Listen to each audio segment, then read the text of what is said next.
Very funny. Unless your hammer's incredibly beefy. This is why you don't give cops weapons. We learned this in real life. We should learn this in video games too.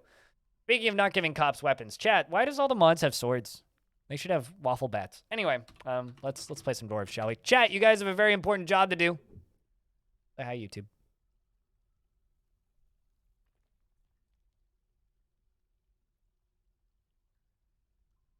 You know what to, come on, you know what to do. Say hi, YouTube. Make sure that YouTube feels welcome.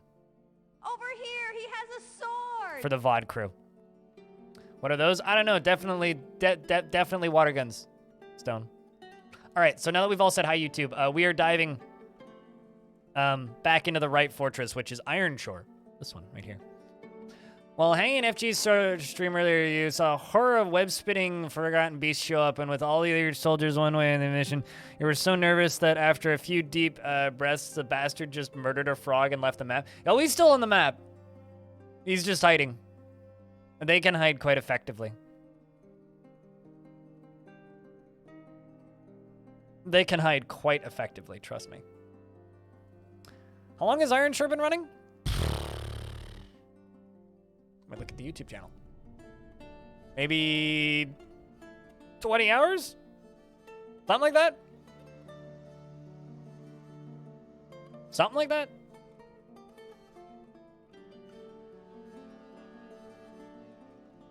Let's see. First VOD was 9 hours. Second VOD was 3. Third was 4.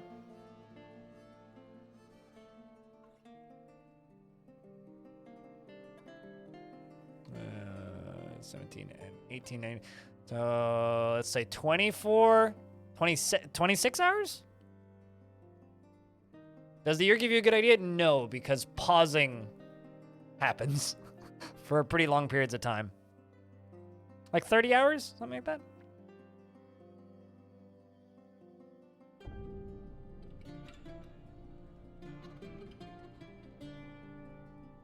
What is the bug caused by a neutral NPC? Are you asking me about the job bug? Because I'll be honest, I have no idea what actually causes that bug. I just have guesses. Is the game processing anything while paused? No, the game's paused. What would it be processing while the game's paused? So, for the fortress itself, that's my hand. We are going to do a little brief fort tour for anybody who's missed it. So, up on the top here, I just realized one of these tiles is a different material. That won't do. All right, now that that's been fixed. So this is the top of the tower currently. This is the roof of my library, which has our very important ham radio, ham radar guard pig on the ceiling. He oinks loudly when threats appear, including stealthed elves. And he is guilty after being confined and grouchy after being caught in the rain and tough but sickly. 7 years old piggy. He is careful with resources when working on projects and often spends unnecessary effort. And he is somewhat scatterbrained, as I would be too if I was locked on the ceiling. It used to be a goose, but then we swapped it out with a hammy. Anyway, down here we have some bedrooms, and we have our old Zwari, our Baron, I think. Baron? Dutch? No, Monarch, right. The actual, like, queen of the faction. This is her office, and this is her bedroom. We still need to give her a dining room, which will be down by the tavern somewhere. Down here we have one military barracks. They need a proper barracks at some point. Also, did I never, like, set up these bedrooms? I never set up these bedrooms. I am a monster. Well, let's just make 12 bedrooms. Then down here is space for our outpost liaison, as well as the library. Down here, we've got more bedrooms, and, well, this is space for the Baron. So Baron's dining room, Baron's office, and Baron's bedroom, as well as some more actual bedrooms, and then more bedrooms, and then, surprise, more bedrooms, and then beneath that, guess what? More bedrooms! Beneath that, even more bedrooms, and then down here's the main layer with some more bedrooms. These ones are the most likely to die to the were creatures that run in the front door. These ones actually have, like, doors that could be locked. Dwarf hostile? Yeah, kinda. Over here is a big ugly square with exploding trees in it. Don't worry about it. We'll worry about that later. This is drainage for the moat, so we can drain the moat using this dwellage. Very important if things fall into it and die like half my military did once. it was a sad time. This outer area is mostly just like, well, it's a big harvesting zone, so we harvest stuff that grows here. But also, we have some livestock up here. They're friendly generally. Down here we have a tavern. Somebody is euphoric due to inebriation and watching a performance. Pretty nice little tavern, frankly. It's a little bit large. We've got a dining room up there, and then the rest of it's just tavern. So they seem to like it here. We got farming and underground such, as well as clothing materials and things. The worst hospital of all time. It sits in a it's very, very sanitary with all this fungus growing on the ground. You know, it's great. It's excellent. We need to improve that. Down here is kitchens, as well as something or another. I can't actually remember what this was. The Farmer Guild Hall. Yeah, that makes sense to be there. We're slowly filling the floor in with glass. Down here is pink room, because I found out quartzite is pink, and that makes me really happy, so I have a pink room. Over here is the if you absolutely need to trap a very scary monster entrance to the fort, we have that. So there's a bunch of cage traps right there. So if, like, I don't know, a rock spawns, or if, like, a titan that's trappable spawns, we can trap them there. I don't know why there's skeletons in the walkway. We should dispose of them. Anyway, up above this is a ramp, and it's just gonna keep going up. It's just gonna keep going up. So we're building this. I keep making this reference, but isn't mold penicillin?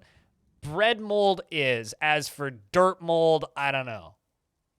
And I don't think that my floor in my hospital over there is made out of solid bread. Although if it is, that might be delicious. Maybe we should figure that out as a design aesthetic for the future. It's just like, you know, those rocks, like when you build a fortress out of rock salt, and it's just like, it's the Twitch chat fortress. Anyway, so we're just going to keep building this back up, and this is going to become shrapnel cannons. Be a good time. I mean, I do in fact mean flour biscuits, actually. Not flour roast, flour biscuits, okay? Definitely flour biscuits. Nothing else. I don't know what you could possibly be suggesting I'm referring to. Just silly human edible substances. Next thing I need to do. Let's go to the unit screen. Let's go to names. So, many dwarves in this fort are named after people from the chat room. And if you're named if you hear your name called and you're here, just at me and I'll check in on how your dwarf's doing. So we have Ishmael. We have Effin. We have Alien Slayer, who's still the mayor. We have Bastet, who's a weaponsmith. Big Sparn, Budgie Games, Bite Gecko, Claiborne, Captain Walmart, Saphiro, Grunty Thirst, I Smell Your Pajamas. God, I fucking hope you don't. Izuni, Joe Diamonds, Kyra Asylum, Kotaku, Last Grew, Mr. Aceman, Old Zwirey, there.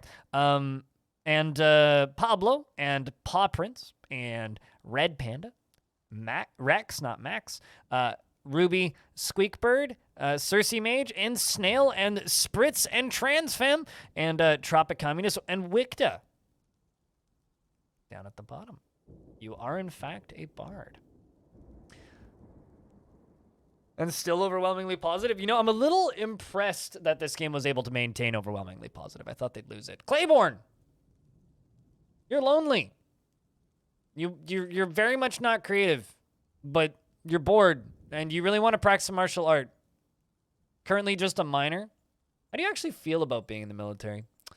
Find something humorous in everything, no matter how serious or inappropriate. Is deliberately cruel to those unfortunate enough to be subject to his sadism. Is an optimist and has a strong tendency towards privacy. Presents himself modestly and frowns on any flashy accoutrements. Claiborne, do you feel okay about joining the military? You do?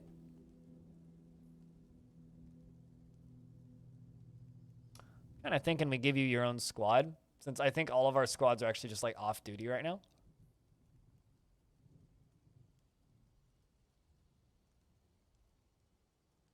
Now I just need to find Claiborne. Oh, there you are, right there at the top. Sweet. I actually don't even know what my squad's training schedules are right now. Let's see. Let's just put them all on monthly orders. On again and off again. Just make sure that they're all set to train up here.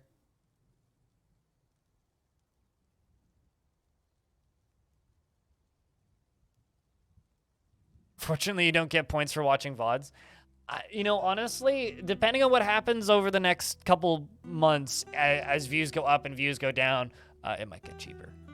But still be infrequent. All right, so.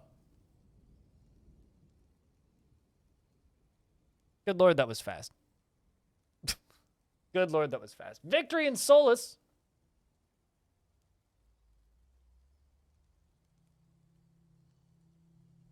What kind of dwarf do you want?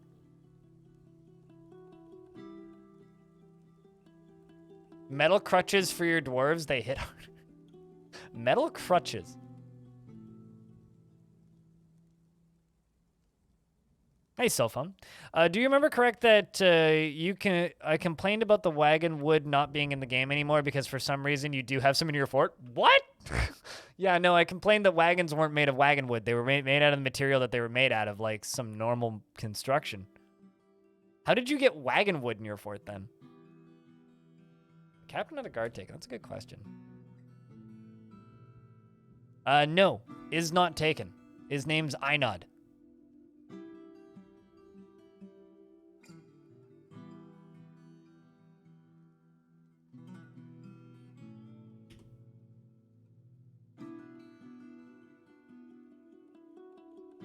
I don't know how long they will be the captain of the guard. They might hate their job and then retire. But for right now, I can give it to you. So we are the capital. We have acquired the #1 top highest spot. Also Saphiro, by the way, as far as your bard goes. Quite happy with your life. And you never feel discouraged, which is good to see. I'm sure that I scrolled right past you.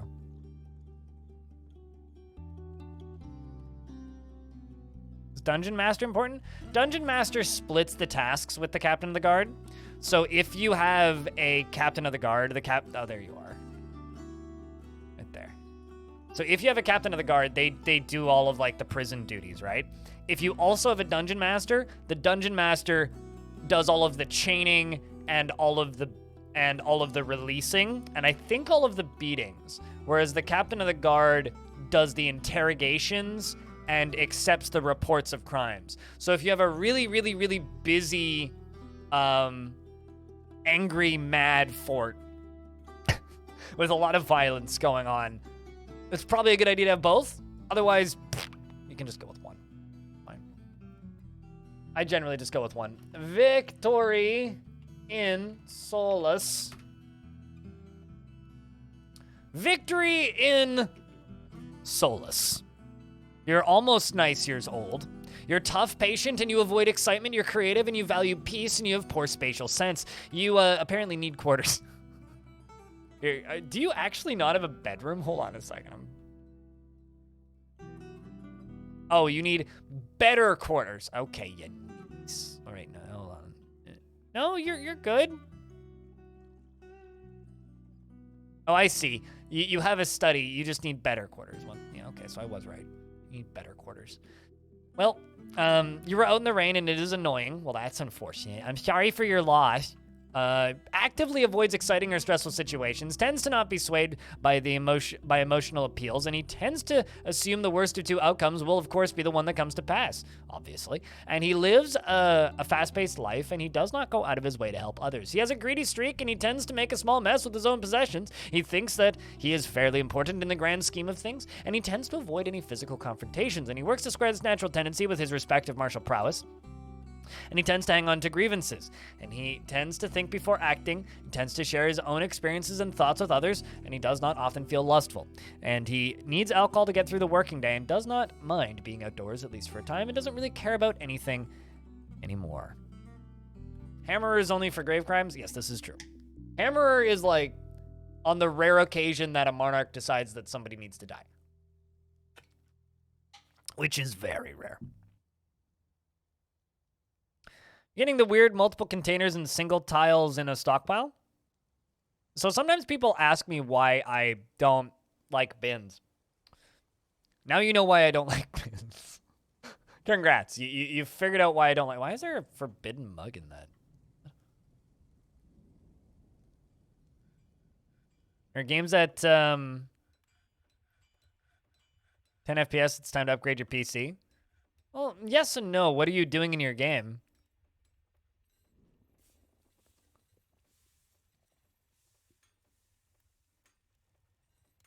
All right, so the next things we need to do is I did I ever acquire that? Did I ever make you your clear glass window? Because I remember I was doing that.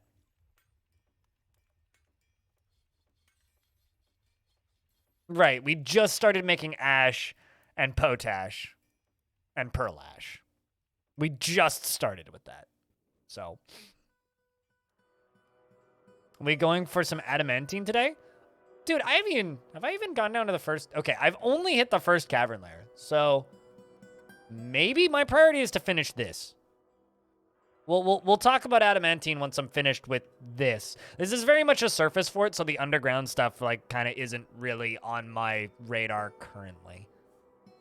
But I would like to. I would like to try and do the 7 seals stuff, whatever that stuff is, because the game keeps yelling about it. Wait, hold on a second. Why is there wool in spin thread? Come on, you dumbs.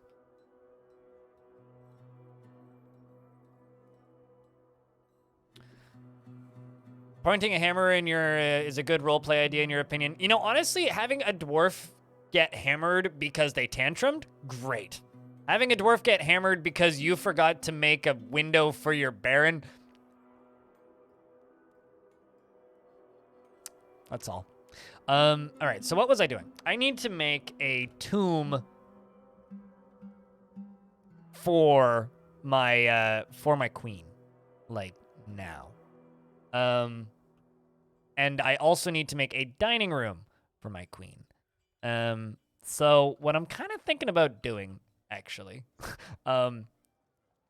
is making this the dining room for the queen. Just being like, here, you have this corner of the tavern, because this will very much not affect the rest of the dwarves and will make my queen happy. So we're going to do that. I'm going to make this smaller and just be like, all right, Queenie, see this corner of the tavern? Yeah, we're just putting a reserved sign right here for you at all times. I'm sure you will love it. Is it the perfectly appointed Queenie space? No. You'll settle. For now. See? She'll settle for now. It's better than nothing. You need to put lava in the lighthouse, though. Or like a flaming forgotten beast or something.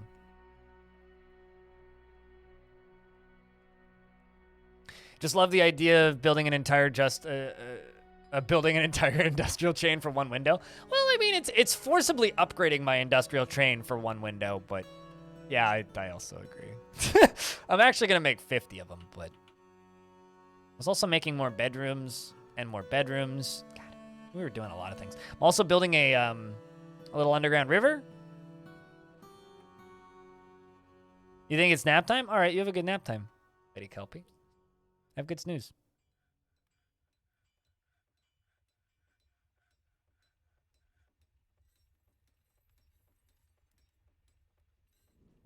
Keep building after placement. Use closest material. Let's go.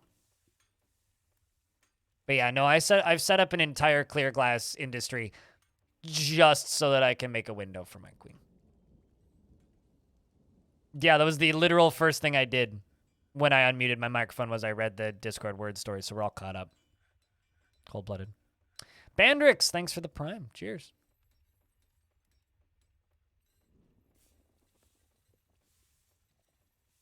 Chat was very confused because it was kind of a long one. All right, so we got more bedrooms queued up there. This is just supposed to be bars and blocks, right? What did I even have in here? Is this for coal? Yeah, okay, so that's for coal. That's for wood. That's part of the problem, is we're just out of wood. Just straight up out of wood. But we're also chopping down, I think, like half the map worth of wood, so we will be fine. So no, it's not impossible. If you stud a bed with clear glass, it'll work. if you stud a bed. So if you can set up encrusting, they just want a bed covered in pointy diamonds for some reason.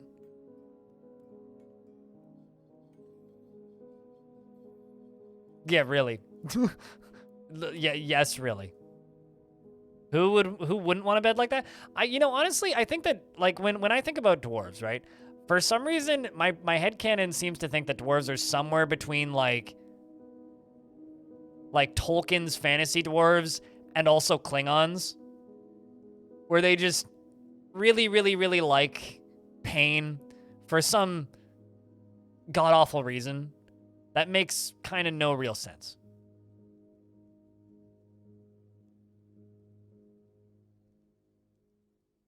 It's like, why do you sleep on a bed like that? It's like, well, why wouldn't you if you're a dwarf?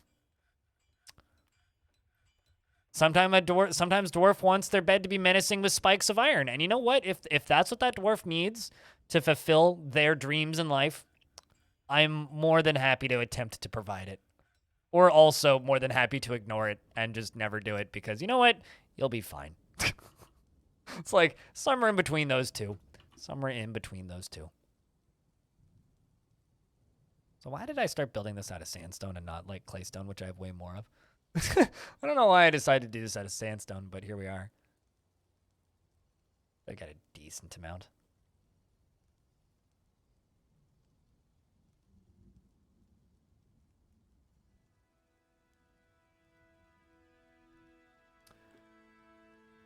All right, so we need to find a place to put my queen's tomb. And I'm thinking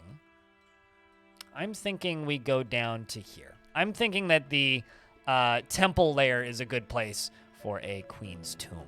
So, because we also are slowly building our prison area over here, I think we're going to build our tomb somewhere down here for the queen.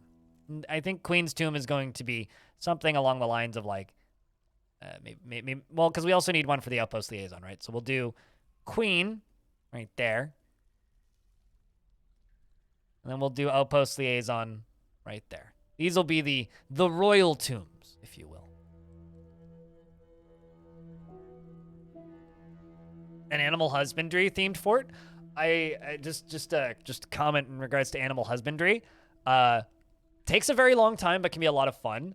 I recommend deep cavern animal husbandry. Like go after like cave crawlers and jabberers and such. Tomb in temple area.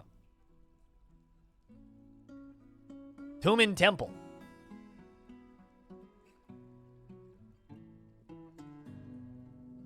There's also oysters down here for some reason, because we're on a beach. I don't know why there's oysters in the lower levels of my fort, but like, here we are. It's kind of confusing, if you ask me. And then there's this area down here, this big old open thing that needs a lot of work. I think what I'm going to start doing, I do have this big ugly square in the middle, which I don't like, but I'm going to try and round it off a little bit. And I'm going to start building little structures around in here. And I'm going to get rid of these big stockpiles. We're going to try and reorganize these. And I'm going to just start doing little stuff like this around the edge. And we're going to start building little houses and workshops in here because it's neat. Giant olms and elk birds, exactly. Yeah. Has a decent amount of aluminum. Why aluminum? Aluminum is not the most useful material.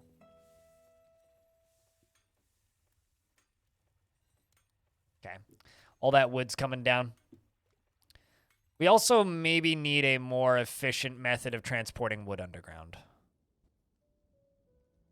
What exactly does the animal dissector do? Good fucking question. Nothing of use, really. So vermin can be captured and dissected.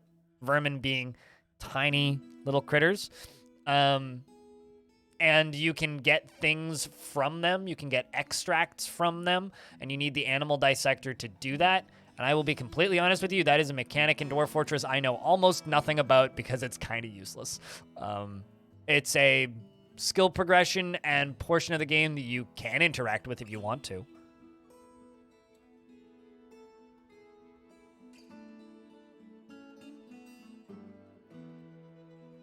Does aluminum have high worth? I think so. Be honest with you, that's another like material that like there's so many things in this game where it's just like, okay, it's either rare enough that I've messed around with aluminum a couple of times in Dwarf Fortress, but it's usually because I imported it. It's like I don't think I've ever actually had a large supply of aluminum. Platinum I've had many times.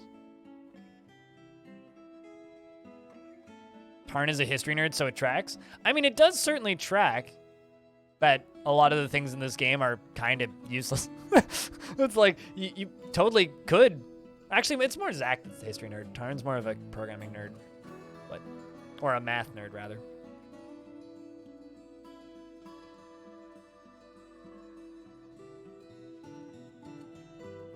You're reading aluminum bars for 1,000 each in the current version? Or in older versions for old?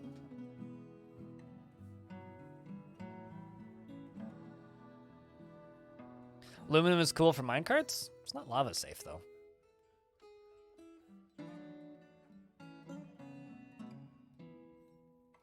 I mean, so to give you an idea on like the rarity of some things before this version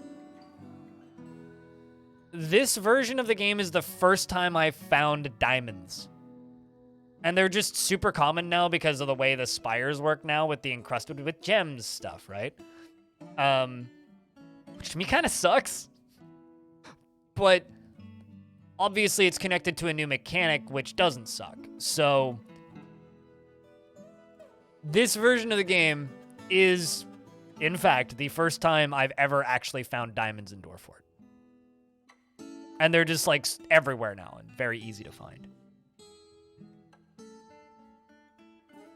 Why I have so many furnaces and smelters? Because, guy, I need a lot of glass.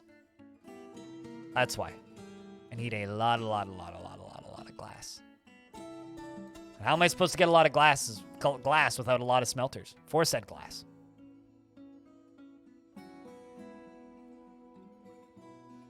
Because I'm going to need to make, like,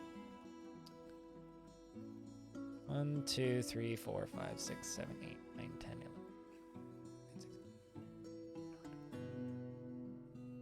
About 30 times 1,500 glass discs.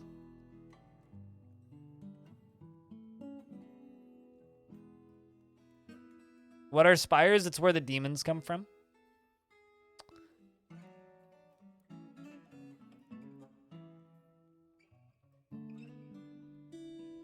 Yeah, we're going to be making a lot of leather bags. A lot of leather bags.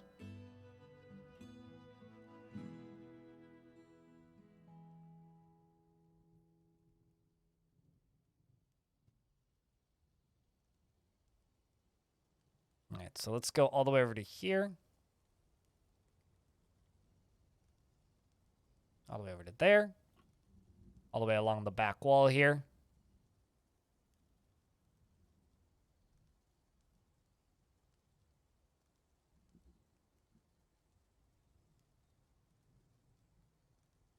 All the way down to there. And all the way across again.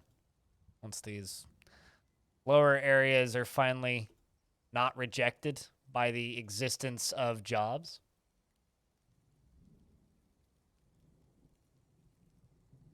Small cave? Well, you don't want to get bit by a small cave spider, but are they dangerous? No. How many discs? Yes. Well, because each minecart can carry approximately 1,500. This is going to be a big cleanup job.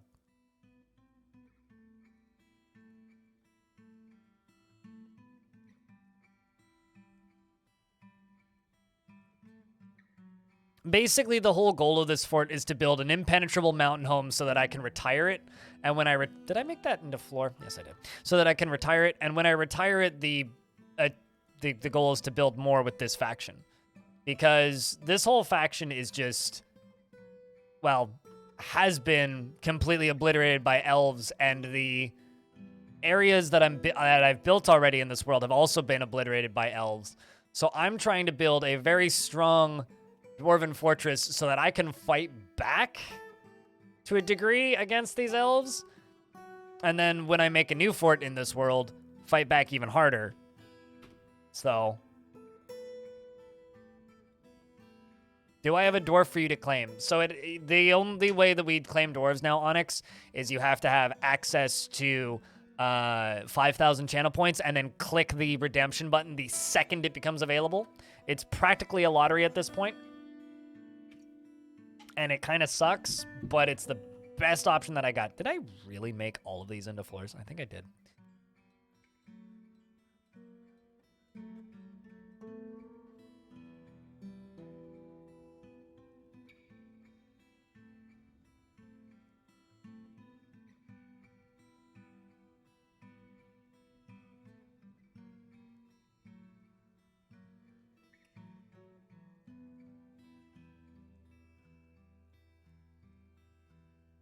Well, cheers, Regal Dorn. Hello. And thanks for swinging by. Won't the hordes of elves kill this fort the moment you retire it? Theoretically. Depends on how much damage I do to them first. But potentially, yeah. Have I pillaged any elves yet? No, and the reason I haven't is because I don't want them to throw their full forces at me until I'm ready to take it. And currently, could we take it? Yeah. Yeah, but I want to be ready. So I'm taking my time. You found a spire in your first cavern there. So when you say spire, do you mean like a weird thingy encrusted with gems? I'm assuming? Because yeah, no, in your first year, that if you like stumble into that, that'll cause you some grief.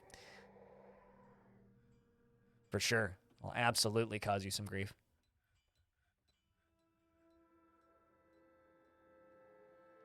Yes, Budgie. Precisely, Bandrix. Precisely.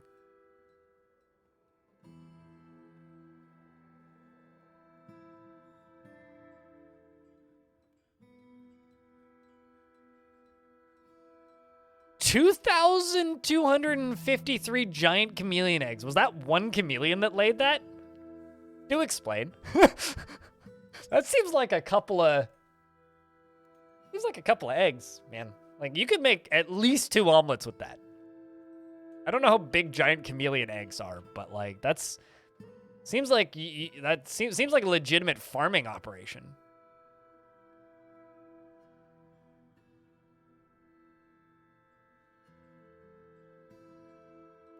The biggest siege I've ever had, I know you guys are talking about RNG's fight the other day. The biggest siege I ever had was on the last version of the game. Not this version, but the version before. And I had, I think it was a total of 700 enemy entities on the map. It was goblins, ogres, trolls, and beak dogs. But the reason it was so large was because I actually modded the game to allow them to be that big. Let's just say that the game ran at very glacial speeds with all those entities on the map. Game wasn't super happy about it. Game was very much protesting as loudly as it could. But they, you know, got there eventually. I got woken up at 12:01 in the morning, January 1st, because everybody in my building decided to start setting off fireworks spontaneously, which was very unpleasant. But aside from that, my year has been pretty good. At what frame rate? The game ran like a PowerPoint presentation for about an hour and a half until the fight was over. I mean, it was fine. It was very much what I would describe as dramatic slowdown, which most people would probably consider to be insufferable, but I was expecting the frames to go down to literally nothing when I was doing that, so I wasn't all that surprised by it. I think that, like, slow frame rate on Dwarf Fortress is significantly more tolerable when you're expecting it. When you're not expecting it, it can be quite frustrating. But I was expecting it, so it really was like, oh, yeah, of course the frames are gonna be shit. Did I survive? Easily. Absolutely. No, we had, we doused the entire enemy in lava. It was great. There's actually a clip of that fight as one of the shorts on my YouTube channel. So if you go to my YouTube channel and you go to the shorts section, it is this short.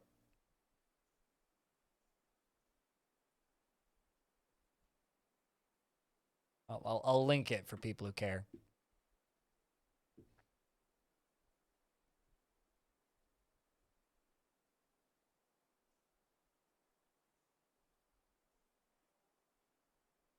Frames per I mean, when you take into account that, like, every single one of those...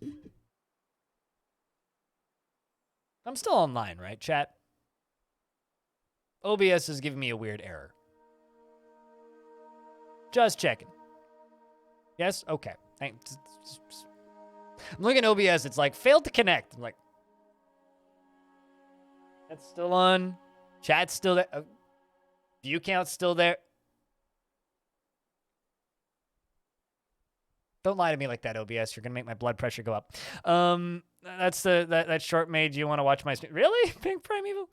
Yeah, that was from quite a bit before that was before the release date was even announced.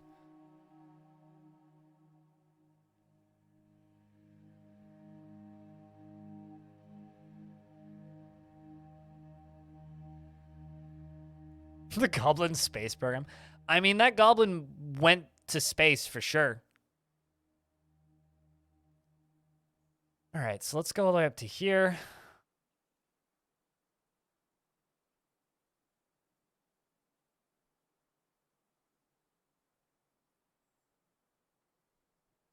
Up to there. I feel like I don't need to just keep building this out, so I'm just going to build flooring around this part here. Although I'm very much expecting to run out of sandstone in a minute. So I might actually swap over to claystone when we run out of sandstone.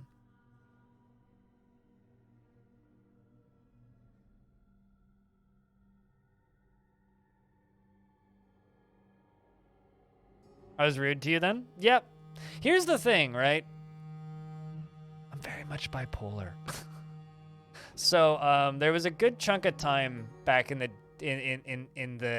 day where I was less aware of it and not as good at dealing with it, and much more of a douche to people, kind of at random for like no apparent reason.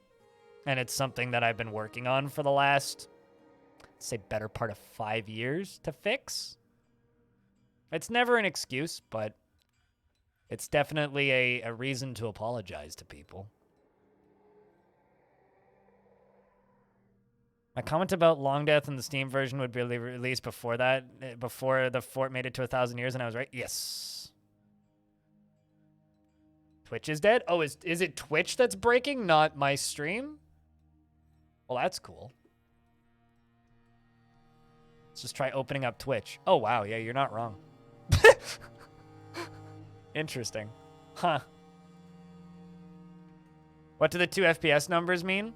So the one that's in brackets is the graphical frame rate. The one that's not in brackets is the, what's it called? Is the processor frame rate. So Dwarf Fortress renders graphics weirdly. And simply put, that's the speed that the game is capable of running because that's the speed the graphics are running. That's the speed that the game would be running if the game didn't have graphics. Twitch took a dump? Okay, cool. Like I said, I just got weird errors from OBS, so. Yeah, I mean, you should have seen me like a decade ago when I was still like sleep deprived all the time, right?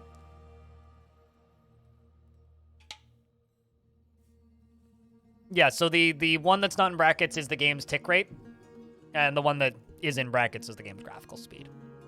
Also a skeleton down there. That's not good. We should deal with that if that is an option.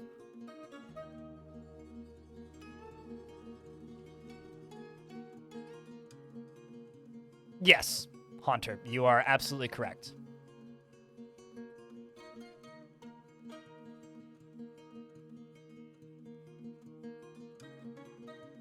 Sure. Yeah, I mean, you're not wrong, CCX.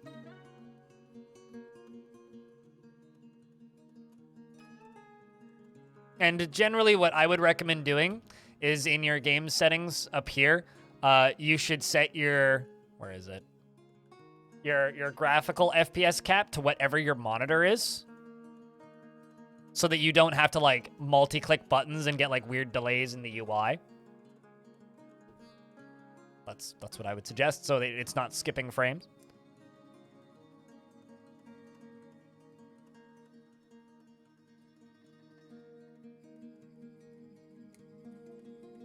So I have a question, chat room, just on the Dwarf Fortress side of things. Did any of you guys read Zach and Tarn's little blurbs on the on the monthly report for this month? Because they put up a little blurb on there every month where they basically just, it's kind of like a little financial update, basically, because the game's been crowdfunded for so long. I'm very excited after reading that because of Tarn's suggestion of, and you know, maybe we could work other people in the future when talking about hiring people. It's like, oh my God. Fun with numbers, indeed. 500,000 sales, yeah. Twitch be twitching. Sounds like a Tuesday. Of course, you know, my first stream of the year in Twitch is gonna just take a massive dump, right? Is what it is. At least it's just Twitch being weird.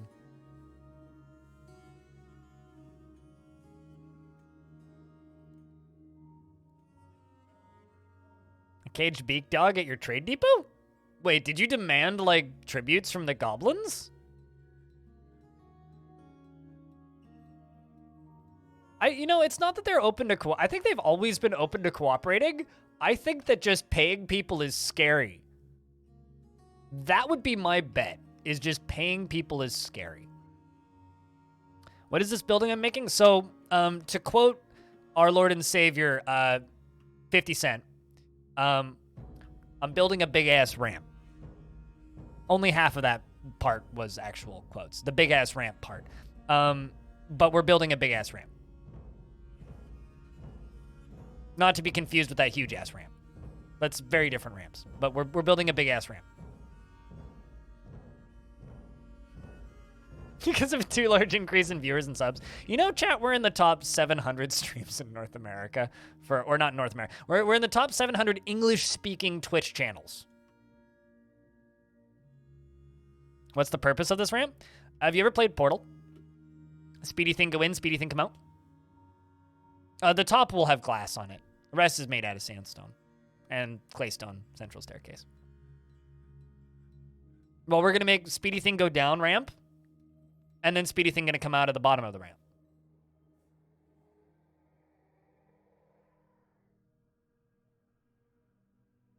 Oh, the thing about the big-ass ramp actually is from the video game 50 Cent Blood on the Sand, which is not a video game you should play, but is completely, totally, and utterly burned into my memory thanks to my cousin. So, whenever I'm building a ramp, the only thing I can hear in my head is, "Hey, 50, hit that big-ass ramp!"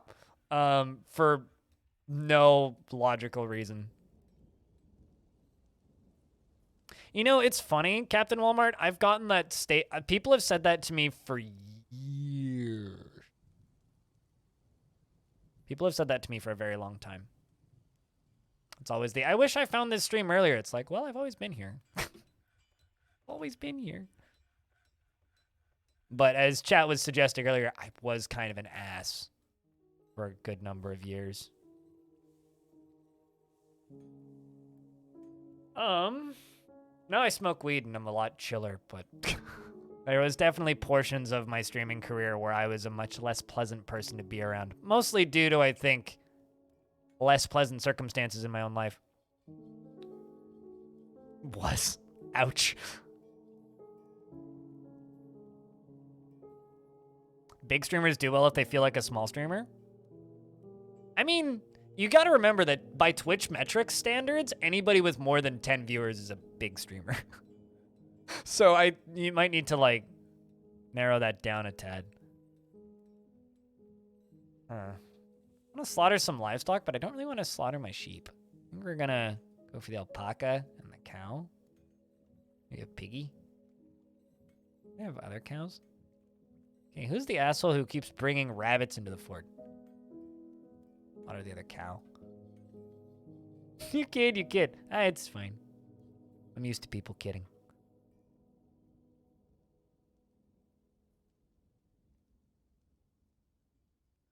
It was whoever the guy that was with 50 Cent in that video game was. Gigs don't play. And then there's a few lines where 50 Cent screams, I hit the big ass ramp.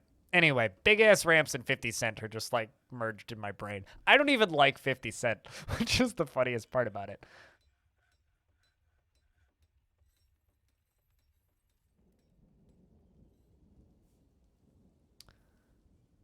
I don't know if you're interested, but it looks like you can rename animals by clicking their job title instead of their actual name. Wait, what?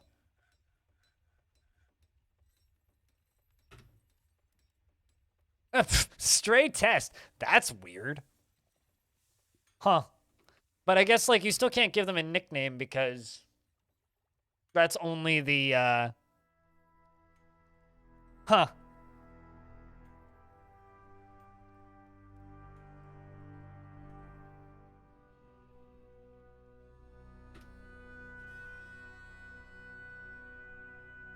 Cool. I just learned something. Neat. There we go. Now that we got the important nicknaming done, we can go back to working on my dumb tower. Do you know what a champion does? Wiki says that it trains military dwarves. Is it worth it compared to regular training and demonstrations? So that's a mechanic that was added in the last version of the game. That, to my knowledge, that I've messed with a little bit. From what I can tell, the champion just gets their own squad.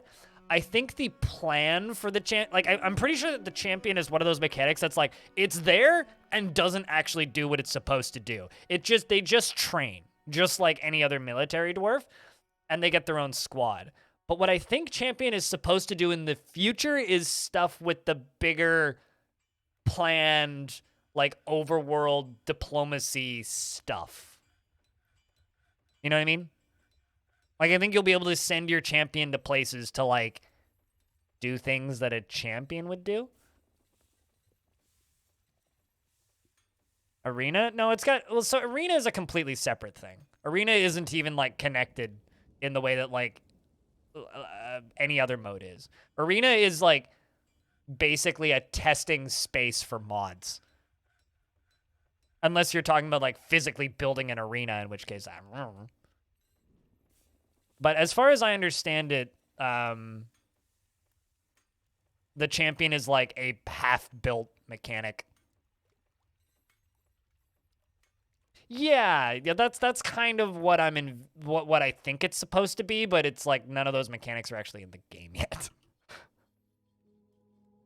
Which is also kind of a pretty common note for Dwarf Fort with a lot of things where it's like, why is this here? Oh, because it's not in the game yet. Like, for years and years and years, up until this most recent version, we had a skill called Alchemy, which was supposed to be a thing in, like, 2010, and then never actually got any skills associated with it, so it just existed.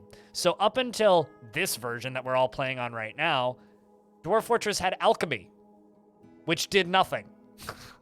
I guess basically the same as actual alchemy, right? Did nothing. Are these... That's... The champion gives combat lessons in the barracks for all military dwarves?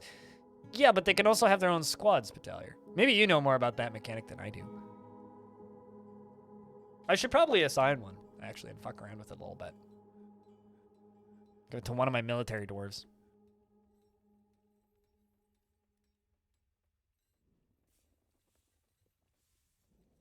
Are you alive? I don't kill nobles due to mandates. No, of course you're alive. We're keeping you alive. I do need to give you your tomb, though, which is probably done being dug out. Probably cue that up. Not because I'm killing you. Wow, it's not dug out. Well, okay, fine. I will increase the priority on that. They're probably just too busy digging or building. And doing other completely unrelated tasks. Hey, there they go.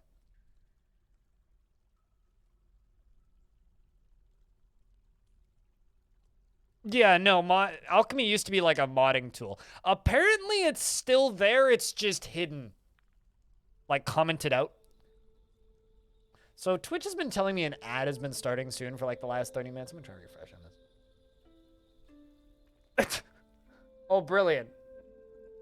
So I refreshed my dashboard, now it's telling me access denied. Twitch, are you okay? That's funny.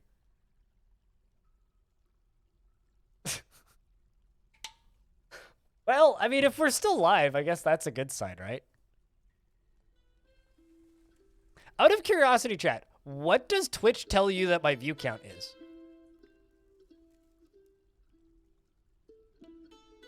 Also, maybe don't refresh the stream.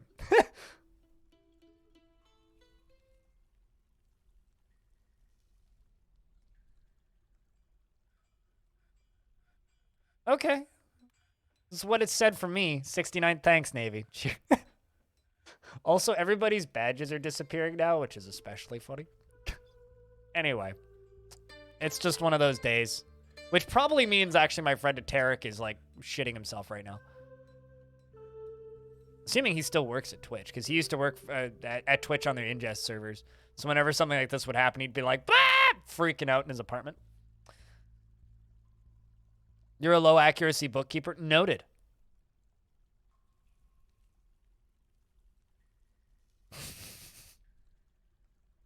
So wouldn't it just be 5 question mark then? If you were a low accuracy bookkeeper?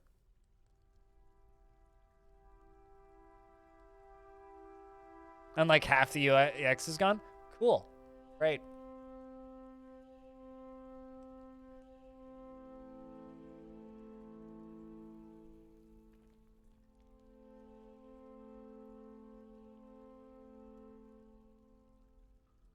Yeah, I'm also seeing reports on Discord from my team that you can't go live or load the dashboard. So that's fantastic. Which means, chat, nobody else can go live on Twitch, which means there's no competition. We win. Win. W, exactly. You understand.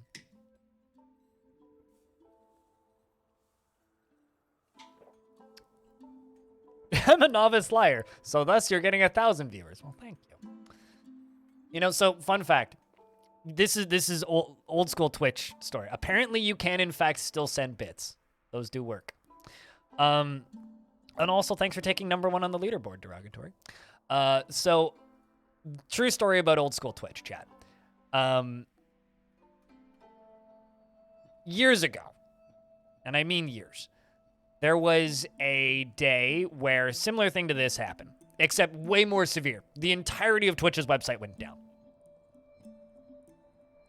The entirety of Twitch went down. And I was sitting here streaming, and chat was just like, yo, like, we can't do this. No, this is, well, 2015 Twitch, so pretty old Twitch, right? Pretty old Twitch, but not like ancient history Twitch. So Twitch went down, and I had like a minute delay at the time because we still all had delays. And chat was just like, hey, so like parts of the UI are disappearing. So eventually what we ended up doing was we swapped over to Discord and used Discord as chat because Twitch chat stopped working.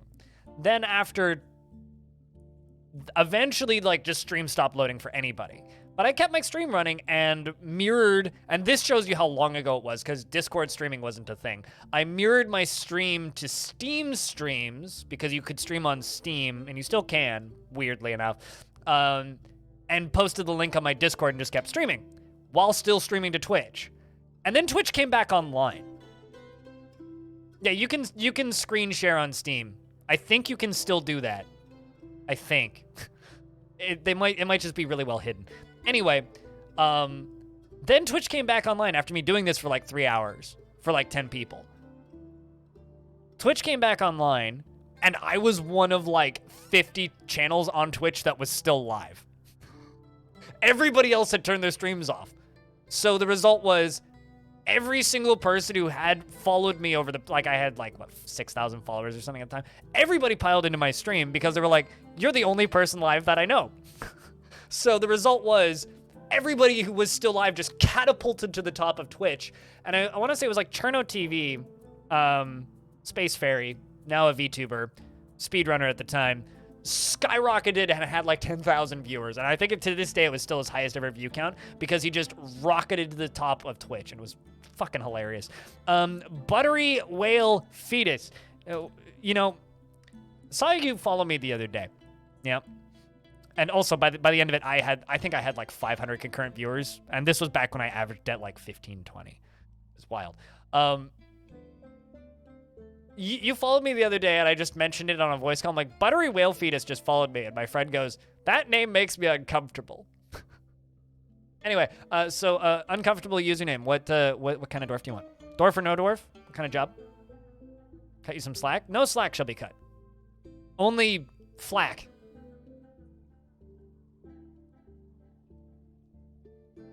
So is his dad. Cherno's dad is... Cherno is one of those channels I've been watching on Twitch for a billion years, it feels like. I don't actually have a champion assigned. I guess I have to assign a champion. Which is tricky, because I was just going to give it to Claiborne. Vulbach, the Hammer Lord, can be the champion. Now I gotta find you. Well, here, actually, we can do it sort by name. Go to the bottom. There you are. Buttery Whale Fetus. Add that to the list of things I'm never eating. What's a champion? Kind of like the head of the military, and you only have access to them if you have the monarch in your fort. Which we do.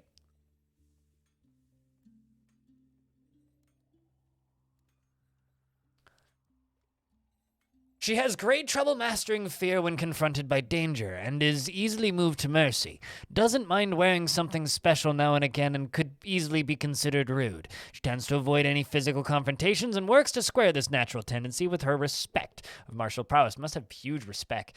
She personally finds obligations confining, though she is conflicted by this for more than one reason. She tends to think before acting and she has an active imagination.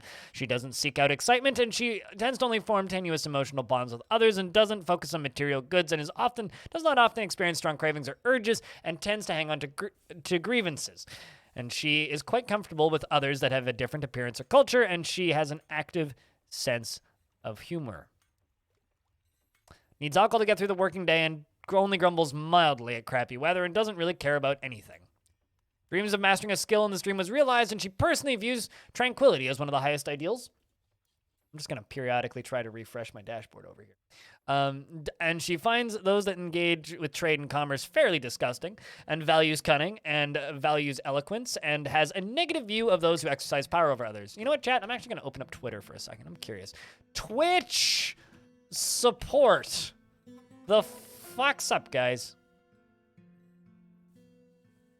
So 16 minutes ago, we are investigating an issue preventing multiple areas of Twitch from loading. Cool. Good for you, Twitch. At least they're aware. At least they're aware.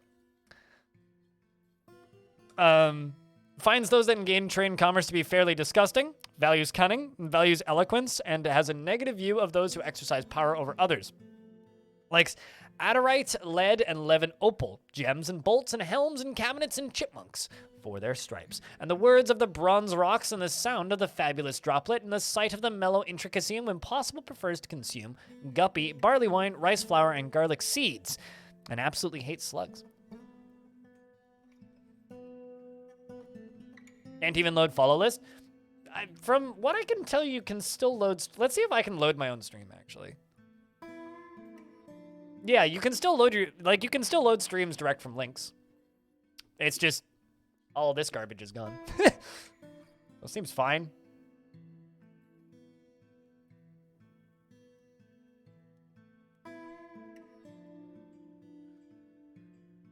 Someone pushed poorly reviewed code to the prod? Yeah, wouldn't surprise me. That or just like some server somewhere is getting DDoSed, which also wouldn't be out of the ordinary. when Twitch suddenly dies? As in, like, permanently dies? Or as in just, like, the site goes down one day? Because Twitch goes down all the time. And that's not too abnormal. Like, now? Well, I mean, I'm on Discord. I generally just join the Discord, I suppose. I mean, I'm a really shitty social media poster. Like, it's ironic that my job title is influencer because I'm really, really bad at social media. I guess you could follow me on Mastodon. I fucking hate Twitter and only have it because it's a necessity, more or less, for this industry. So, I don't know. But yeah, it looks like the streaming side of Twitch is still working fine enough, so we're okay for right now. But would I stream on Discord? Probably not.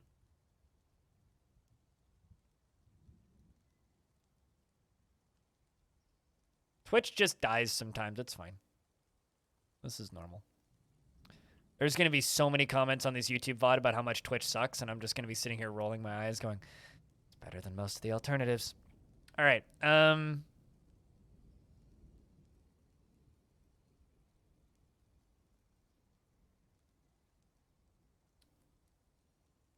What other social media could accentuate the twit more than Twitter? What? I'm confused. Than Twitter? That isn't Twitter? Are you? What do you mean by accentuate the twit?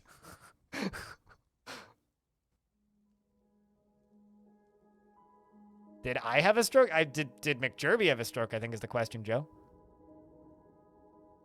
That isn't Twitter?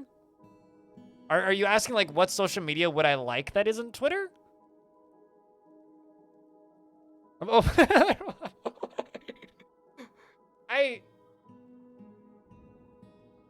I mean, I like Mastodon because it feels like old Twitter. I like old Twitter. Twitter before it was just, like, a corporate nightmare was actually kind of a great little social media platform. Okay, so we're making Pearl Ash.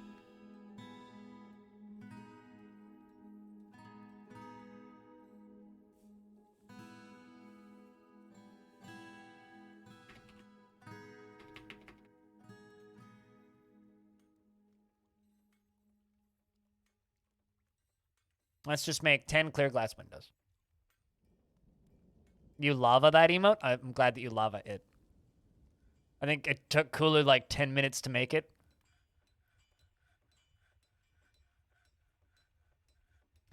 Well, I mean, the best social media platform for accentuating the twit in somebody would definitely be Facebook. You know, you can... The one thing that there is a feature on Twitter, Zachary, where you can, I think that's probably not how you say your name, but anyway, there is a feature on Twitter where you can disable the algorithms. You can do that. Have you ever been on the subreddit that is just Reddit is now Facebook?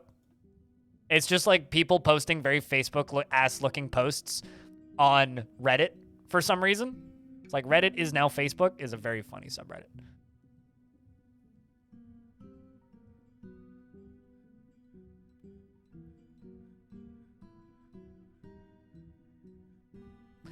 You never understood why people go to Twitter or Facebook voluntarily? I never understood why people go to Twitter voluntarily. Aside from, like, people who are obsessed with following celebrities they like.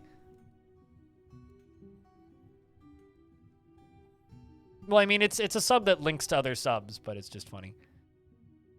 But Facebook, I understand why people go or went to it voluntarily. It made sense for a bit. Early era Facebook made sense to go to voluntarily for that weird period of the internet where everything was becoming more online. Now just the social media platforms people go to voluntarily are like Instagram and TikTok. But it's largely due to peer pressure and kids, really. Like, why did I go to Facebook voluntarily? Because literally every single one of my friends growing up used Facebook. That's why. Not because I liked the platform. It was because, well, how do you talk to the friend that you just met at the birthday party that you just went to? Oh, I guess Facebook.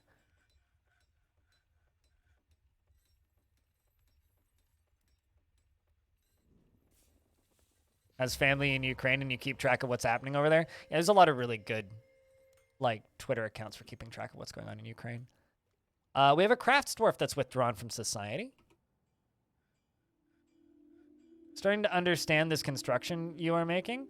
Am I going to use a similar technique? Could you use a similar technique to make a cylinder? Cylinders are hard, but using ramps, you could absolutely do like a spherical structure. Yeah, absolutely. I read Lemmy and I just think of Ace of Spades. Probably different Lemmy.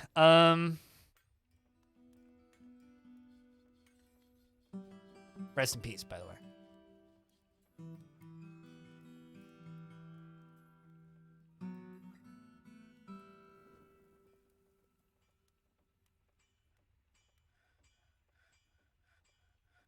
You're gonna guess it's a toy hammer?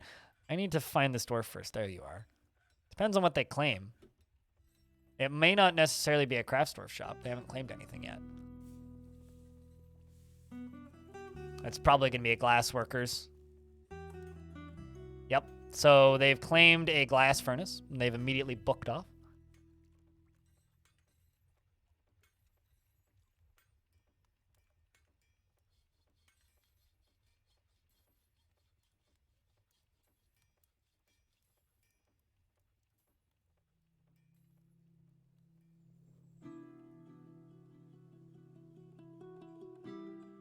For when you get to payday, the event, not the game. You're gonna try this game? Gotcha. Alter ego.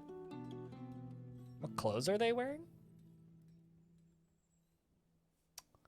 They've got sheep's wool trousers, pigtail shirts, and they're currently calling raw clear glass, which they just left by. Yeah, looks like mostly wool shoes. Of course, they got socks. Got gloves.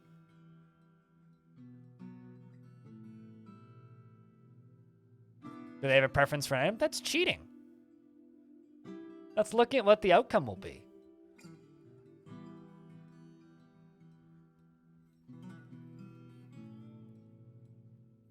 I don't like to ruin the surprise. All of the time. Sometimes I do. Okay. Let's see. What have you grabbed so far? You got glass and cloth. What do you need? Cut gems. Okay. A forest. All right. Stacked cloth. Okay. Cut gems. Okay. Oh, Corey. I think we need to cut some gems. Pictures of glass. Stacked cloth. Cut gems. Think it's cut gems.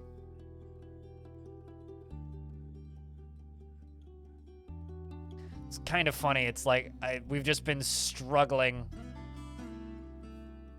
for gems this entire fort. This entire fort.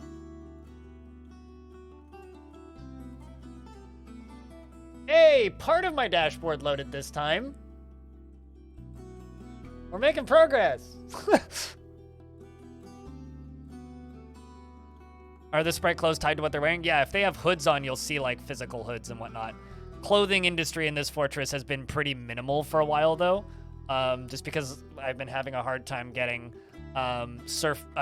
there are no surface fabric crops in this map, and I've been having a hard time because I didn't prioritize it initially getting pigtails up and running again. Yes, I can, but I'd rather use gems.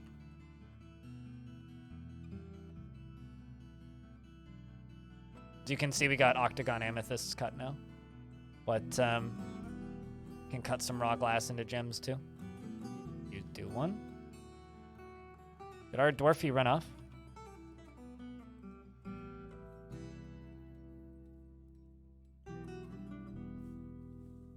Looks like he did.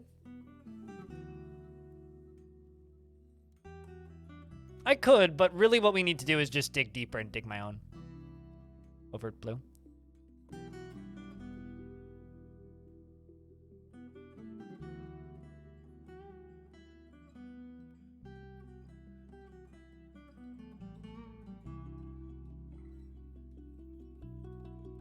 Oops, he's running off again. I'm assuming he's gonna go grab the raw glass. Well, I mean, I would like to get down to the Magma Sea today. That is a side goal for today. Okay. Oval crystal class cabochons. Can I gather infinite sand from a single tile of sand? Yes. Sand does not deplete. I think it's planned to at some point. Since the game's saving chat, I'm gonna go use the toilet. A sec.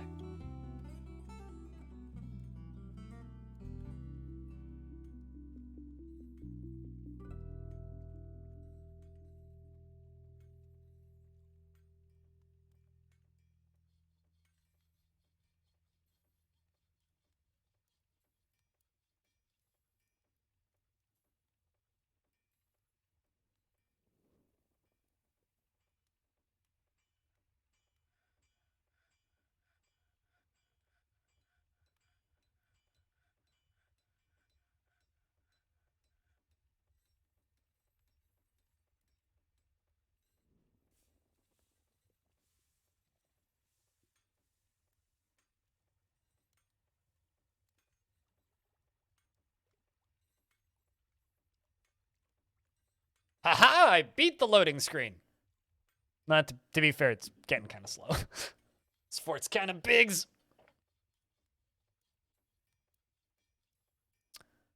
The green walls are green glass, yes. The nice thing about glass is it is literally an infinite resource in Dwarf Fort. Grabs wood.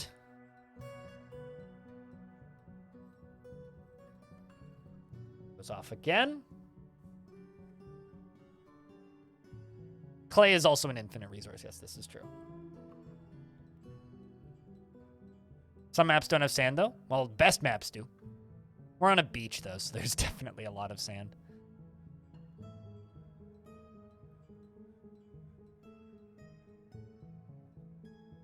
Obsidian can also be an infinite resource, yes. I feel like if all resource, or if there was like an infinite variant of every resource in Dwarf Fort, that would just kind of stop being fun at a point. Okay, still needs more.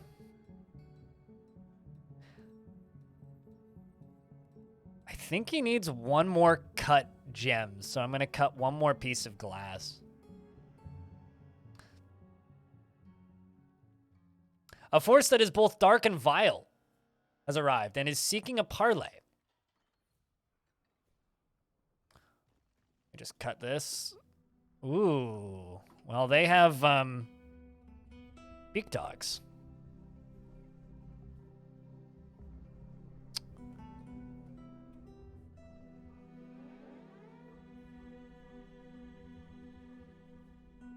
So lava flows in from the side of the map infinitely, and so does water, cell phone. So if you have water and you have obsidian and you have lava, you can make obsidian indefinitely.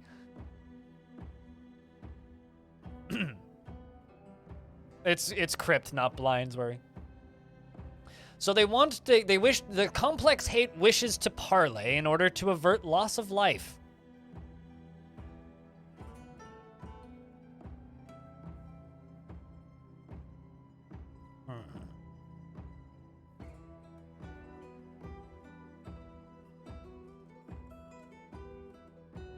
I kind of want to agree and give them the parlay. So parlay is where they ask for a certain value of items, and if we give them the certain value of items or valuable item, they will leave. And the reason I kind of want to lean towards yes is our fight really isn't with the goblins right now. And this is going to be a big fight because they got beak dogs. You've had them attack the negotiators when they ask for parlay? Really? Oh, that's funny. I don't know if that makes them become peaceful and civ tab, because I'll be honest, I haven't done it yet. What would I give them? There are no petitions that need your attention. I don't actually know who goes out and gives in the parlay either. Is it the messenger that does it?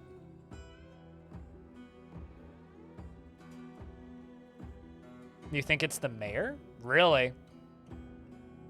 Oh, I see. Attend parlay. Let's follow this. I'm just curious about this mechanic because this is something that's new to this version that I've never actually done before. So watch them just kill him. If they kill him, we'll go back. We'll save scum it. I think. Smells like a prank. It'd be very fitting of goblins, wouldn't it?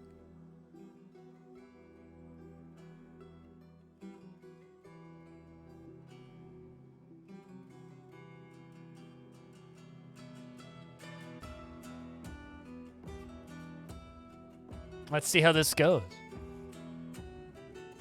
Come on, Alien Slayer. Ambivalent. Remembering a criminal could not be properly punished. Really?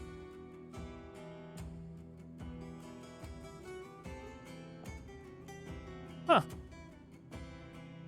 All right, so they visit. This isn't that bad of a siege, but it is still pretty big. Look at the cute little beak dog. Yo, hey, Miss Jules. That is quite, not a small number of invaders. It's not that bad, though.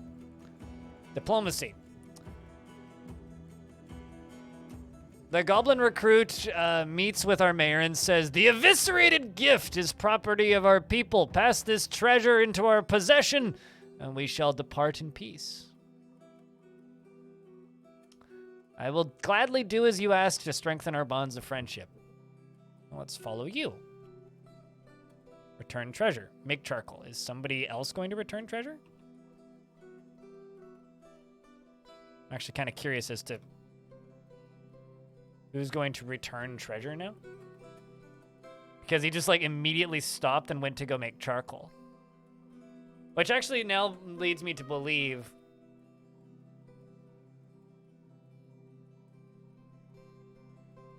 oh, of course the mayor's gonna die if they hit. Of course they're just gonna kill him.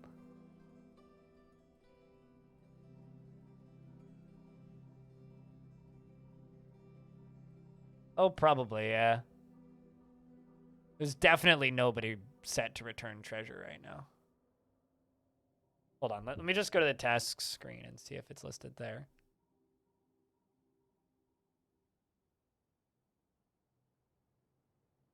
Be under R. Yeah.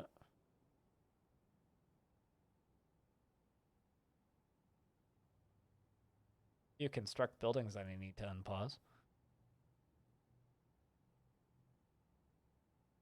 Yeah, that's kind of what I'm thinking. What I was like wondering out loud. I'm also thinking it might be constructed.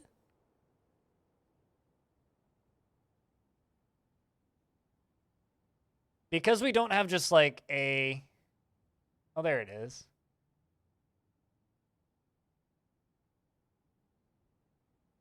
Okay, so it's a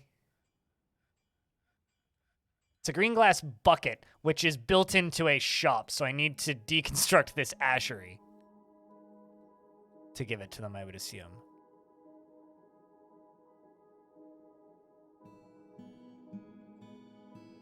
Do I have a way to make stockpiles for clothing, armor?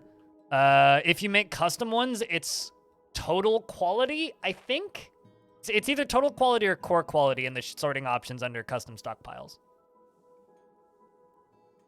You would never have found that? I guessed. Is it that one? Oh, nope, wrong one. I deconstructed the wrong one. Hold up.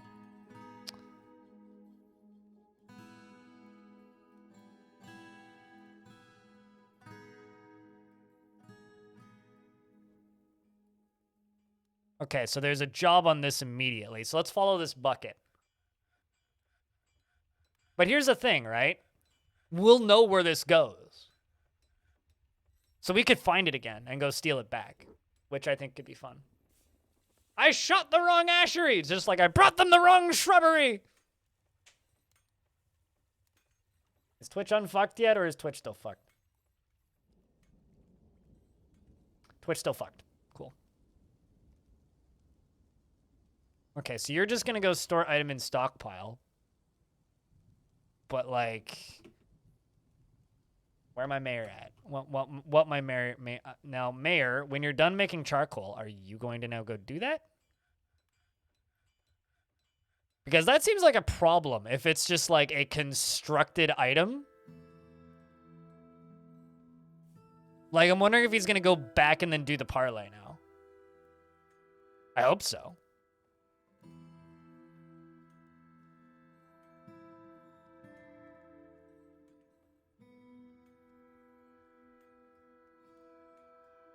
I just want you to go do mayoral duties, Mayor. Yeah, no, I just removed him from everything but mining.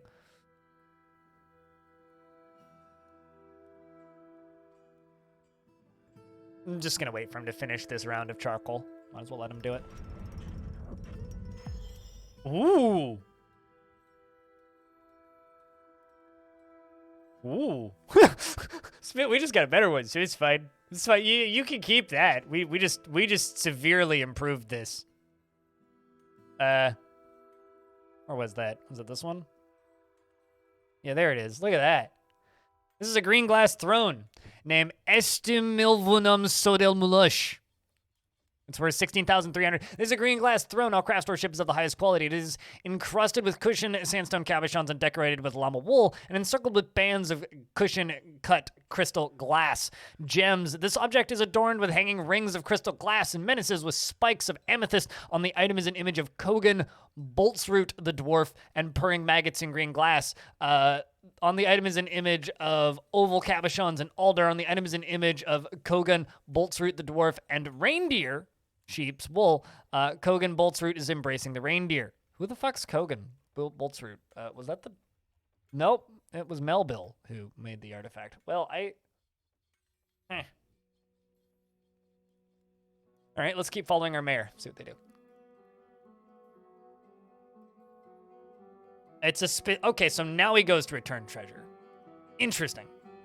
So, purring maggots are a specific type of maggot in Dwarf Fortress.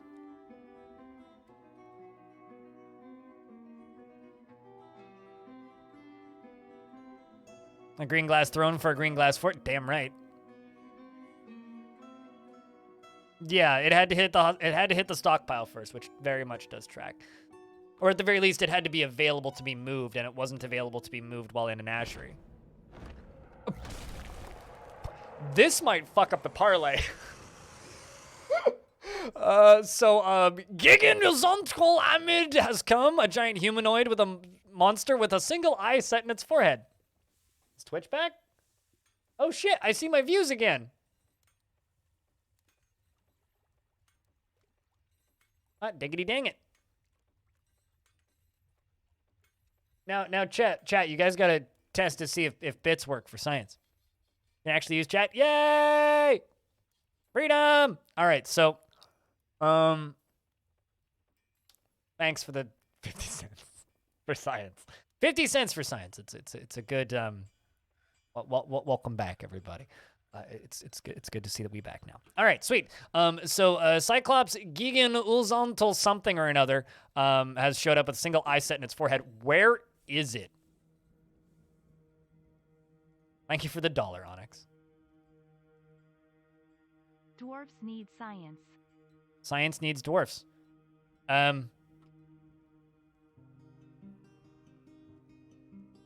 So,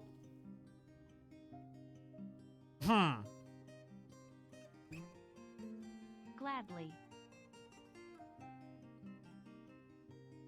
It appears to be going for me and not them, which means it's going to hit my mayor first. Where's the mayor at currently? This is real bad timing.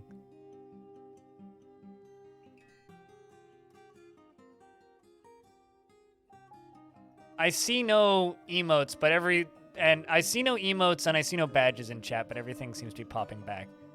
That's just a rando glassmaker. All right, well, now we're chasing rando glassmaker.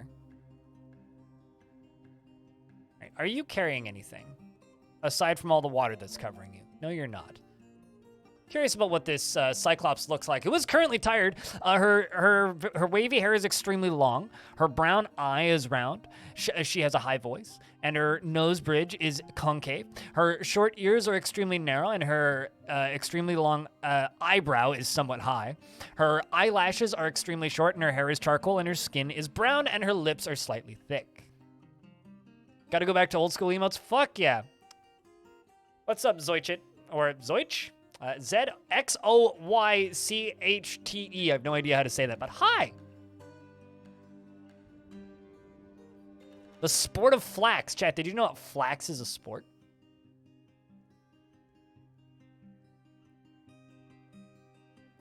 Shouts to this dwarf who's leading this Cyclops on a wild goose chase, by the way. And this fox who's helping. Keep running, dwarf, would be wise. That wasn't wise. Well, F's for two ball. Very unfortunate.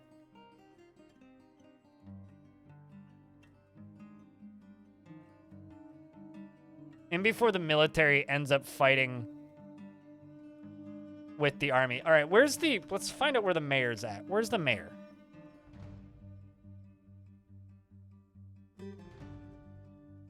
Wait. So the mayor has successfully returned the item. I repeat, the mayor has successfully paid the parlay. The siege has vamust, which means we should just follow the Cyclops. It also explains why the frame went back up. It kind of looks like Cyclops has two eyes. You know what the Cyclops looks like? Hold on. This is bad because I went below ground. The Cyclops to me looks like the Giant, but with like cool sunglasses. Or like the visor that the one guy in Star Trek has, which I always blank on the name of when I'm not actively watching Star Trek.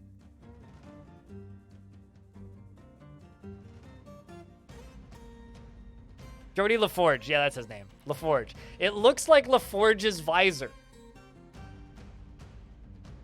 Or, Gazer Beam from The Incredibles, which is way too specific. Or, Cyclops from X-Men. Mr. Wessel. Not similar to nuclear Wessels. Thank you very much for the tier 1. Cheers. Means of Lunchables. All right, so let's keep following this. Where are the where are the squads at? Like, actually. Okay, so here are the squads. Terrified while in conflict. Finally, they've encountered something that is an actual threat. The battle rages, says Tubal. And Urved screams, I am terrified while in conflict. Meanwhile, Melville running down, Melville Canyon Bays, says, I am terrified but vengeful. I mean, you killed a goblin once before. You should be fine, right? Let's move the game forward by a few turns and see how the fight begins. Jump over here into the combat log while a hype train maybe starts. I don't know. We'll see. Well, that was definitely the dwarf that died. The hammer dwarf bashes the Cyclops in the right foot. Get him in the toe! Bruising the muscle. The Cyclops then, the hammer dwarf bashes the Cyclops in the lower body with a silver warhammer, bruising the muscle. The hammer dwarf attacks the Cyclops, but she jumps away. The hammer dwarf kicks the Cyclops in the right foot with her right foot, bruising the muscle, and the force bends the right ankle. Pause for a few turns. We do see that the Cyclops is getting stronger, but is bleeding. Actually has some pretty massive injuries. Her right foot's cut open. Must have been hit real hard with a hammer. I mean, like, when we glance at this, clearly we can see from this combat log that it looks like the hammer dwarf bashes the Cyclops in the foot. They keep on hitting him in the foot. Okay, they did get him in the upper body once. Cyclops grabbed the hammer dwarf by the nose with her right upper arm and takes the hammer dwarf down by the nose with their upper arm and then releases the grip. Well, yeah, no, Fractured Skull will definitely be over soon. I just think it's funny that he grabbed him by the nose. Now, was that big nose? A very delicate grab. I guess we'll never know. And there it goes. Ball's over. Who actually got the kill here, though? That was the Goblin.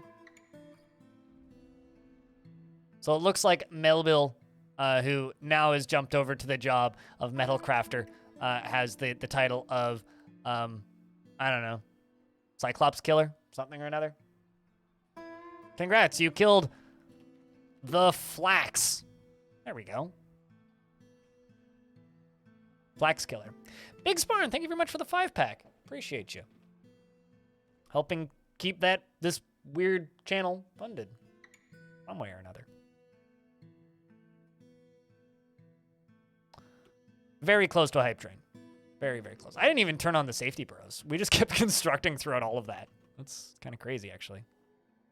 Thanks for the 5 cents, Local Ghost. And Overt Blue, thanks for the tier 1. Cheers. First time you're able to catch me live. Well, cheers, Silk Dragon. It's not Skill. Silk Dragon. Thank you for all the helpful tutorials. No problem. You got Baroness and you're super excited about. You've been able to approach the game a lot easier since the Steam release versus the previous times you tried to play. Yeah, I know the feeling. But you actually like the ASCII graphics a bit better after you played for 100 hours? What, like, now that you've played the game for 100 hours, when you swap over to ASCII, you're like, I get the appeal now.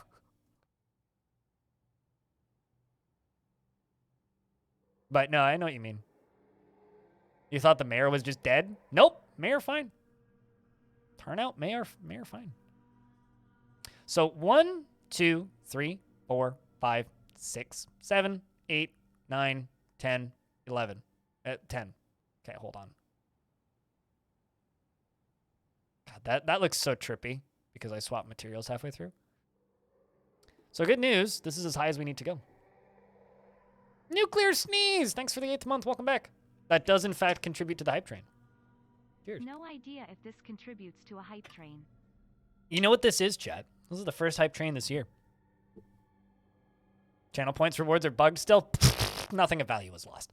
All right, so we're going to go over here with flooring.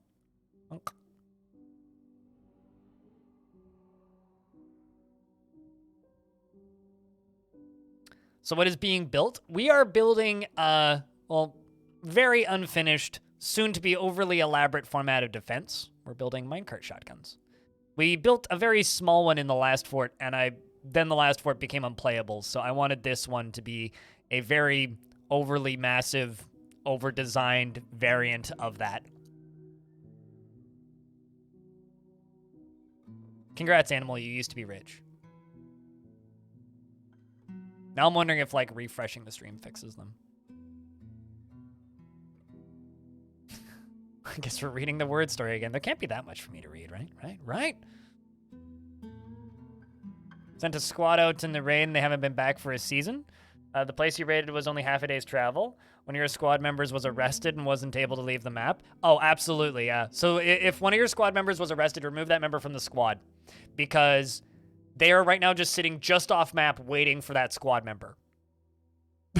They're literally camping right next door to your fort going, guys, we're waiting on one more person. Where are you at? Frog for hire. Thank you very much for the resub for 22nd month. Here's dude. Hold on, I got to do a thing.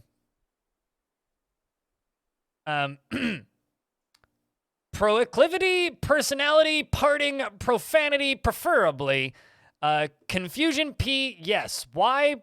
Pregranation, potentially immigrate goblins to... Okay, we're all caught up.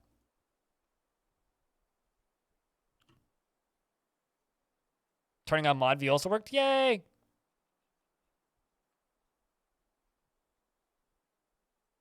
Hey, Festiva.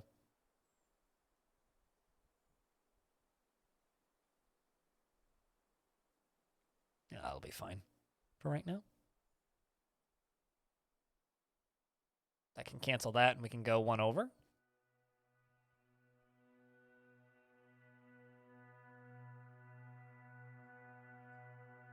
Silk Dragon 47, thank you very much for the Prime subscription.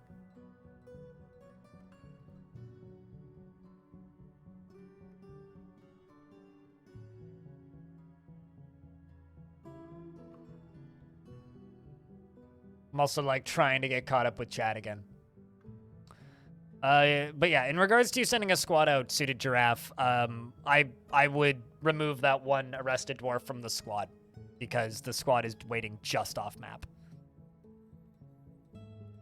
That's your actual issue, is the squad is waiting just off map. Do I run with FPS with and FPS cap? Do I have an FPS cap? My FPS is capped at 100 for the ticks frame rate, and then the graphical frame rate is capped at 60, which is my monitor frame rate, which is what you should cap it at. You like my no bullshit attitude? Hell yeah. Cheers, Mac Daddy. Thanks for continuing that gift sub. With whales? I've never seen a whale. So, no, because I've never seen one. I would love to. Whales seem interesting, but I'd need to find one.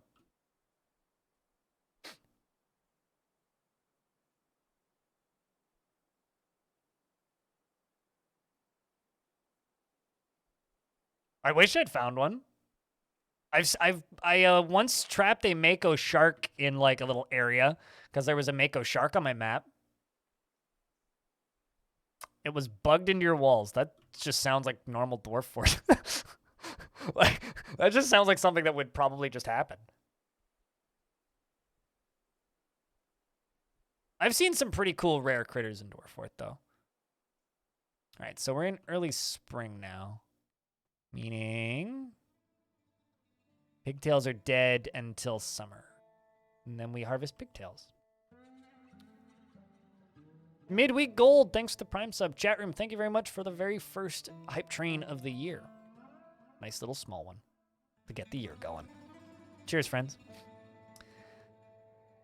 Do you know why your visitors become hostile every time a goblin army comes? They're not even goblins and there are hordes. Okay. Sounds like you have visitors that are good friends with the goblins. You have a pile of artifacts, and after another attack, it devolved into a fight in the main hall in a circle of resurrection. Battle King, and King is a necromancer and sitting at 0 FPS. Oh no. So the FPS will catch up eventually if there's like a big undead fight going on. That's the first thing. The second thing is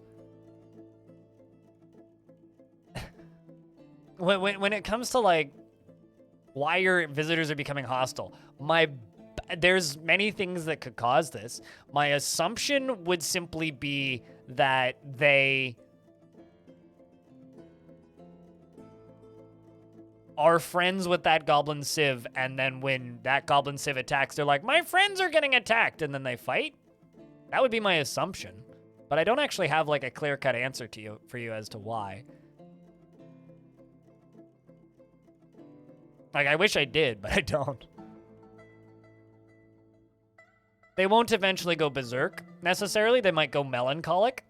So if they fail their mood, there's several different things they can do, and one of them is go berserk.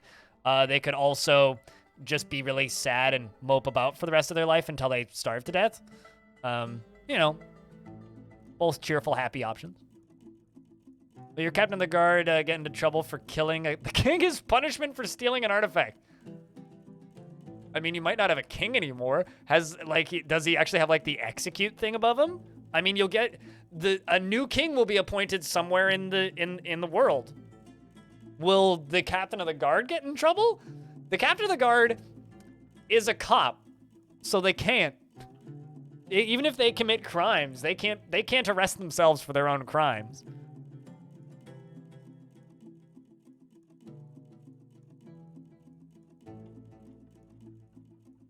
You like your various themes for your forts? What's the strangest theme or goal that I've had achieved in all my years playing? I made a cult fort based around the dwarven god of death and reproduction that ended by dropping every single member of that fortress into a volcano on a platform by pulling a lever. That was pretty good. That one was pretty good.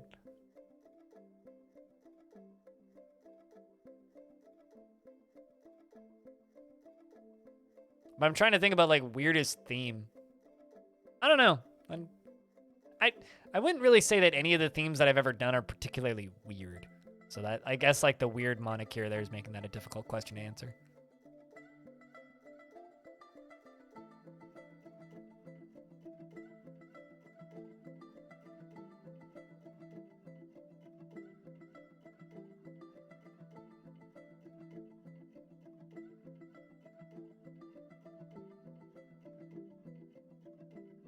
I didn't think to unassign them. Thanks. Also, your Baroness banned the export of bolts, and they had bolts in there when they left the map. Would they be Wait, hold on a second. So are you saying that, like, your military had bolts? Because your military is not exporting bolts when they leave the map. They are exporting bolts for the purpose of murder, which isn't technically exporting bolts. Exporting bolts would be trading them to a trade caravan for profit. That would be exporting. So no, your military should be fine. Unless you just sold a bunch of bolts, in which case then you should see all the crimes already active. Talon, Artho, what kind of dwarf would you like?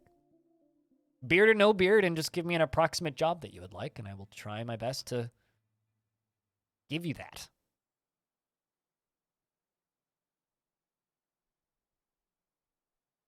Yes, the bad... You know what? I don't even know how to properly respond to that, but yeah, sure. You export bolts to the bad guy's face, and then they're importing bolts into their society. I think they actually bring all of their ammunition back, though. Like, I'm pretty sure they don't actually lose ammunition when they leave the map. Big drop zones and have corridors and grates above children and drop them onto them, and their dead bodies would drip blood through the grates onto their dead parents. That's kind of dark, Master Spike. That is kind of dark.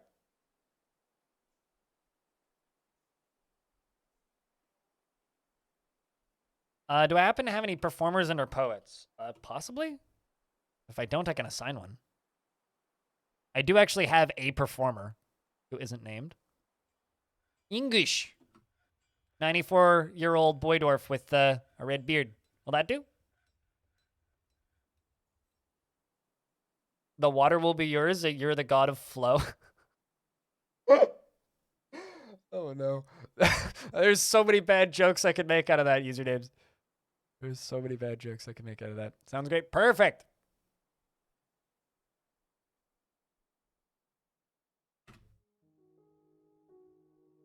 You finally made it to the stream. Speaking of the god of flow, what's up, blue sandwich? What's on that blue sandwich? Just blue? Is incredibly calm and can easily fall into love and rarely develops positive feelings and sings toss a coin to your witcher all day until he gets punched in the face. He is curious and eager to learn and tends to be passive in discussions. He likes to brawl and doesn't cling tightly to ideas and is open to changing his mind about things. He's a friendly individual and he tends to form only tenuous emotional bonds with others and tries to keep things orderly. He is very humble and he tends to consider what others think of him. He tends to be swayed by the emotions of others, by emotional appeals, and he needs alcohol to get through the working day. He does not mind being outdoors at least for a time and doesn't really care about anything anymore. Naturally, dreams of creating a great work of art and personally believes that mastery of his skill is one of the highest pursuits. He likes copper, pink garnet, and glumprong wood, spooky wood, and leggings and hatch covers and coins. Toss a coin to your witcher, and the words of the bronze rocks, and the sound of the bewildering silkiness, and the sight of the mellow meadow. And when possible, prefers to consume bilberry wine, and absolutely hates brown recluse spiders. Ishmael's your kid, by the way. You don't have a spouse that is alive. And you're blissful after sleeping in a good bedroom. You're interested remembering a fine, tastefully arranged door. Food. Yannick, hello. Just blue. It's going good. You watched a lot of my YouTube while trying to flood a cavern. I mean, as you do, you know. Sometimes you just gotta flood a cavern and you need background entertainment. Where's these? That's what I'm looking for. Other skills. Knowledge. Let's see. You know the meditation of orbs, the tomb of dying, the glittery meditations, the wheels of selling, the fabulous droplet, the bewildering silkiness, and the sable petals. Of course, you're also familiar with the mellow intricacy and the mellow meadow. You do have the gutter the easy way, an essay memorized, as well as savages and nothing more. You know the sea of laughs, which is like the sea of screaming, and you see honesty and Savant Aegis. Is there chat? Which of these poems should we take a look at to learn a little bit more about? I look like Jonathan Blow. You never seen Jonathan Blow? Because him and me look nothing alike. For once, I have a lot more hair than he does. He's having trouble with his receding hairline, and I'm still in hair metal phase. A tomb of dying! All dwarves require alcohol to get through the working day. Doesn't care about anything anymore. Yep, nope, this dwarf is very numb. And she sang boldness, is what you would like to see. Okay. And she sang boldness. And she sang boldness is a poem authored by That's an elfie name. And it is an example of the meditation of orbs. The work has no particular subject, and the writing is somewhat showy. The poetry is very, very bad. That always amuses me. Let's see Mule, though, because chat wanted to see Mule. Also authored by an elfie name, Elifa Ribinia, and is an example of the meditation of orbs, and the work has no particular subject, and the writing is somewhat showy. Overall, the poetry is not awful, but not very good either.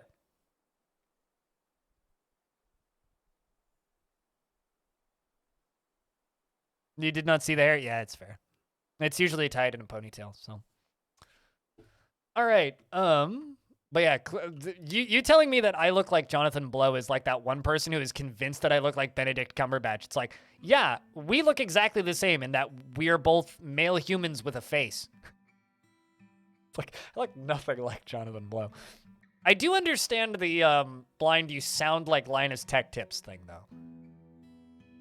I do understand that one. That's like the one like weird thing about me that I do completely understand why people come to that conclusion.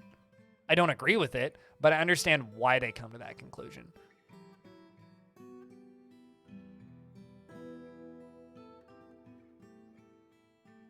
And the reason I sound like Linus is because we're literally from the same part of town, grew up in the same part of town. I'm pretty sure, like, I've mutual friends from, like, high school era. It's just like one of those, yes, we literally grew up in the exact same part of town, so. And we're not that far off in age. Collab stream? Guess I'm famous enough now. I feel like that would be much more likely to happen with the old some of the old Tech Syndicate people than Linus. All right, do not like this. This is way too close to the ground. Yeah, I'm not as nasally as Linus. Can I give you a sponsorship spiel? No, because I'm not a sellout to that degree. You miss Tech Syndicate? Yeah. Touche. I feel that. Highlander was a fun time. I still watch Logan, though. All right. Although he's had his weird periods of, what the heck are you yelling about again, man? Like, you're mad at something, but what exactly? I'm not sure.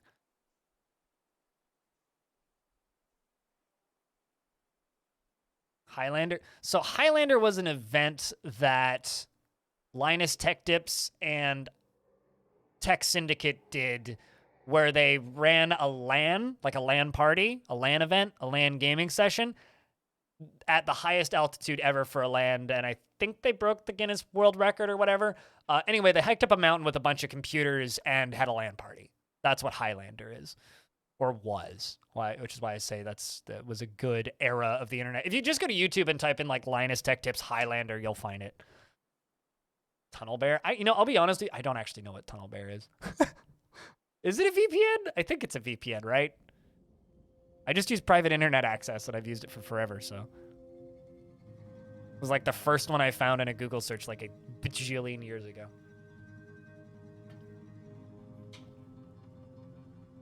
It was a VPN host? Does it not exist anymore?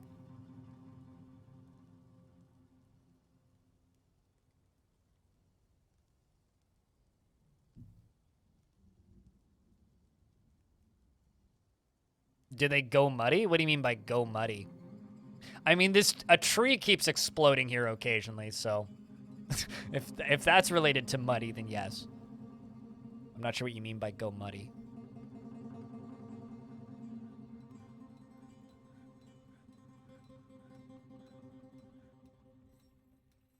Our last one was 2004. Yeah, sounds about right. Oh man, I did some of the wrong flooring. It's fine. You got bought out by an American company? Huh. Yeah, I remember the name Tunnel Bear, and you just like made me flash back to weird old ads, but by McAfee. Huh. Huh. Okay. Was that blood on the floor? Yeah, it's coming off of Dwarf's clothing. Probably the military, actually, because, like, they're walking out into the rain, and then they get rained on, and then all the blood runs off their clothing.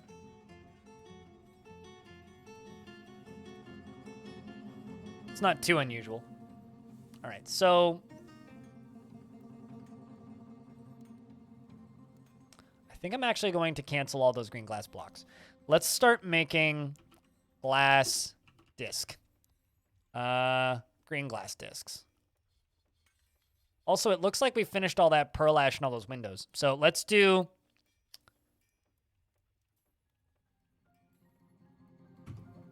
Oh man, I can't actually queue up 10,000 anymore. All right, so let's do 5,000 green glass discs.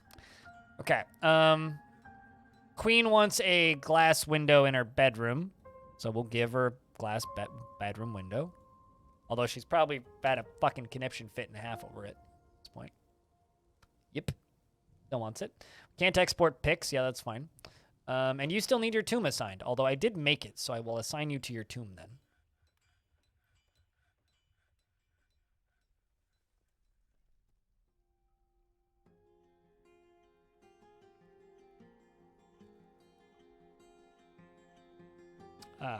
Queen. And out liaison postcard. Wherever you is. There you is. All right, so now Queen is, like, unsatisfied with anything, but at least has everything. I know 0 is unlimited, but you used to just be able to type in whatever number you wanted. So I'm a little sad that there's a cap on it now, but it's fine. Needs sand-bearing item. I guess I'm out of bags again. All right, well, it's time to make more leather. More leather bags.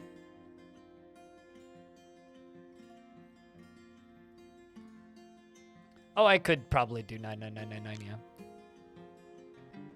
Let's see how many tanned hides we have. 131, excellent. Leather bag. 50. Let's also check how we're doing on cloth.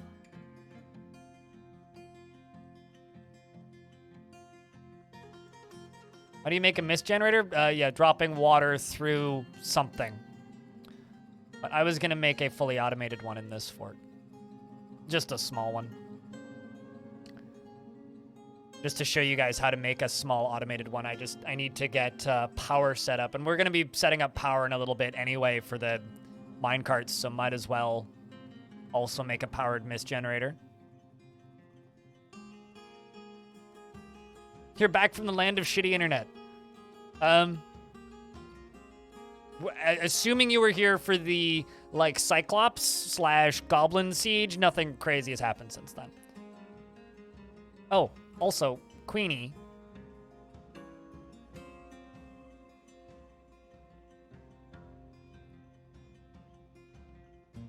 You can have the nicer throne. And, glass windows, select material. There you go. See, clear glass windows. Look at these. You were not? Oh. Well, let's see. We got sieged and we parlayed it. We gave them a bucket. And then we got attacked by a Cyclops, and the Cyclops punted a dwarf to death, unfortunately, and then we beat its face in. Yeah, Twitch was being shitty. It wasn't shitty internet. I think it was just Twitch being shitty. Was it in your bedroom that you wanted it, Queen? It better have been. Yep. And that is your bedroom, so.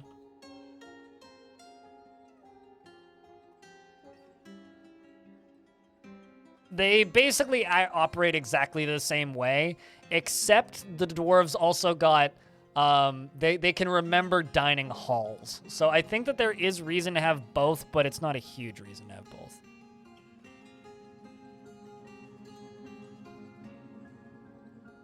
Chat, when we roll into summer, you need to remind me to try and harvest wild pigtails.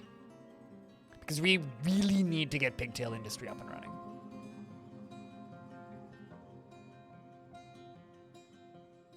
Like, we need to. And I keep forgetting.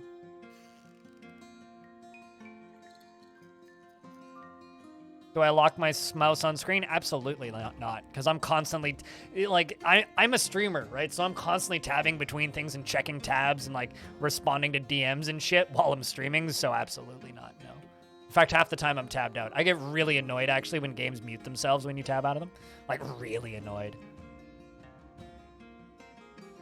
It's one of my biggest pet peeves, actually.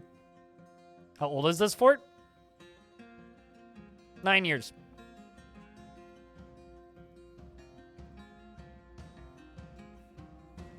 How's the status with the Gobbo Civ? Actually, yeah, we need to check their war status. I'm curious if that... Yeah, the complex hate. We're still at war with them. I guess, like... them... Like, parlaying with them doesn't actually, like, make them not be at war with you. It just makes that siege leave.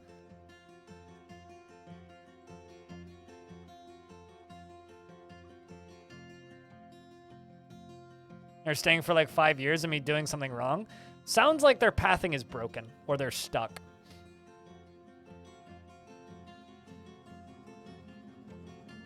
That's been wording for anything you're at war with for a very long time. If you're at war with something in Dwarf Fort, they import terror and export vengeance.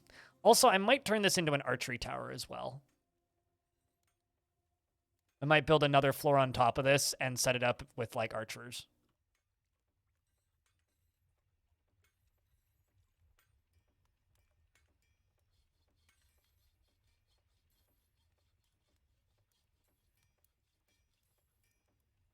It's going to go all the way over to there. Claystone, all the way to there. With claystone.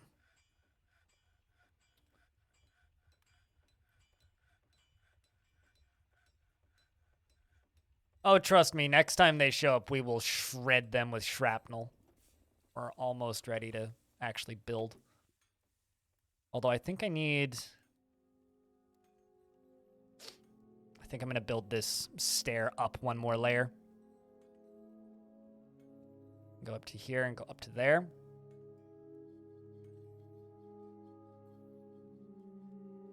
Dwarves can shoot down different sea levels, yes.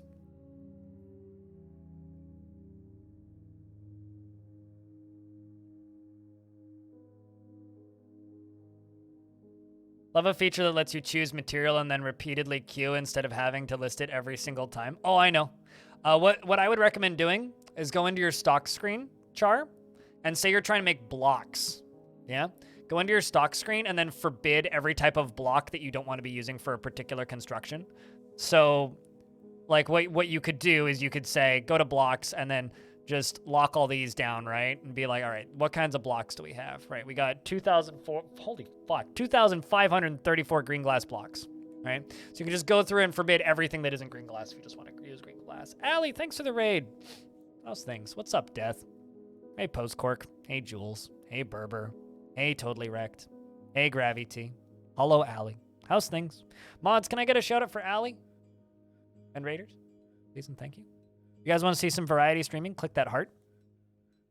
Do it, you won't. I dare you. Adding to my insane numbers. Yeah, well, thank you. It's okay. I'm stupid too. Is that 8,000 claystone? Maybe. Like, the thing is, it's also counting the constructed claystone. So, I mean, a lot of that claystone is like in here, over here. What's up, Melancholy?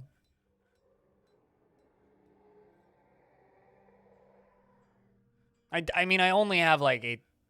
It's nothing compared to like it was like 70,000 diorite blocks I had in Long Death.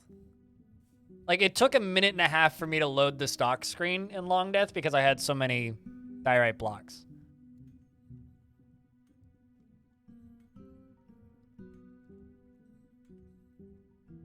Can dwarves forget steel from limestone block, or must it be rock? Can dwarves forget steel? Forget? What do you mean by forget?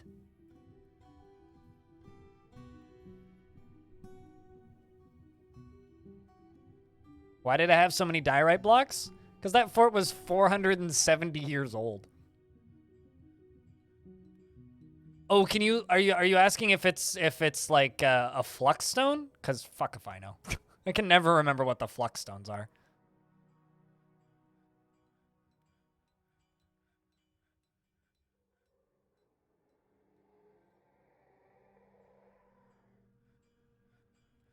Like, genuinely can never remember what they are. I have absolutely no idea what the flux is going on. Yes, this is true. Accurate statement.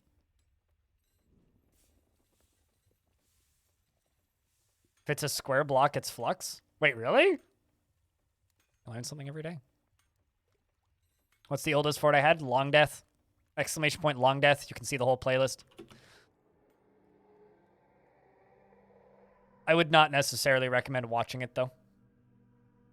It's more of a historical anomaly at this point. Is this, like, busted?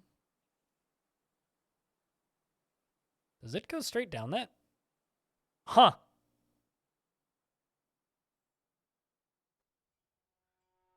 Interesting.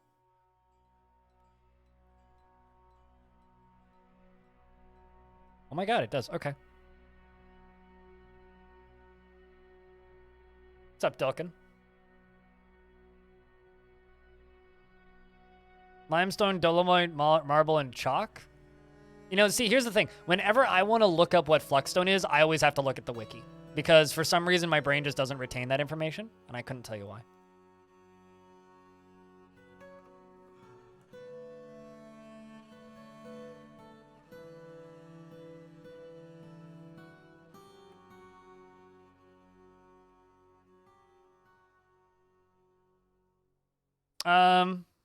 Then it would be, what's it called? Arch Crystal. Arch Crystal was retired at 500 years. Long Death hasn't technically been retired yet, but... Oh, geez. I screwed those 2 layers up. It's just supposed to go down to here.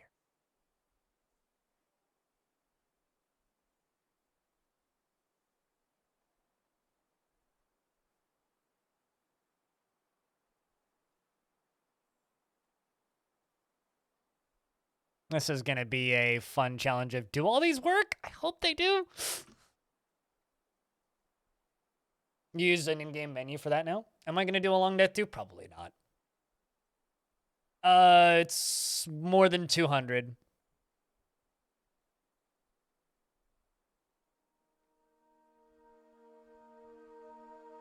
I still love what you do.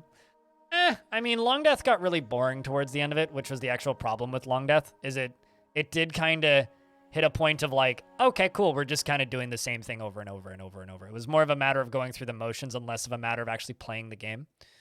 So I don't know if I would ever do a fort like that again. I might do another, like 100 years? Sure, absolutely.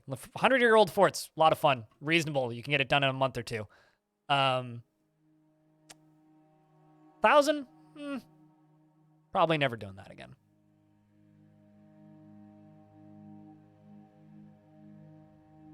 I can say that pretty safely. I'm probably never doing that again.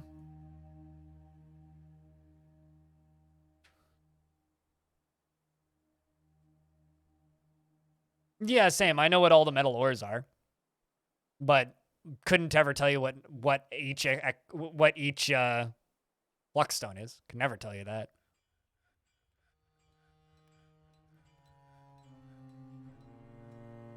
Wait, hold on a second. Like, as in your camera goes straight into the underworld? Got a farming question? How do you accumulate seeds other than buying more? You set your work order to only brew when seed is over a certain amount. When seed is over a certain amount? Why would you brew when seed is over a certain amount? It doesn't seem to be working. Well, you don't brew seeds. You brew the plants. So if you're setting them to only brew when seed is over a certain amount, it's just not going to work. Period.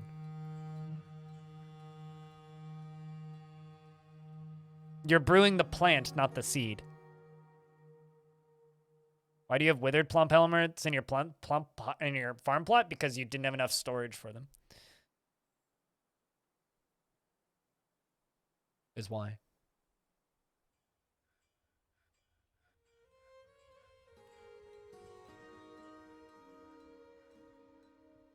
We're still only mid-spring. Got to do that early summer. Cold-blooded, but thank you. But yeah, if you have withered something, it means they just didn't harvest them quick enough.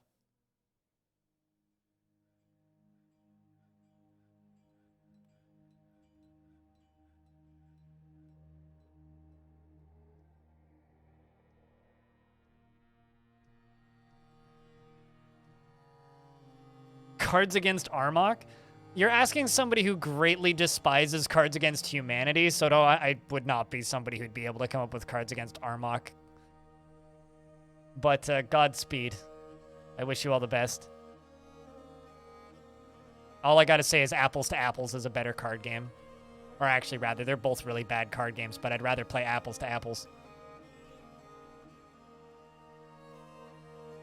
Oh my god, Zerov, what?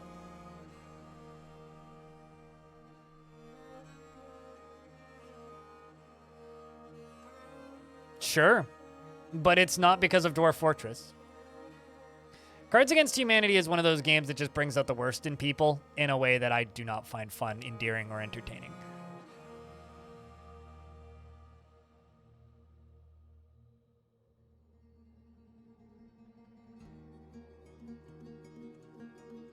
It's overplayed? It's just not funny.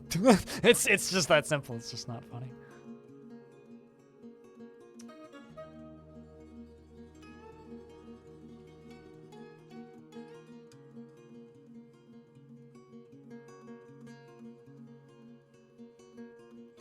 Well, I mean, I'm proud that you have friends like that, Zori. I've never found that type of interaction with other humans to be entertaining or enjoyable. What am I making with the minecarts? So have you played the video game Portal, where Speedy Thing go in, Speedy Thing come out? Well, Speedy Thing go down, Speedy Thing hit wall, thing inside of thing fly out of thing. So we're throwing stuff at thing. So we could throw coins. We could throw lava. We could throw golden statues of trees being chopped down. We could throw corpses of children. We could throw bone rings. We could whatever we want. We could throw portals. Yeah, literally, actually. We could throw glass doors. But we're going to be throwing serrated glass discs.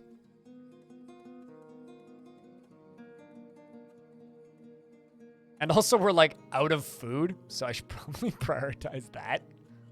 Which is kind of hilarious. I really need to increase my farming setup.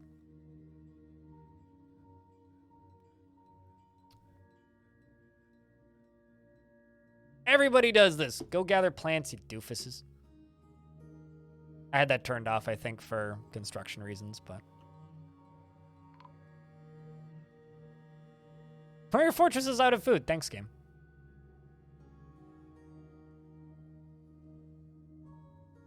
Have I tried it with coins?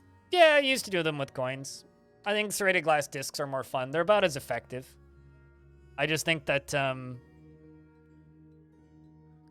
coins are about the same level of effectiveness, just significantly more cheesy. Cool. I'll look when I'm not streaming. Last time.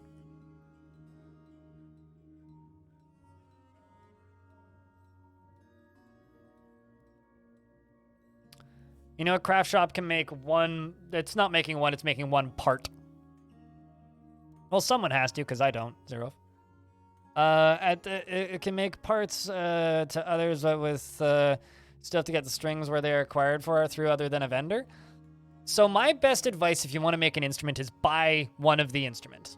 Just buy one of the instrument. And then it will tell you what each material piece is made out of. Once you know what each material piece is made out of, then you can much more easily assemble the pieces. Because if it's like pigtail strings, okay, then the strings are probably made at a clother's shop. And that's just going to vary in each map. And I can't tell you what your musical instruments are made out of, and I can't tell you what pieces you need, and I can't tell you what shops use them, because it's different for every world. Push the minecart through the lava pool. If you push it through a trench, it'll fill it up. So if you just have like a pool of lava with a minecart rail that goes through it, and you push a lava-safe minecart through that pool of lava, it'll come out the other side full of lava. Yeah, that's the way I always do it. I mean, you could do it with just trial and error, but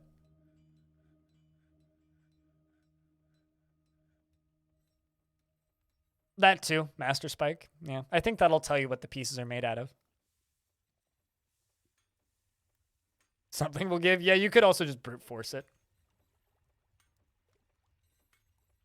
I usually just buy one of each and then start examining them that way.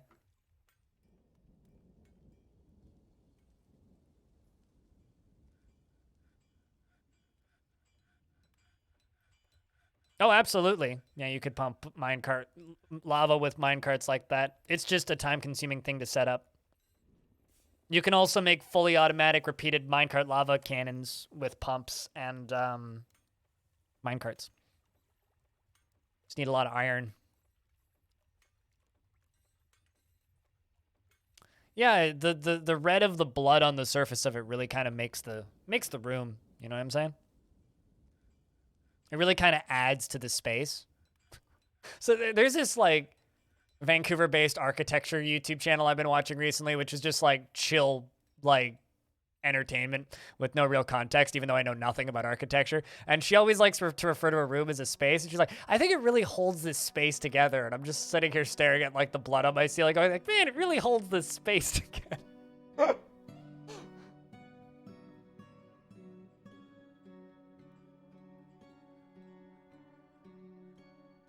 That would be, you know, that would be less of a mod, because that would be like a world gen thing, right? Because each faction has their own instruments from world gen.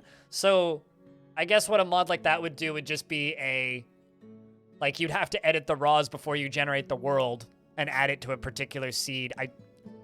Sorry to bail early, but this year has started with exhaustion. Oh, I know exactly what you mean. I know exactly what you mean. Go take a snooze. We'll be on tomorrow, Victory and Souls. We're back to the long streams.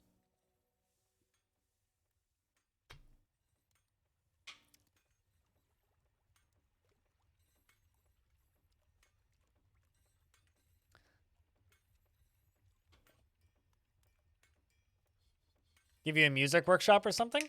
I wouldn't want that. To me, I think like if there's too much player agency in Dwarf Fortress, it kind of takes away from it a bit. Like, the coolness of Dwarf Fortress for me is the fact that the dwarves have pretty much 100% autonomy. But, you know, to each their own. KY DZ, hello. Well, thank you for watching, DZ.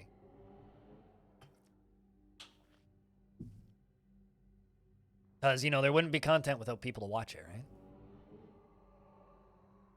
I was sitting here wondering, it's like, why thing run so slow? Why thing run so slow? Well, turns out, game pause. Had game pause. Me smart.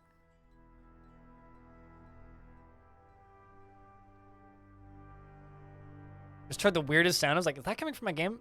No, it's a vacuum cleaner in the hallway. Like, what the hell is that? It's like this weird... I was like... Goblins bring a drill?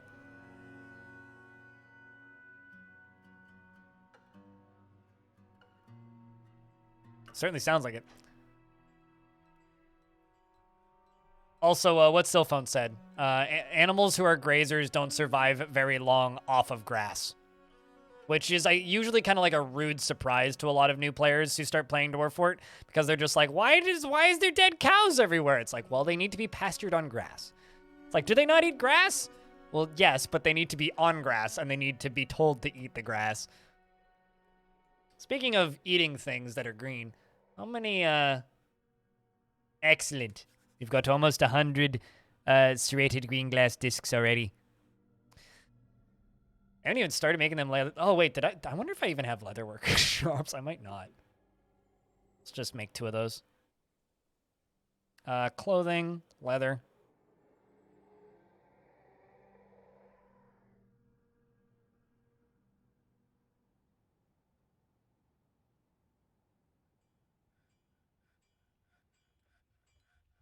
Okay, no plants that can be processed. No animals that can be sheared. There we go. We can do that. Those are still dead because we're still in mid-spring. We need to hit summer for them to not be dead.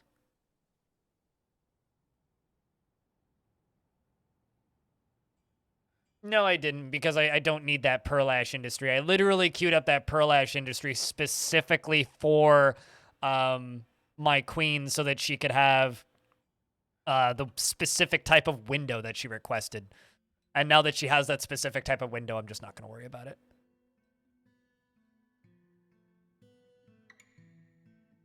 Are you going to set up one minecart and schedule for all the carts? No, we're just going to have individual carts preloaded, and then I can just unforbid them, and they'll go boom, boom, boom, boom, boom all at once. I don't like setting up multi-track stuff. It's just a bit tedious. I'd rather just have all of the minecarts preloaded, ready to go, and just fire them off.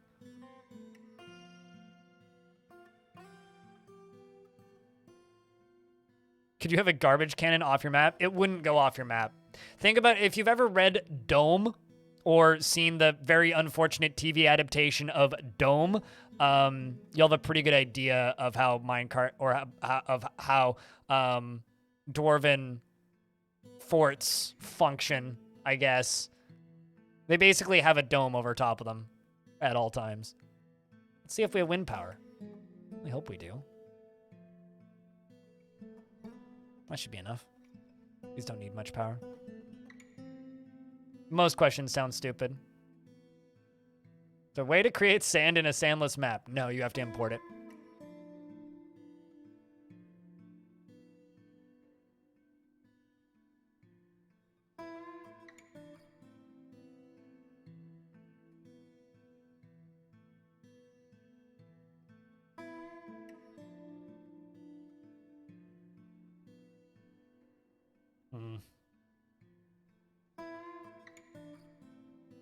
Kind of don't like this, but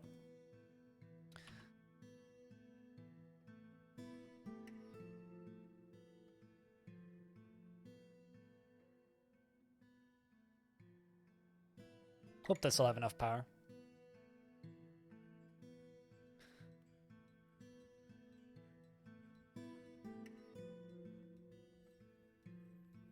Here to lurk, new to the game? If you have questions, if I can't help, chat can. Welcome to the chat, Dexter Morgan.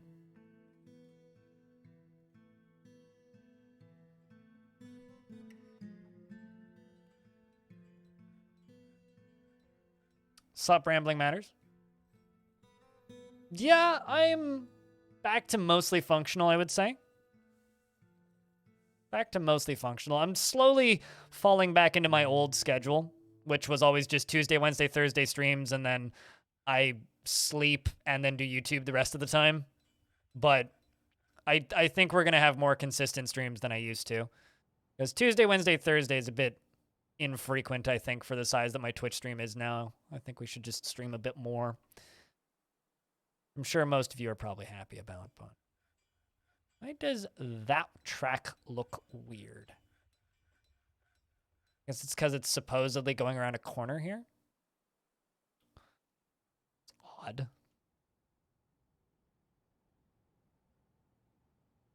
We're not in summer yet, so I can't get pigtails yet.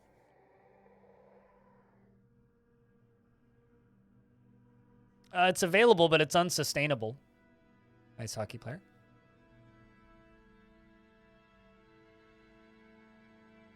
If that one track fires to the right. I mean, if it does, that's fine. I mean, I'm not going to have dwarves running up and down this stairwell during sieges anyway. I mean, this whole thing's going to get blocked off. For one thing. Like, these are going to get blocked off during a siege, so they're not going to be going up and down this way, and this whole thing actually needs to be blocked off, like, right now.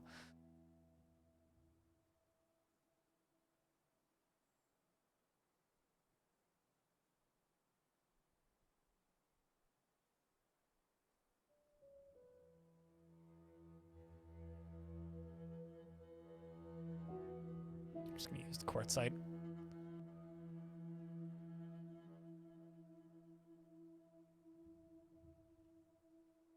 Five minutes until the next dwarf, chat. Go warm up your fingers. Good luck, chat room.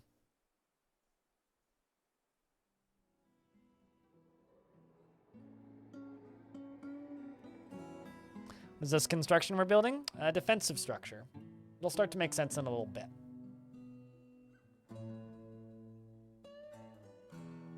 Also, chat room, I do have to say, thanks for the absurd amount of followers once again.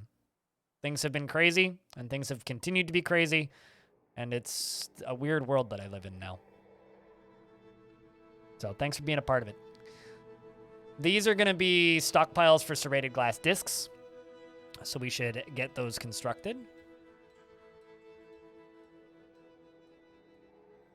And queued up.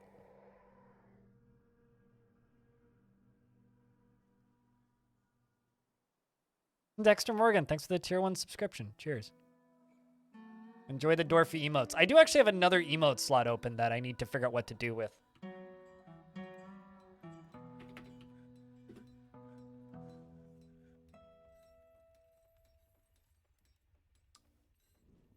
It'd be weapons, trap components, right? Well, I guess I could just, you know, let's actually just allow all these, say no. Yeah, we can just do those.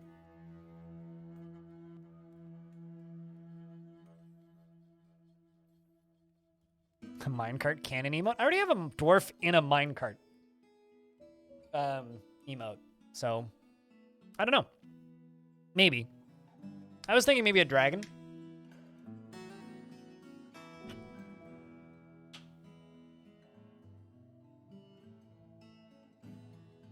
Some sort of dwarfy fantasy themed thing. It's like throwing the whole kitchen sink at them. Hey, sometimes it's your best weapon. It's producing 80 power. You're suspended. Well, that's kind of funny. Are those windmills? Those are, in fact, windmills, yes. Although, I do not want bins in this. Now, the reason I don't want bins in this particular stockpile is because if there's bins in this stockpile, they will just put the whole bin into the minecart, and when the minecart goes down and fires down at the bottom, when it flies out here and the bin collides with this side, things will just fly out of the bin, which is fine, but is significantly less effective versus the let's just throw kind of, what's the word I'm looking for here? Which is significantly less effective than the alternative of... Oh, did I screw this up? I may have actually screwed this up. I need to deconstruct this lever and reconstruct it. If it's all in a bin, then it's like a secondary grenade, and it's not that effective with this current setup, so... For you right now, is it a new world? If it's a new world, then Legends. If it's a world that you've been playing in for a bit, Fortress. But if you haven't read Legends yet, always dive into Legends for a little bit. We actually did a Legends mode session for this particular Fortress, which just went up on YouTube yesterday.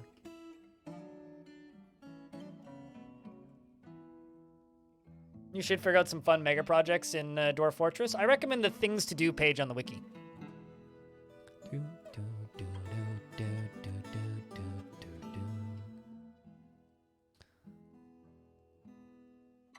I love how I have this locked door that doesn't do anything because there's just like a way to walk around it. There's something about that that's just really funny to me.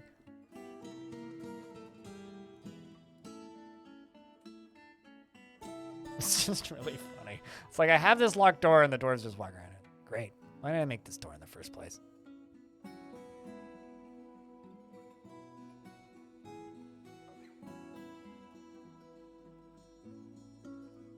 They're still laughing at the gopher?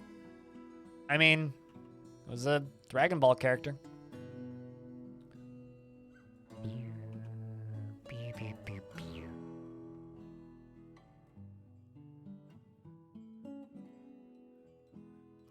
This is quite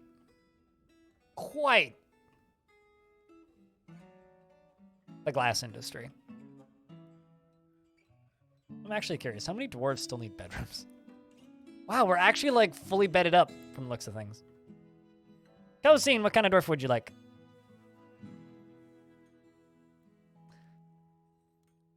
You missed getting the sub goal too? For what it's worth, the 3,001 we'd hit it previously. Although we're still 25 subs off of the actual 3,000 subscribers. We are over 3,000 sub points. The most upset dwarf. Woodcutter or dyer? I guess technically that would be the woodcutter.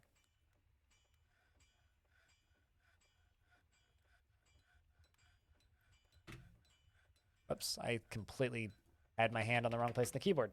K-O-S-I-N-E.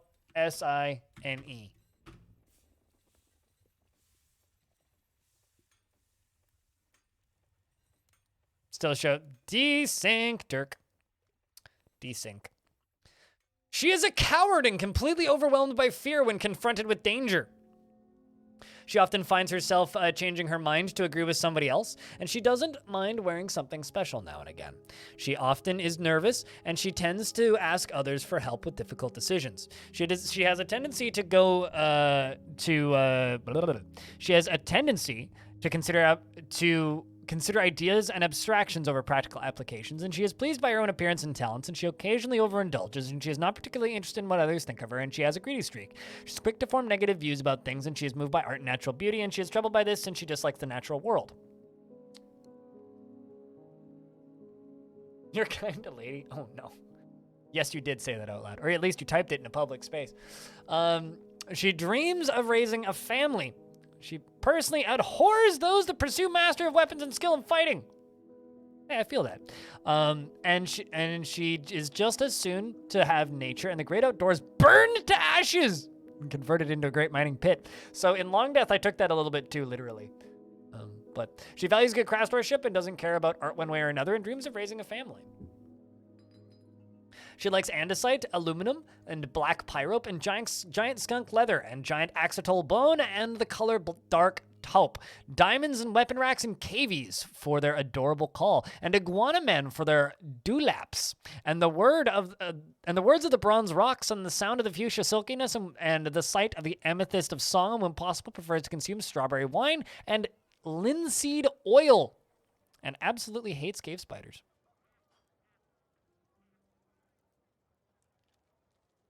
Sounds like she belongs in a military squad. I think we're just going to let her continue praying. Because honestly, I think that's what she needs.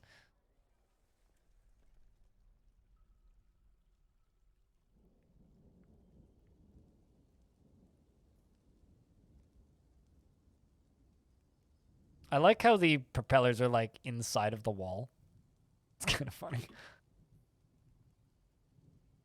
On extending stairs upwards. If they're like literally, if they're constructed stairs, just click on the last layer that they were on, scroll up the layer, and build them. I would not suggest connecting designated and constructed stairs. If you dug out the stairs originally, just dig out the rest of them. That is my advice.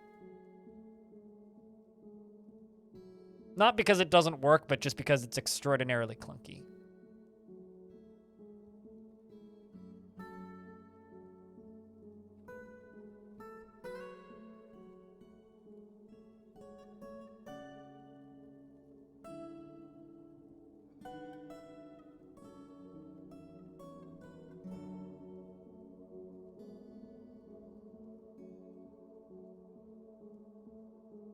Uh-oh. Game is not the happiest with that.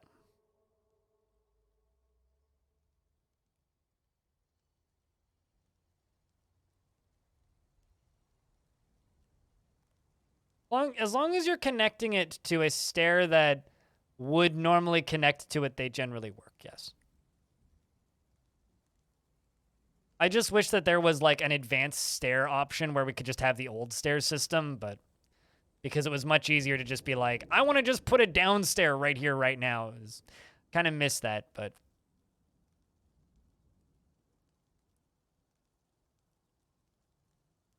Twin Soul, hello. I have another stupid question for you. Is it possible to build a down stair into thin air? Yes. The dwarves can build down while floating on a down stair. So, like, I could start up here and build stairs this way to, like, there, and they would be able to build that.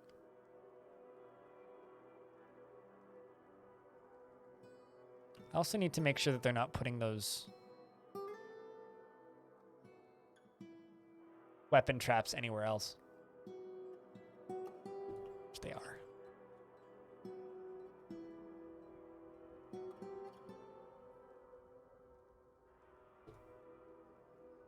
It's like, why are they not showing up in where I need them to be? It's because they're not being put there.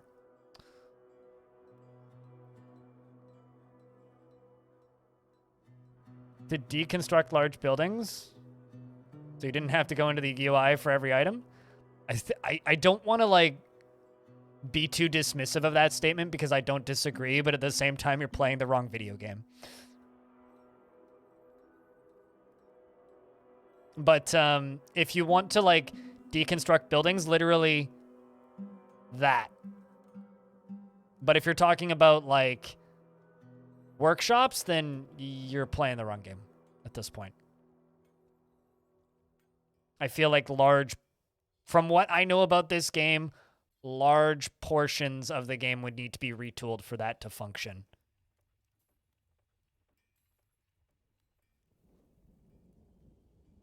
As I understand it, anyway.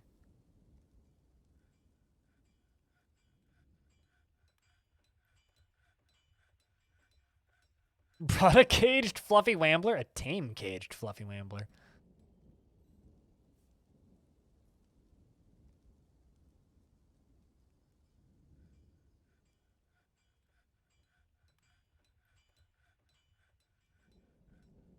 Actually, I wonder...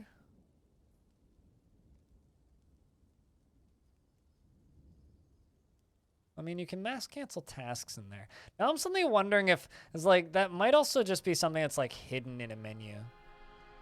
I know there used to, at the very least, be like a list of all of your constructed workshops. I don't know if that exists anymore, though.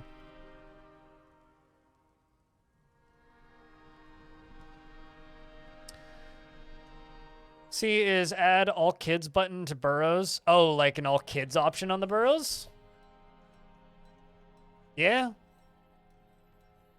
that makes sense. Yeah. So you could just have kids in a specific kids-based burrow. Places menu has that, but does it have a deconstructed button?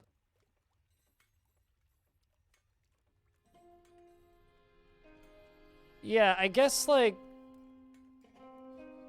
Yeah, so it says what they're doing, but, like, I guess they could put, like, a deconstruct button here. Like, I hadn't found this menu yet, so, like, this just shows, like, how many screens there are in this game. I knew that this screen existed in the older versions, but I hadn't found it in this version yet.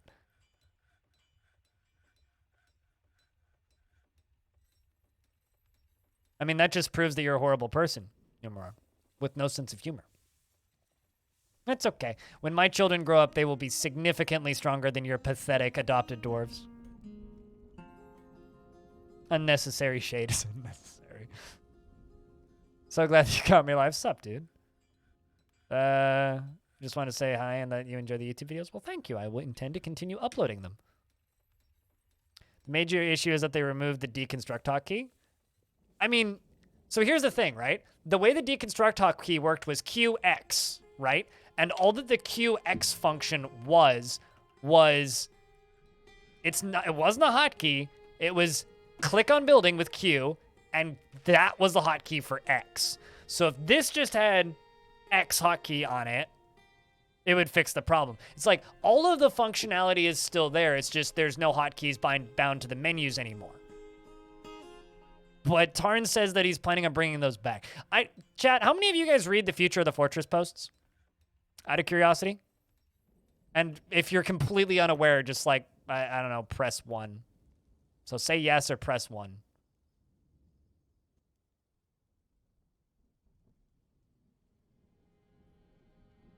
Okay, so the Future of the Fortress posts are public Q&As that Tarn does once a month on the Bay 12 forums. And I generally, well, not generally, I make videos out of them once a month of me reading all the posts because people are, like, in the current year generally don't make forum accounts or accounts on forums. So I make videos of me reading the posts. He hasn't posted this month's yet because it's taking, well, way too long because apparently there's way too many questions. And I'm really curious to see what some of the information comes out of that. Any info on the upcoming interview? Sometime between late January and early February. No more information outside of that. You still don't know what's going on? Play it yourself. Or don't worry about it.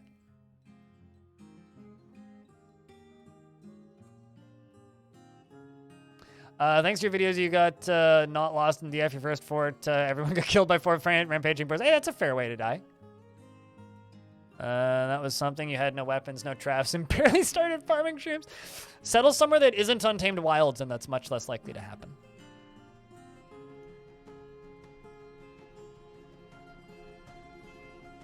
Then why does it matter, Squawk? Honestly, here's the actual thing, Squawk.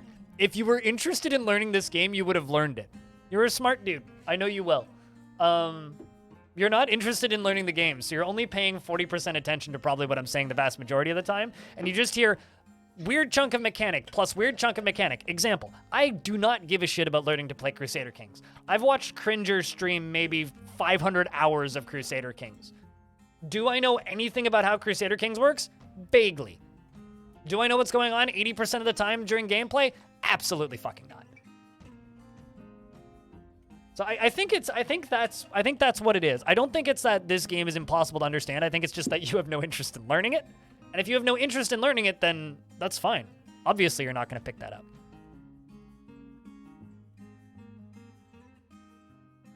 You're kind of sorry. I see a question there. You're kind of new to DF, and are you doing something wrong, or is it RNG? A Minotaur came into your fort right after killing it, and ogres showed up, which was kind of a struggle to kill them both one after another. That's not RNG. So what you're gonna get attacked by is based on what's in the area, right? So if there is crazy shit where you happened to settle, that stuff's just gonna show up because suddenly you're there, right? So things that attack you in Dwarf Fortress aren't RNG. It's because they were present and living in that area of the world already. So are you screwing up? No, you just settled somewhere fun. You've been looking into playing with minecarts just to have them do the damn things and force you using quantum stockpiles. Dwarves somehow never unload things manually, but auto dump into one stock tile works like a chump. Yeah, don't worry about manual unload. Just straight up don't worry about it. That's my advice about minecarts. Now I need to worry about pigtails.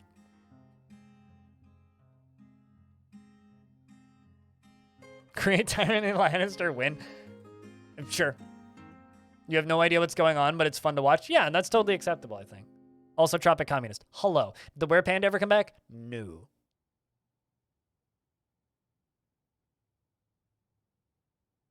It was like, what, just under 500k copies in December? Yeah. One day you shall build a dwarf roller coaster. That's not that hard to do, actually. Just make sure you have a get-off point that isn't fly into a wall.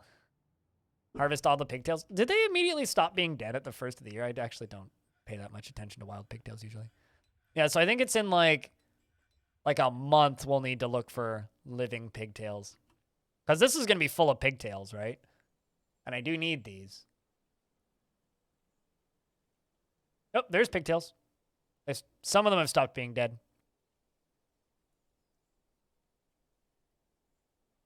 There's a few, actually. Look at that. Some of them are still dead, though.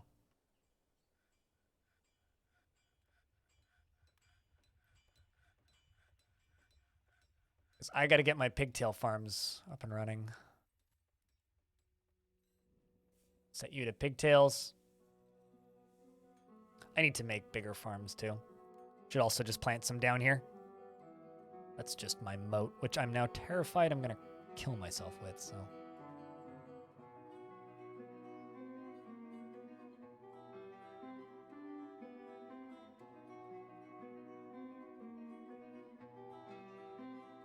I'm very confused by this whole statement, penis. Can you set up a zone to get? Can't you set up a zone to gather as a fruit zone? I could, but I don't want them running in there to gather shit all the time because that is my drain. So it's like, I could, but I also don't want to prioritize them going into here unless I'm aware that they're going in there for a specific reason. Fungus is so ugly. I like the way it looks. It looks very pretty in ASCII, though. Super pretty. It adds all these fun colors to things. Look at that.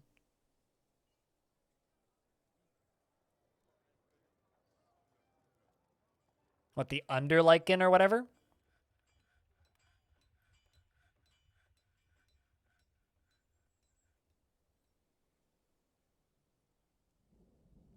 I think actually what we're going to do here is I'm going to build a paved road over top of this, and then I'm going to deconstruct it.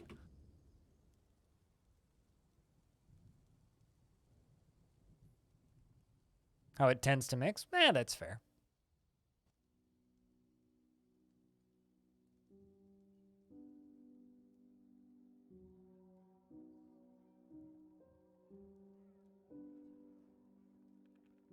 No jobs yet to process plants. Come on.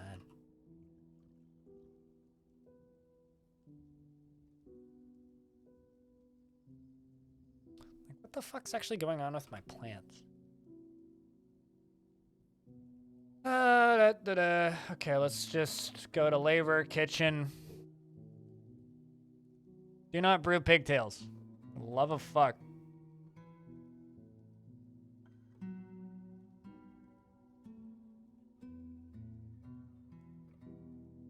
Dug into layer minus 120 or something and your base started to grow fungus everywhere. Is that good or bad?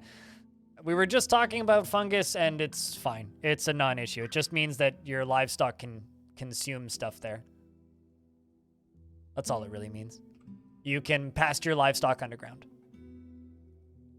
It also means that all of your floor is dirt, which is not bad, but dwarves should be living in stone.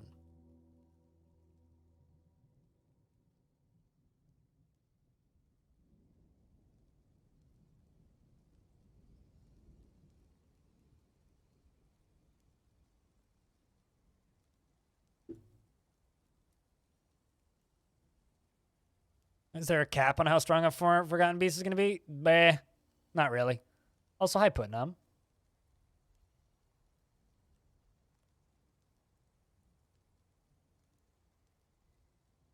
I mean, to give you an idea, the meanest Forgotten Beast I ever got was a horse that was made of steel that shot webs. Everybody died. Everybody. Also, are you officially a member of Bay 12s now?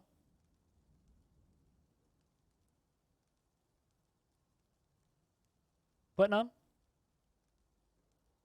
You don't think so? It had to be a web splitter? Yeah. You're programming the game right? Okay. Well, there you go. Quick, spam bugs! Chat!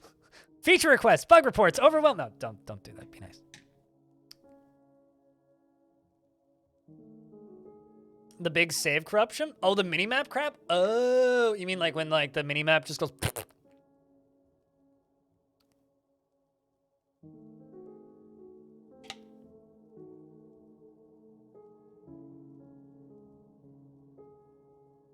Can you add my favorite anime? What come the actual like logical question is add sex. Thanks. Game's pretty good.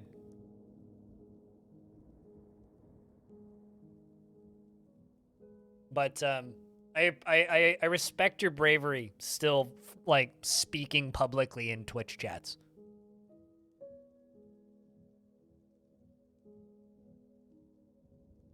I hope Tarn slept at some point this year so far.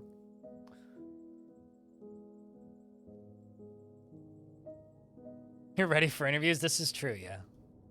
All right, so Still have no pigtail seeds. Do I actually have pigtails yet? Can I please process those fucking pigtails?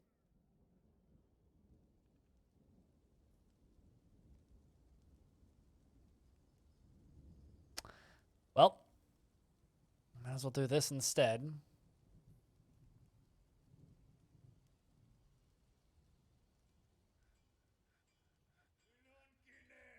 It's party time, chat. I didn't even know I had my camera off. Well, I guess now I do.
Wait, so I'm not the only uber nerd who's memorized the lyrics?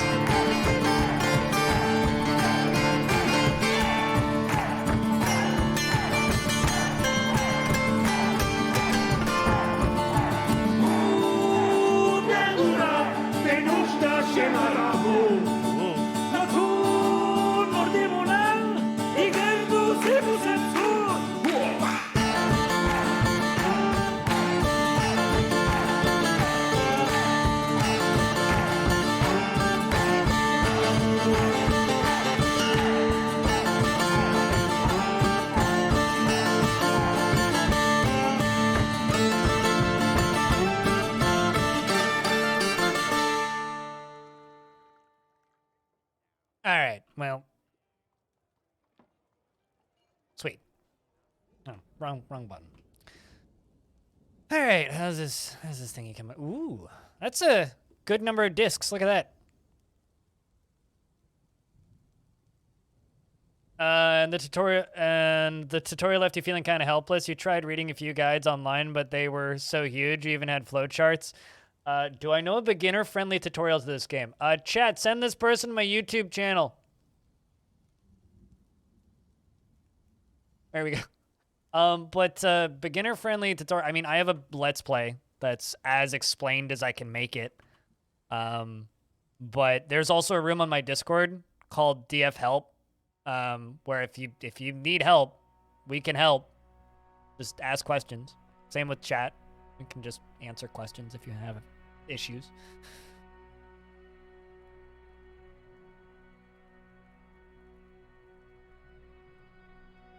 Which part, Silver She?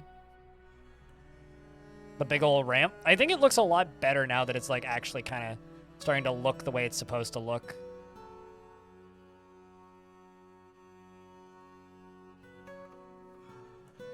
Because like Dwarf Fortress, the only thing you really need to know as a new player, right, is dwarves need 3 things.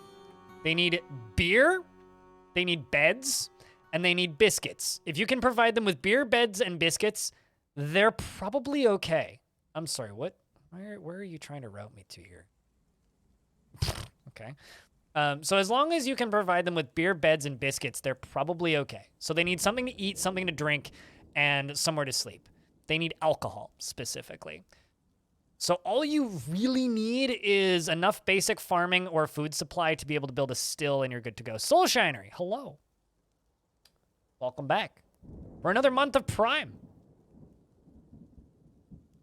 Beers, beans, bullets, bandages, and I think you're confusing that with beans, bacon, whiskey, and lard.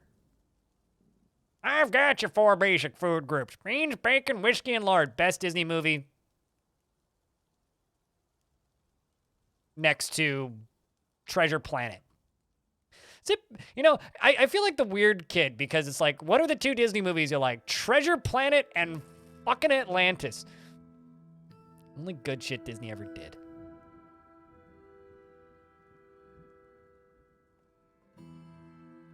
Bah.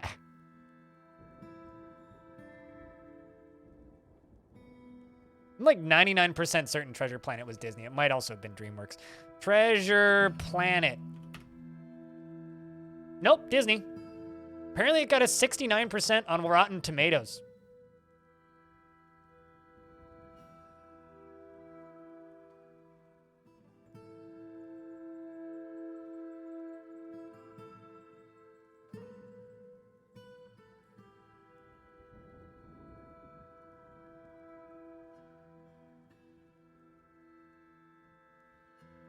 You don't even remember whether or not it was Disney? I think Disney has just done like their best job ever of like just wiping that movie from like existence.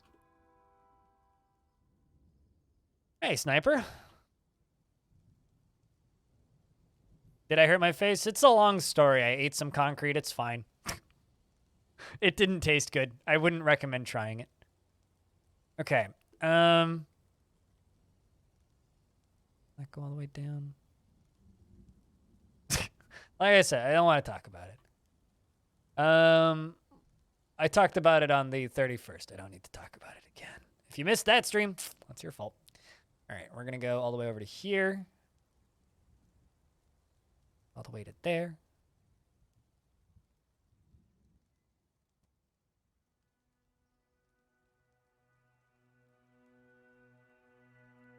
Does anyone know if you can use a square tile set? I don't think you can currently, which is really frustrating. As a square ASCII enjoyer myself, it is very frustrating.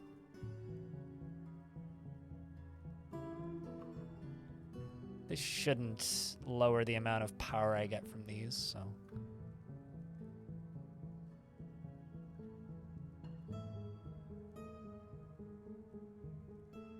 Favorite was Wreck-It Ralph? Yeah, but Disney acknowledges the existence of Wreck-It Ralph, right? Like, Wreck-It Ralph is like a modern classic. Whereas Treasure Planet, like, Disney seems to be doing their damnedest to pretend that that movie never existed. Your squad dwarves do not put on armor even when you have plenty of surplus. You went to the squad options and changed their to a manual iron set and even told them to put their armor on instead of clothes. And now plenty of naked dwarves and shields and weapons, occasionally a helmet. Dumb question. You're trying. They have access to armor that isn't artifacts, right? Well, John Carter never existed, so.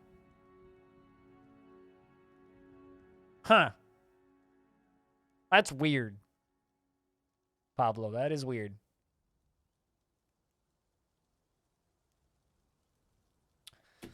When you go into, so like, humor me here. When you go into the equip screen, they're green, right?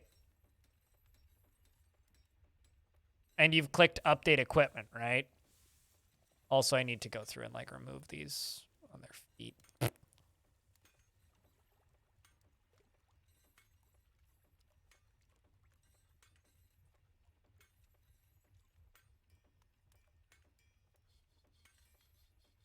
So they assign boots.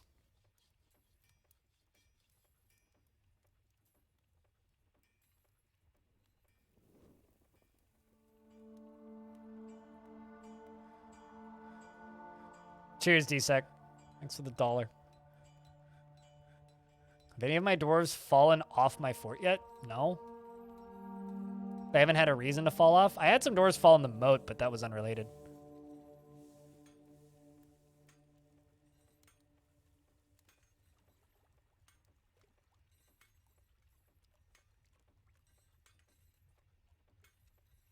Let's call this metal all.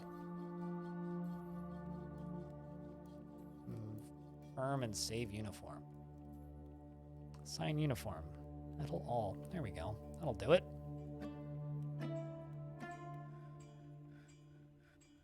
Assign uniform. Metal all. Let's just confirm that that will work.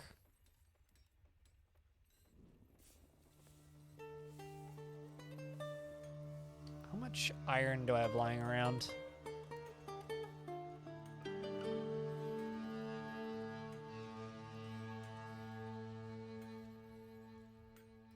Every critic is horrible if they don't agree with your opinion 100%, which is why no critics are actually horrible.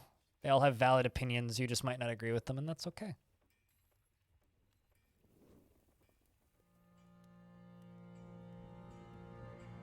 Which is why I can be like, I hate insert thing here.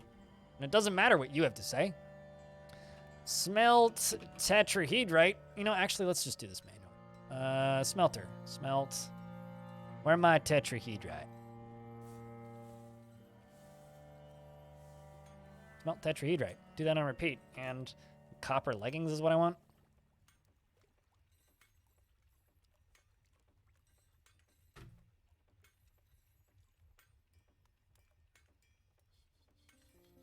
Yeah, that'll happen. At least it's easy to spot now for new players. I was talking to somebody who'd been playing Dwarf Fortress for literal decades. All usernames are taken. And I was sitting there redoing all their clothing, and they were like, hold on a second. You can make clothing for your dwarves? This is like, yeah. They were like, does that mean all my dwarves are naked? And I was like, probably. They were just like, oh my god, then. Completely changed their entire understanding of this video game.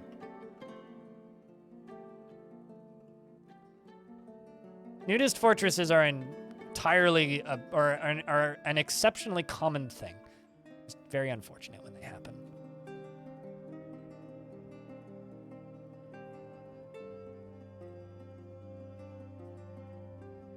You kind of want a duck now.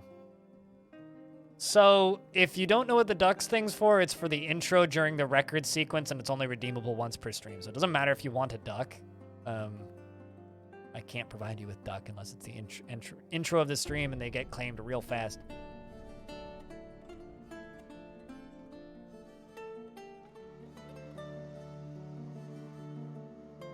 Did they never make bags? I'm starting to think that, like, I just straight up don't have any leather workers in this entire fort because they seem to be... Oh, no, they did make the bags. Yeah, they did. They're collecting sand. It's the copper leggings that they haven't made yet. Still working on those serrated glass discs, so that's going to take a while.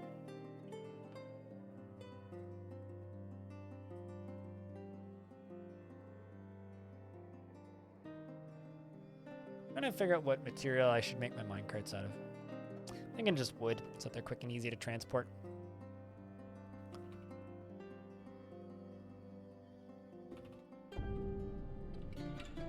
Actually don't know. 1, 2, 3, 4, 5, 6, 7, 8, 9, 10, 11, 12, 13, 14, 15, 16, 17, 18, 19, 20, 22, 23, 24, 25, 26, 27, 28. Let's make 30. Some extras. What are the glass discs for? Makey batty get cutty uppy.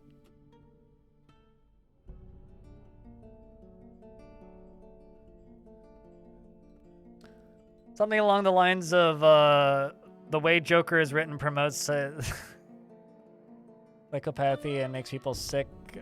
Makes sick people look good by giving them an excuse is a valid take, but it's one that's utterly delusional and disconnected from reality. I'm trying to figure out what that was in the context of. Has anyone ever managed to claim they used to be rich redemption? I mean, lots of people have. You just need 100,000 tickets. I mean, I'm pretty sure Stone, aka Seashore's Wall, is probably getting close to 1 million now. Last time they spoke about the number of tickets they had, it was getting close to that number. You got to remember that I've been streaming on Twitch for over 9 years. Hey, Sarlacc, by the way. So there's some people that have been watching this stream for a very long time. We're going to need a lot. Yeah, alter ego. Is it better to add more trap weapons or one to spread out? I would add more. If you're making weapon traps, I would just make 10 per.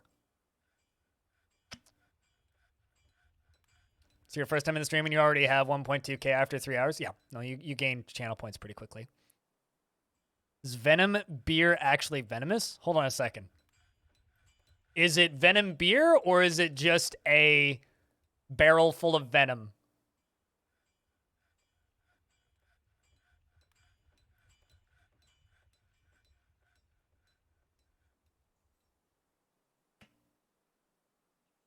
Yeah, and you've been around for a bit, Alamire. Because it's probably just a barrel full of venom, and no.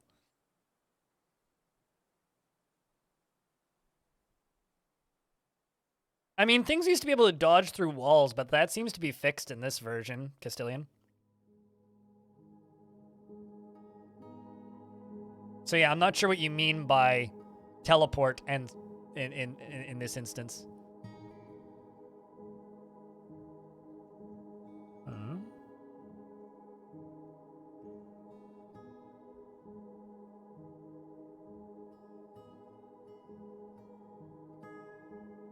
My advice on trade depots? I start with them underground and then I move them topside as time goes on because they don't need to be topside right away anymore. A giant shotgun. Yes, or a giant set of shotguns. Although there's other things I have to build, so we're going to have to take a break. Go do other things. And coat the arrows. Can't you do that in adventure mode? Like, mostly certain you can do that in adventure mode. I should just build one, and we should test it. So I'm going to build one, and we're going to test it.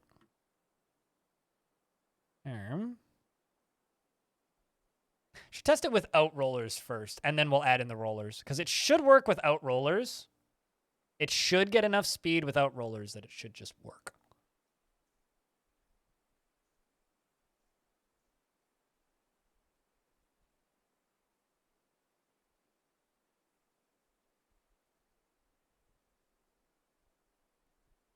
I thought it was one of those things where it's like you could do it, but it wouldn't really do anything. But anyway, I don't know. There's lots of things in Dwarf Fortress that you can do in air quotes that don't really do anything.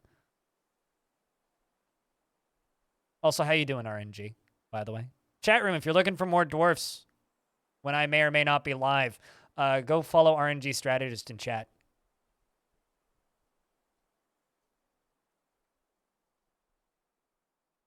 Go get that man partner. Because we need one thing that actually needs to happen out of this game's release on the Twitch side of things is we need some of the people who've been streaming Dwarf Fortress for forever to actually get partnered.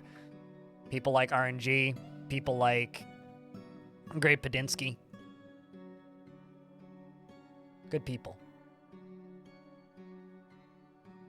All right, so weapons, blah blah blah. Take from that one, yes. Kick it.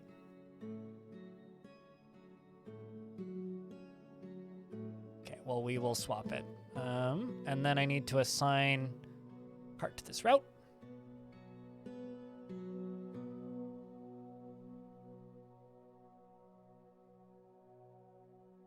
Colony of Bumblebee is what do you do? They stung a guy? I mean, laugh hysterically at the guy who got stung?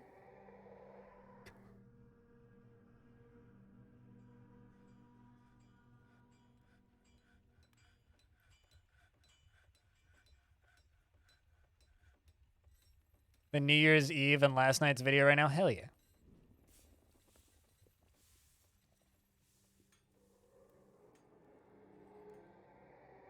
You know what's funny? Because, like, bumblebees don't have stingers in real life.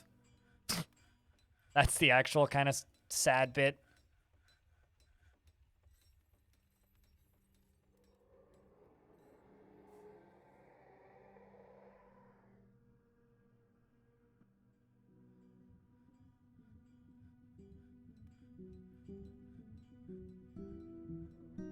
So they should eventually just come up here and load this. I think I missed anything.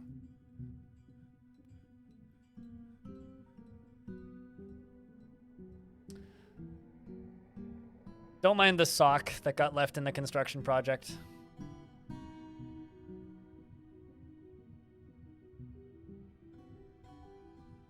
I only need like 1 or 2 items to actually be put into this.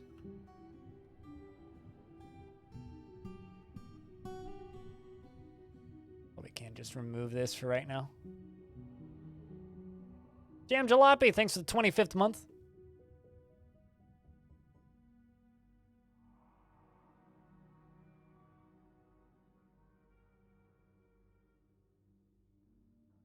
Is there any particular reason why nobody started filling that yet?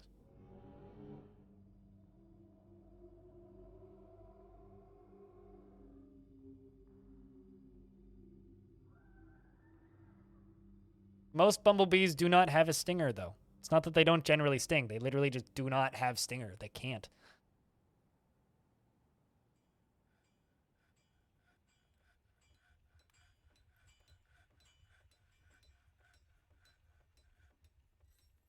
Hey, we finally have plants to process. Fucking bumblebees are super cute. Yes, I agree with this. Okay, let's run through this again. What have I done wrong? Call this shotgun test.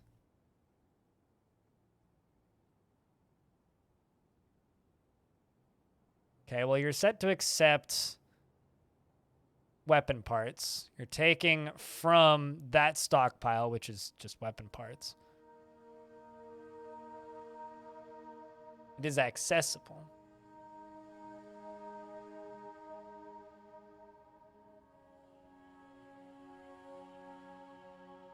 You guys don't understand the anatomy of bumblebees, clearly.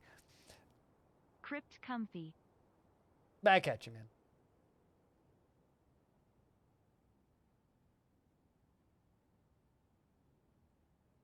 The queen bumblebees can sting, but the normal bumblebees don't.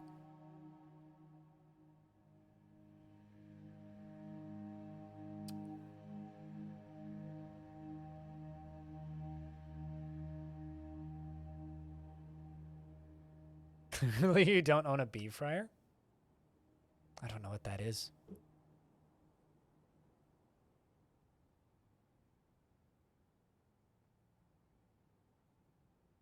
Although maybe we're just talking about different varieties of bumblebees, because the bumblebees we have here are solitary. They don't actually live in colonies. So we might just be talking about completely different species. Apparently we're out of bags again. Just makes sense. We must just be talking about different varieties of bees, because the bumblebees we have here do not have stingers, literally can't sting, and are solitary. I think people are talking about honeybees and conflating them with bumblebees. Bumblebees are not honeybees. They do not produce honey. They just pollinate. They don't produce anything, actually.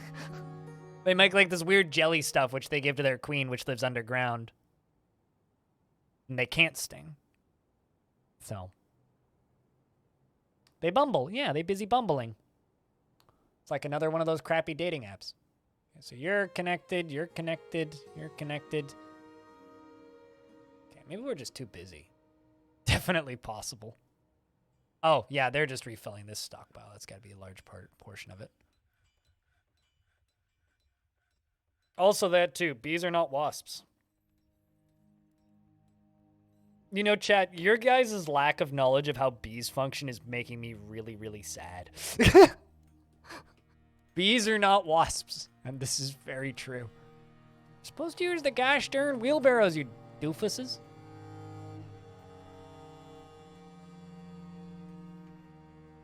My head is not buzzing, honey.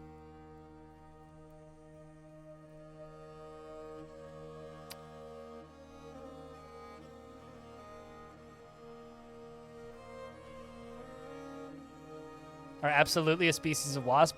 No offense, Putnam, but people who have that unironic opinion, which is wrong in every single way, are part of the reason the planet is dying. So, whatever. I know way too much about bees because I garden way too much. Stupid, thanks for the $1.25. Wasps get a bad rep. Wasps are, like, I put honey out onto my patio to attract wasps so that they protect my plants. When it's not winter, Captain Walmart. And on my Discord.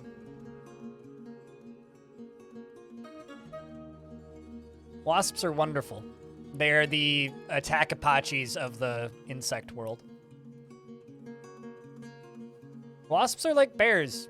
Do you run up to a bear and try and pet it? No. Same with wasps. Just walk around it, and they'll leave you alone. Don't fuck with their home and don't fuck with their water sources, and they are perfectly happy. Mendelf, what kind of dwarf would you like? My chat's just making me sad now.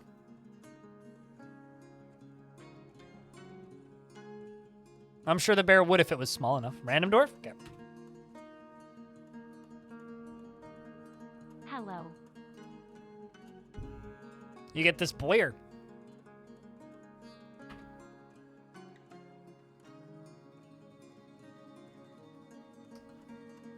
All right. She would be deeply satisfied if everyone could live in complete harmony, and she is slow to anger. Chat room? She's talking about you. She is sometimes cruel, just like chat room, and is confident in herself in situations requiring her skills. Thanks for the 50 cents, Irish stupid. She is quite ambitious, and she can sometimes act without deliberation, just like chat room. This is just describing chat room. She doesn't mind wearing something special again, now and again, just like chat room, and does not go out of her way to help others. She needs alcohol to get through the working day, unlike chat room, and does not mind being outdoors, at least for a time. She dreams of crafting a masterwork someday, and she personally believes the idea of war is utterly repellent and would have peace at all costs. Nothing like chat room. And treasures leisure time. I'll stop now. This bit's stopped being funny. And she treasures leisure time, and she values a harmonious existence due to experiencing trauma. She doesn't care about art one way or another, and dreams of crafting a masterwork someday. She likes marcasite, bismuth, red pyrope, and the color maroon. And crossbows and backpacks and ballista arrows and horses for their strength. And the words of the Tomb of Dying and when possible prefers to consume I want to read that as sailfin. Shortfin mako shark, the only type of water shark I've seen in Dwarf Fort, and water buffalo cheese and sewer brew and cow's milk, and absolutely hates mussels. Also, this stockpile can just go away. Do not need.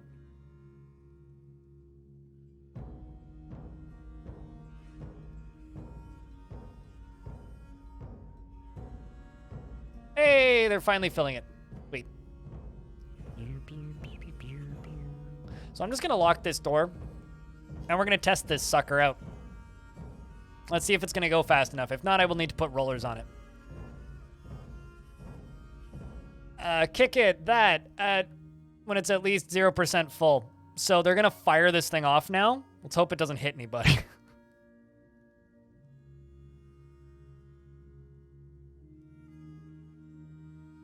We'll see.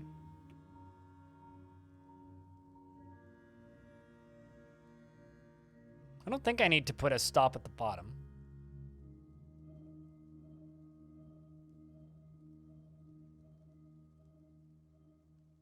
Are they still filling it, or has anybody committed the I don't think they've kicked it yet. Still getting heavier, significantly heavier. Look at that. That's the weight of it. Skyrocketing. Don't mind the pig. There it goes. Okay, so not quite fast enough yet. Where did it dump out actually? Oh, it dumped out on like the corner. Maybe it's because it hit. Did it actually hit a corner? I can't tell if that's an upward slope there.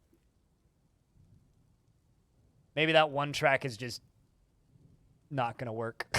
That one location might just not work. Let's just cancel the whole thing. Because I think it hits a curved slope right there.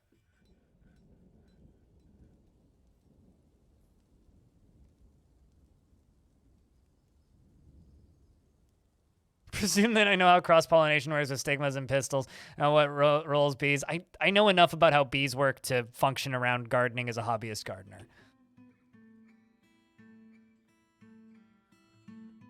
Where did they all dump? Right there?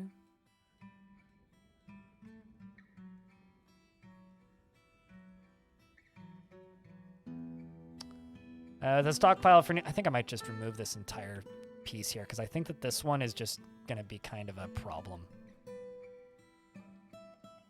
Because it's going to collide with multiple corner pieces where it's going to try and turn. That's why I tested that one first.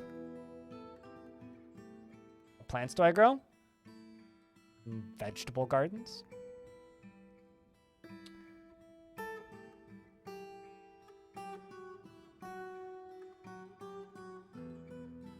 If you go to the gardening and plants room on my Discord and scroll up, you'll get a pretty good idea. McKirby.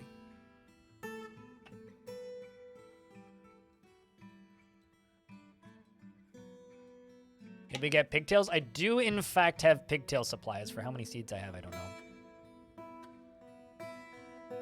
Let's double check. Also deconstruct this, because I'm making another pigtail garden. Okay, we do have 4 pigtail seeds. Slow but steady. And I can also try and harvest some more. Which most of them are dead, it appears. Typical pigtails. Dead on arrival. They don't like growing. Pigtails.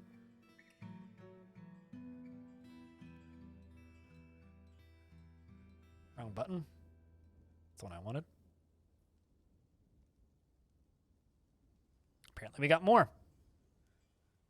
Also, am I not spinning thread? Hold up.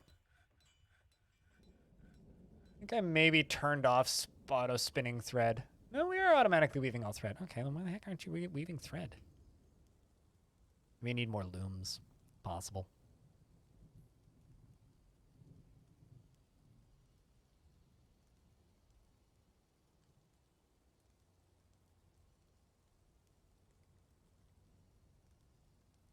Is that what you grow, Jeremy? I have like... Well, every summer... I don't have any basil plants right now because it's winter. But my freezer is full of basil and pesto from the basil that I grew last year.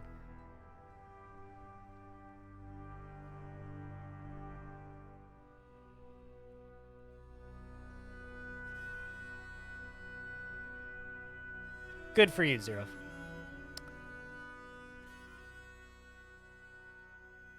You need to set up silk to be woven because plant thread takes priority, as it should. There we go. We're processing more pigtails. That's what we like to see.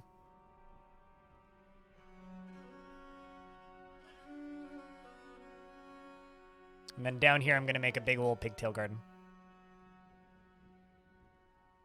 A huge Venus flytrap? Never bothered with plants of that sort.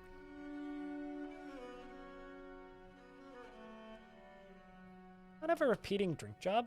I'm just watching my drinks count just like crash. I guess not. Brew drink from plants, and we'll just do brew for 50.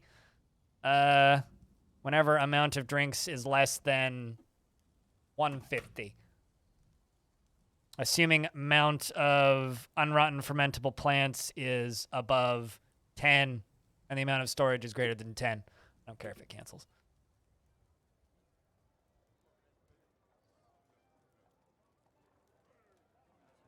I don't think you've named a thing yet that I haven't grown, Jeremy. But Vinx, thank you very much for the raid. How was your stream today? I hope it was good. Why is there a guinea pig in my tavern? And can we eat it? Doesn't appear that we can because it's somebody's pet. Really wish that we could just put a no pets allowed sign on the front door of the tavern.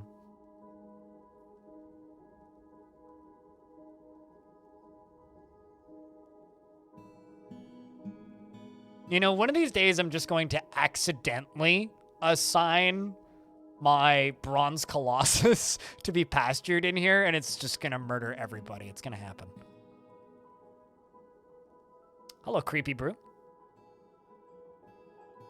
Last thing you grew was weed in college? I grew weed in my closet in this apartment once. Don't tell my landlord. That was a while ago, though.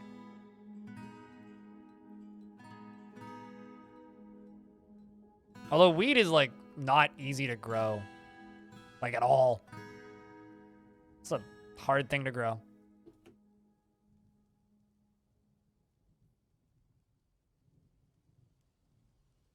To be clear, when I grew it, it wasn't legal either.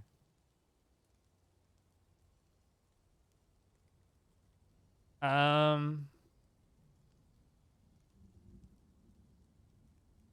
it's just easier to buy it at a store. Like a normal person. Bet she didn't know that my landlord was watching. Well, I mean, what are they gonna do? Arrest me for a crime I committed 5 years ago? No, actually more than 5. 7 years ago? Also, baby was born.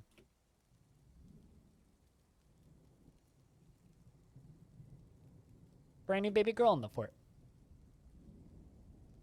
But what evidence? It's not like there's any evidence.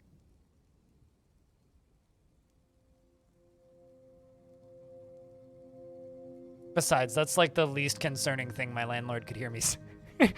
Is I did something I wasn't allowed to 5 years ago. Yeah, who didn't?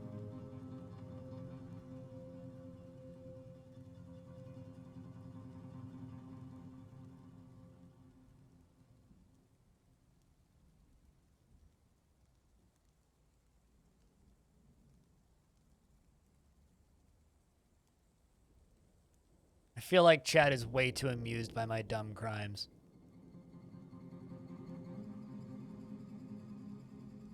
Maybe notification's a jump scare? No.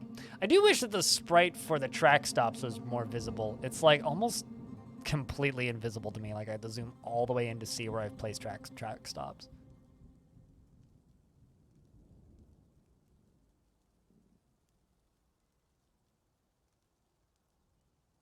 It's nothing compared to the level up sound in Caves of Cud. The level up sound in Caves of Cud is a genuine, oh my god!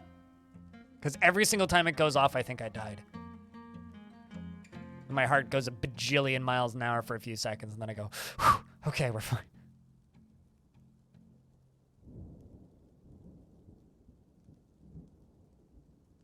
I only have one room, so...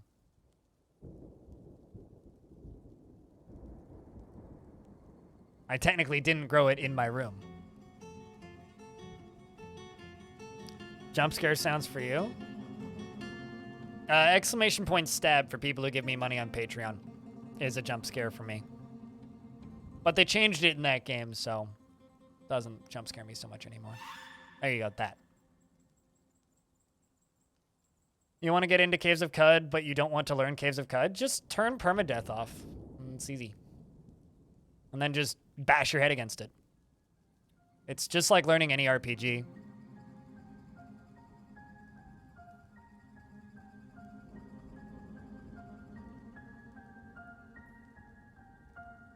Or rather, it's just like learning any RPG rule set, I should state.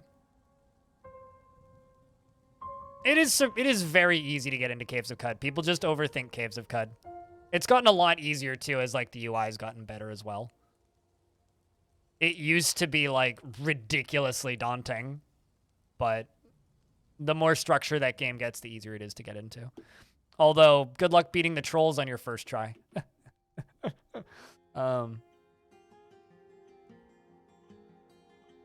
Nobody plays the dailies is what people are doing in the dailies. Literally nobody plays the dailies.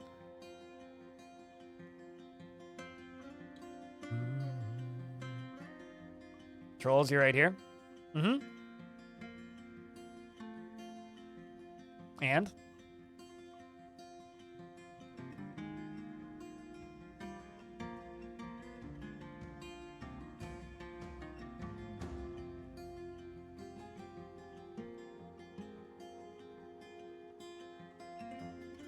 De-installing. You mean uninstalling? What's up, Dr. Linden? I've never heard the term de-installing before.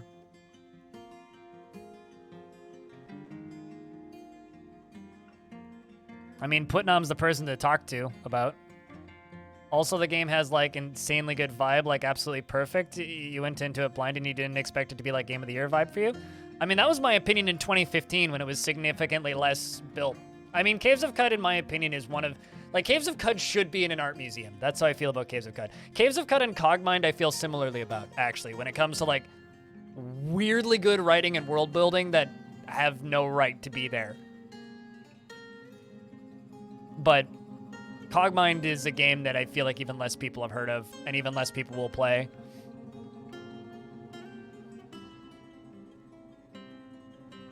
How far will the discs fly? Hopefully all the way across this. Depends on how fast I can get them going.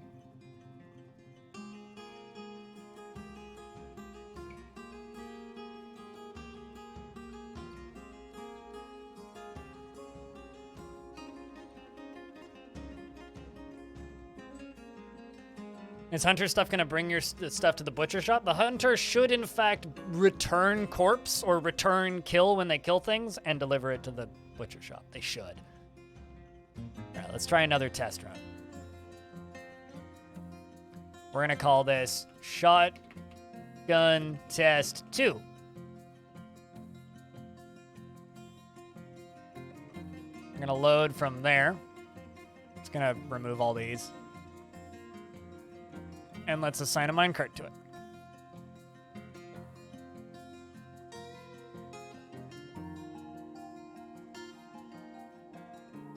To get a basic grasp of DF Daddy Inspector, it highly depends on like what games you've learned in the past. If you've played plenty of like colony management and strategy games in a large scale before, not that much.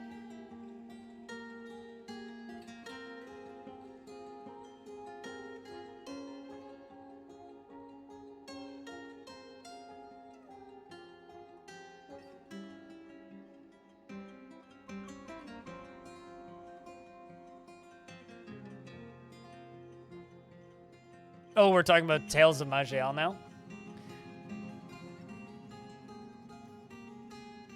I really like playing summoner builds in Tales of Majel. Because it's just like, what are you? I don't know what you are. Here, have a dragon. I'm going to run away now, is basically the strat. I will throw a dragon at you and then run away.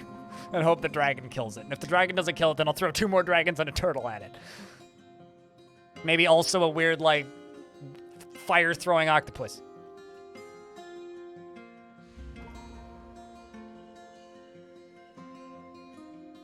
Oh, interesting, Ezreal. Huh. The more you know. Also, yes, we have a mood. It's a gem setter, and they've claimed a jeweler's workshop. That's interesting. They're right here. Grabbed anything? Oh, working secretly has grabbed rough amethysts. Perfect gem, maybe?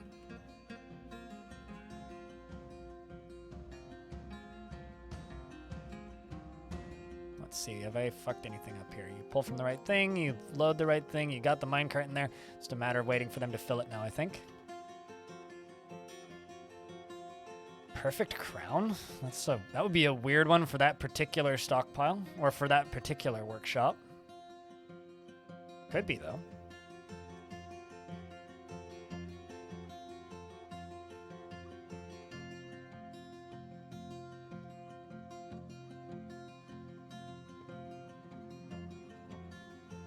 So I'll check that periodically. All right.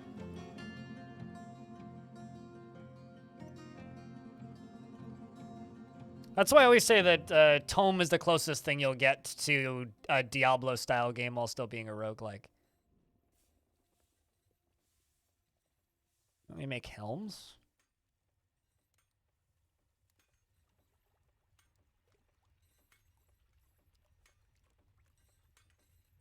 On it. Okay. There's a few things I need to do. One of them is make chains. I can't... Okay, we did in fact make 10 silver chains. Which is perfect. So now I need to try something because... Well, actually, apparently I already assigned all these. Now, what else does our captain of the guard need at this point? Got so many things. You, right there. I guess that would be under the justice screen. Where does it say?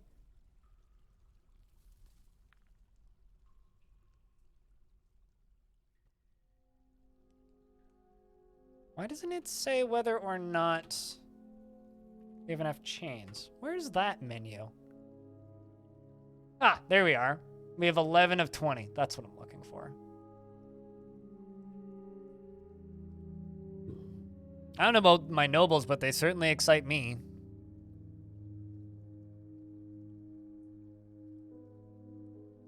One of the better lyrics in a song, in a pop song in the last long time. Kind of don't like the way this prison looks at all. Really don't.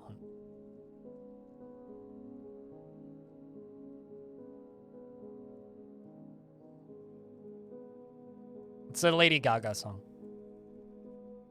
I think it's a Lady Gaga song.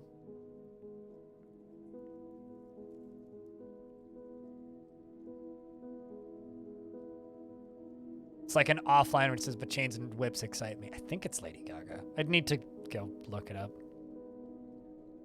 But for some reason, that particular lyric is burned into my brain.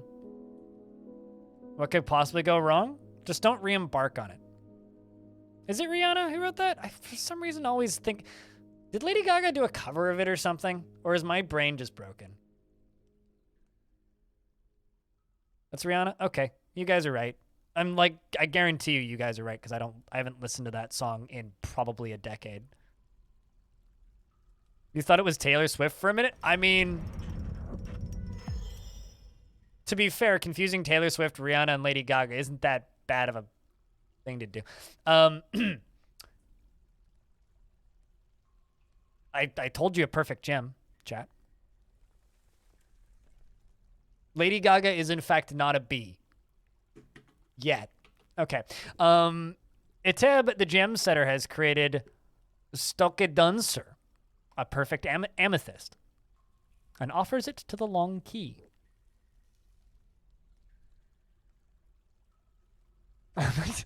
Just the number of things we could just take out of context in this chat that are just very funny right now is just like, I too was attacked by a lot of ant-men. Yes, I know what you mean. All right, so, like I think it was my second fort in this version. We got attacked by like, it was like 300 amphibian men or something.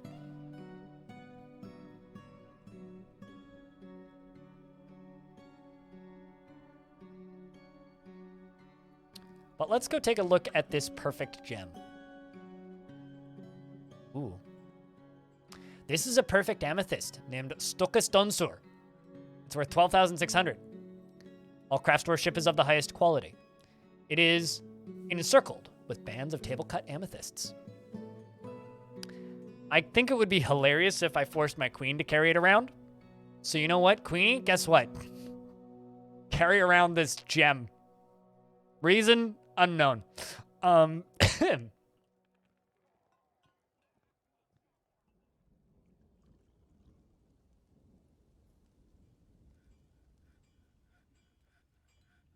Is this a reference to something, sorry? Oh, yeah, never mind. Yes, you are the queen. So yes, you get to run around with a gem.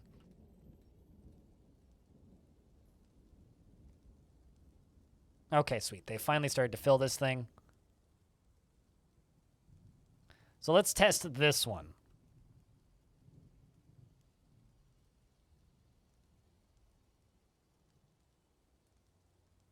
When at least 0%.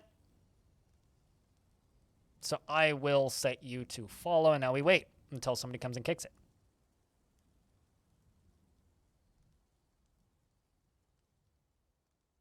Smelting and forging when you have no trees, you got to get lava, or go down to the cavern layer and get trees at the cavern layer.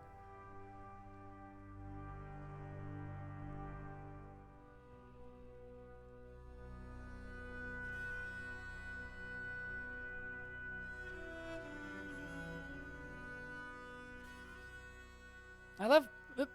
Ah, man. It's like tripping up halfway. Did I fuck up one of these layers? I might have, actually. Upward, downward. Downward. Upward. Upward. There are like 2 upwards here. I think I fucked this layer up, chat.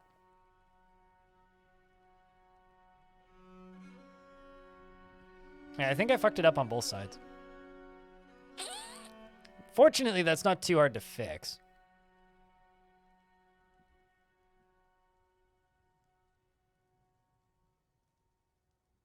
Because they seem to, like, it's working. That's not the issue.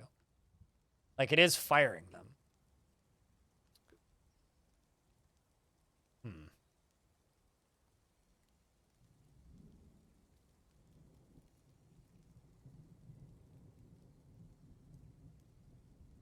So that's a ramp up. That's a ramp up. That's the double ramp where I screwed it up. So what I need to do is I need to delete that. This is what I get for building while hungover.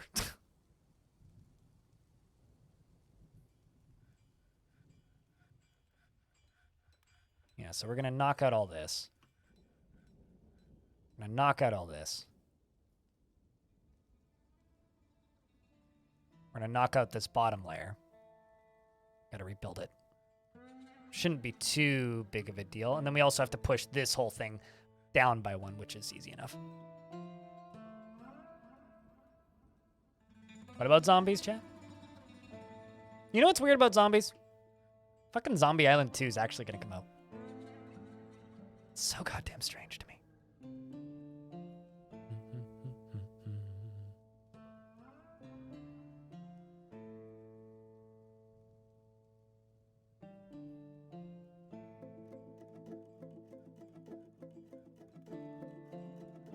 Okay, let's get rid of this on the corner.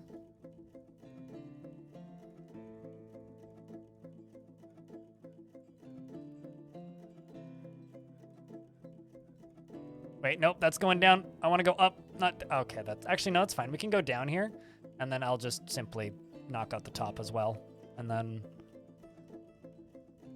we'll construct in its place. Hopefully, this doesn't cave anything in.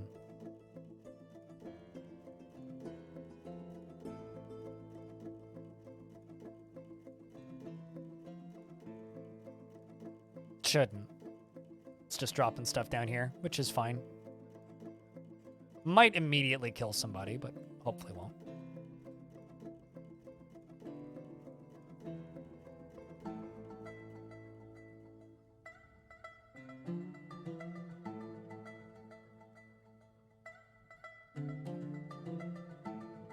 Why do I still have that setting turned on?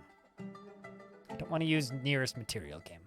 I never want to use nearest material when I'm constructing stuff. I always want it to be perfectly color-coded, which it won't be, but that's fine.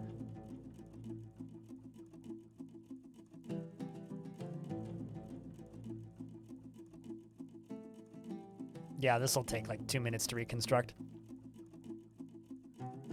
It's raining blocks. I mean, there's worse things it could be raining. It could be raining like Dwarven blood.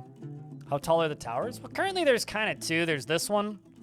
Then there's this one, and this one goes up to 9. And this one goes up to what, 6? But this one's like half done. So is this one. This one still needs like 4 more layers to actually be done. But it's still got some embiggening to do.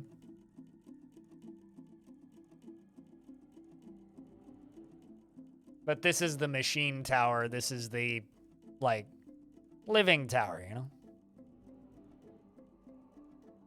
Quite actually happy with how this came out. I like how every layer is kind of unique. Now you can say hello. Hey, Proct. Or Preoct. I'm still screwing up your name, dude. Still screwing up. I'll learn it one of these years. Why did you cancel those 2 construction deals, lazy geese?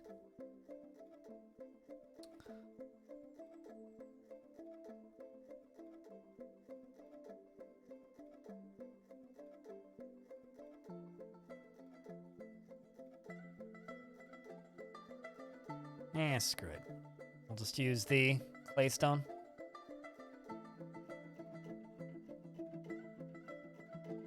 Okay, that needs to be ramp. That needs to be ramp.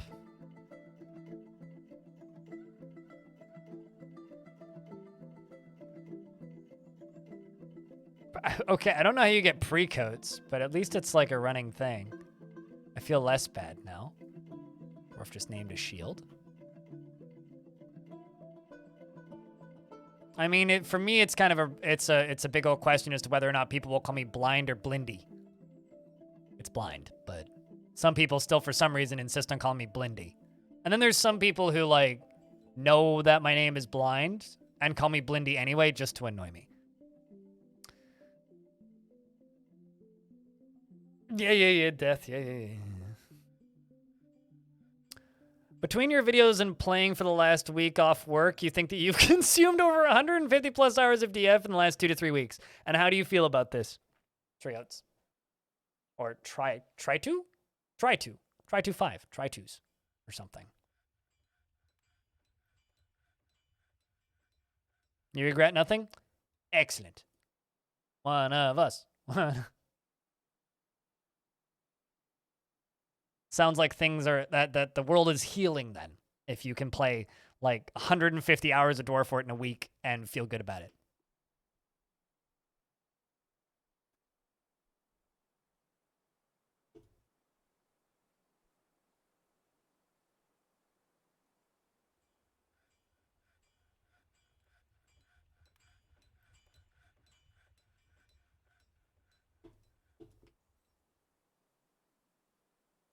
We're slipping deeper into madness.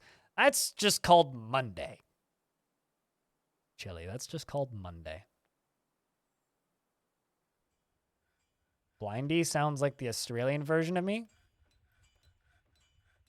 I can't speak to that because I'm not Australian, so.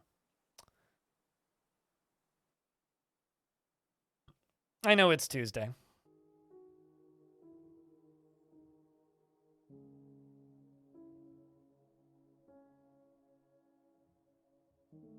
Did one of my dwarves just hurt themselves? Why? Because of the random blood splatters? No. Work back next week? Yeah. I didn't even get a vacation. I haven't taken time off since November. Really? It's like I didn't stream the last few days, but if you've been watching the YouTube channel, I've been cramming.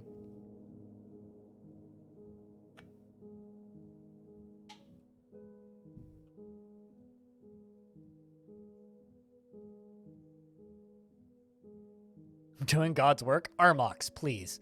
Where I come from, there is no God. Sorry.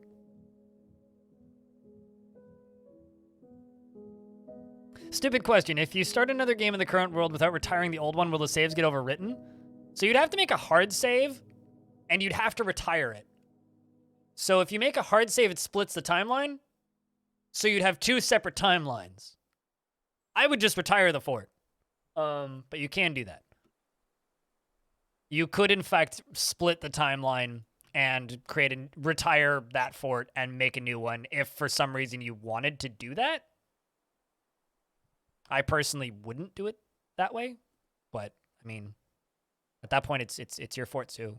You do what you want to.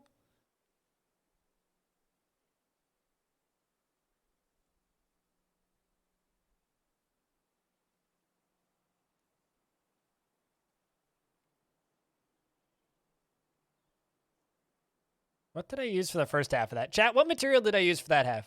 Was it quartzite? Guess we'll find out.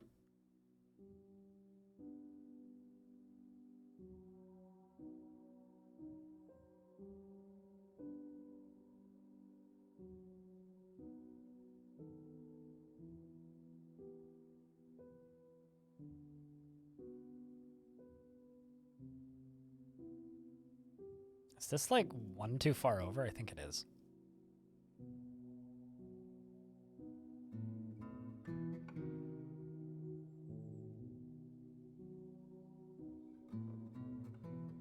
Because your saves are toast? I would just, if your saves are toast, I would just say the story is over and make a new fort. But that's because I'm quick to give up. It's like if saves are refusing to load or some other weirdness is happening, yeah, I would just make a new world at that point.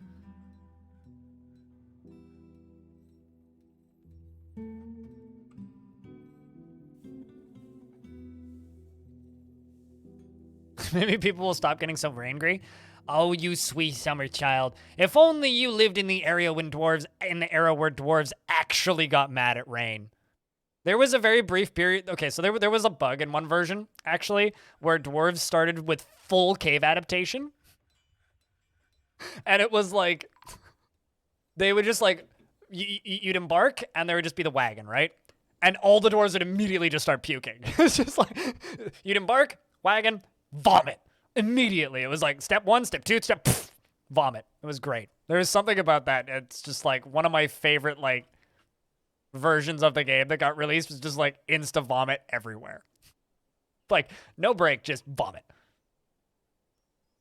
And also like dwarves get mildly annoyed at rain now. They don't get angry at rain anymore. It used to like utterly obliterate their mental capability to function as dwarves within like a couple of weeks. Now it's like you have to like leave them actively in the outdoors for multiple years for them to really ruin their lives with it, from at least my experience. Maybe other people have different experiences, but they're significantly more mild towards the rain than they were previously.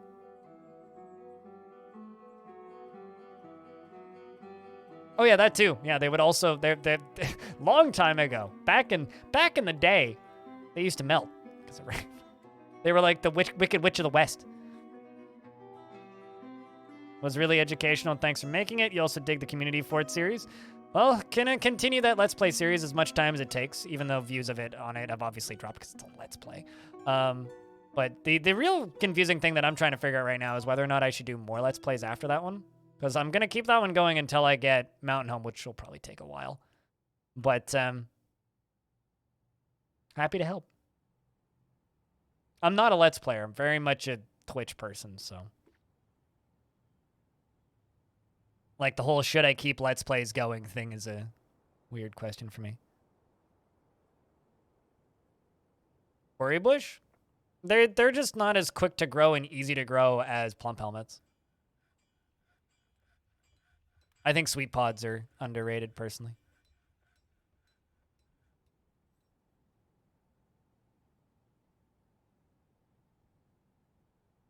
You know, it's funny because, like, just kind of bouncing off what Putnam said in chat.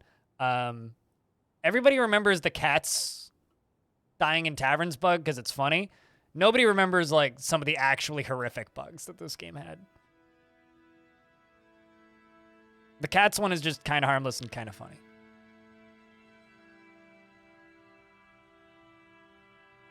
I think we're just going to nuke this one off the side. This one. Gonna head off. We'll see you when we see you. Oh shit, there were snatchers. Hopefully they didn't take the kids. Population stayed up, so.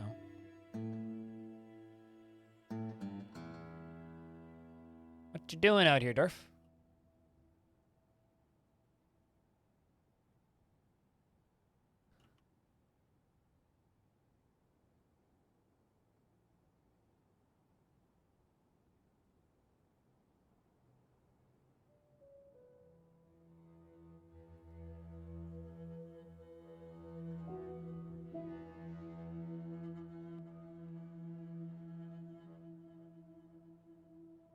Kind of not the way I wanted that to go.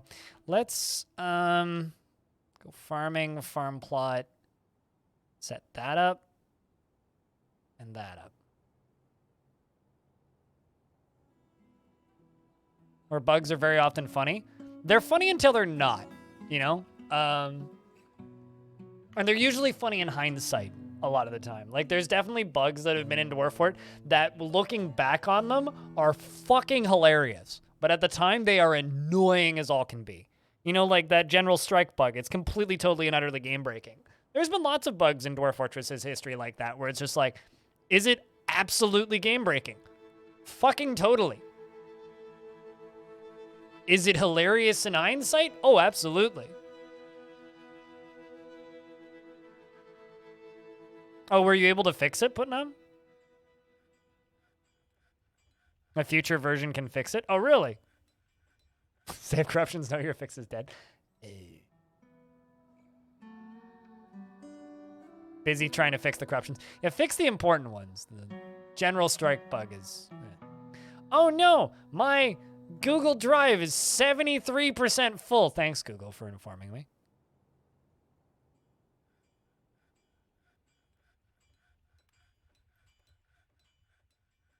You know what's you wanna know some something real cool, chat? My copy of the Faster Than Light record just shipped. Nice. Orange.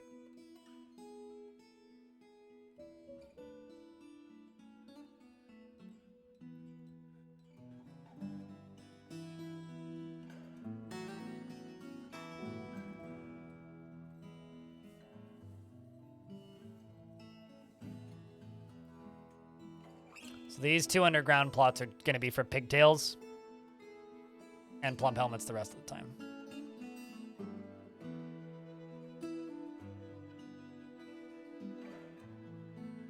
Hopefully by sooner rather than later we can sort out this pigtails issue.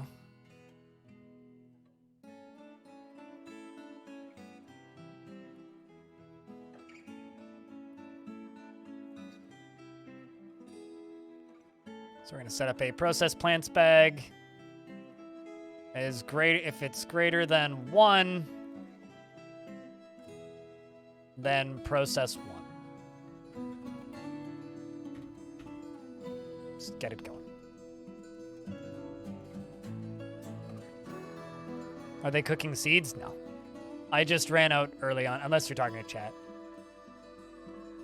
But to get them up a slope with rollers, you just need a lot of rollers. But it's very much possible.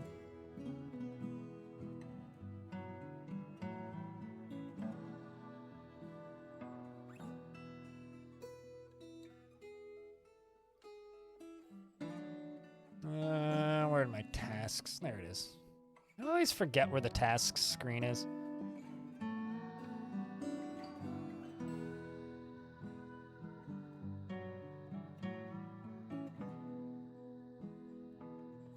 Alright, well, I still need to finish this side down here, so we'll queue these tracks up.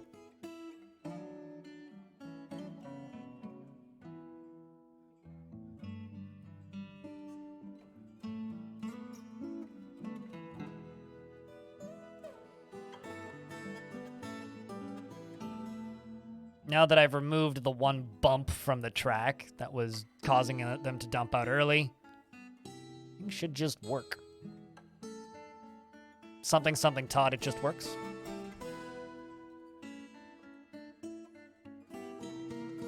I don't care, Killer Max. But thank you for your advice. I only have like 4 pigtails left in this fort, so I just want them to finish it for this season, and I intend on updating it for next season. I appreciate your advice, but I'm not going to take it until I need it.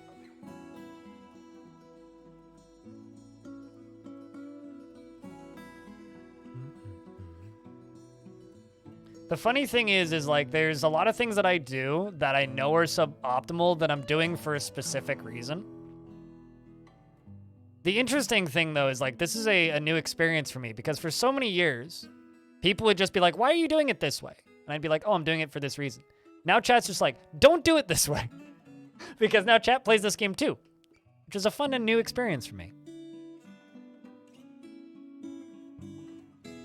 So you're guessing the discs will go through and the enemies will be behind them? Yeah, so the enemies will be over here. It's going to go through the fortifications. I need to run another test run on the top side. It should have enough speed.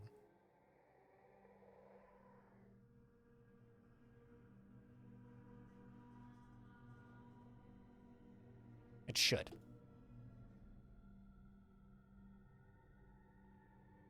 Oops, no, don't add a new route. Add a new thingy to the route. Remove all these from route until we get some stuff loaded in.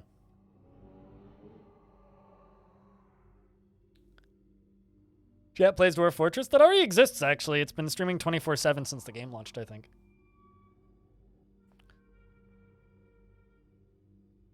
I'm not a 20-year experienced player guy. But, I mean, I still have stuff to learn. It's just... Hold on, my doctor's calling me.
Gotta love it when your doctor just calls you randomly. Is like, by the way, you have an appointment in March now.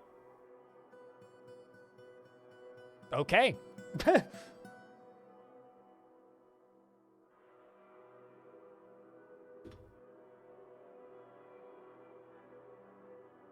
Just writing it into my calendar. Yeah, pretty much. All right,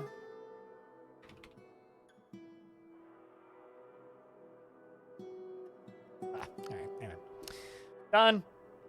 What's up, Beans? You're a new player to DF, and you just wanted to thank you for all the short tutorials. They've been super helpful. Well, cheers. Thank you for watching them. Looks like we have a caravan to trade with. Appears dwarves are here to trade. Probably I should actually trade with them. Hey, dwarves. Can I interest you in some serrated green glass discs? We have a couple. Just a couple.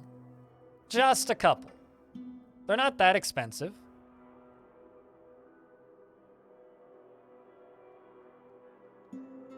Only 600. You know.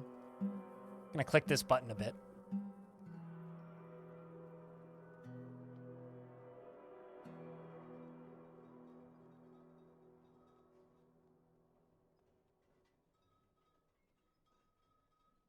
I have a lot of weird medical problems, so I get random weird calls from doctors at weird times of the day, which is, you know, fun.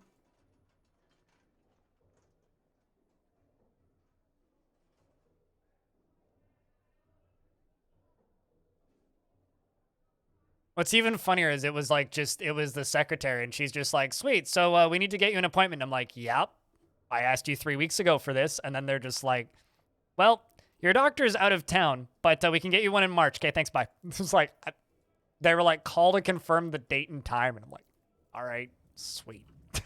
I love playing telephone tag with secretaries. Drowning in tetrahedrite right now, would you recommend using the Billin route? You know, funnily enough, I almost never use Billin. I usually just go straight to silver. But Billin's excellent for craft. Hope it's not serious? Nah, just a scheduled appointment. They're just finally booking non-phone appointments, and they just used to do phone appointments like 2 weeks in advance. It's a specialist. I rather don't want to go into details.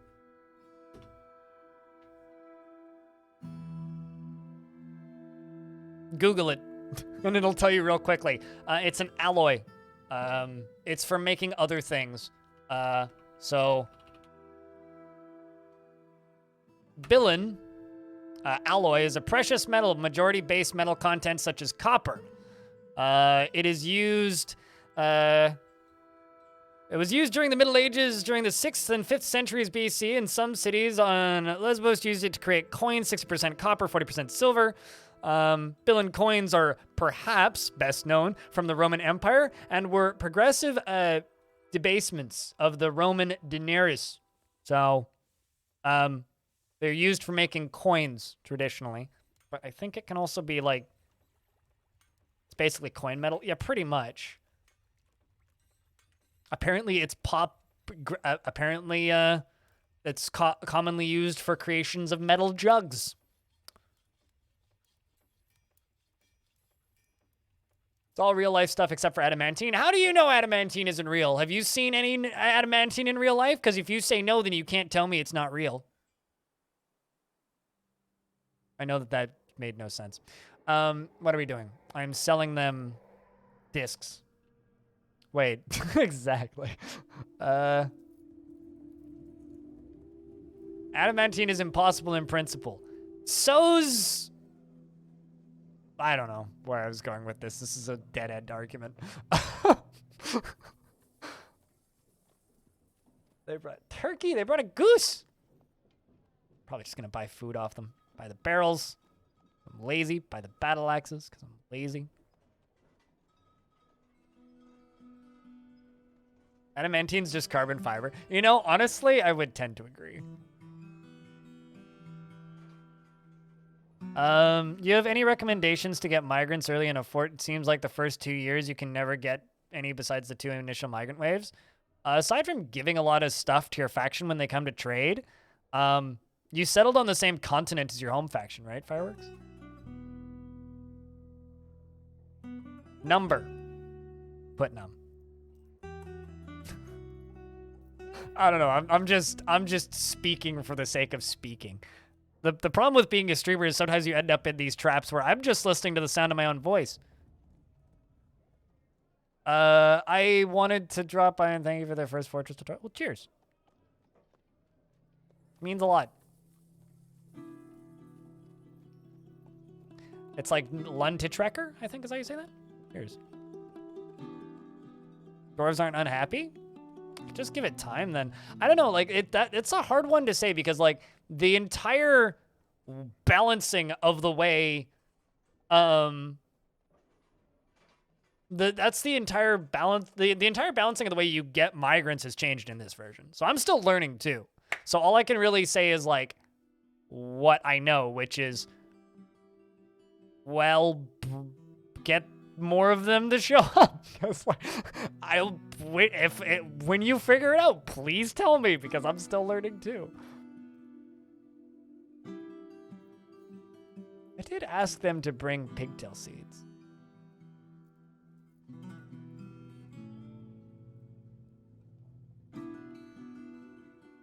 Yeah, like I'm still learning too, right?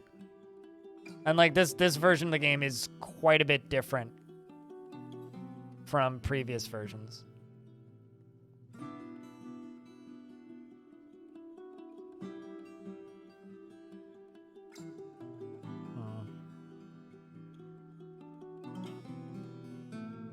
I just buy the parchment. Oh, did somebody redeem a dwarf? Crap, yeah, I totally missed that. I blame the phone call. All right, Lucky Soft. What kind of dwarf do you want? No, it's not got booked off. But what kind of dwarf would you like? Beard or no beard, an approximate job. No, if I miss it, chat just needs to yell at me. Because I'll notice eventually. It's taken me like 20 minutes to notice before, though. It was the phone call? Farmer? Plenty of farmers. Hold on. Do you want a beard or not? Beard? Yes. Okay.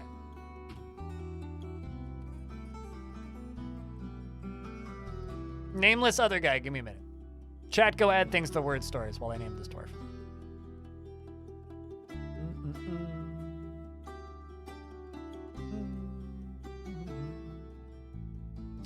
All right, so I got two. Okay, there's one.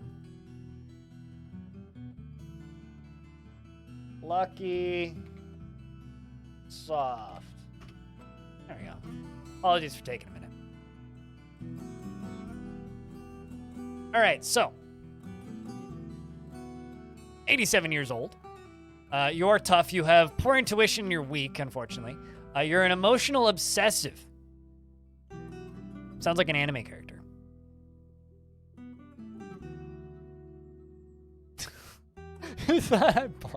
I glitched for a second. Me glitching is not too abnormal, though, Sci-Fi Hero.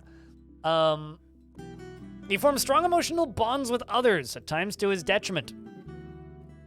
He does not easily fall in love and rarely develops positive feelings, and he finds himself hopeful about the future.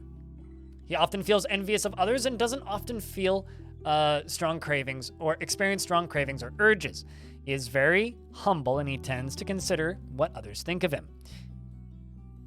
And he tends to consider what others think of him, and he tends to not to think before acting. He's not particularly ambitious and does not easily hate or develop negative feelings. He tends to ask others for help with difficult decisions, and he prefers to present himself modestly. He rarely feels discouraged, and after seeing a goblin's dead body, finds obligations confining, though he is conflicted by this for more than one reason, and he needs alcohol to get through the working day, and does not mind being outdoors, at least for a time. And he doesn't really care about anything anymore. Dreams of raising a family, and personally finds the notion that one would persevere through adversity completely abhorrent. Finds sacrifice to be one of the highest ideals, and values artwork and does not really see the point in working hard. Likes limestone and pig iron, and tube ogate, and cotton fabric, and catapult parts, and giant tortoise men for their great size. And when possible, prefers to consume louse and cherry wine, and hates fire snakes.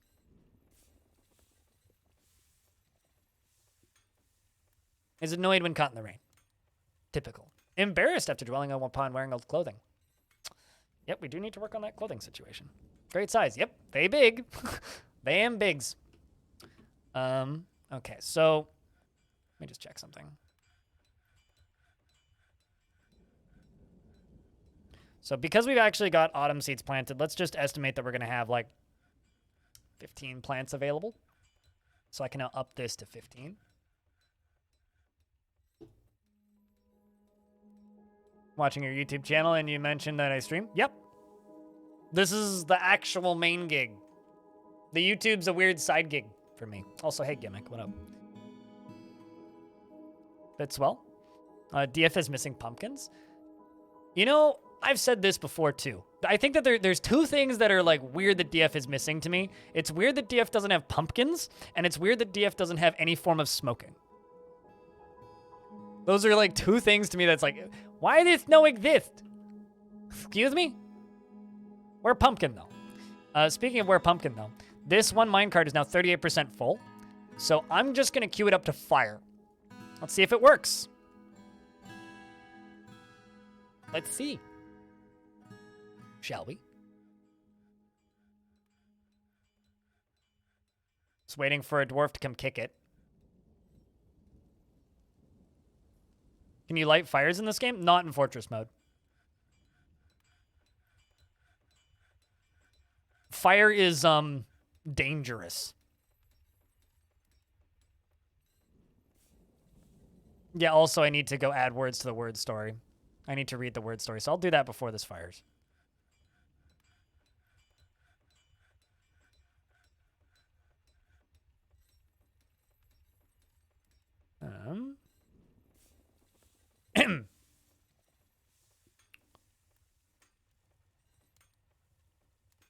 I'm sorry, what was the last thing I wrote? Things have never smelted so metallic until yesterday because magnets suddenly exploded explosively. Snow merits usually Augie was a poor who loved to sing cockroaches the best secrets. Warriors love to have fights soggy. The paddle is of warrior blood once spilled. He afterwards, yes, what do Dunno indeed Queen misconstrued work on Mars? How are dwarves feeling? Drunk. On the life and limb, infant weapons are effective for bashing. All caught up. Why do I turn off camera when reading? Man. Habit. It's the way I do it.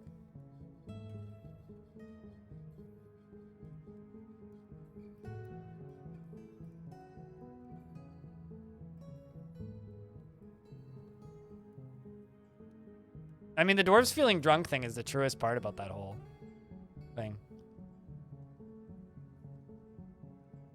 Oh, when empty, duh. Need to just fire it.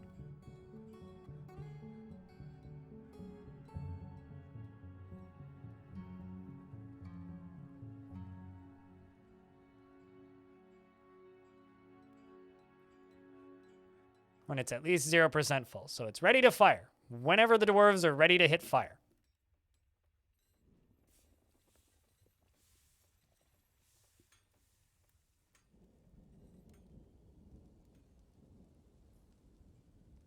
Why is the glass industry so...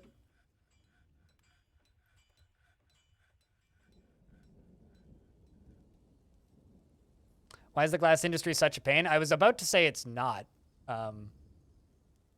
But apparently it is because I overshot. I'm not sure how they ended up there.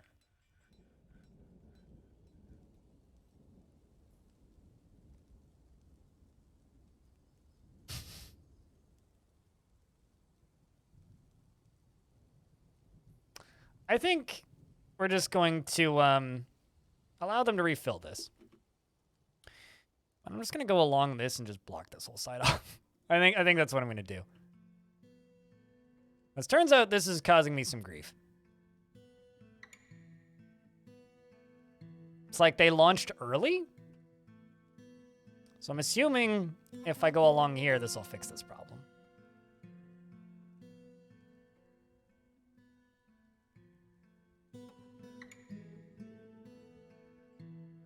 I generally dig these out of the ground instead of constructing them like this, so I'm kind of doing this backwards. Any mistake, I forgot to put my phone into airplane mode.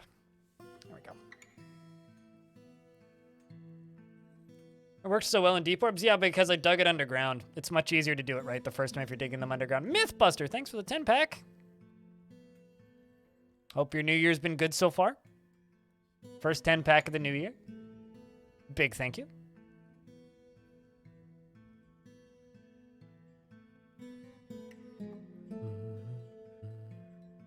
That's going to take a while to move.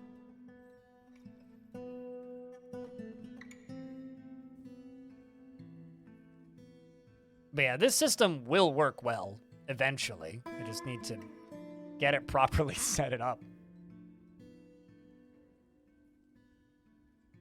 Why didn't I keep the water cannon idea? Because it would have taken a lot more construction, and also then trees started falling through the ceiling, and it kind of destroyed my plans, so I just went to flat cannons from water cannons because I wouldn't have had consistent draining. And without consistent drainage, I can't use this. I can't use I can't use water cannons without consistent draining.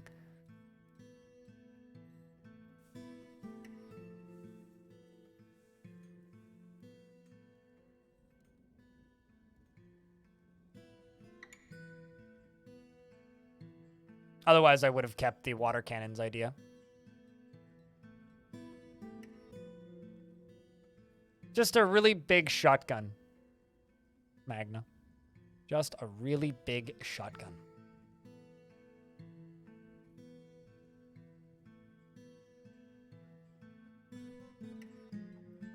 All right, so that should work, and it shouldn't fling them up here this time, ideally.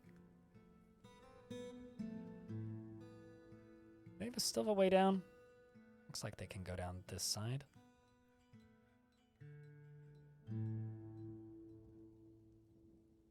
That up only. Okay, so they can still get down on that side. It's just fucky looking.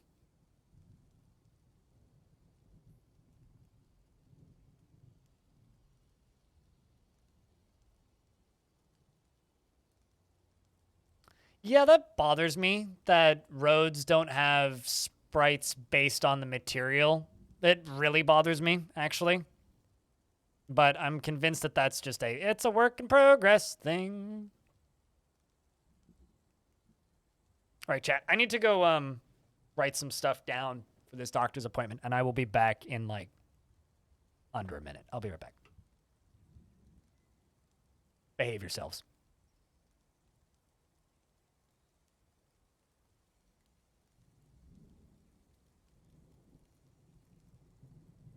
Over here, he has a sword!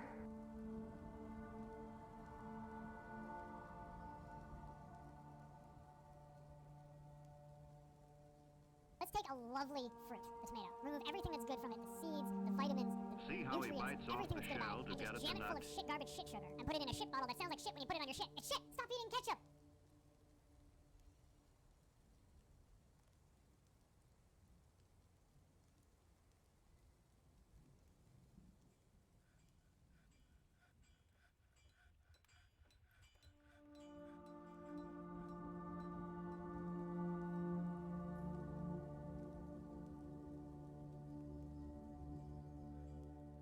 Let's take a lovely fruit, the tomato. Remove everything that's good from it, the seeds, the vitamins, the nutrients. Me? No, I wrote down a note and put it on my fridge with the date and time.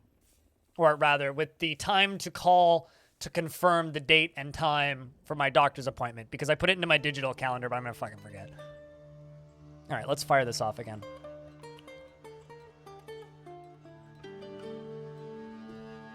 Let's try this again.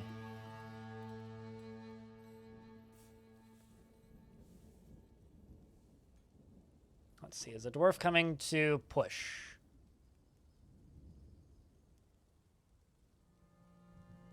There you are. This dwarf is coming to push.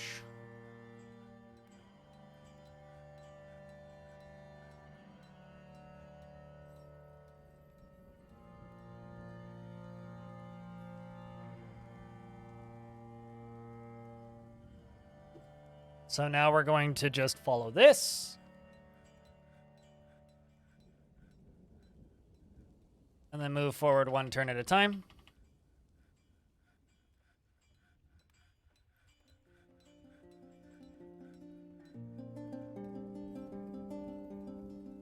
There it goes. Sweet, it works. So now what it's going to do when I unpause the game is that. And that's a shotgun. And it reaches the other side, which is exactly what we wanted, which means I can deconstruct the windmills. Woo! Success complete! Now let's turn the thing off so it doesn't fire again. That's a shotgun. Okay, so now we're going to unforbid that. And you can fill them with whatever you want. Coins, statues, figurines, dead people.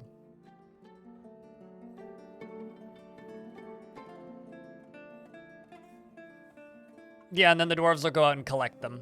Yeah. Geese. Dead geese, yeah. Geese in cages. As long as they're in cages, yeah.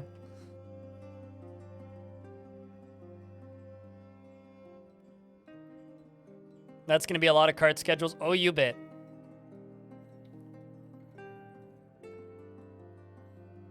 I used it against a forgotten beast and it decapitated it, yeah.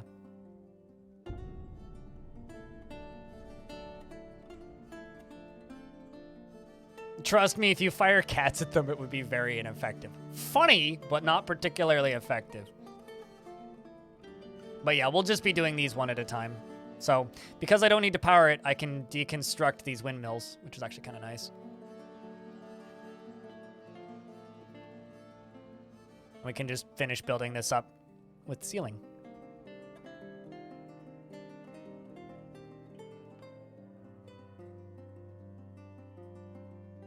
Could you imagine? Why? So hold on. You know that video that went viral outside of a Walmart where a person, I want to say it's just like a shopping cart full of rubber chickens, but they may also have just been rubber geese, and the person just leans on it, goes, and then it lets go, and they all just scream, and it's like, does anybody know the video I'm talking about? That is the image I'm getting in my head now of just like a whole bunch of geese in a minecart. Diamond nose? Exactly. Good. I'm glad you guys know what I'm talking about. You know if a buggy UI for selecting the exact mood materials was intentional? I have no idea what UI you're talking about. Pardon? Could you screenshot that and post it on my Discord in the Dwarf Fortress room and like at me with it? Because I want to know what this looks like.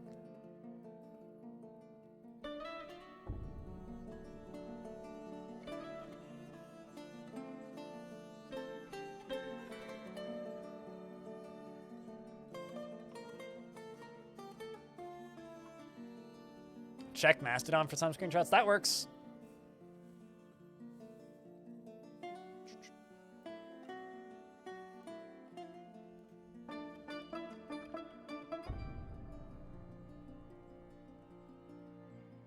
Although my Mastodon instance does not want to load for some reason.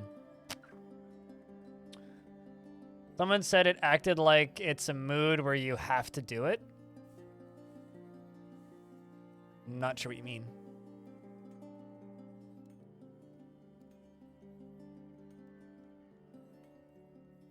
You don't have to have at least a 5x5.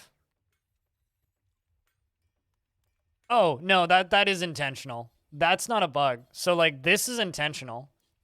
Stating what it needs. Like, that's always been there.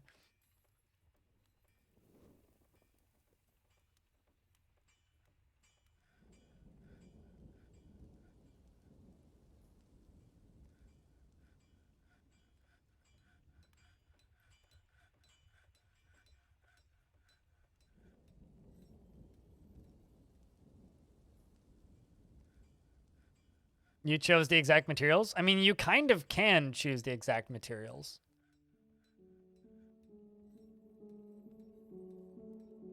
Look again, but...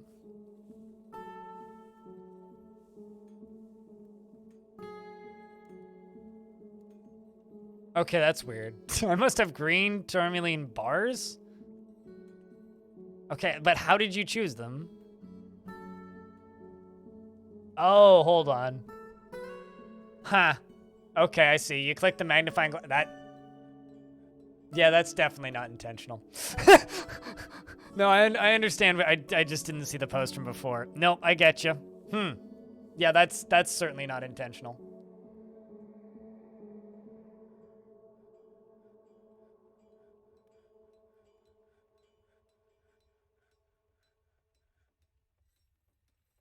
I can tell you for a fact that is certainly not intentional. All right, well, we need to go worry about other things. Let's go check on pigtails real quick, because that's just going to be running in the background for the next month. Those are still planted. Those are also planted. Excellent. This lever needs to get pulled. We need to make the queen happier with her space. So we're going to go up to the queen space up here. Queen space. And I think we're going to give queen some more clear glass windows in bedroom. Because we do have 10. So what? 1, 2, 3, 4, 5. And then 3, 4, and 5.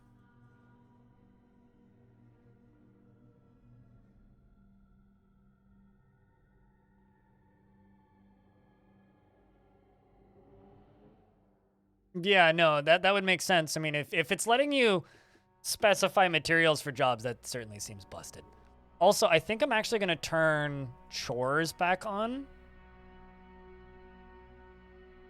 I'm just wondering if I can specify. Okay, let's not do water hauling. Let's not do trade good hauling. Let's not do animal hauling. Furniture. Well, we'll leave furniture on. Refuse, no. Food, yes. Burial, no. Item, yes. Just so that they help out with filling the minecarts. They can have feeding patients and prisoners and milking and all that too. That's fine. This area up here, we need to figure out what we're going to do with it. We're going to do something with it. Maybe make it an extension to the library, because the library is kind of itty-bitty right now.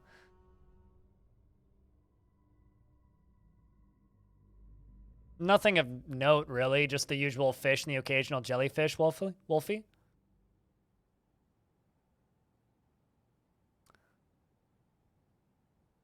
Although next time we get an artifact, I need to check the specifying separate materials thing, because that seems kind of goofy. I just need to try that now. Even if that's a bug, I need to try it.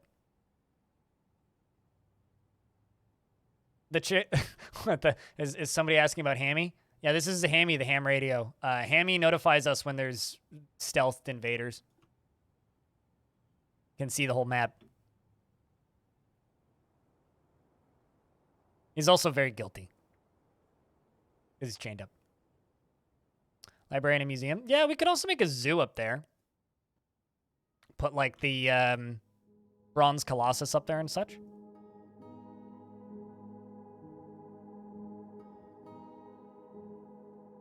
That, or the other thing I was thinking about doing with this area is fortifying these and making this into a wind farm. Could be fun. I don't think it ever worked. Sniper. It used to just be like a meeting zone that was designated off of a cage that had an animal in it. So I'm assuming you just put cages in a meeting zone and it would be a zoo, but I don't think they ever really worked. Artifact museum? More like an artifact thief attractor. Could also just build a proper military post up here, because they're just right now. My military is literally just training in a hallway. Like, they certainly don't have a proper barracks, so I could also just make this into a proper barracks.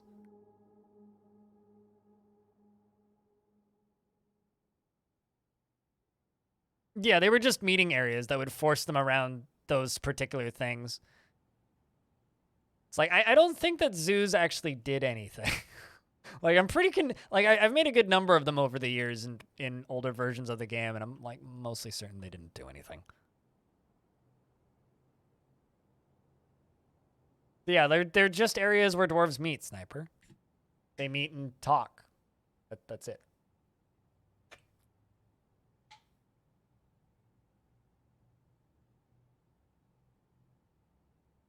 Zoos are meeting zones? Yeah, you just make a meeting zone around a bunch of animals' cages. It's a meeting zone. And it's called a zoo. Yeah, exactly. Like, that's all that they are, but like, they're just meeting zones. They're just specific meeting zones.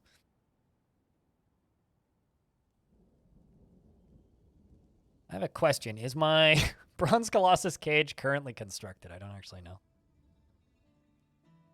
Nope. All right, Bronzy, you can go up here. And I'm going to fill in this flooring right here. Just so that it matches.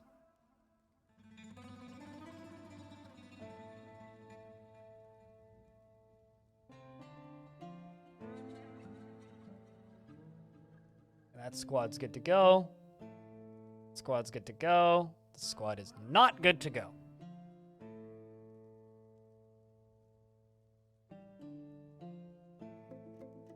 Clinodev, thank you very much for the 26th month courtesy of definitely not an apple.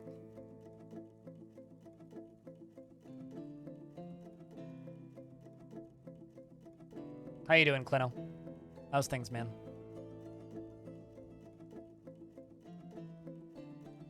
Forgot you did that. Isn't that generally how those go? Where people just pop in and... I generally don't at the person who gifted me a sub, because I usually assume that it was a mistake that they did while intoxicated. Because, like, I got gifted I think it was a 1-year subscription once. To, what's his name? Russ Money. SS13 streamer. And, it was a 1-year subscription. And... I came back a couple months later and resubbed, and the person added me and was like, I was drunk. Can you not at me with that next time? And I was like, okay, I won't at you. Not only if you have more than X? Oh, fuck, I don't think so. Like, because unless you make specific, like, item stockpiles for give and take, I don't know how you would do that at all. Well, Tech123, that's why you follow at Russ Money on Twitch. It's for SS13 memes.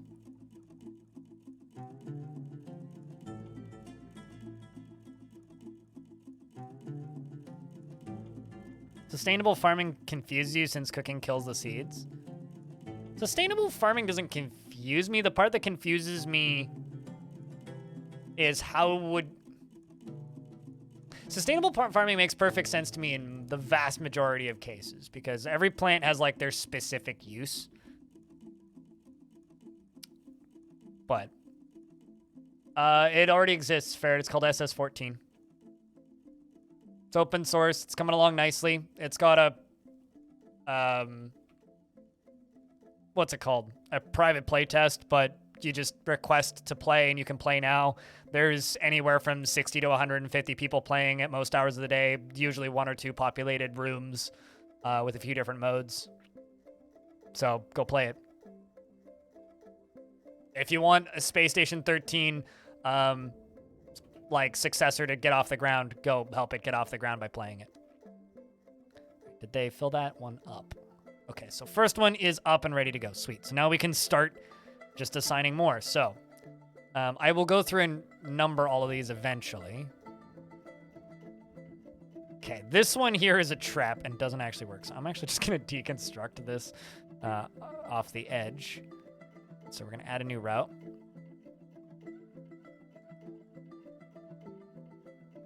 I'm going to take an oaken minecart. Wait, did I not add a stop to this route yet? I guess not. Add a stop. Boom. Take these. Yada yada.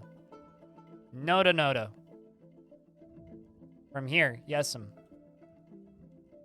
Add new route. Let's do the next one.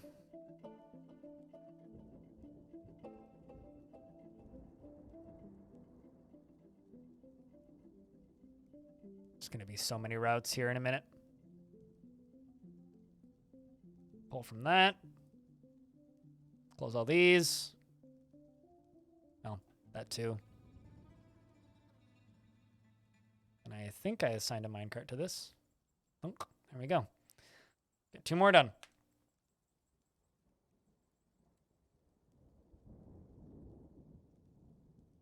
With custom gold and rough tourmaline materials? Unless you happen to actually have those materials, they'll go insane.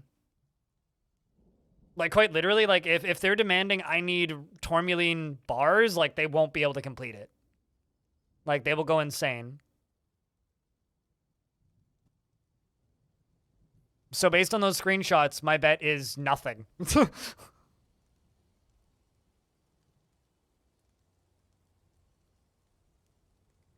So if you gave them actual materials that exists, depends on what the dwarf likes. Oh, you changed them? Okay. I thought that you'd left them the same. I was like, well, that dwarf's nuts. But I don't know. Be curious. Depends on what the dwarf likes, I would say. Good night, Sniper.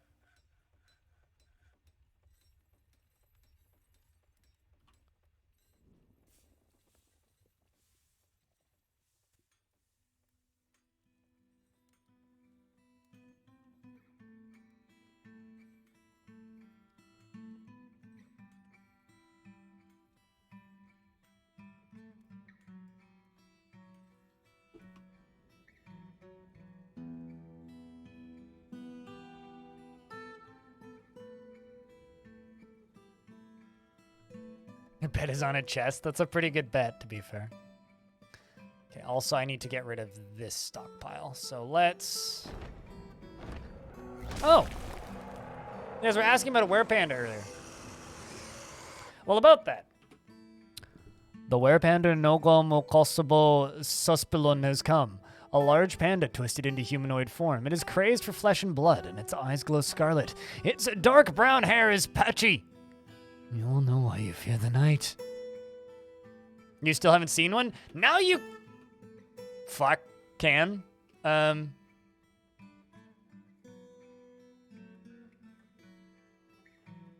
Okay. So I'm going to lock these doors. Right there. Party time. Yeah, it's a great time to party. Chat, someone put chat and emote only. It's party time.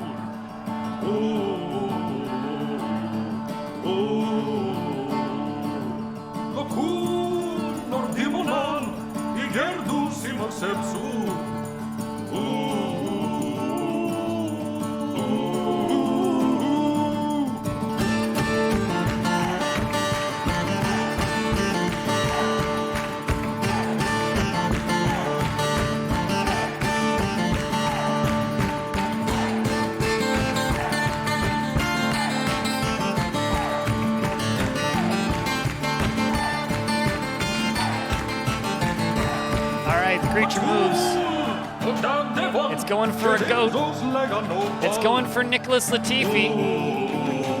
It's running past some dwarves, which is optimal. Our ham radio failed us. It's horrific. It's still fighting with the goat. Fortunately, it's gaining strength while fighting with the goat. The goat seems to be dead. It's now running for the rest of my livestock, which, or maybe it's stopped. It is now a goblin. Party can commence.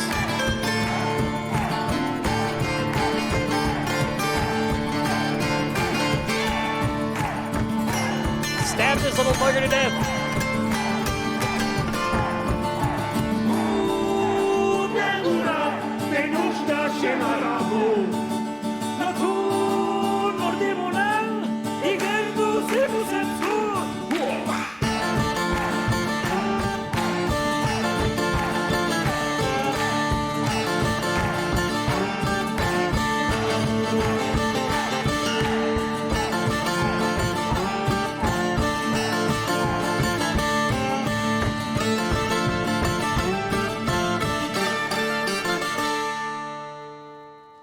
All right, party time's over. And the critter's dead. Fortunately, it just took long enough to get into the fort that by the time it was inside, we were fine.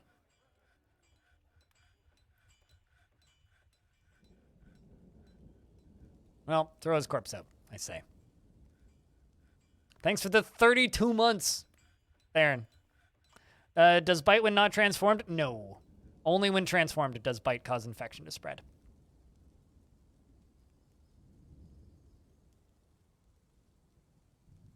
What do you need to make a AAA production of a Dwarf Fortress story? I don't know. I've never made one.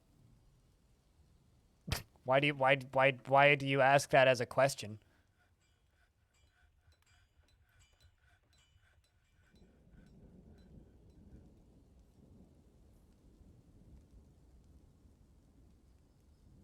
Where Panda Sprite's so cool. It just needs to be voiced by Jack Black.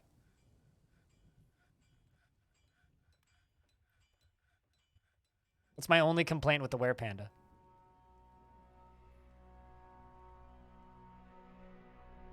I don't know, anything that is like referred to as AAA, I automatically want nothing to do with it. I think it's a me problem more than anything, but anything referred to as AAA is just like automatically like a net negative as far as I'm concerned.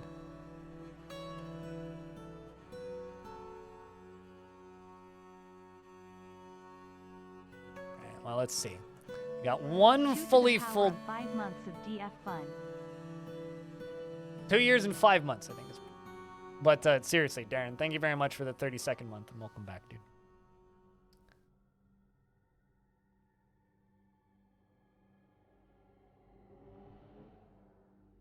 You got a great? Well, that's great. Chat, can I get a round of beers for Incrazed's great? Because you know why? It's great. Why is this dwarf so upset? You're lonely? Lonely? Lonely? Okay.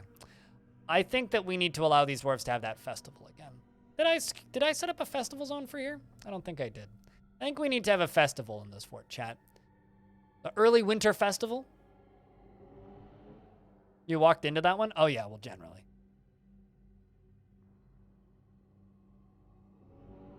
They always have in the past, Master Spike. Always have in the past. Don't encourage him, chat? Well. Well. Well. You know what I should encourage chat to do, though? Chat, I want you guys to do me a favor. Bookmark this video for later and give it a view and let me know in the comments of the video what you think of the video. Because one of my VODs that went up in the past few days actually was edited by an editor that I've brought on very part-time, specifically to cut up Legends VODs. Now, they put a subscribe button in halfway in the video, which I didn't actually notice initially. So just ignore it because I like my videos to be clear and clean. But like drop feedback in the comments section of that video when you have some free time, chat, that isn't watching my stream. I'd be very curious to know what you guys think of it. So way to encourage partying other than simple downtime. Remove all jobs. Nobody does this. It's the easiest way to do it. Set everything as nobody does this.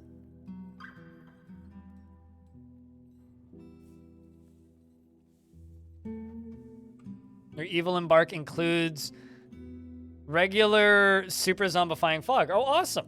Excellent. Maybe 1 out of 20 visitors survive. That's, quite the gauntlet your visitors have to run through to get into your fortress. This is why I like doing partial spooky embarks, where it's like, well, at most I'll only have to, like, forbid half of it, right?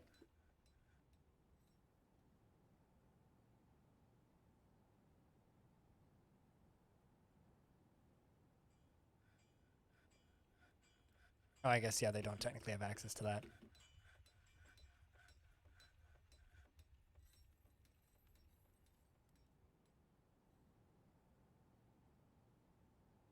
Yeah, greats are super easy value increases.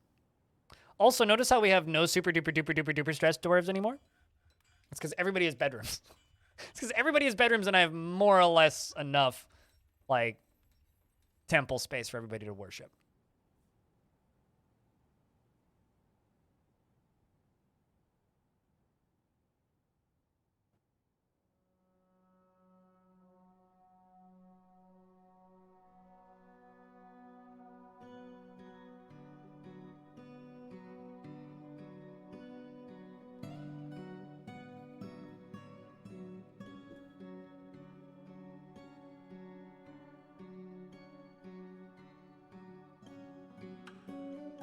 And let's just make sure that we are still, in fact, making glass discs. Most people are just constructing.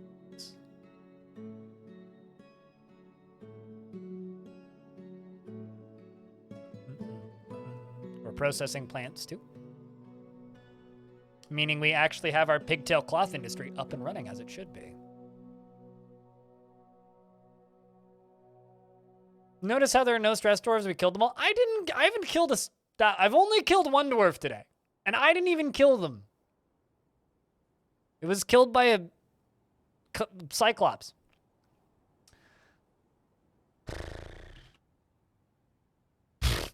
God. Oh, there's just like a bin here with like...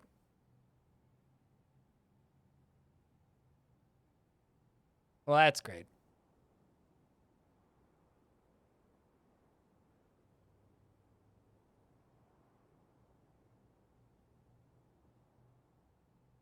I mean, it should be off cooldown now, Diamond.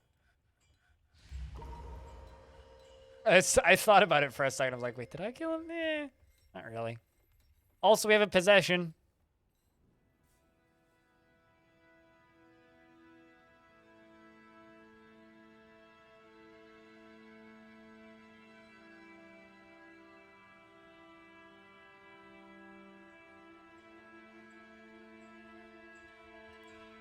I mean, I would have banned Orange. I did come this close to banning Orange at one point.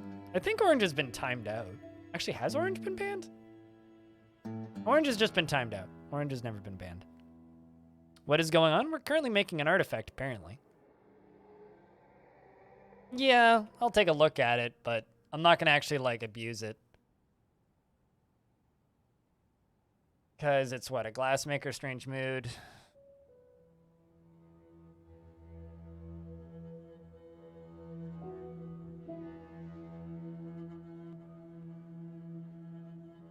Although, would it be under the... Guess it would be under tasks.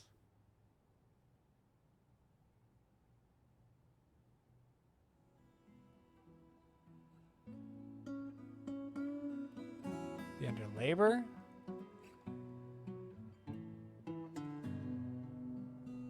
Yeah, I'm not entirely sure where to get into that menu from here. Oh, actually, maybe it's through the workshop. Actually, hold up.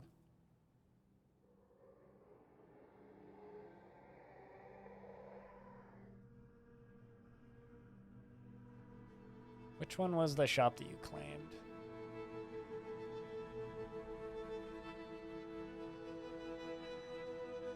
Yeah, I'm not sure.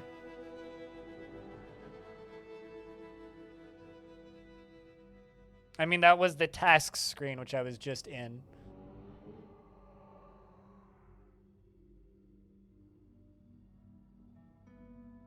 Increase the chances of a strange mood in your fort. Have more dwarves.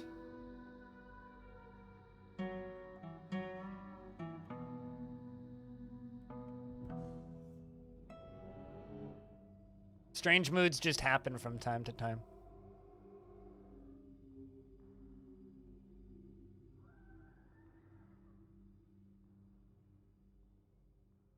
So that just takes me to the character's character sheet. That takes me to the building.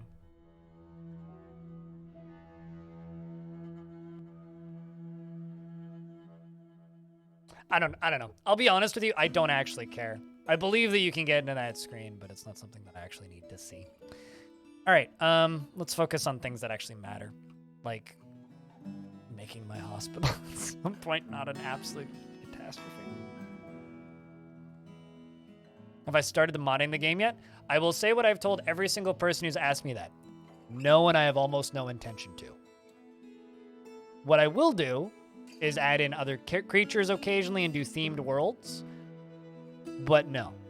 And I have almost no intention to.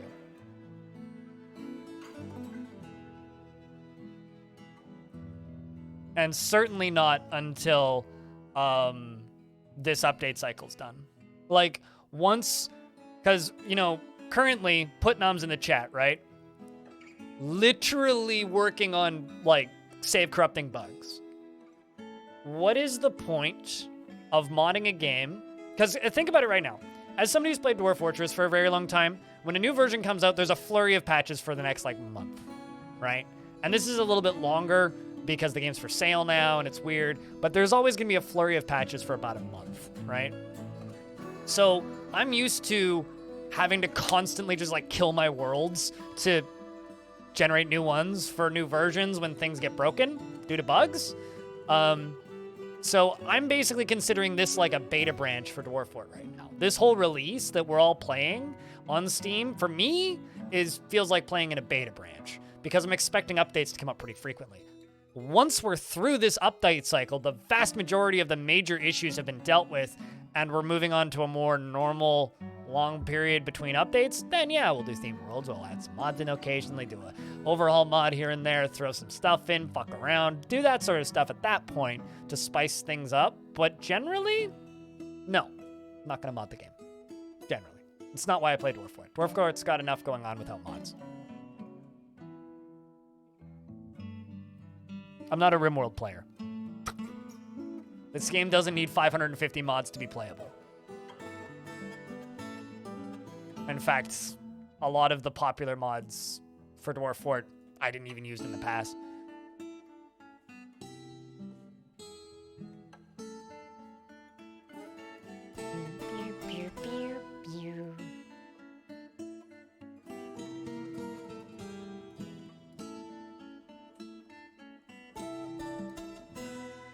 Not sure what shots I just fired, but...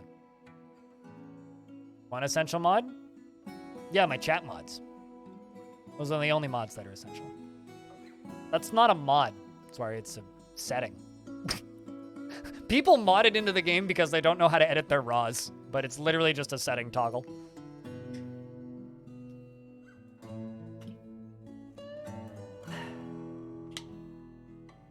What's up, Moose? No, it's not, Gobsneck, because I've rebound like a third of my keys. And all it does is it changes the PNGs for the icons. And because I've rebound a bunch of the keys, it's not useful at all. But yes, you are right. For new players, it is useful, I would say. I would argue, though, that modding your game is maybe a bad idea if you plan on sharing your save file at all.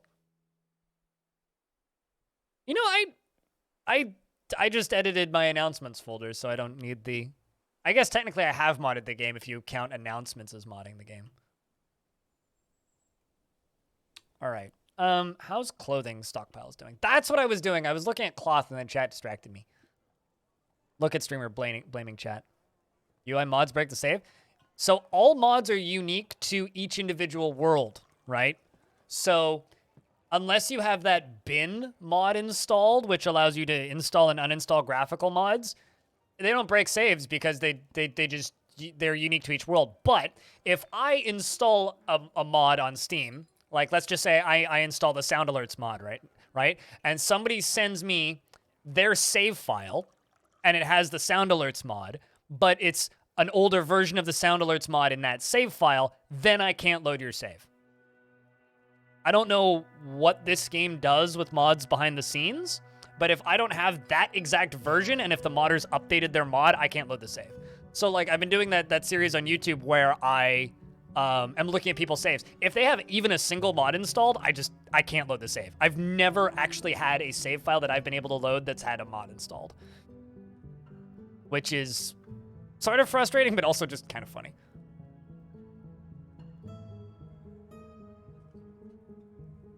If it has them, yeah, and also what version of each mod. It has to be the right version or it just doesn't work.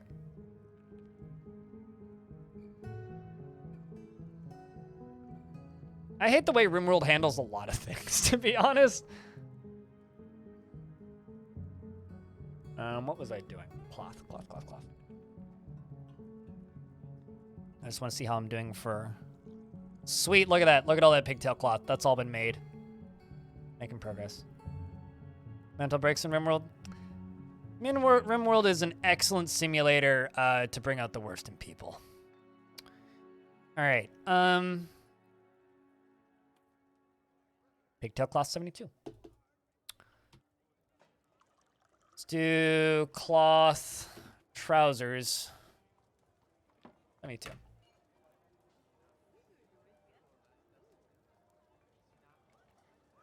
They're very different games, Eric. Or is your name TH Eric Games or The Rick Games. I think it's The Rick, but I could be wrong. The question is, though, are you Rick Harrison and is this your pawn shop?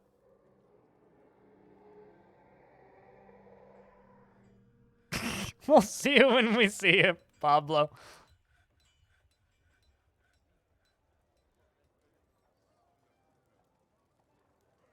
Does anyone know why none of your visitors are staying in their rooms associated with your tavern? Good question. It used to work in older versions. I did see them sleeping in dormitories once. Are you injured? Ability to stand lost. Ugh. Lower spine cut apart. Huh. Theric. Okay. Ah, okay, so it's just hard to say that. That's kind of what I thought, but it's always hard to tell. Ouch indeed, yes. Oh, like Tarek. As in, like, gems are truly outrageous. Truly, truly outrageous. Probably not that kind of Tarek. Early winter. I think, I'm just gonna kind of say fuck it. We're gonna let the dwarves just chill for a bit. I'm gonna turn all jobs off. The TA, I get it. I was just kind of poking fun at that point. No, it doesn't, because there is no, it doesn't cost the visitors anything, Poplio, because there is no economy.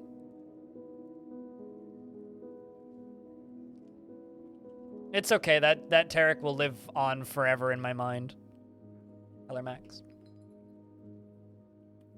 Okay, so I was about to get rid of this stockpile, and then a fucking panda showed up.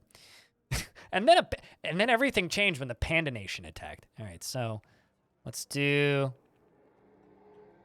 right there. Let's do right there.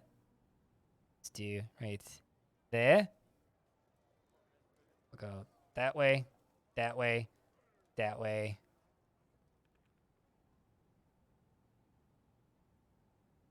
Sweet. Making. You'll see, chat.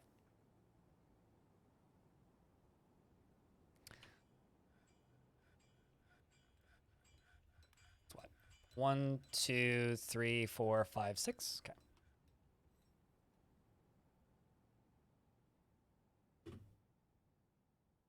I might actually already have these. Don't know, but I'm just gonna make them anyway.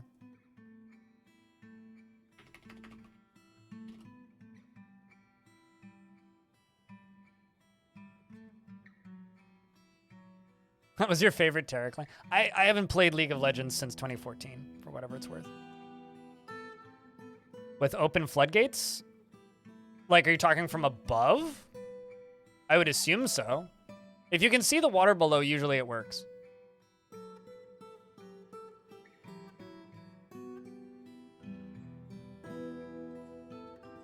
I don't agree with that, Venus.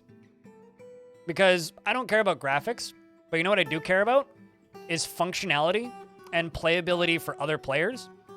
This version is significantly more playable. Even as somebody who doesn't really give a shit about graphics. Excuse me? Okay, fine then, game. I'll just simply build flooring.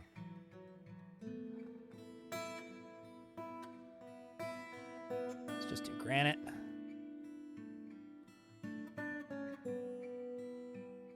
Music is phenomenal. The general usability of the game and playability of the game is significantly higher. I think that the only thing that I would say is superior about the older version of the game, also the rebalancing is great. I think the new hidden fun stuff is great. I think that the only thing that I would say is superior about the older versions is the older versions have adventure mode. But like, that's kind of an irrelevant argument because like, well, obviously adventure mode hasn't been redone yet. Duh. Let's get rid of this dead goat.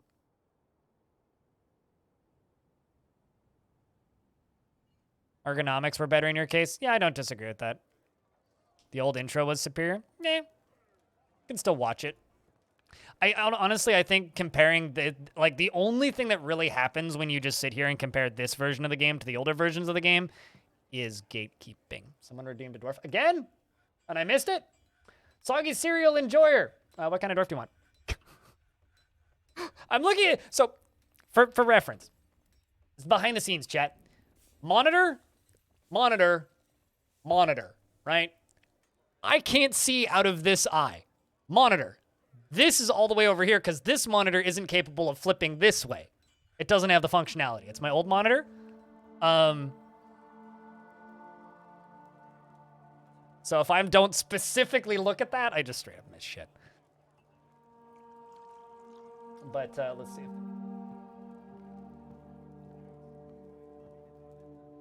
They want to cook. Beard or no beard?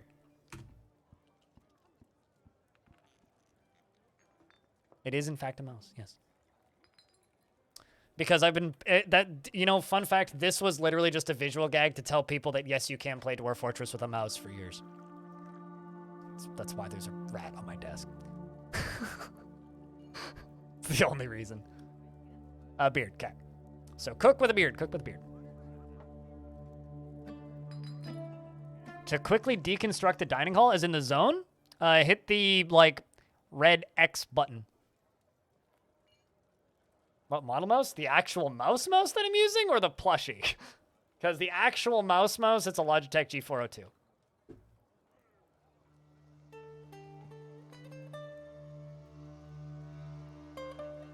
Find me a miniature beard and I'd consider it.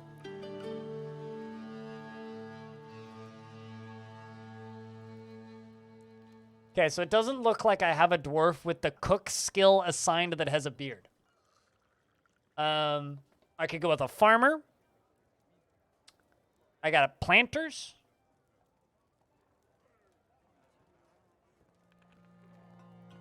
I got a wood burner.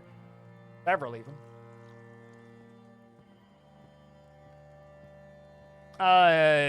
You can just do one or the other early on. Chromotheus. Farmer it is. Alrighty. Thanks for having a second choice. Well, actually...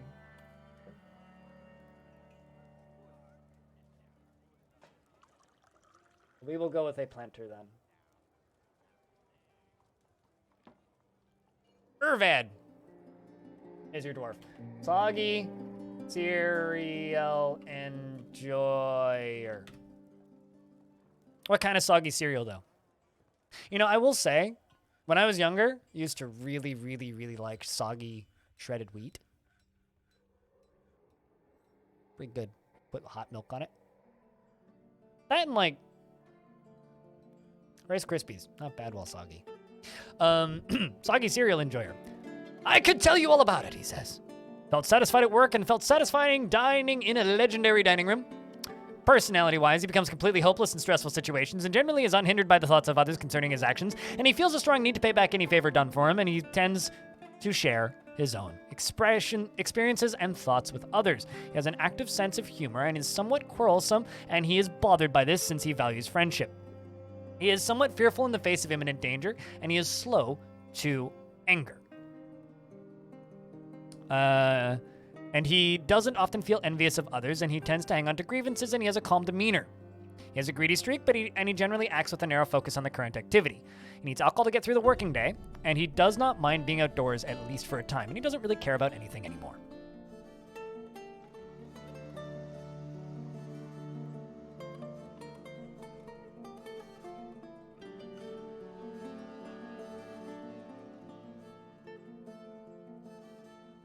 Also, chat, I'm just seeing if chat's answering the questions that are popping up in chat. Personally, greatly respects individuals that persevere through their trials and labors. Respects power. Sees introspection as important and dislikes cooperation and dreams of mastering a skill. He likes Billin and Yellow Diamond and picks and bucklers and rutherers for their enormous tails. And the words of the Tomb of Dying and the sound of the bewildering silkiness of Impossible prefers to consume albatross, bat ray, and potato plants, and amaranth. Beer and whipvine, flour, and absolutely hates blood gnats.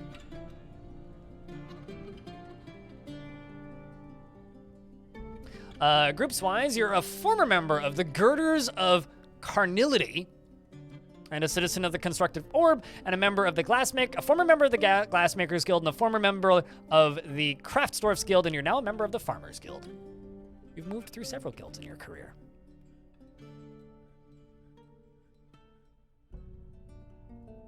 Okay, we're doing some slight reconstructions to this tavern, but should be small. And stone blocks. So what we're gonna do is we are making showers, chat. We're gonna make some real cheesy showers too, not just like your normal everyday pumpy showers. We're gonna make some fancy showers. We're gonna make pink fancy showers. Because when you're gonna make fancy showers, they gotta be pink, right? So what we're gonna do is I'm gonna make a self-powered shower system.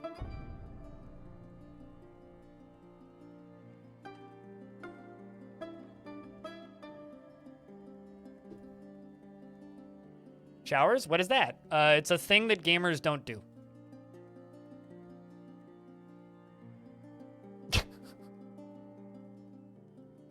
Make them out of rock salt? I mean, I would have made them out of bars of soap, but...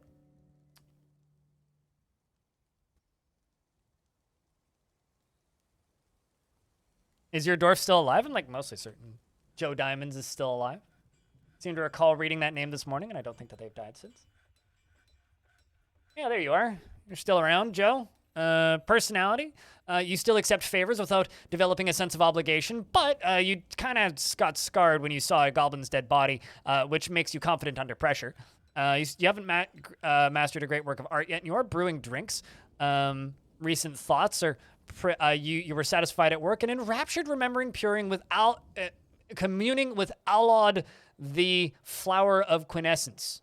And you're currently hanging out in the Craftsdwarfs Guild.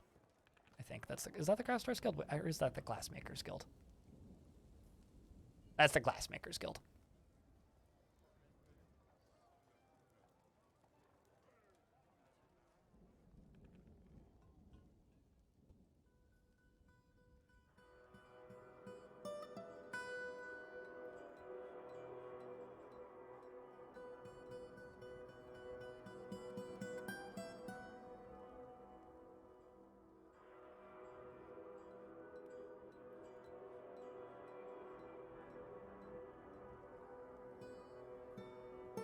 So statues to prevent spontaneous waterboarding. Advises management in DRG. That's about the same as Dwarf Fort.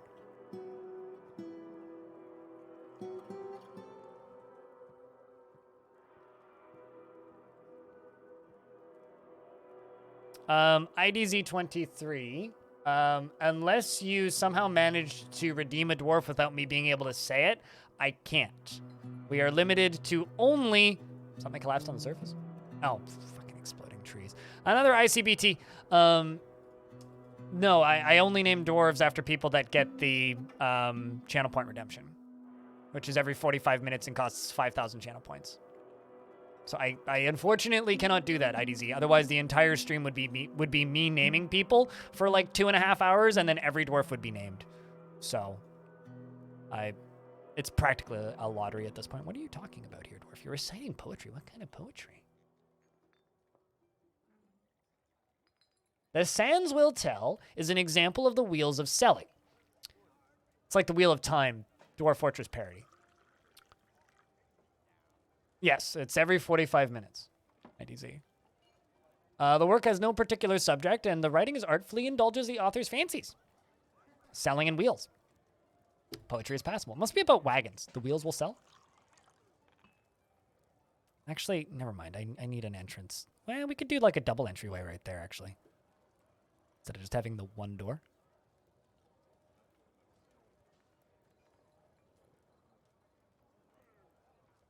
Dwarves, why are you choosing right now to stand directly where I'm placing my statues? It's very inconvenient.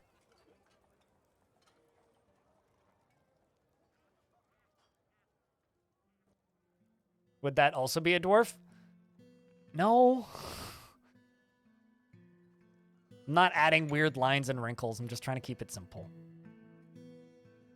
Maybe we'll make a Patreon priority tier or some bullshit like that. I don't know. I'm just trying to keep it fair. I want it to just be like an opportunity for just about anybody to get a dwarf from time to time without like being too crazily maniacal or sellouty about it.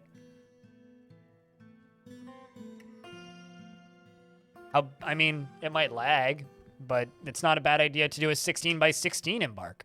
It's kind of funny. In my frame rate video, I kind of threw out the comment that, by the way, you can do 16 by 16 embarks. The game will let you.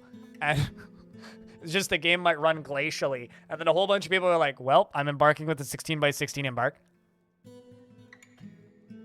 The minimap gets squished, but that's about it. I mean, then you already know, so, like, just have fun. Your game might run poorly, but that's all I really have to say.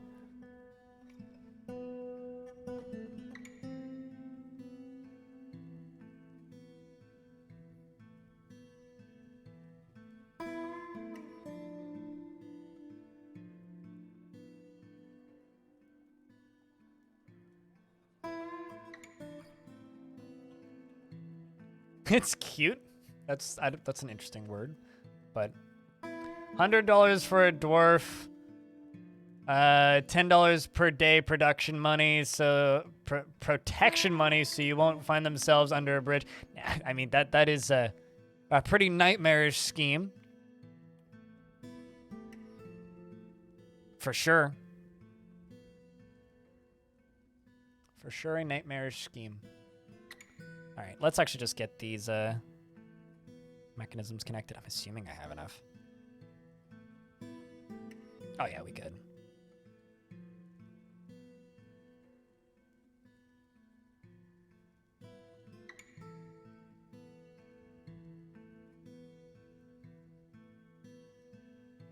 As a socialist, I will welcome only the amount of capitalism that I feel comfortable with. Which is why you should subscribe to twitch.tv/BLINDIRL and, I don't know, throw money at Patreon if you want sound commands.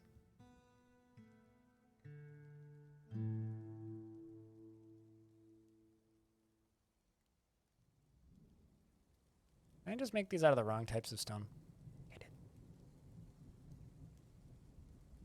Must be granite, and I think I just made them both clay stone.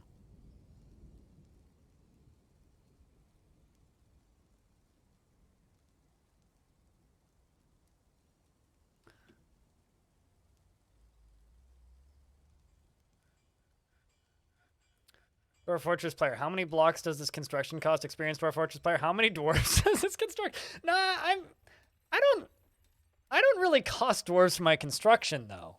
I think that would be a slightly experienced player versus a very experienced player. I think a very experienced player would know exactly how much it costs.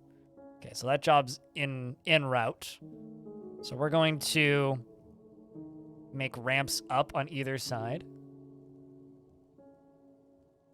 Like, it's very rare that I will lose dwarves as part of a construction.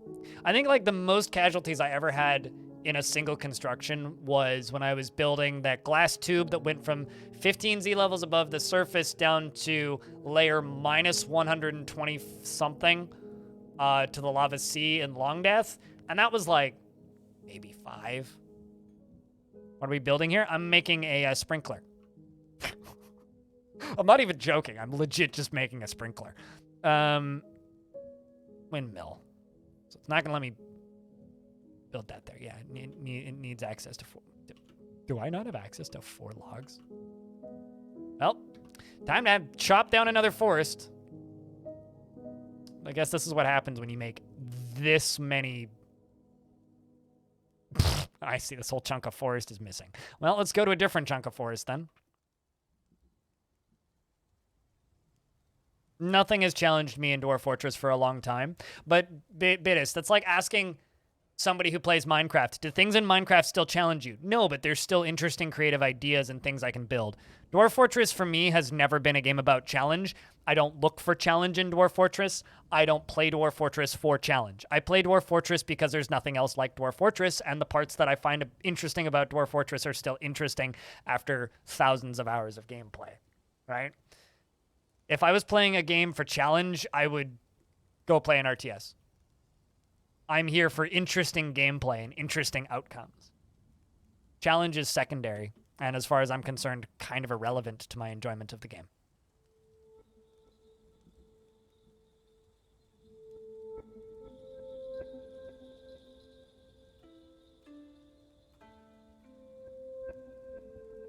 They must be screaming pretty loudly. Is that because of the ICBTs? The intercontinental ballistic trees? How big are these? How many of these can I fit up here, actually? I think 4? 1, 2, 3, 4. Yeah, okay, so we'll do 1, 2, 3, 4.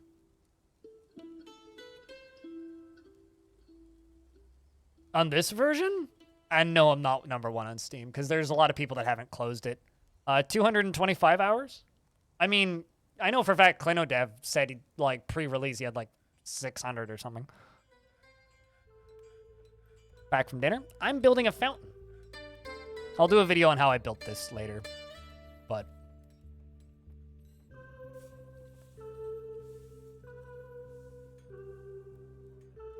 essentially the way this works is what we're going to do is I'm going to set one of these tiles as a pit and pond once all of these machines are running, right? And then the water is going to be dumped into this tile and immediately picked up by this pump. And it's once there's 1 of 1 tile, like 1 of 7 water right there, it'll just go around at like 1 billion miles an hour. Just go in a circle. And every single time it touches the top of the statue, it's going to create mist. So essentially, I'm building a mist generator that has absolutely no need for drainage. And once it's running, powered by wind, it'll be self-sufficient and powering itself, essentially.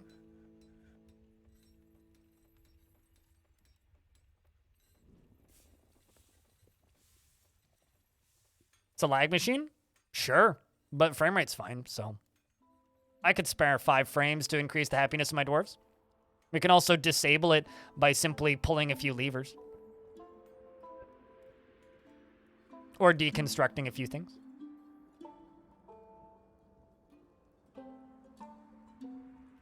Powering itself? Well, it'll be powered by wind. So wind will be powering it. Powering itself is maybe a bit disingenuous.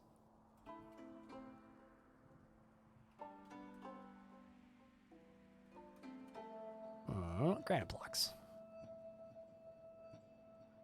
Can we get these pants thrown out of here, dwarf? Thank you.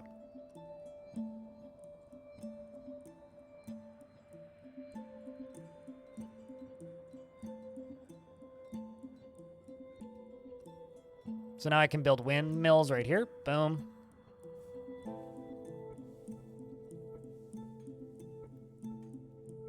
Boom. Boom. Boom. That'll be more than enough power. Past the oral part of today's test, bad news. Flight test was delayed due to weather until Friday the 13th. Friday the 13th cannot be a good day to do flight exams. Nothing good happens on Friday the 13th.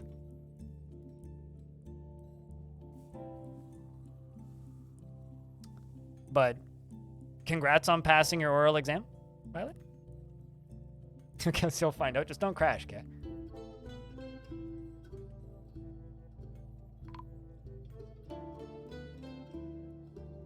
Another ICBT? Oh. No, not an ICBT. That was just logs. Did you get hit by a log? Oh, fucker. Get hit by a log.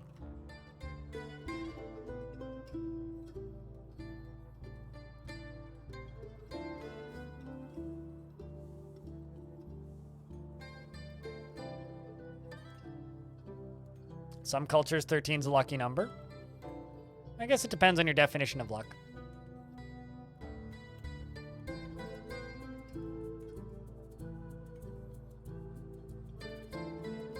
You're gonna be the only doctor at the vet clinic. You're scared. Friday, what am I gonna be doing Friday the 13th? Probably editing a podcast. Honestly, probably editing a podcast. That's probably what I'll be doing on Friday the 13th.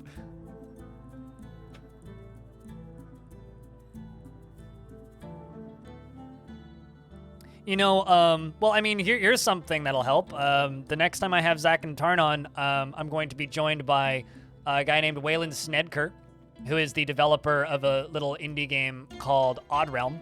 So, I mean, I made a video about War Sim due to my success, and he says it got him a good ton of views, so, or the dev did, anyway, so I would assume it'll help some developers. I'm actually a little bit worried that it'll hurt some developers because so many people will be busy playing Dwarf Fort, but there's eventually cross-pollination with anything, right?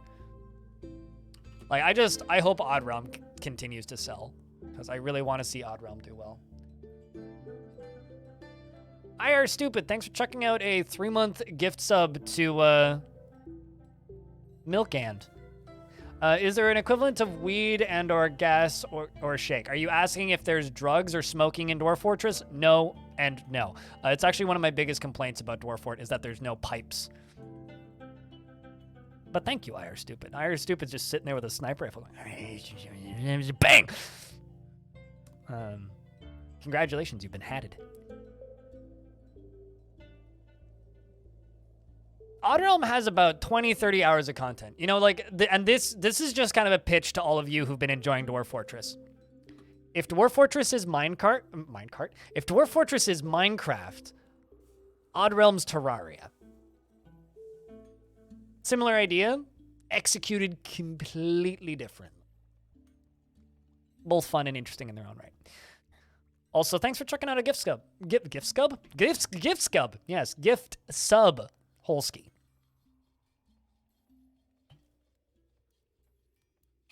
Okay, there's no smoking pipes. There is hemp, though. We're halfway there. Words hard, yes, and yes.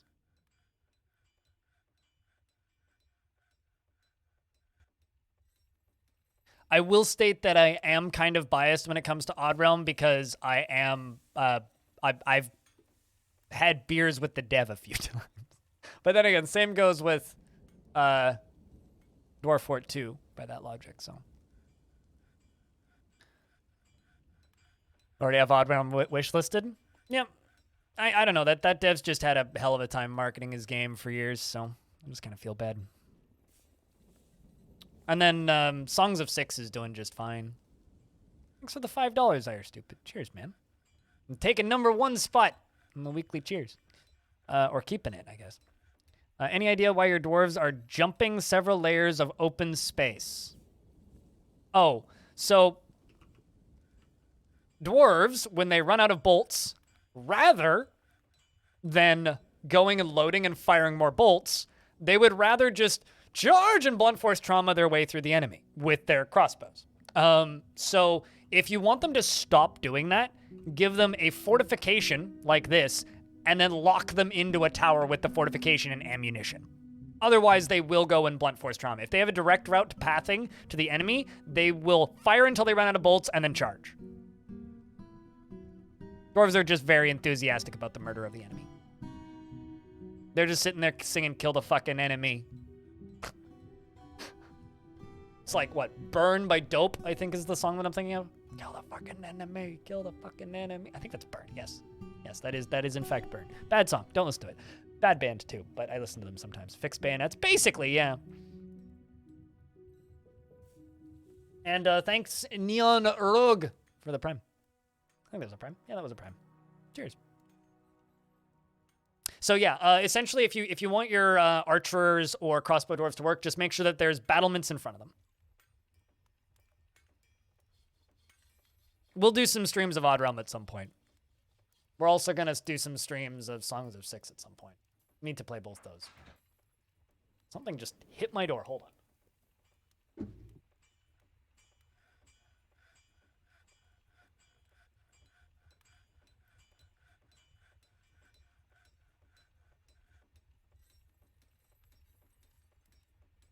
Gotta love it when somebody's carrying something heavy down the hallway and bumps into my door walking past. Open the door. Sorry.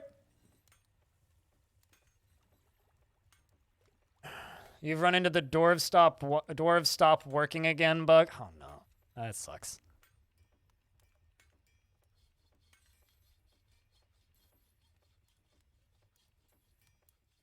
There's actually a specific reason I've forbidden all visitors from this fort, is because that's my main suspicion as to what causes it, is visitors.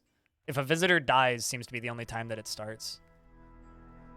All right, well, this is powered now. So now that it's powered, you can see all of these are moving. Minimum amount of power. I can now make a pit pond zone. And then it's designated as a pond. So someone should come and bucket this. Let's look for a fill pond job. Although there's a lot of storing item and stockpile job. Now would be a real bad time to get attacked by the elves, hey?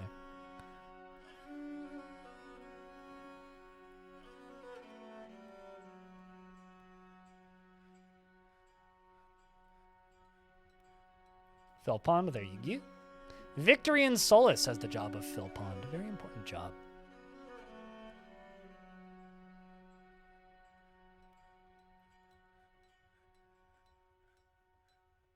What? You're not powered enough? Okay, fine. I will pause this then. For now. Why you no work? Oh, actually, I know why no work. There it goes. It just needed a little bit more power. So now we can just put a door here. Now it works.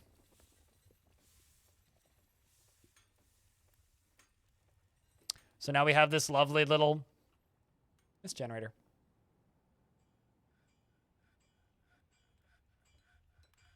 Someone should come and bucket this. That is a pretty good quote. I'll toss that into the quote-o-matic. Do I mind checking if your dwarf's still alive? I can tell you just based off memory that your dwarf is still alive, but I can check in on your dwarf. Chuck this into the quotes first.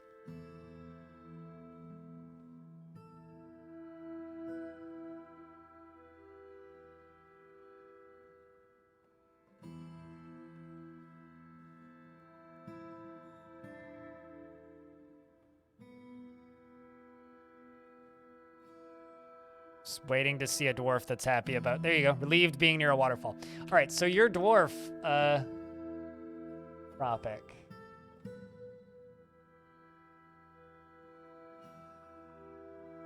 It's actually just chat being like, do I need to be staring at the... there you are. You're currently a stone crafter, and the only thing that you remember of happiness is you were blissful remembering seeing or sleeping near in a very good bedroom. Everything is just so in its proper place is all you have to say recently, and you don't feel anything after seeing a goblin's dead body.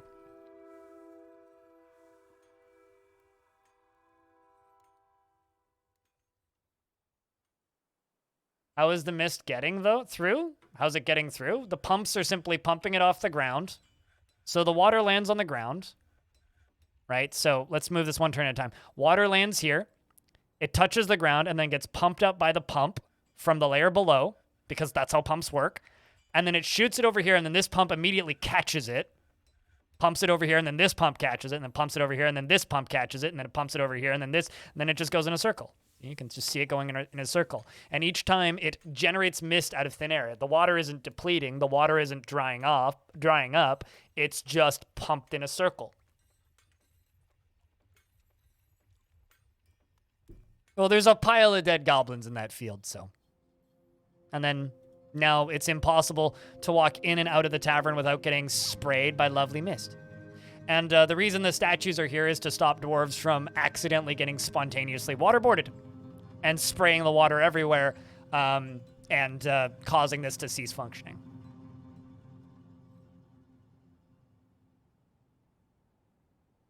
Content near a waterfall.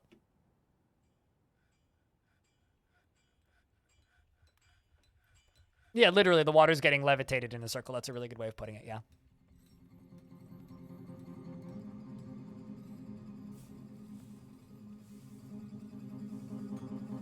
I mean, I usually just pump water up a level and then push it over and drop it down, is usually how I do it. You can visualize this on Legacy. Yeah. But this is, like, the advanced fancy version, basically.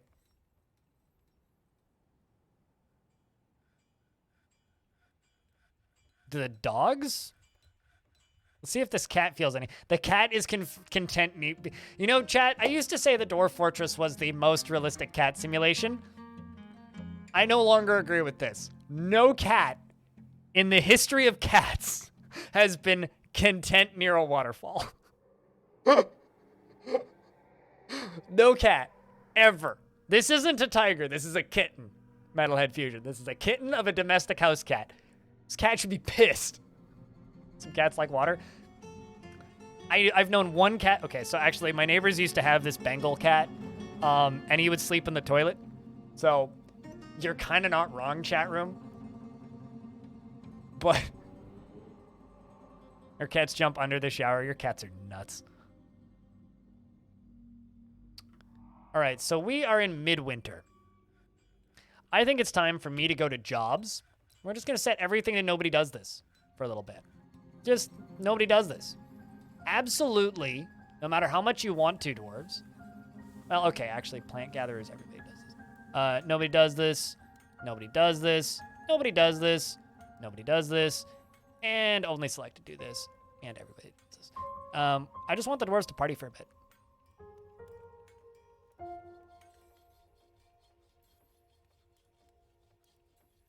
So they will put stuff away and then go chill. Although I think crafting jobs will still get done. I'm assuming that they will still do like the glass making and shit. Cat hated shower but loved baths. Dipping his paw in and you would bathe him and he wouldn't growl or anything. He would just mew. Oh, that's adorable.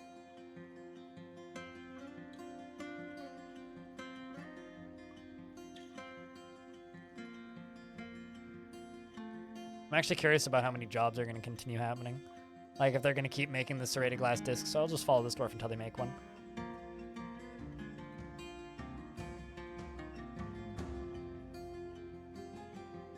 Oh, I've just disabled all jobs in the jobs menu to nobody does this. Also, I need to actually make this river into a thing. Just a trench that leads to nowhere. You have to make a custom one if you want to dump labor, otherwise it's underhauling. Keller Max. Will only drink from a little fountain with a pump. Yeah, moving water for drinking is quite common for cats.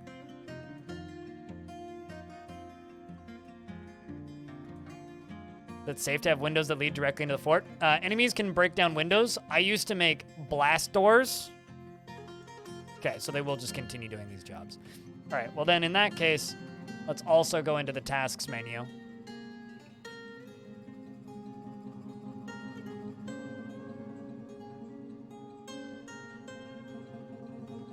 Just pause all this shit.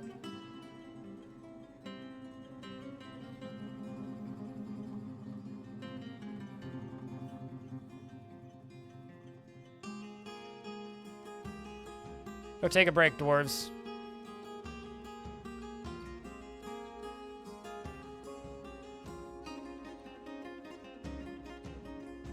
There we go. Look at that.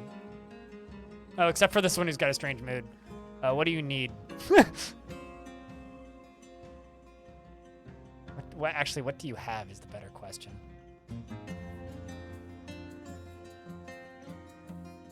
Okay, so you got raw green glass, copper bars, pigtail, wood logs, and rough amethyst. What do you need, though? You want cut gems?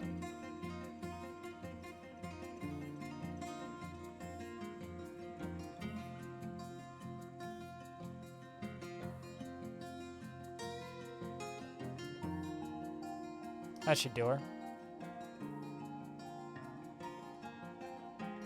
Let's just see if this dwarf immediately starts moving. Yeah, I used to make blast doors with drawbridges. Yeah, sorry for not explaining that further. I noticed this dwarf because I'd forgotten about this mood. Yeah, no, I used to, like, if there was glass windows on the edges of the tavern that would just lead to the surface or something, I would always have, like, a blast doors lever and just, like, pretend that I was doing the, you know the sequence in Pink Panther where all the doors go doom, doom, doom, doom around the outside? I would just pretend that was happening.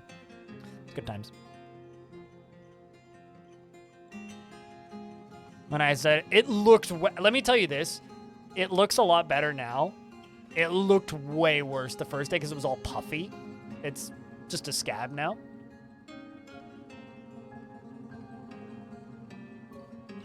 But like, the first day, the day after I got it, it looked real bad.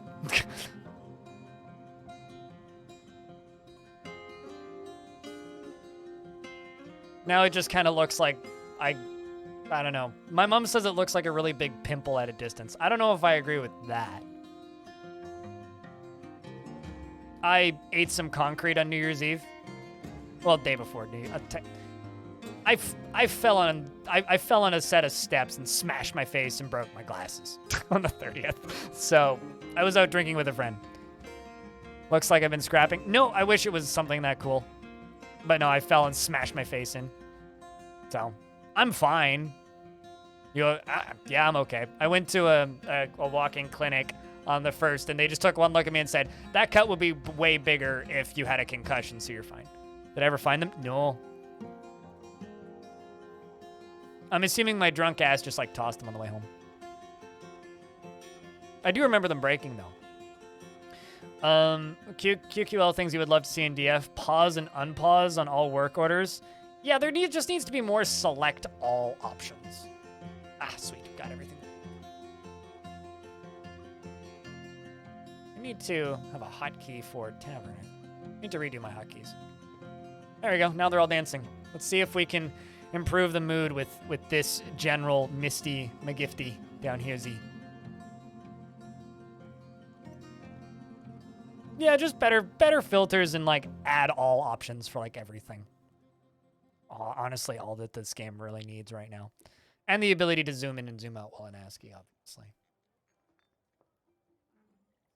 So I think we're going to give them until spring to just chill, and we'll see how much we can. Perfect time to release the bees. It's always a perfect time to release the bees. Jess, thank you very much for the raid. How was your stream today? How was the new fort? Danger Time, hello. Too tired to care. What is up? Infinity Simplex. Just some old guy. You know, hold on a second. I gotta post this because I think this is really funny. Just some old guy. I have a question. I have a very serious question. I think this feature on Twitch is kind of dumb, personally, because it doesn't really apply to me. But why the fuck's JSOG suspicious? JSOG, you're sus! For reference, this is one of Jess's mods. But like, what did you do? Raid and run, you have a good run. Check. I'll give Jess a follow. She's been playing a lot of this, and she's entertaining. Why are you sus? JSOG, what happened? That's your fault. Did you ban him or something as a joke? That's usually what happened. That's funny. Anyway, hi, I'm blind. I played too much of this. Says he's banned in Jess's stream. Ah. Okay. I was just wondering. You want to be sus? Just go get banned in Jess's stream and then show up here. That's really funny. That was when, like, I can't, was it me who accidentally banned Infinity once? And then all of you guys were like, why is Infinity sus? I was like, Infinity isn't sus, I'm just an idiot. Oh, I'm absolutely aware of, like, what the feature is for. I just have, like, a weirdly thick skin and would rather just ban people than, like, yeah, I don't know. I'm not your average, I'm not the person that particular feature is designed for. You know, I come from an era of Twitch where 4chan raids were a good method of growing your channel. And you just kind of had to tolerate the harassment. So these days it's like, yeah, everybody likes being a little bit more locked down and guarded, and it makes sense. It's logical. It's intelligent. IDZ, fuck yeah, you got it. Hell yeah, good job. The glassmaker has created a green glass animal trap and offers it to the long key. You're still sus. JSOG. How do we remove sus from JSOG? I never streamed on Justin TV, but that was just early era Twitch when I started streaming in 2013, 2012. So IDZ, what kind of dwarf would you like? Got a little bit of everything. The only real question I have is beard or no beard, and what job generally? And I'll find something. I don't particularly care about a green glass animal trap.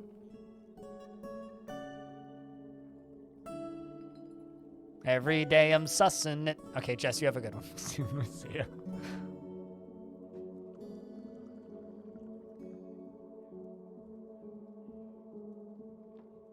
Beard and axe dwarf. I just have hammers. Is hammer okay? But I could give you a hammer lord.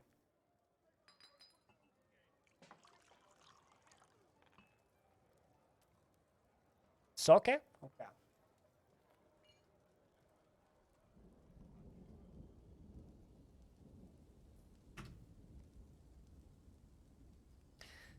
IDZ3 is often inflamed by hatred and easily develops hatred towards things. Okay, got it. He has a very calm demeanor and is an unfriendly and disagreeable. He is bothered by this since he values friendship. He personally feels best when everyone gets along without any strife or contention, and he is not readily moved by art or natural beauty. He is conflicted by this since he values artwork and its creation. He is quick.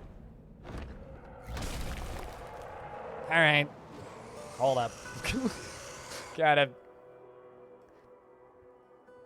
distraction. All right.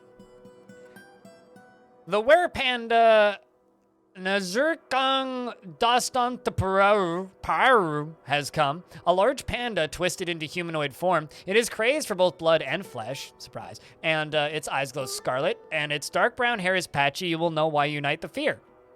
And I will pause the game, and we will find this pandy. Where pandy at? Okay, well, kiddo, I got bad news for you. I no longer give a single shit about your life or your ability to not die immediately. Ah, dang it. Of course it made it in. All right, I will lock this door. I will lock this door. I will lock this door. I will lock this door. Actually, does click, drag, lock work on this? No, that's forbid, not lock. Judge, okay. I will lock this door. I will lock this door. I will lock this door. I will lock this door. Kiddo, can you run? Kid, oh, shit. Did you actually get bit? Wherever Child is fighting? Attacks him, but jumps away, and then the kid screams, I must withdraw! And now it's a naked goblin. All right, well, now that it's a naked goblin, I can unlock all of these doors. That is kind of funny. Just lunges at him, and that just ceases being a thing. Seems pretty optimal, I would suggest. All right, let's tell the soldiers to go pummel his face in with hammers, preferably. And, although I gotta go cancel this. Uh-oh. Guess he's getting away then. Thunk. Oh, shit. This mace dwarf who isn't even on duty is just beating the crap out of it.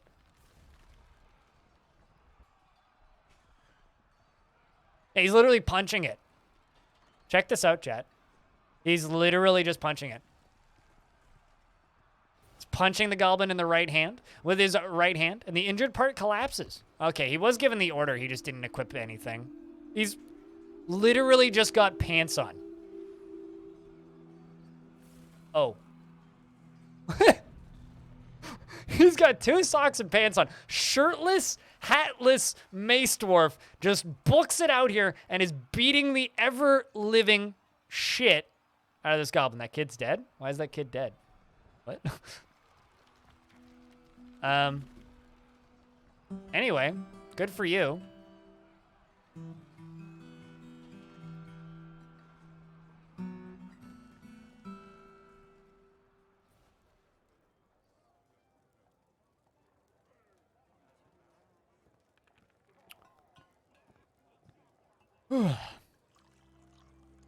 It's that kid's father? What do you mean? Please what? That's the kid's dad? I don't think so.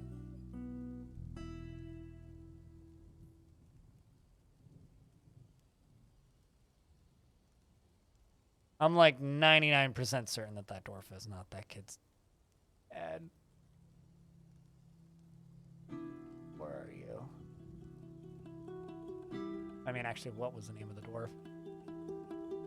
was the crafts dwarf Kel.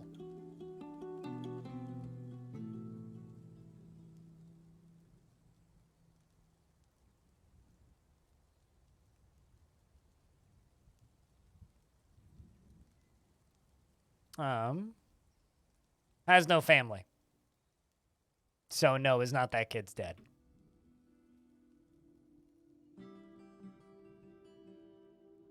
The puppies like being near waterfalls, by the way.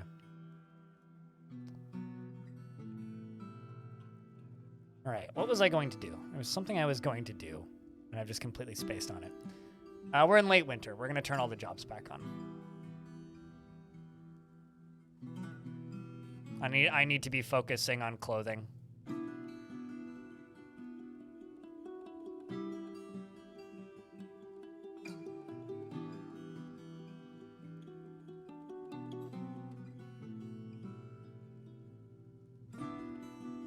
Yep. I want everybody doing this. Kind of not everybody, but I also really don't want only selected doing that.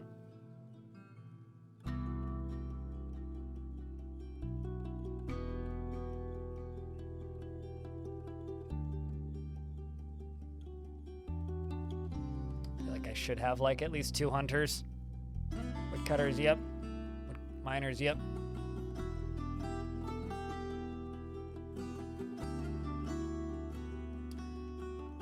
Do guilds benefit from having their skill-relevant workshop in the guild hall? Not from what I can tell. I mean, maybe.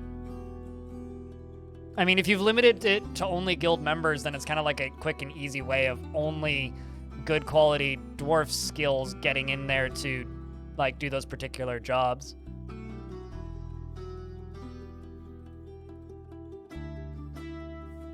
I have a feeling we're going to be answering this question a lot, Capiri wins. Give me a second.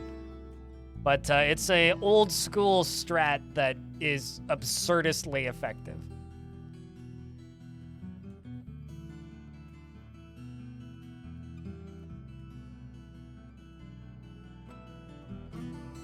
Let's do wool.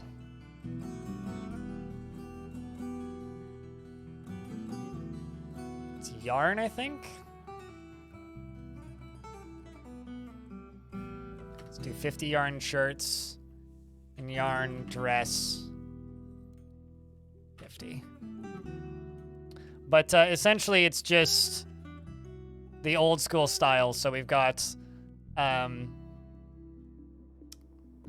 windmills. I completely forgot what these are called. Windmills up here, which are powering these pumps down here. And then there's a 1 tile size pond zone that then pumps the water in a circle. So we pump one, or we dump, using a bucket, dump a little bit of water right here, and then it just spins and goes around in a circle because the pumps pump it out of each flooring zone right there. And there's statues down here, so it stops the dwarves from tripping and slipping and spreading the water out and making it evaporate. So essentially it just bounces off those statues and just spins in a circle, and every single time it's in the open space, it causes mist to appear.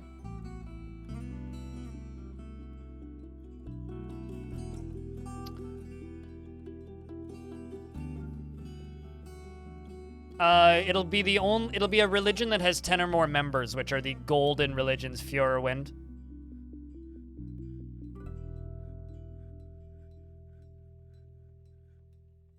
Whether he wants to or not. I mean, maybe a godparent, but I don't think that's how adopting children works.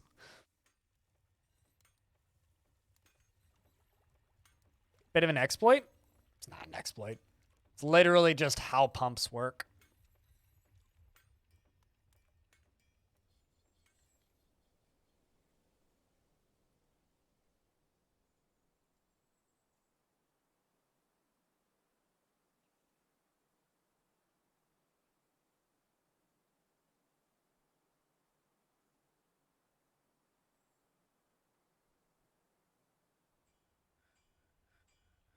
Battle say, thank you very much for the raid. Were you playing dwarfs today? Hello, everyone. What is up? Or were you doing something else? I recognize Cancel TV. Jack, can I get a round of beers for the raiders? And Mods, can I get a shout out for the raiding party? Please and thank you. We're building shrapnel cannons and fucking around with mist generators. Ah! Well, cheers. I've rated Cancel TV a handful of times, I think. What were you guys up to today? Is anybody coming over from the raid? Just let us know what happened today on the stream. What were you guys playing? Was there anything particularly noteworthy? My name's Blind, and I stream way too much Dwarf Fort. Sometimes I occasionally play other games too.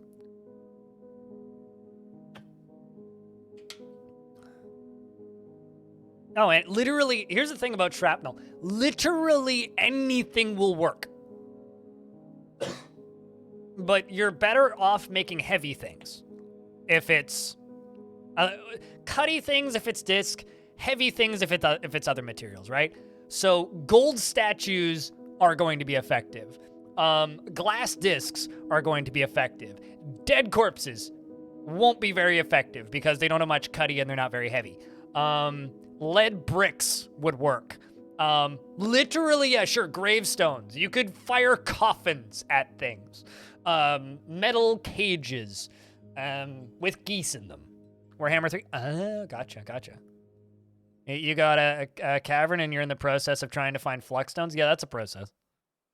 I'm assuming you have flux on your embark, so.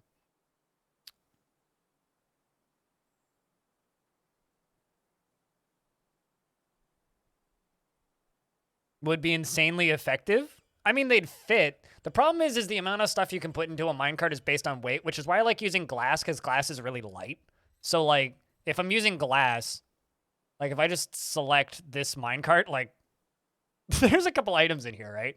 Which means, like, the potential for shrapnel flying out of this thing, pretty high. Metal cage with a cat explosion inside it? I mean, getting hit by a cat moving at terminal velocity isn't going to get hurt as much as getting hit by a metal spiky ball at terminal velocity, but, you know, live bees? I don't think that's possible. I mean, you could throw beehives, but not with bees in them.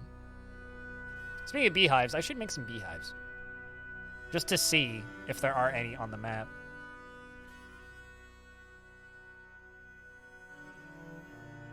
Cats are kind of a spiky ball. You know what I mean, though. The sheer amount of variety and adventures. That's what happens when you have systems-based games like this, you know? It just becomes kind of an exponential growth situation with the variety of things that can happen. Because, well, there's always something more that could be happening. As long as there's always something more that could be happening, it's more or less endless variety. Totally kicked your butt. You thought you won, but you were so wrong. And then those of your guys turned. We just had a scare with a werepanda that showed up. You missed, though. Also, chat, we just hit 23,200 followers. Cheers, by the way. Thanks for making number go up. You can put them on a pedestal? What, live bees? What songs are you guys singing, dwarfs? Currently, they are singing The Sea Laughs, which is an example of the sable petals, which has no particular subject. For lyrics, the composer has selected the Friend Churches. Overall, the composition is passable. It is a form of music composed for entertainment, originating in the factional animal, which is an elven civilization that we were at war with for like 100 years. The rules of the form are applied by composers to produce individual pieces of music, which we're now at peace with, by the way, I should clarify. A chanter recites any composition of the Wheels of Selling, and the entire performance is at a free tempo. I don't know what that means, but the melody has a mid-length of phrases throughout the form, and only one pitch is ever played at a time. Oh, so it's like Party Hard by Andrew WK. Got it. Just a da-da-da-da-da-da-da. It is performed in the ADA rhythm, and throughout, when possible, composers and performers are to glide from note to note. Bellinaire! It's like raiding blind a clock. Thank you very much for the raid. How was your Dwarfy session today?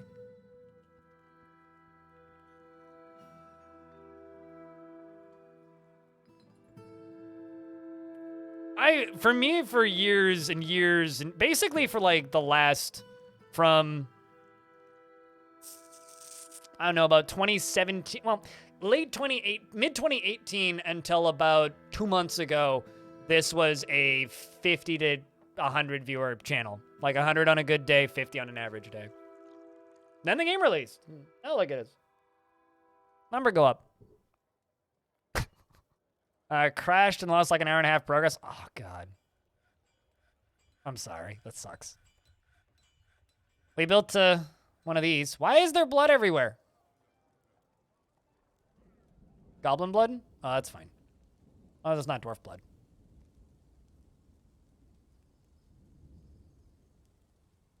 They really need a time-based autosave interval? Yeah, it's just a seasonal, right? And now we're in, like, what? Actually, here, I could tell you. Twitch, tracker. What are we now? As of right now, currently, this exact moment in history, whenever this slow as fuck website loads.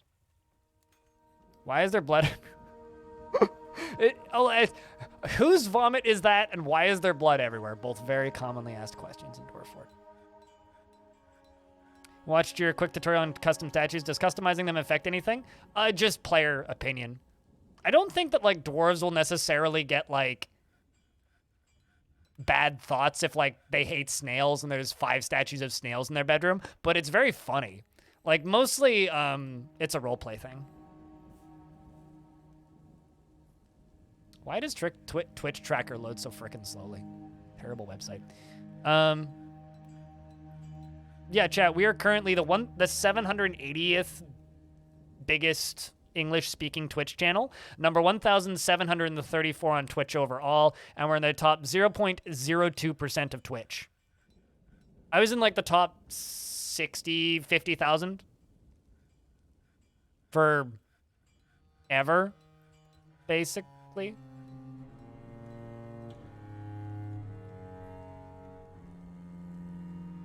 API's basically still on fire. No, this website loads like shit on a good day. Like, Twitch tracker's just a really slow loading website for some reason.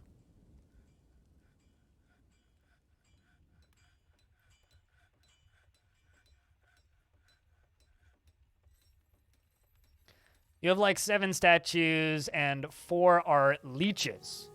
And you don't know. Some dwarf in your fort really likes leeches, I think. This dwarf was the were panda. We gotta get rid of it. Or not dwarf. This goblin here was the were panda. We gotta get rid of it. All right, so let's just make sure that this is ready to go. Because at this point, the only thing we still need for this to work is more glass discs and more minecart routes to be set up. And then after that, it's simply just a matter of making sure that our entryway is safe, which currently it appears to be. And then this just needs to be locked off on all layers so that enemies can enter this way and go all the way up here, down to here, and then around to... What the fuck? Oh, I see what I did. Then around to here, and then into the fort. So as long as they have this way in, we then just need to wait for them to get in here, and then we can fire. Although I'm thinking about just putting a drawbridge here. So where creatures are a curse.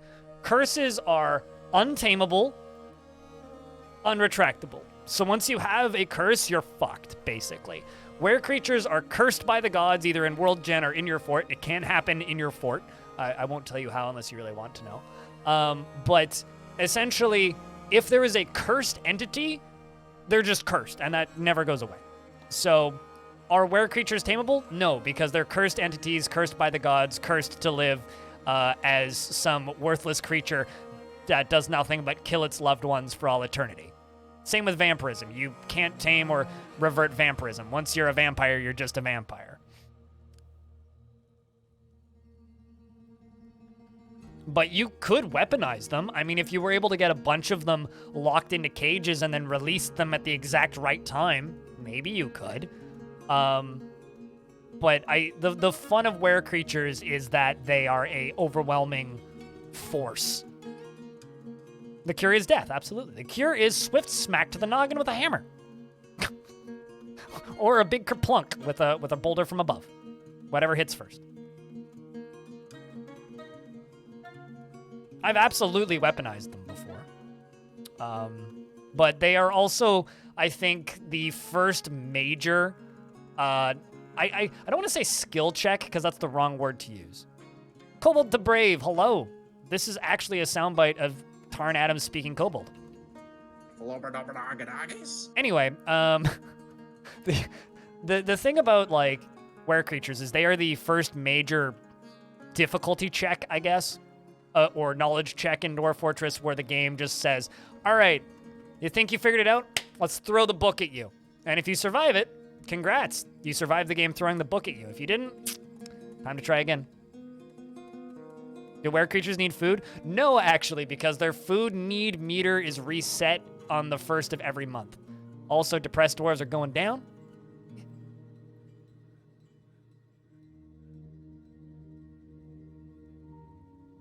What was I doing on New Year's? Nursing a hangover and getting a new pair of glasses. And then went to bed early. I saw you. I saw that comment, yeah. Leaving, or playing through Half-Life on New Year's is a good one. Yeah, I was nursing a hangover and fixing this cut on my forehead.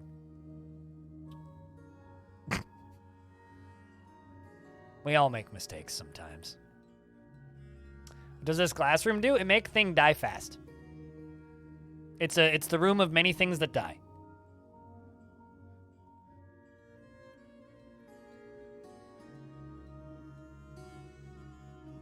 Cut to my forehead. I ate a curb. Don't worry about it. I tried to fight with the sidewalk and I lost. Pro tip, don't fight with the sidewalk. Sidewalk generally.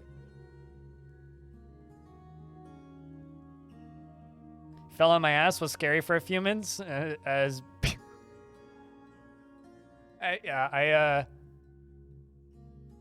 I misjudged a step distance and just went like that. Although my uncle apparently also had a fall on New Year's, except the difference between me smacking the pavement and him falling is me smacking the pavement meant that, well, I broke my glasses and had to get a new pair of glasses, but aside from that, I was fine. And I just have this dumb-looking cut on my face. Whereas my uncle broke 3 ribs and is, like, unable to work for a month. So, you know, I think I won the falling contest. That one.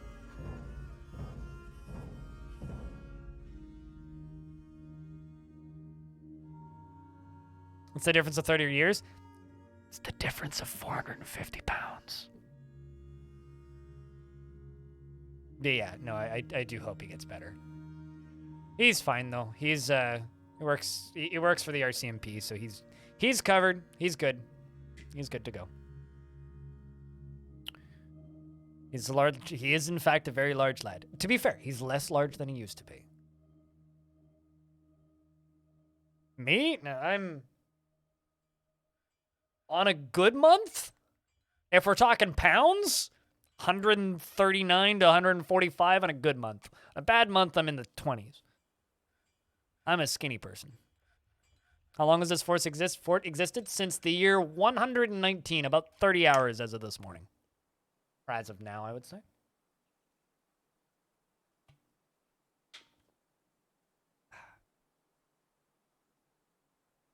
And if I cut my hair, hair don't weigh that much.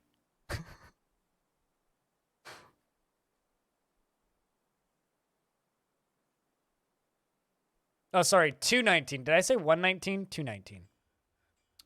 10 years now, not 110. Because I said the wrong... I was looking at the number and said the wrong thing. Don't mind me. You could use longer hair, though. Well.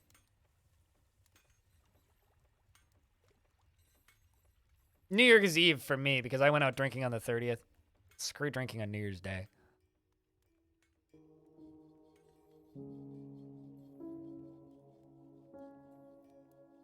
I mean, if, like, you could just be a really big person, Graysmane, and not be super overweight and also weigh a ton. I know a guy who I won't name who's, like, since we're speaking in American terms right now, he's about 7'8", And he's chunky, but I wouldn't describe him as, like, overweight or anything. And he runs into similar problems. Is the windmill area roofed? Yep, it's got windmills on top of it. Unless you're talking about, like, up here. In which case, yes, glass. You know, I could throw a bunch of beehives up here. That's what we could do with this roofed area.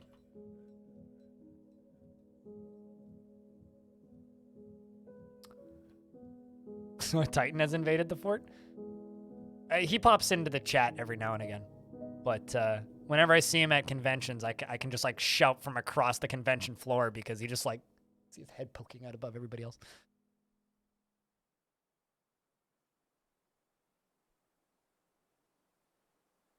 You're 4'11", so basically talk to his belt the whole time? Yeah, I believe it. I mean, I'm just over 6 feet tall. If anybody's wondering.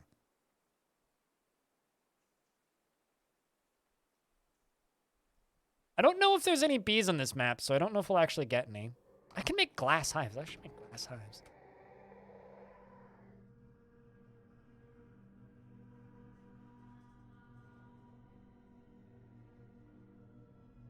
Let's make some clear glass hives, actually.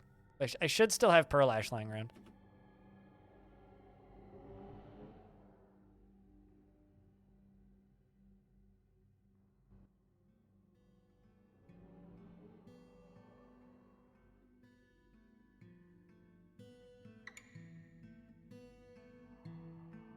I'm 184 centimeters. So. Can't you buy bees? There is no way to import bees in Dwarf Fort. No.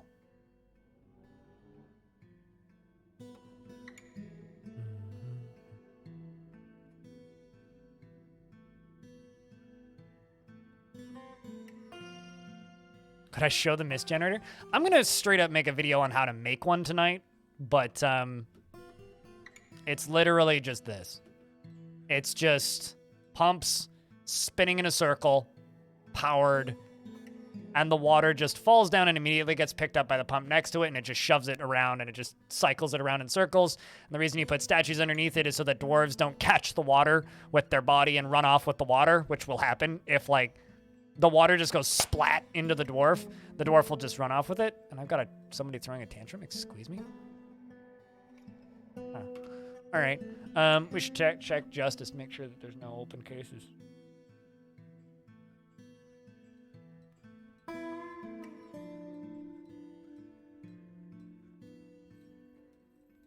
These are just violations, so there's no bad conduct. Windmills either work or they don't, which is kind of funny. Some maps just don't have enough wind for them. But as long as they're above ground, and there's wind on your map, they should work. And the amount of power they make will go up and down based on the amount of wind.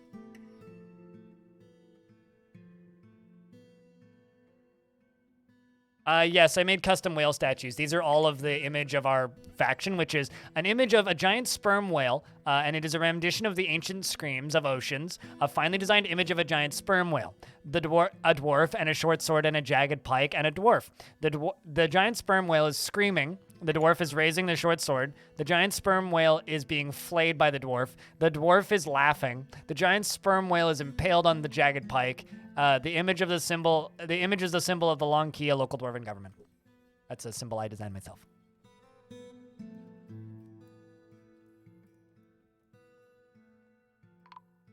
Nope. A snatcher! Protect the childs!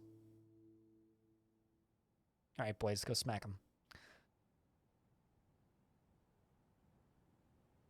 Alright, Claiborne, you're all by your lonesome. What do you even have equipped, Claiborne? Is that is that a pickaxe? My guy. All right, well. Okay, it's time to, actually, you know what I really should do? I should just actually make a proper metalworks industry. I think that's what I'm going to spend the next 10 minutes doing. Do I only have the one iron anvil? How much iron do I have lying around? Are you still assigned? I don't actually think your squad's active. The guard? No. Guard is separate for me currently. Can't remember. Anybody know how many iron bars it takes to make an anvil? It's 2, right? It's either 1 or 2. Watch it be like 7. I think that's adamantine anvils.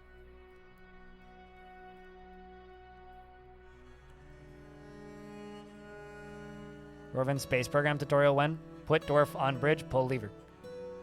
You bet it's 3?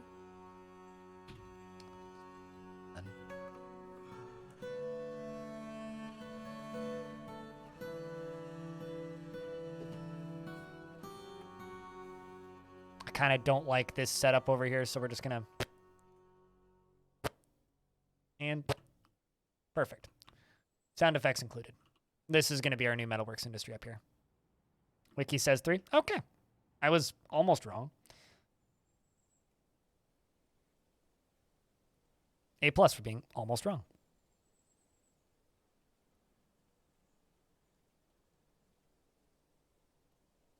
All right, let's go over to furnaces.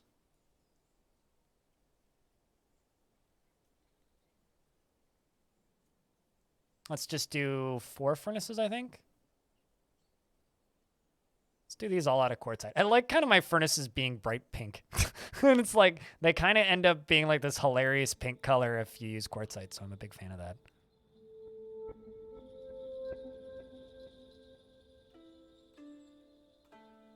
We're finally moving on from our temporary industries to our permanent industries. This should be enough.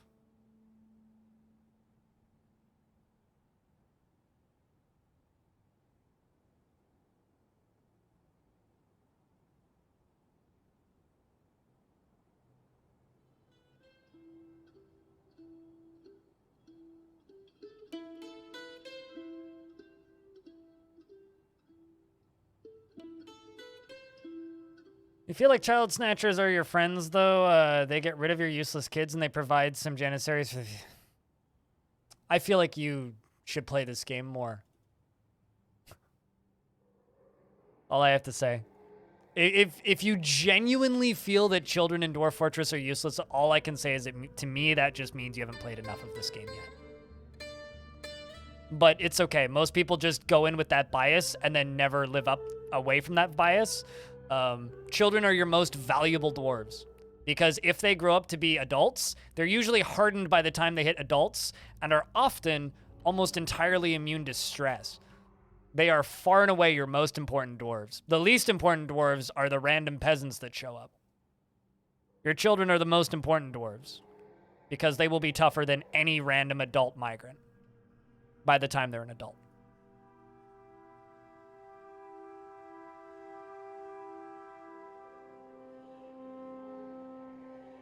They also have more storytelling potential than any random adult because they've got more life to lead. And if you run multiple forts in the same world and take care of your kids, then you'll have these extremely skilled young dwarves showing up at your next fort that came from your previous fort. We're probably going to hit the aquifer here, but it's okay.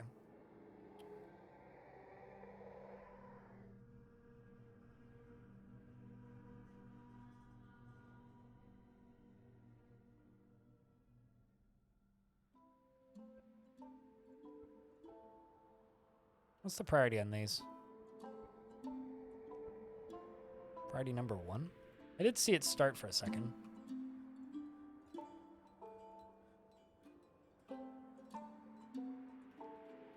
Well, now they do. They didn't previously. Cobalt. Although I would still recommend... The reason they queue that job up and then immediately cancel it?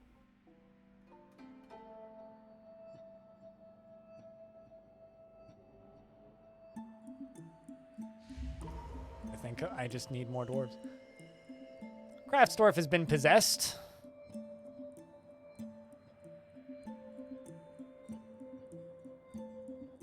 Where are you headed?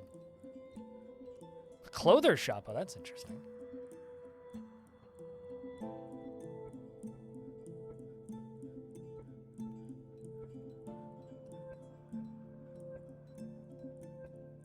I don't plan, so I don't balance it, Isley. I know what I want to do, and I don't have a particular plan for it. I just do what I want to do when I want to do it at the way that seems right at the time. I don't plan.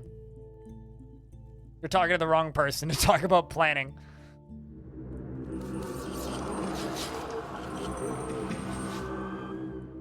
All right, well, we've got our first siege, and it's a single horse and a or not our first siege, but we've gotten our second ambush from the elves. God, they're hard to see. All right, well.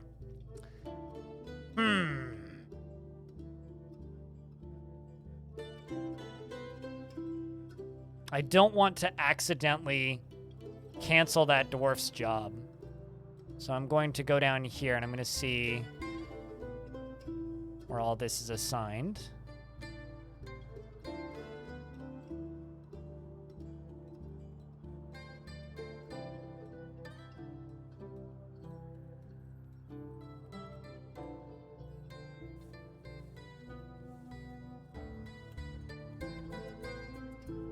All right, let's do all the way down to there. Just don't want that dwarf to accidentally get, like, insta-gibbed out of life because I just cancel their job by turning this on.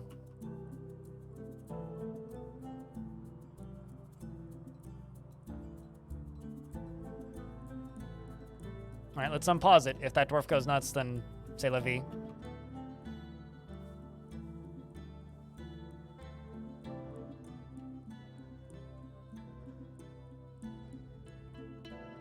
Okay, this seems to be working.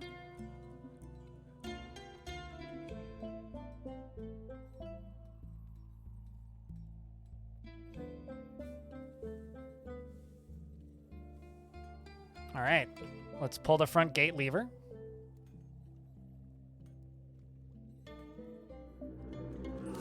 Here come more ambushes. Okay, let's see. How many invaders are on the list? All right, not bad. Waiting until that front door gets closed.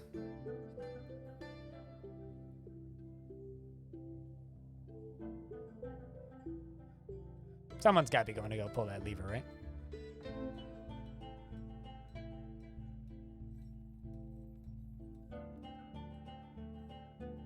Close that door, please. That would be breaking the prime directive rule of this chat room, Nitro Jur.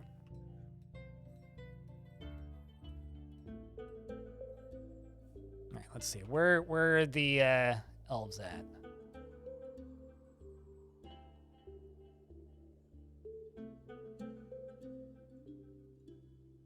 They appear, currently,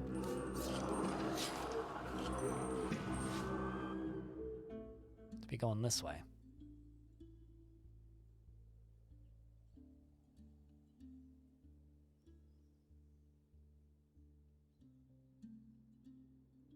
On elves.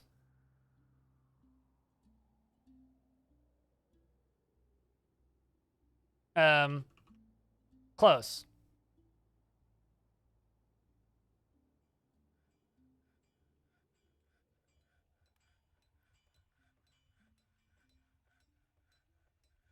I was wondering why their frame rate went down by like 10. It turns out there's like 150 elves on the map.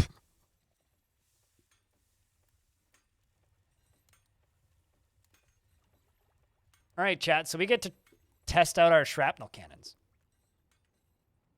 You guys excited?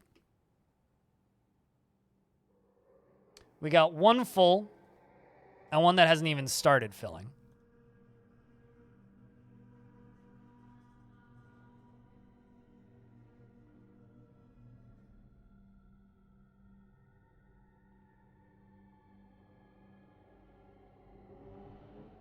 Oh, I didn't piss them off.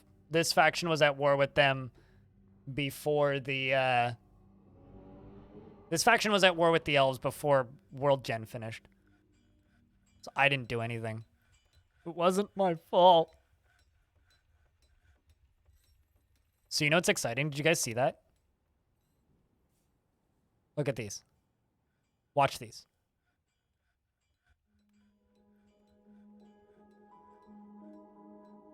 You'll see them raising and lowering as things go through them that we can't even see yet. See, there they go. There's things going in there that we can't see yet. Just kind of exciting. So I'm actually going to station... Actually, I'm going to cancel this order. I'm going to station... a dwarf up here. Please don't dive down. I just need you to go spot the invaders. No, they're elves. These aren't goblins. So there's more in here, which is the problem.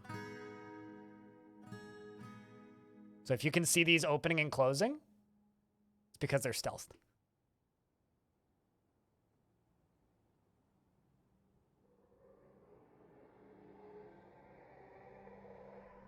So these dwarves right here are just getting ready to push these. Or not getting ready to push them, but are getting ready to continue loading them.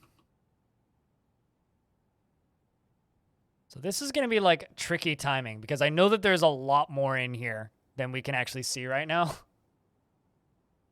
So...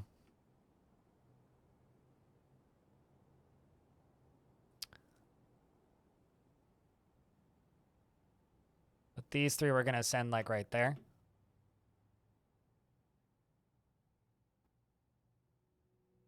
Actually, you know what I could do?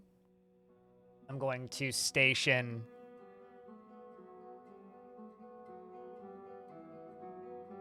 Claiborne in the middle of this. It's going to be our spotter.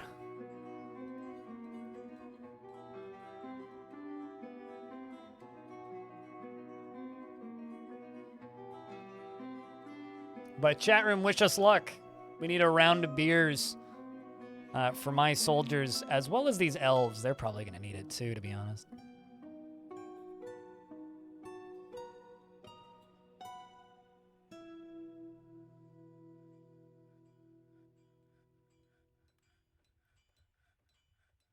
I think we need a Pigdar number 2 right here. That might be something we need.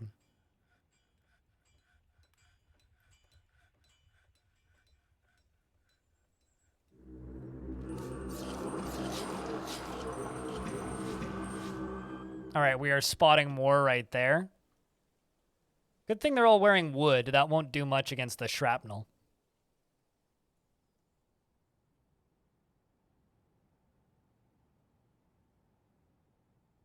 Unfortunately, I can fire them off in stages. We don't need to fire them all off at once. That soldier there? Okay, what's the location of Claiborne?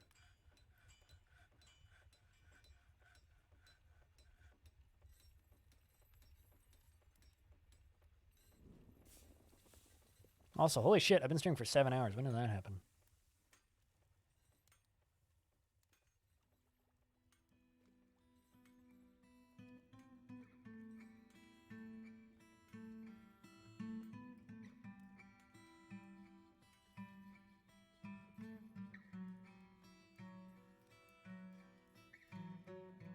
Here, you know what? Let's just do this by name.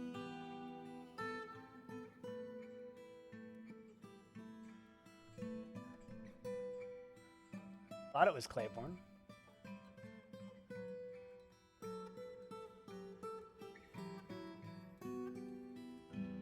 Unless you somehow already managed to die.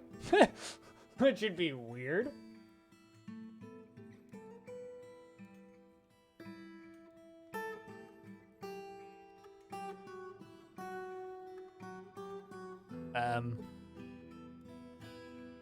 Where the fuck are you, dude?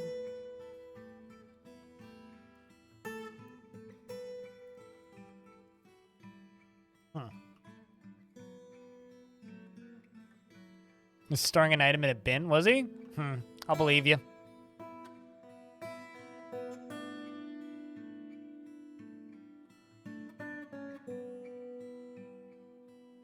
Go stand right there.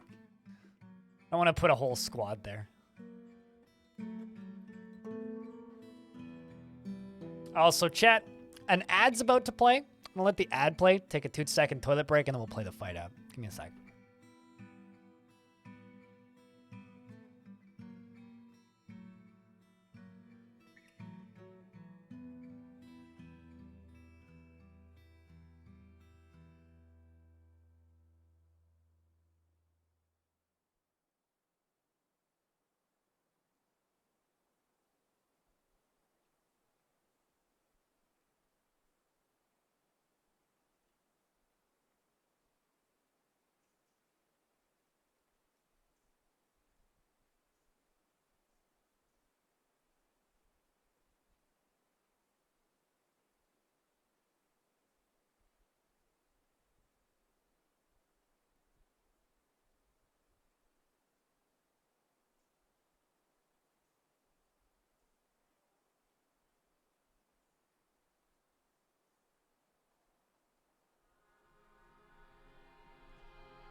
greater than sad face.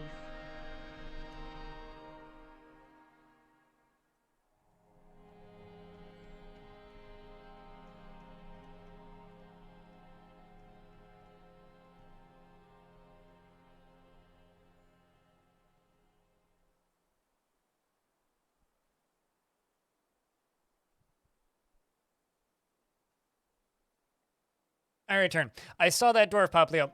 Check some. Need to check on some cooking, but if you asked before, I get back to the PC. Request happiest dwarf child. Happy dwarf child.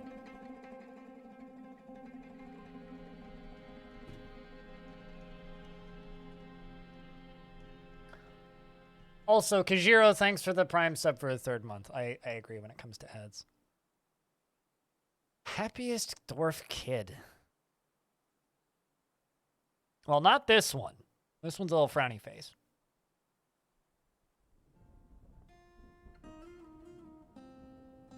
There are quite a few that are pretty happy. None that are like stupidly happy. Let's go with this one.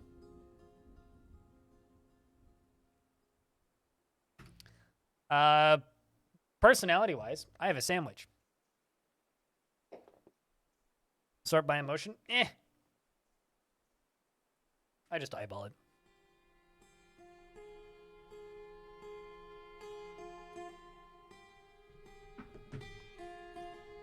Sandwich!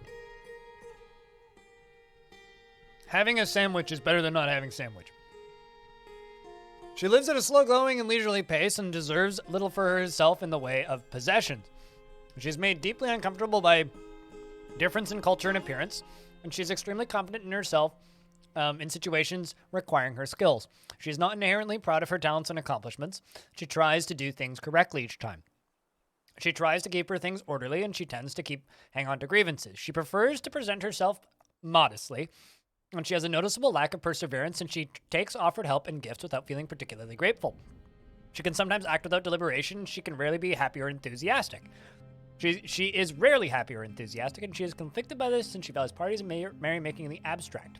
How old are you? 3 years old. All right. She personally believes that freedom and independence are completely non-negotiable and would fight to defend them. She values sacrifice and doesn't particularly value loyalty in terms of crafting a masterwork. She likes pig iron, moonstone, green glass, masked lovebird tooth, helms and floodgates, and giant flying squirrels for their large eyes, and the cave wheat for their stalks, in the words of the bronze rocks, and when possible prefers to consume giant jackal, hagfish, and mango wine, and hates moon snails. Your mom and dad are glad. You're the kid of a tropic communist, by the way. You were much happier post-sandwich, yep.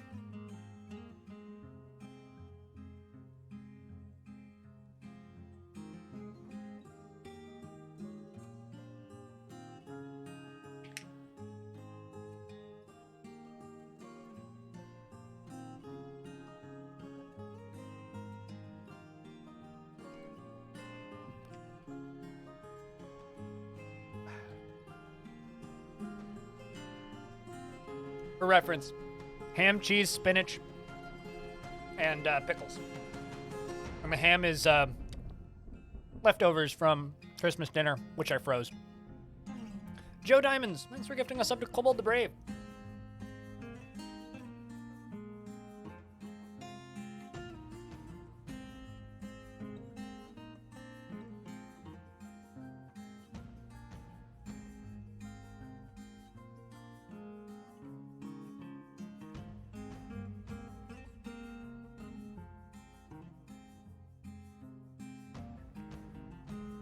Bacon and egg?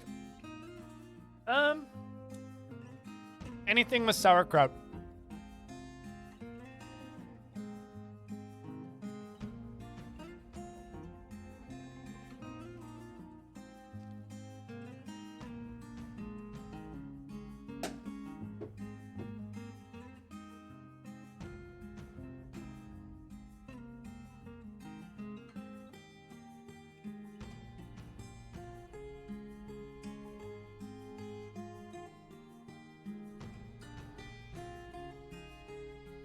I would actually say peanut butter is probably my least favorite thing to put in a sandwich. Welcome back. We gave you a kid, Poplio. The important part that you need to know is that you are the kid. You're very happy, and you are the lady. You are the daughter of Tropic Communist. In chat. You hate sweet sandwiches? I never fully understood people's obsession with, I never fully understood people's obsession with, like jam or not jam, but like peanut butter and jelly sandwiches. That's where I was going.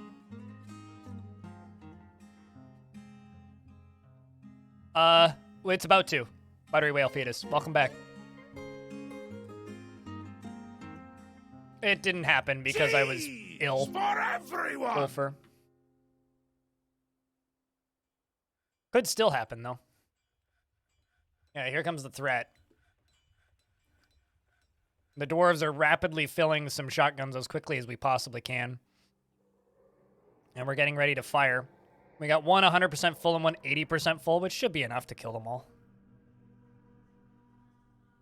And then I told a dwarf to go stand here to go, like, see. But nobody's doing it, so let's instead be like, yo, dude, go station, like, right there. I need you to go peer through this. Anywhere along here would actually work just fine. So here come the first of them.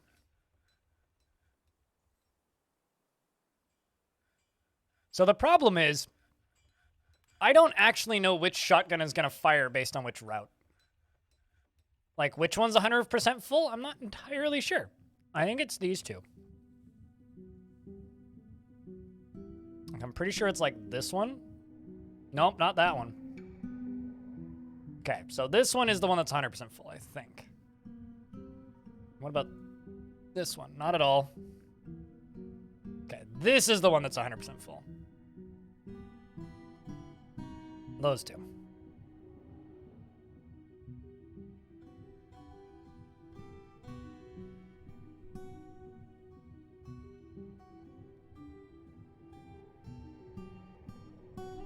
Hopefully we see them as they come through here.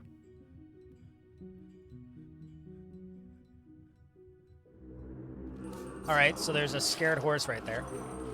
Okay, so they are already here. They are... And Claiborne is being a big dumb and just running out there. All right, Claiborne, I need you to turn around. But thankfully you spotted their scout horses. It was very good of you.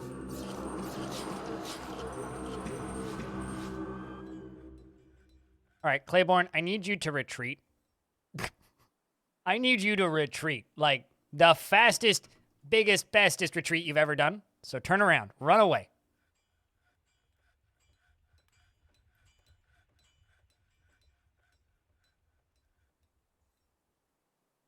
All right, now, Claiborne, now that you've done that, what I need you to do is go stand here. Right there.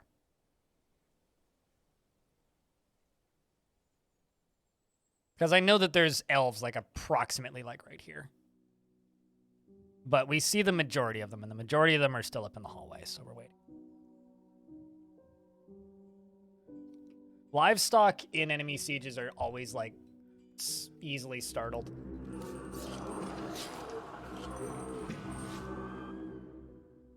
Okay. What? Wait. Oh, I understand what's happening here. He's constantly going, oh, there's enemies. I need to go kill them. No, you don't, you moron. Turn around. I need to figure out a better method of doing this. He's hungry. Okay, go get food. I need to have, like, some livestock, like, right there or something. It is a lot of elves. Yeah, no, there's easily, like, 200 of them.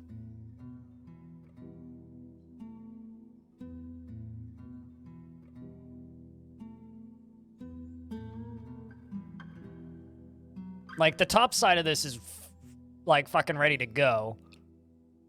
It's the bottom side that isn't, which is the problem.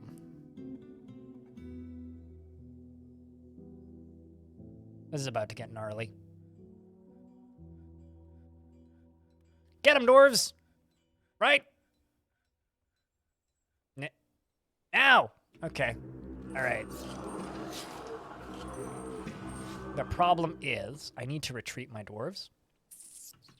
But, where's your sense of adventure, chat room? First one's queued up to fire.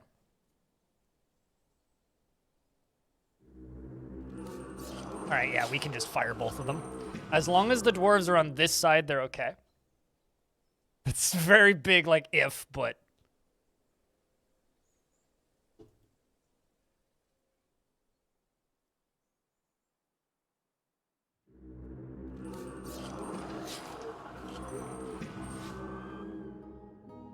Let's see, so the dwarves are charging into battle. So we require your finest potions. Kind of just want my dwarves to full-on retreat, but also I kind of don't. Like, go get some fighting time in, dwarves. Go get some fighting time in. But also, I really want them to retreat, so I'm going to just be like, dwarves retreat, please. Once the fighting is done. And we're also going to take a look at this. Push track vehicle. Okay, so this dwarf is going to go push track vehicle. So I will... This is going to hurt.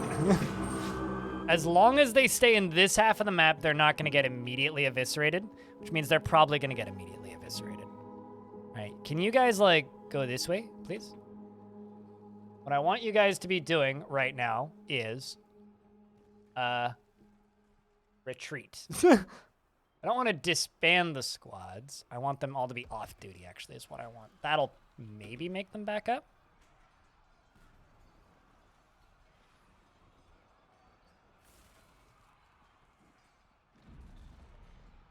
I want them to back up, which is what they are sort of doing now.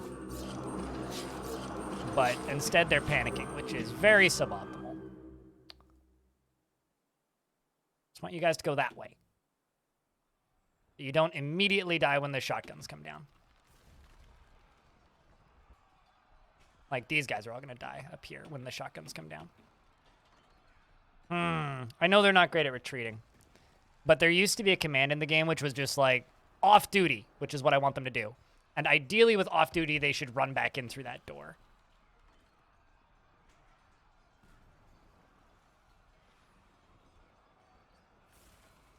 Because this dwarf here is going to die. Hyden, right here. But, you know, Hyden, if you want to die a hero, I mean, my guest, I suppose.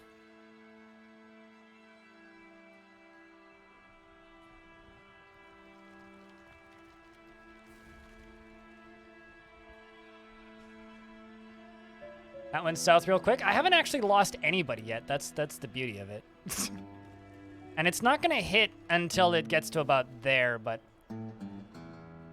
let's cancel all of these station orders and set everybody to off-duty.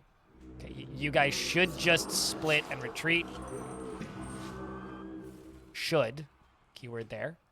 I haven't actually lost anyone yet. Here come the... Okay, there we go. Now the population dropped. This will be a lot better once it's even more set up, which it's not quite yet. Okay. People can't... Oh, I see what's happening, I think. Did something get down here? Okay, yeah, no, there's an elf like right here, so I just need this elf dead. I need this elf dead right there. Yes, that elf. Can we make that elf dead, please? Thank you. So now that that elf's dead, can we please... just get a station order, like, in here.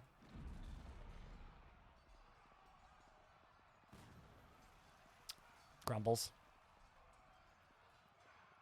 It's fine. Wow, these dwarves are, like, doing work regardless. If someone could just, like, fire the shotguns, that would be great. Push track vehicle. Okay, let's follow you. See if you can push that track vehicle. Are you also going to go push the track vehicle? No, but you are. So we're going to follow you, Autumn. You're going the wrong way, but okay. Oh, I see why they're canceling. It's because they're going through this door. And going through this door, they then see scary thing and then go, ah, there's fighting happening. And then they cancel the job. That makes sense. Okay. I understand. I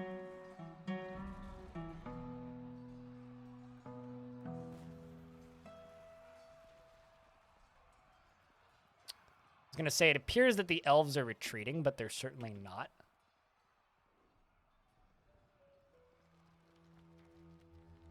Actually, they might be. Nope, they're still moving forward.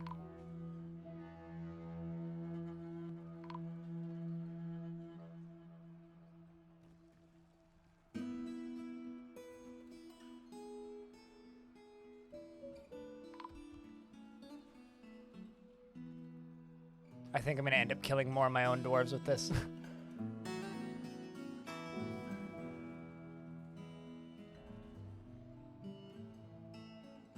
Is there... that's the problem, is I didn't build my way to lock the elves in yet. But that is the plan. Oh well, at the very least we can fire one. That should end this.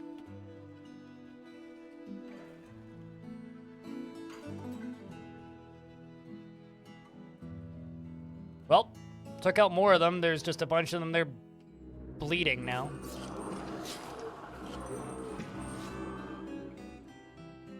They're probably just leaving at this point. Kind of looks like they are. Like I've got one dwarf just kind of dueling with an army. While we wait for another minecart shotgun to go off. Pew, pew, pew, pew. And then at that point, we'll just tell the entire army to go in and charge. There's two things we need. We need a way to lock them in. I'm not going through this combat log. We need a way to lock them in. And it almost looks like a face. We need a way to lock them in. That's one thing we need. And we need a well, not solvable. And I would need a way of spotting them as they go in. That's what we need. Dwarf's dead. Is nobody firing off that last one? Can we just fire that last one, please? Push track vehicle, where are you? I'm go push it. What do you keep seeing that's spooking you? I guess I also just need to give them a more direct route. Which is fine. Just needs to go from up and over here, I think. Just walk straight over. Alright, you know, let's just cancel this last minecart firing. Cancel that one. Cancel that one. Just don't fire it. I'd rather not reload it. We're gonna send the squads through.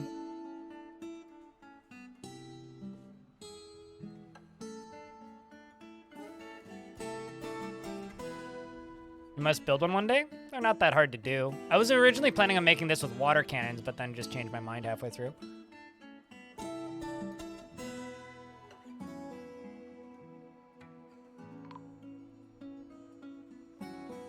We gotta close it throwing a tantrum. Makes sense.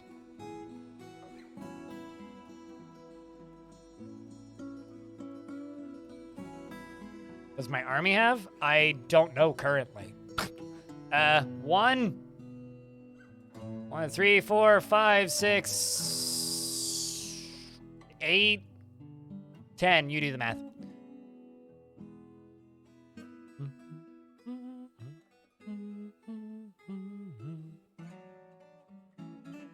Pretty sure those elves are just leaving at this point.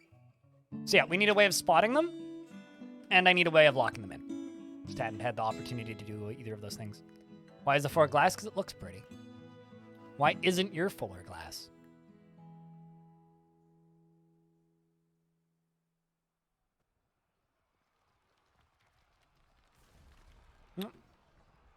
We appear to have found at least an elf.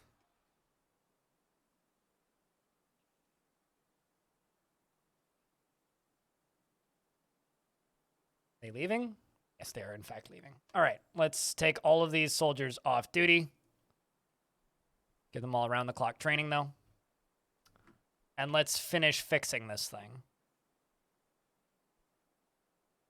So what I need is I need a way to lock them in, which we're going to build down here. But before we do that, just need to go into here, forbid everything. No, don't unforbid everything. Forbid everything.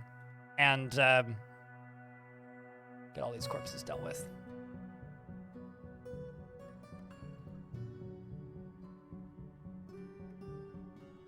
I wish that the elves could have... I wish invaders had red lines around them or something. Because it is way too difficult to distinguish my dwarves from invaders. It was way easier to distinguish in ASCII. Cheers, Keyfry. No problem. All right, so what we're gonna do is I'm just gonna go to the stock screen. We're just gonna mass dump this. Mass dump body parts, mass dump corpses, unforbid the like 4 dwarven corpses in there. Stay out till the miasma goes away. You're not my dad. This is also outside, so there is no miasma. Well, there won't be any miasma.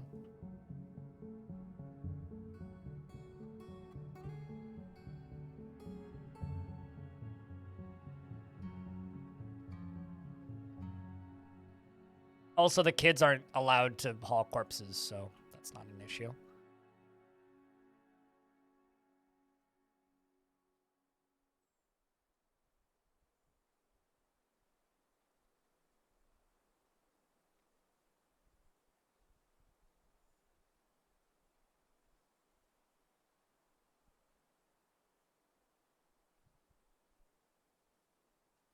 But yeah, no, there's access to the sky. Do I have crossbow dwarves? Don't need them. I really dislike maintaining crossbow dwarves. I'll do them at some point just to make a tutorial for people, but I really don't like the way they work. Dwarves are better in melee by a lot.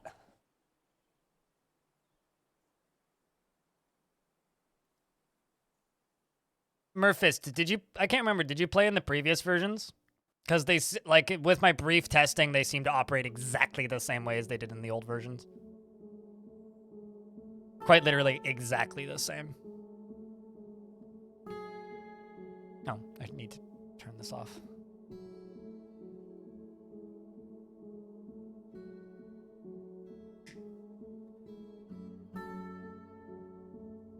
I mean, I use them for hunters, too. Okay, so what I need is I need a direct route. And I need to wall this side off. That's one thing we need to do. That's the first step of several things I need to do, actually. Actually, no, don't wall this side off. Wall this side off right here.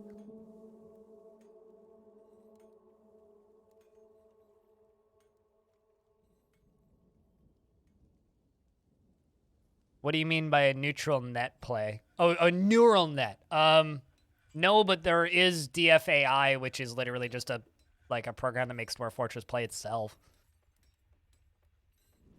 But has anybody made DeepMind play DF? Not that I'm aware of. Oh, duh. Also, there's another thing I really need to do, which I super duper forgot to do, which is pull this lever. Oh, well. I'm gonna have to treat all these moods in a minute. I'll be fine.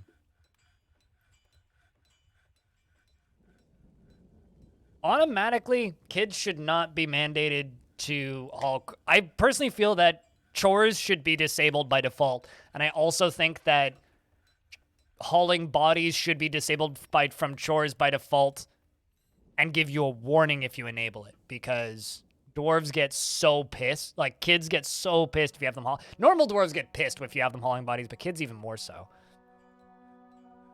We having fun? When are we not? This is Dwarf Fort.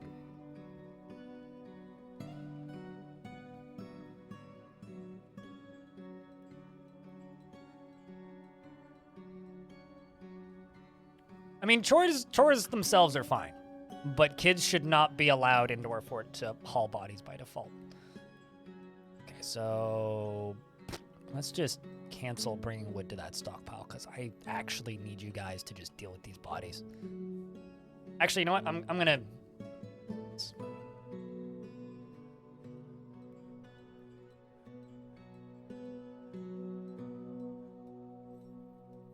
refuse hauling.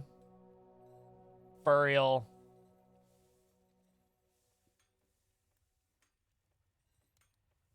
Refuse hauling counts as dumping, right? I mean, I could just make this all hauling, but...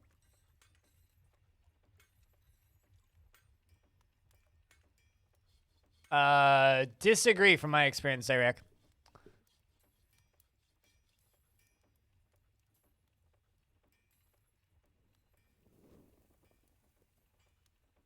Yeah, that's what I thought. Okay.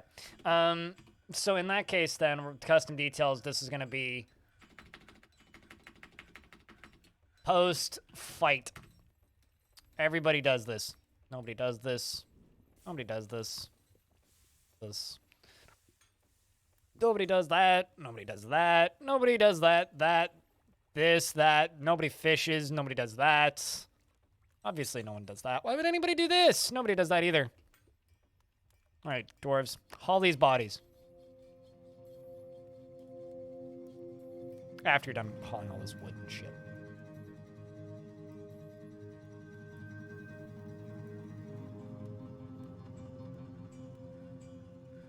Well, they can't be forced to do something before they're able to walk, because they're not able to do chores until they turn 1, which is when they're able to walk. Kids hate isolation? So fucking put toy stockpiles in your tavern like an adult. Put toy stockpiles in your tavern and in your guild halls. Chores is not learning. Chores is manual labor. Chores is if you have too many of them. Like, honestly, I feel like the game shouldn't really let you turn on chores unless you have more than 20 kids in the fort.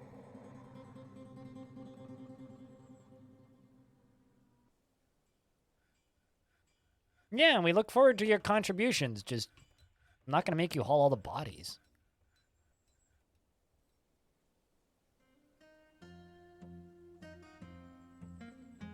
There we go. Not actually sure where they're going. Oh, I see. They're going up to this spot, too, from this past fight.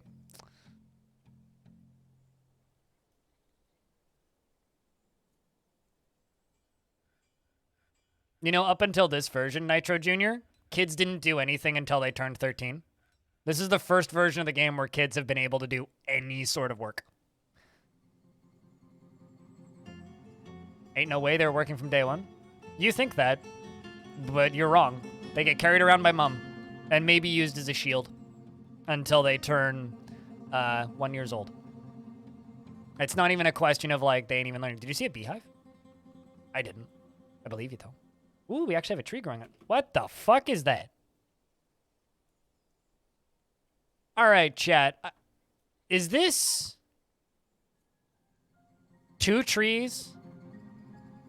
Or is this some weird fungi wood pear tree hybrid?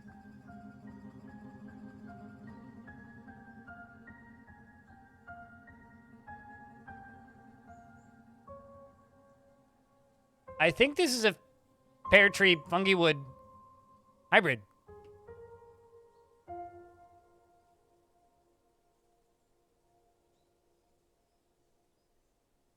I mean, yes. We had like various hybrid grafted willows actually when I was younger. But that's a bug. 1000% that is a bug. Interesting bug. Hold on a second. Is this pear tree growing backwards?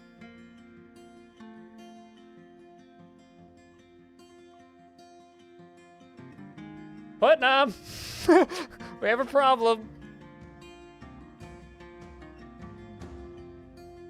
I think it's a tree growing backwards.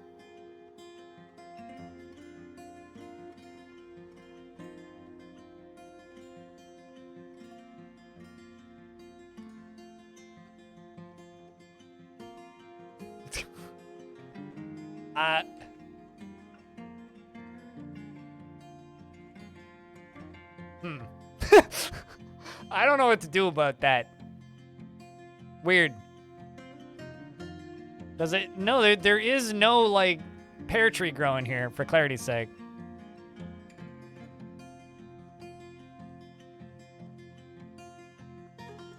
Can roots get leaves? I know they can spring up new trees. I'm just gonna sit here staring at this until the ads are over, by the way. What the Completely unrelated to anything, chat. We're at 2,993 subscribers. We've cleared at 3,000 sub points.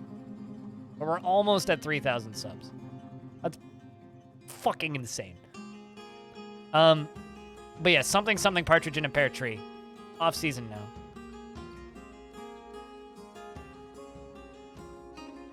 A screenshot for documentation. I mean, it's in the VOD now. Yes, Holsky, you are in fact doing your part. All right, well, first time I've seen that. Some trees can grow from cuttings, so technically roots can have leaves. Huh.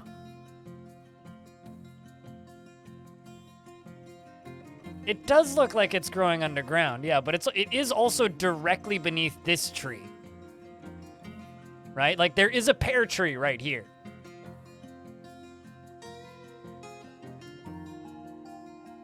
But that's just leaves right beneath it. That is branches. And yeah, the branches normally sprawl out from the trunks, right? Save, then cut the tree. I kind of just want to leave it there because it's kind of wild.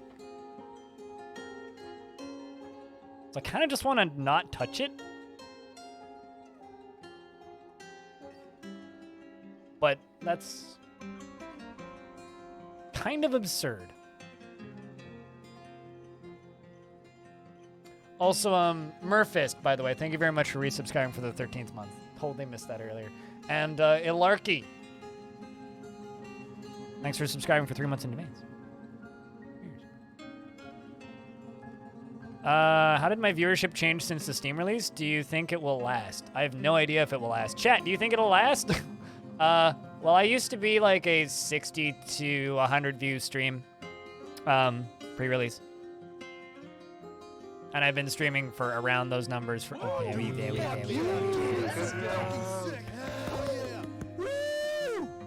don't think it'll all stick around, but I think a portion of it'll stick.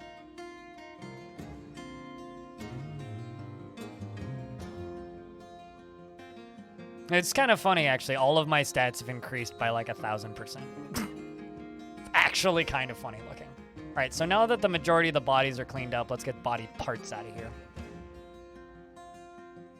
Deserves a tree? I mean, currently it's in my drainage pipe, so we'll just leave it there as like a weird mutant. But I... you hope it doubles again. I mean, weirder things have happened. Body parts are what I need.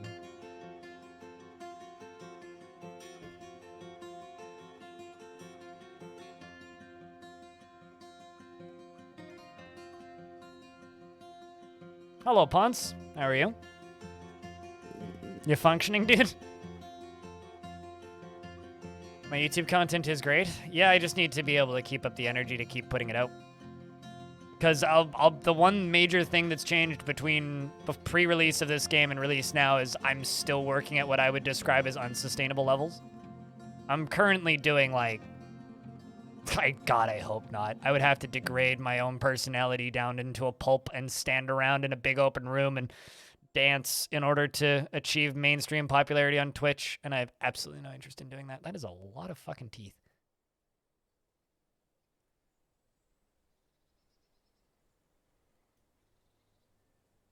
Well, I mean, I can do spats of energy for periods of time, but then eventually I fall back into my own schedule, right? Like, throughout December, I streamed 7 days a week pretty much until, like, the last 2 weeks of December. Now I'm basically back to my old schedule of about 3 days a week because that's 3 to 4 days a week for these long streams.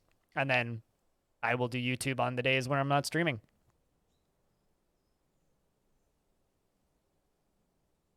No, because I'm diabetic and would not take an energy drink sponsorship, Pamet.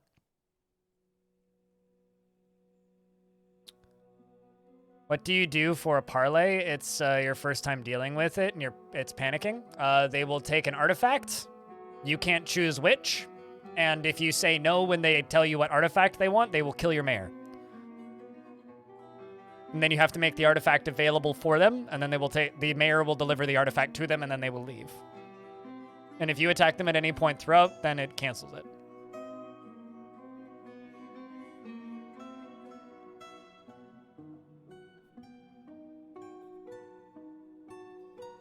I'll say something, Mike. You've noticed that when you assign war dogs to your raid party, the dogs go with them. What other animals are useful for this? Elephants, bears. Bears are the best one. Grizzly bears are my favorite because they don't need to graze. Elephants need to graze, which makes them a little clunky when it comes to such things. What about tigers? Are tigers even war trainable? They might be. I don't recall tigers being war trainable, but if they are, then sure, why not? I didn't say tigers because they asked what other sorts of animals, and I said my favorite. So tigers are not my favorite. Okay, well then use tigers, by all means. They asked for my favorites. I provided my favorites. Grizzlies don't graze, no. The humans tend to do that. Yeah, they're pretty good for trading. All right, let's go back to normal jobs now.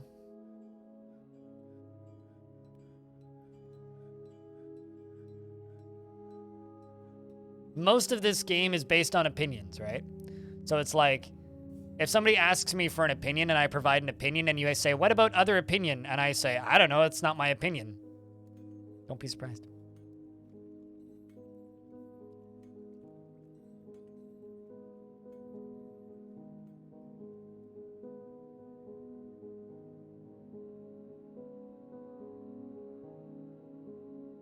Actually quite a lot of pretty decent clothing items in here.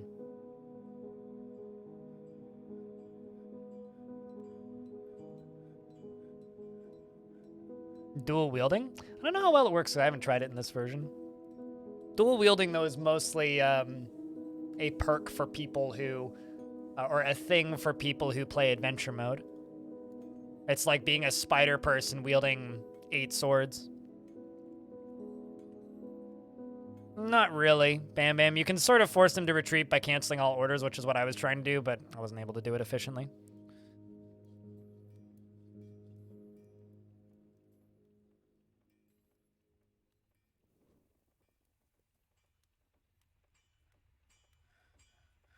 I had a parlay, which you agreed to, but then killed him with a necromancer.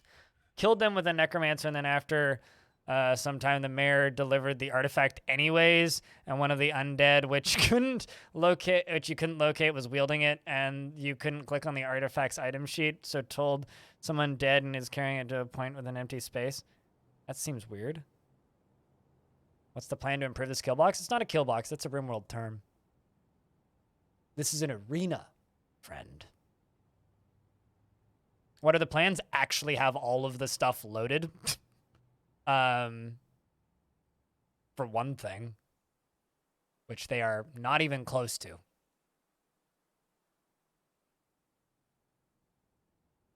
Plant gathering is for gathering outdoor plants and harvesting crops.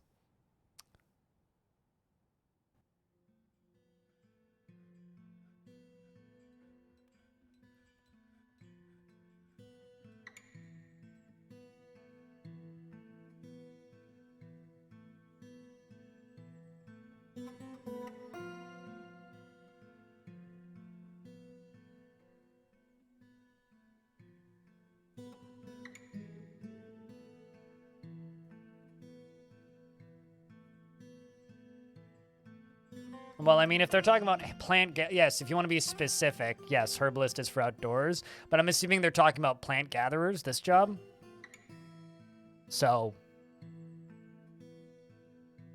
I'm assuming that's what they're talking about. If I'm wrong, then my apologies, but when people say plant gathering, I'm assuming they're talking about like the default job line. But yes, herbalist is the one for outdoors. You are correct. On the custom jobs list, I missed that detail then. Yeah, on the custom jobs list, herbalist is the one for outdoors.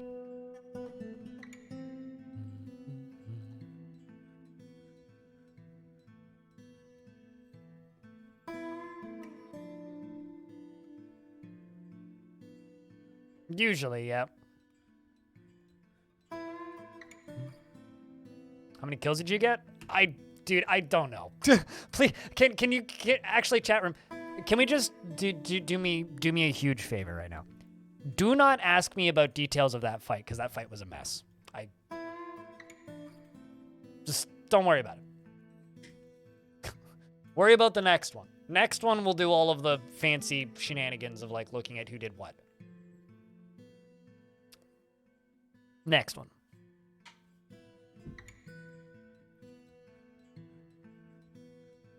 Please.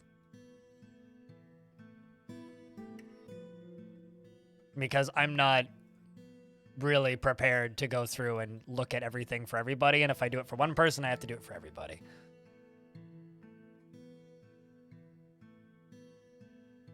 Random crashes in your world. Generate a new world.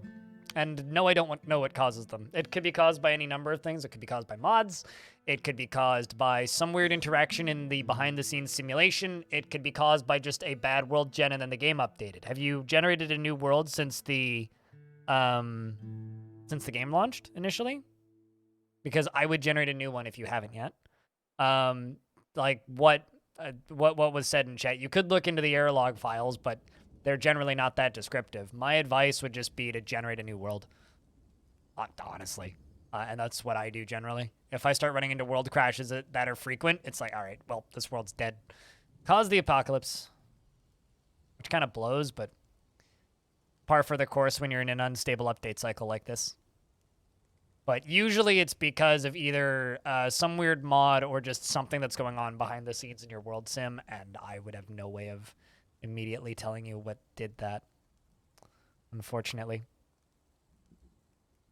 So I think I'm just going to nuke out this center section. But yeah, sorry. There are mods. There's been mods for Dwarf Fortress for as long as there's been Dwarf Fortress.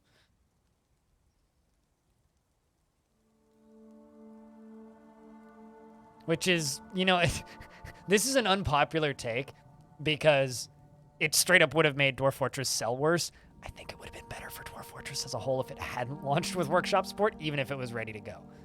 People want workshop support, but this is a game that's, like, very unstable at points, and right now we're in an unstable point. And destabilizing it more by also throwing new shit in there, maybe not wise. But I understand why people want it. Which is why I don't complain. But personally, modding Dwarf Fortress during an update cycle is a bad idea. Yeah, I know, absolutely. So, like, and there's definitely been times where, like, I've seen people, like, posting about bugs on, like, the KitFox Discord and on the subreddit and such. And it's like, that's not a bug. You just fucked with advanced world gen. Like, there's this one person with these exploding flying islands. It's like, you just messed with advanced world gen a bunch. That's not a bug. You just fucked up. And then also add mods into the mix. It's like, oh my god. Yes, but here's the wrinkle, Bottle Gnomes. Visuals mods can also cause crashes. But yeah, anyway, I wouldn't worry about it too much. I know, it sounds like a lot of fun. That particular post, literally the first comment was just like, okay, but like, what seed's that? You got an upset dwarf. Oh, it's the same one that threw a tantrum the last time. Okay. This fountain is being very, very helpful right now. Because we aren't actually that depressed. Moods are generally pretty okay still.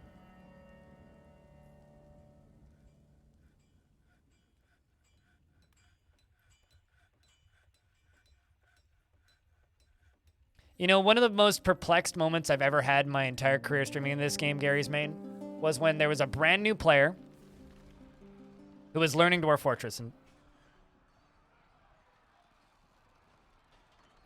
what?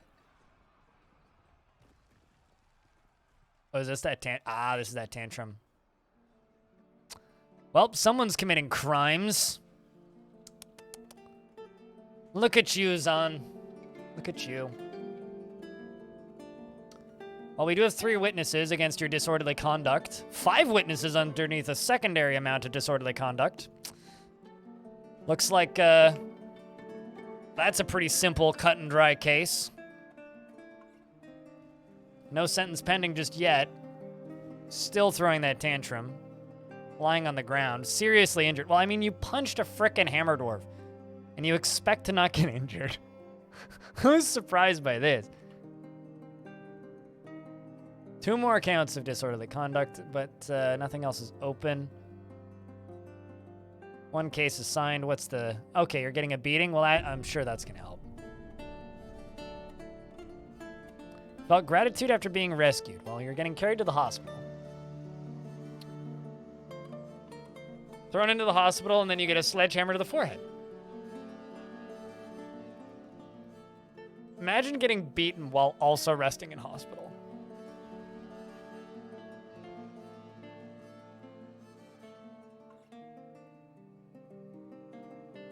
Needs cleaning, stitches, dressing. Assuming we have everything that we need.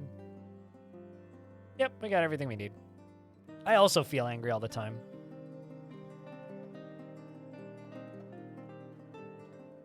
Old McJerby had a farm. What kind of dwarf would you like? You got him. Congrats. What kind of dwarf would you like?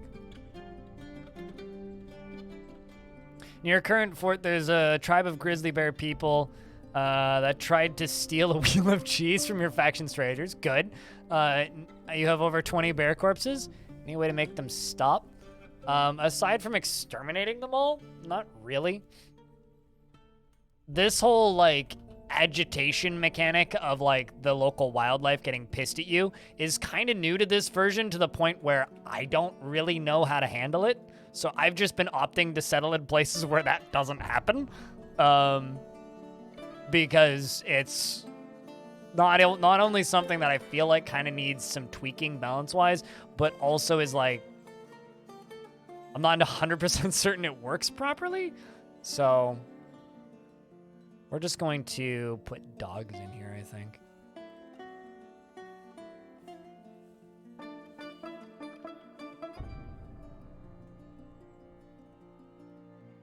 Which kind of makes it a tricky thing.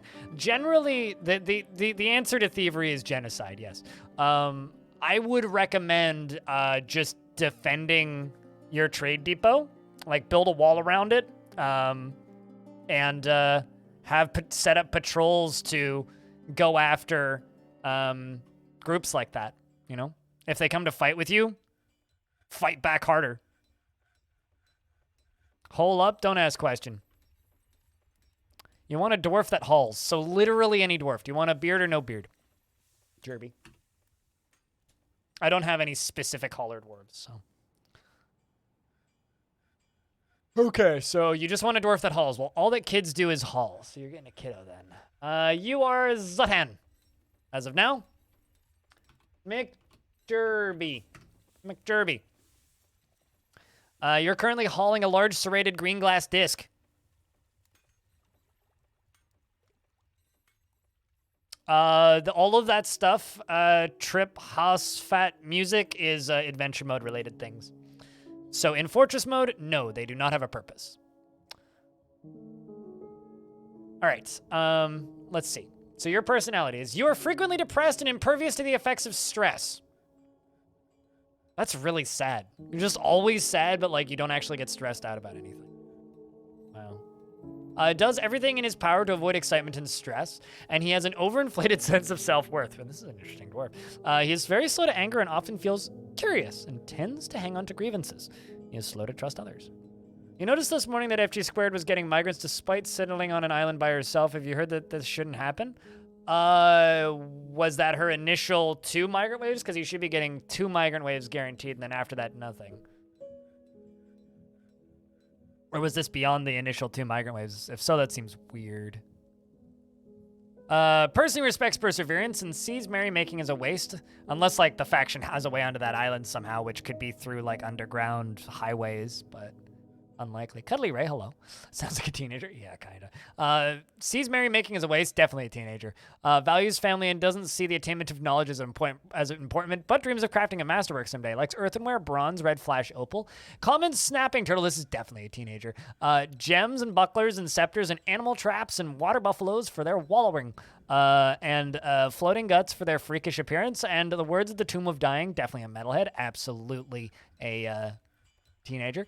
And prefers to consume brown bullhead and apricot wine. And hates large roaches.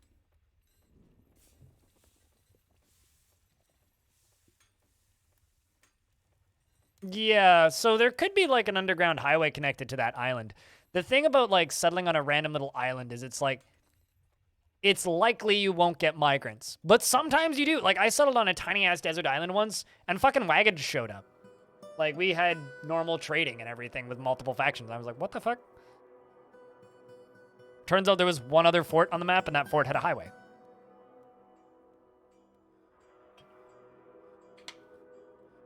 Sometimes that's all you need. Is a Tomb of Dying a religion? No, it's a form of poetry. This is what I was working on before all that shit happened.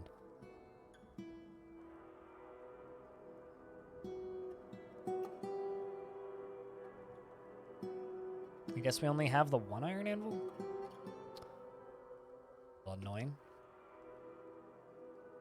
Also, this never got... Oh. Well, that's a shame.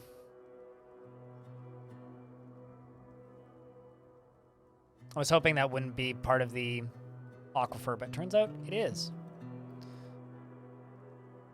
Oh well, storage up here, I suppose, then.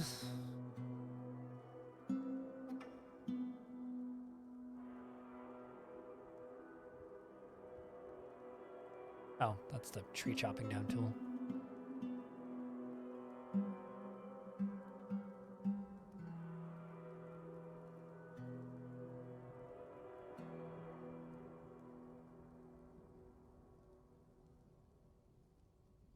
Hope I've had a good day thus far. No complaints. Chad, have you had a good day thus far?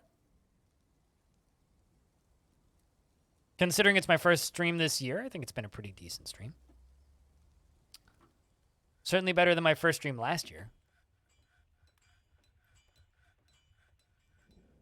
Aquifers this patch are redonkulous. Like, they're bizarrely annoying. Kind of not a huge fan of them. Being so thick.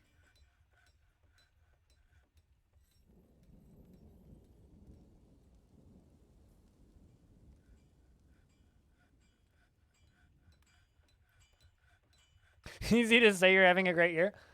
Well, I mean, my first 2 days of this year have been much better than the last 2 days of last year. How's that?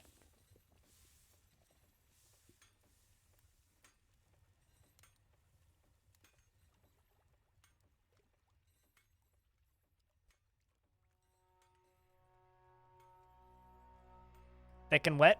Yep. Both of these things are true.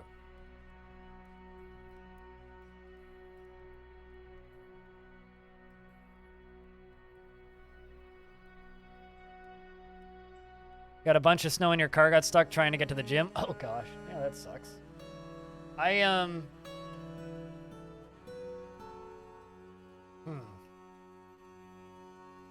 mean, we don't have any snow right now. It's just been pretty standard weather. Speaking of Captain of the Guard, did that dwarf get any other sentences? Okay, just the beating.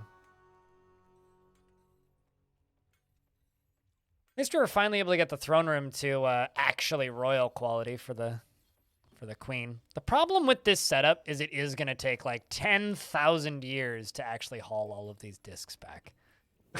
Like, genuinely, it's going to take so long. To the point where I might actually just need to have like a specific job for just hauling. In fact, I think I'm going to do that. Let's go through to labor and just go down to haulers and say only selected do this.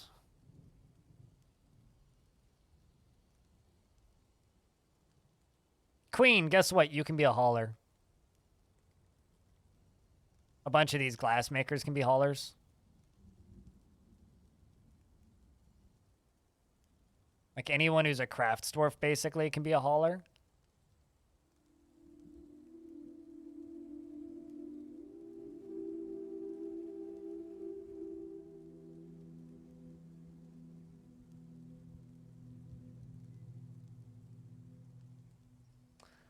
Yeah, but that wouldn't necessarily speed things up. Commander Honk is kind of the problem. I guess I could have like a trap door down there, but even that really, like, we'd still have to haul them, right? Like, would it speed things up? Yes. Would it add another potential major point of failure to the fort? Yes. I think I would kind of rather just haul it manually out.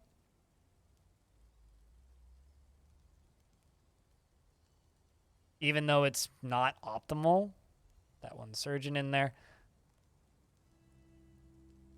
I think I would rather just do it this way for now, at least.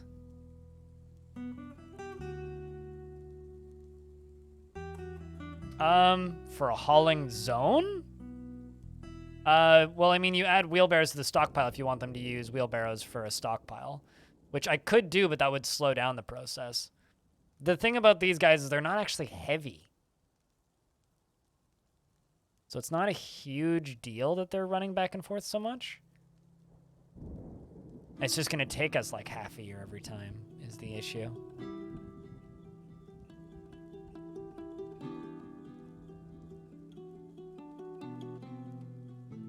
Game, why did you move down a level by yourself? It does that every so often.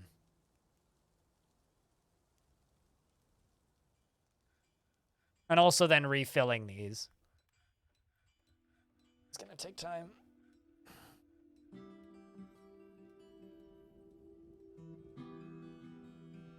But no, Balmut. Why is the shotgun divided into 2 sections? Because that's how it ended up being built. I got sieged twice during the building of it, so that forced me to wall a few sections off in ways that I hadn't really planned.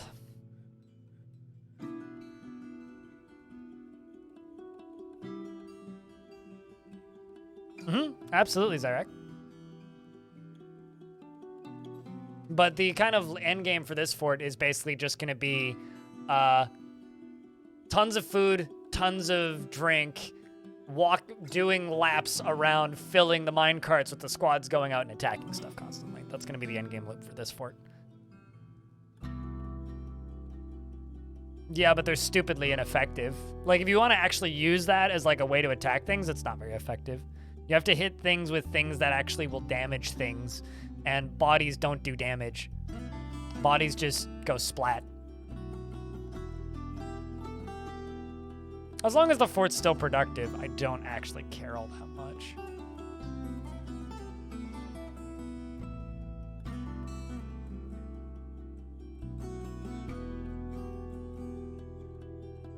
And generally, it'll still be productive.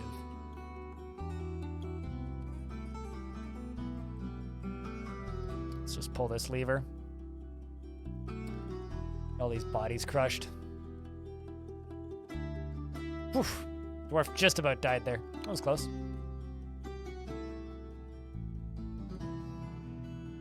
I'm not using any trap I'm not using any trap components as part of shotgunning. Are you wait, hold on. Are you asking about firing trap Oh, wait, when you say trap components, you mean like the discs? No, they don't. So the mechanisms can jam in like weapon traps, but if you're firing them out of a minecart, no, they don't break.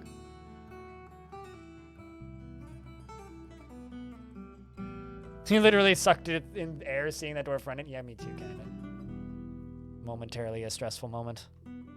Temporarily a stressful moment. Not sure we ended up with all this cow hair thread. Not actually sure, because it's not something that can be spun into cloth, which is odd. Oh shit, we got a clother who's still trying to make an artifact. What have you grabbed? Pigtail cloth, 2 rock crystals, alder, and galena. What do you need still?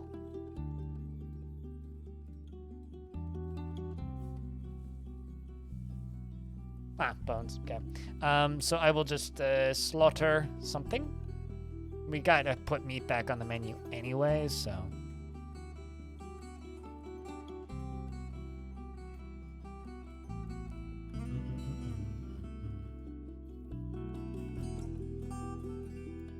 Let's just follow this guy. Pigtail is a type of plant, and the plants are spun into thread.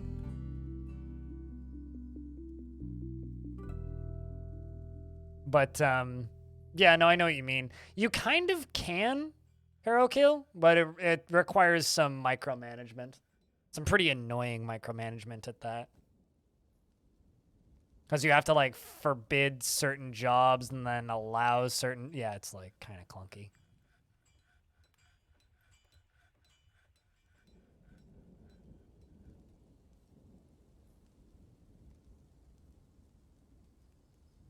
You found candy, you're in danger? Maybe it's the candy that's in danger. Or grabbing the stuff they need. Good to see the doors back in the tavern. There you go. Sweet, sweet, sweet.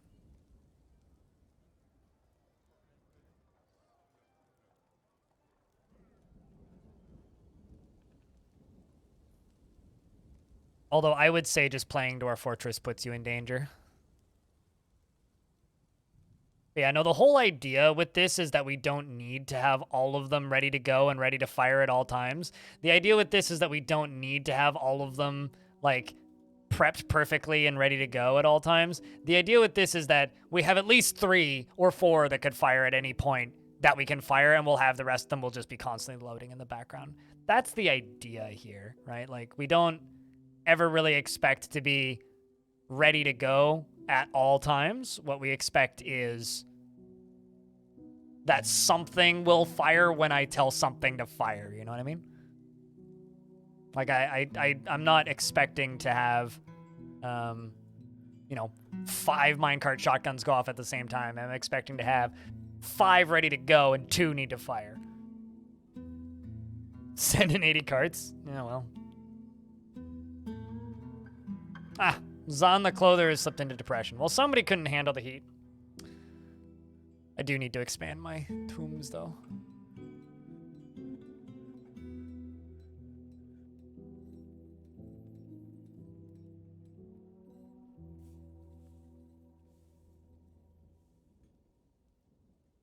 Yeah, that's fine. I mean, I think that there are elements of ASCII that I miss drastically. And there's parts of the fancy modern graphics that I much prefer, right? Like, I much prefer the way the waves look and the colors of the ASCII.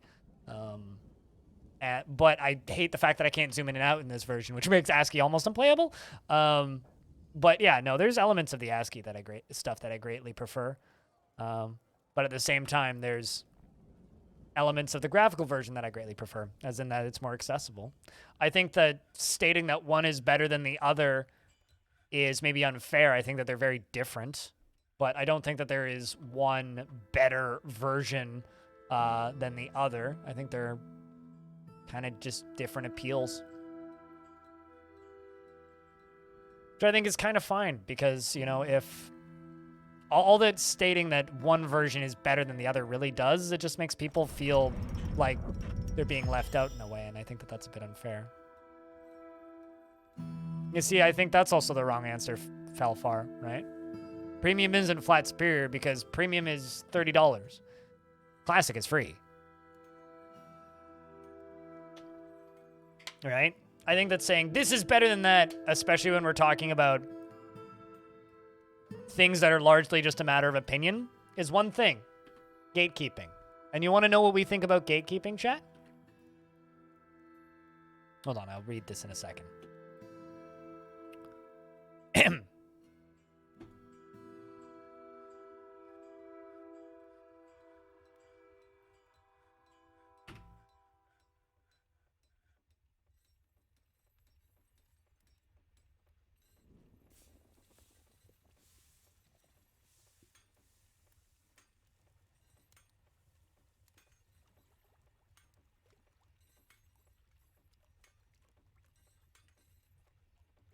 Point made? Okay, cool. So now that that's been made clear, what was I doing? Something. Right, I was reading that artifact. Let's go read that artifact.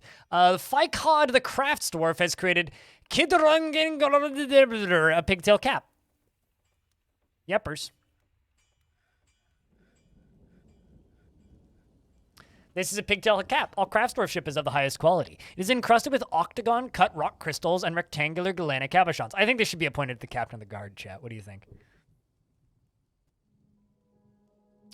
That's like asking if what if kink shaming is my kink, Panderific. It's a non-starter for a dumb argument. So if your point is to like try and make the argument go in circles instead of just letting it end, then cool. I'm not going to respond to what you have to say on the subject, Panderific. It is encircled with octagon-cut rock crystals and rectangular galena cabochons, decorated with alder and encircled with bands of pigtail and cloth, and the thread is midnight blue with dimpled dye. This object menaces with spikes of sheep bone. On the item is an image of a quiver in yak leather. You totally wasn't failing to be funny. I assumed you were trying to be funny. That was my assumption for whatever it's worth. But it's difficult. Chat, okay, I have a question. Who gets this? Who gets this item? The outpost liaison? The queen? Or the king? Or rather, the duke. Not the king. So the duke, the queen, or the outpost liaison? Who gets it?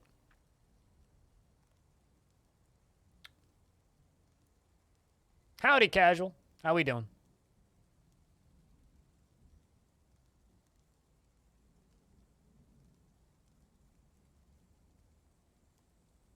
I think I need to do a poll. Too many of you are... You know, I just realized that Twitch breaking for a bunch today. Reset my dashboard. Motherfuck. Manage poll. New poll. Who get fancy hat? Queen. Cap. Baton. Outpost. Or Duke. Go hamsters, chat. If only they could fight for it. Yeah, well.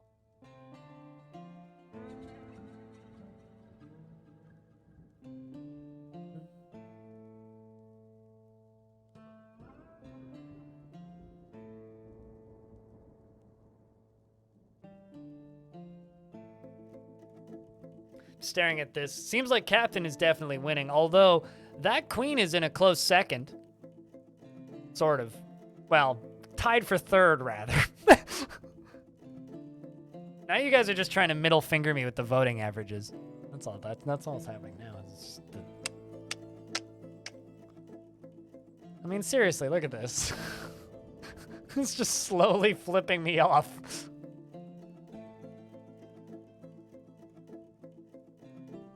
Captain's hat must always be tallest. The queen's the most effective in chess, but all right, well, Captain of the Guard, get new fancy hat. Enjoy your fancy hat.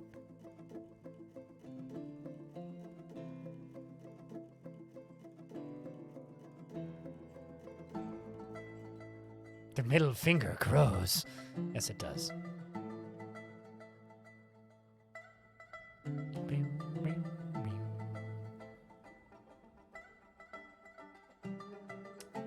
I think that this should just have a tavern in it. I think we should build like a small dining room up here because dwarves are spending a lot of time up here. So I think maybe it's wise to just put a little dining hall up here. Put some foods up here, you know? Do something to make this area a little nicer-ish. Because they're just like living between these two locations, basically. Still working on those green glass discs. Let's go. Rock, throne, 10. Rock, table, 10. Let's make these out of neat materials. Do quartzite. Let's do pink. Actually, I can't. What color is quartzite? Quartzite's like that pinky color, is it not? Yeah, it is. So let's do quartzite and that, and then we're gonna go.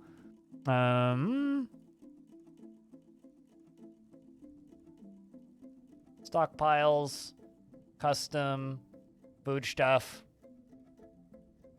Nothing but prepared meals and drinks. Also, I think I queued up green, like, hives, did I not? Pretty sure I did that at one point in this fortress's history. And then, like, got attacked by an army of elves.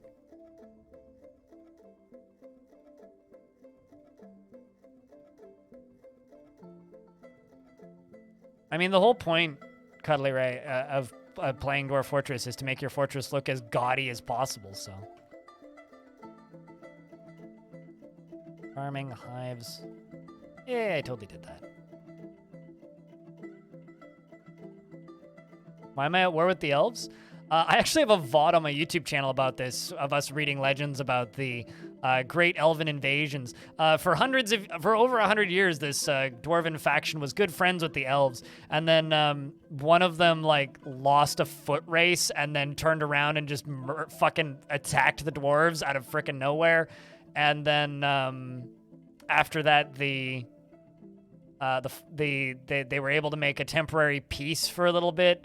And then the elves then turned around. Then the other elven faction turned around and invaded our mountain home and took over the mountain home and invaded our other 2 fortresses and the few hillixes we had and took those over too. So we're at peace with the factional animal, which were the ones that attacked us, but we're at war with the other ones. We're also we were at war with the humans for ages, and we were also at war with the goblins.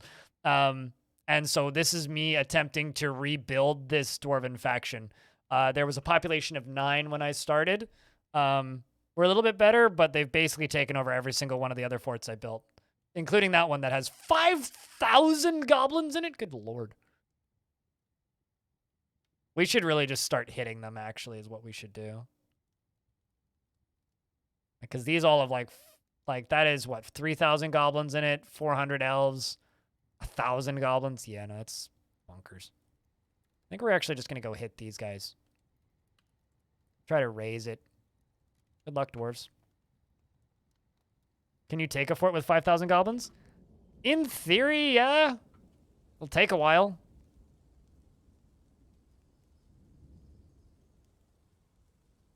Cheers, Aribo. Thanks for swinging by. Yep, hit those goblins up on Grinder. Is there a reference here I'm not getting? Like, I'm assuming you're referring to like the gay dating app, but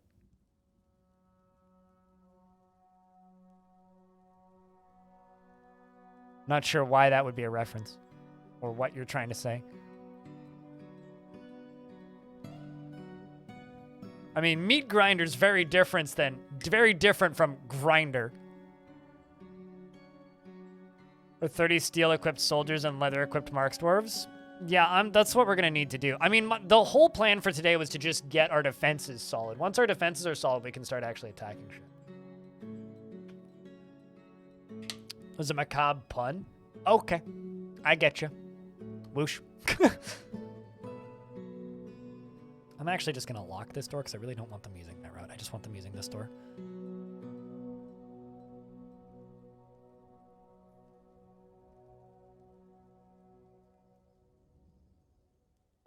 Steel anvil, give dwarves happy thoughts when they use it.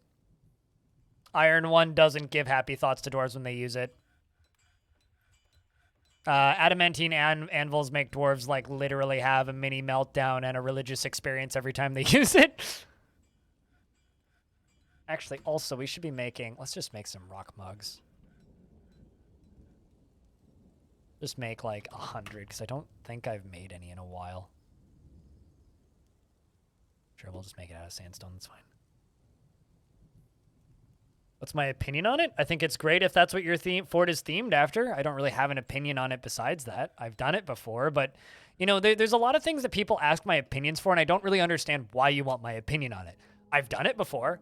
It's a lot of fun. It can work really well if utilized correctly. And that's where my opinion ends. Like, it's the thing with Dwarf Fortress is there's no, like, incorrect or wrong way to play the game. Basically, anything can work if you work at it hard enough. What's my opinion of turning dwarves into necromancers or using zombies? It's a lot of fun. Build floors on top of it. If you've got floor fungus growing on the floor of your tavern, Aribo, that means that the floor of your tavern is dirt. Get a better tavern. Put some stone on that. Brick it up. You know? Polish that stone. Make it look nice. If you've got dirt floor for your tavern, it's a very, very poorly appointed tavern, and you could do better.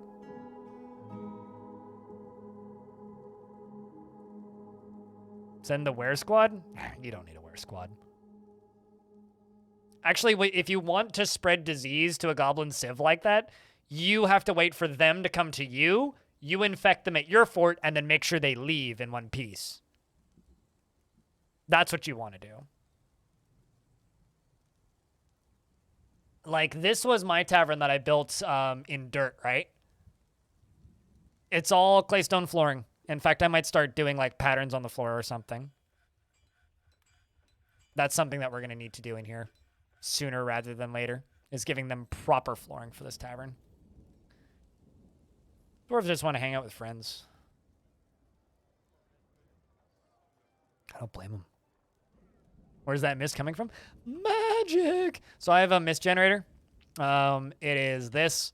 It's 4 windmills that are powering these pumps, and then dumped 1 tile of water right here from this door. And then the pump picks it up off of the ground and then propels it around in a circle. And the statues are to stop dwarves from disturbing the water puddle that's spinning in circles. And because there's 2 out of 7, it won't evaporate. So it just... I don't know. There's some weird bugs with that right now, Bahnut.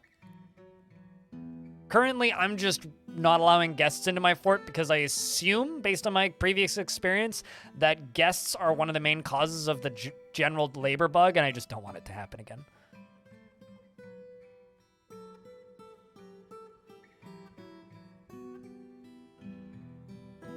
I'm making the dwarves bathe. I mean, if you want unhappy dwarves in your fort, go nuts. Look at this. Content being near a waterfall. Look at this dwarf. Content being near a waterfall. Look at this. Same dwarf. How about this dwarf? Content being near a waterfall. Content being near a waterfall.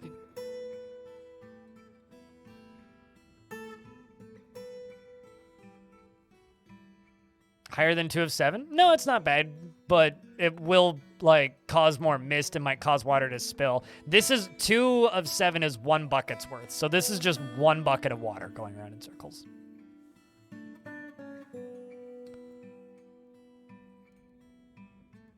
Actually sure what that is, but force that is both dark and vile has arrived and is seeking a parlay. You know, we gave you the parlay last time. Denied. All right. Let's get ready to do this shit again, chat.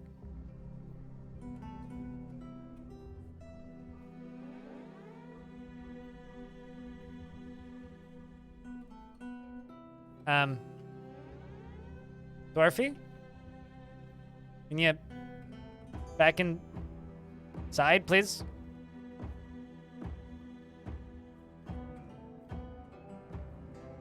Actually, hold on. Let me just make sure that everybody is locked into the burrow.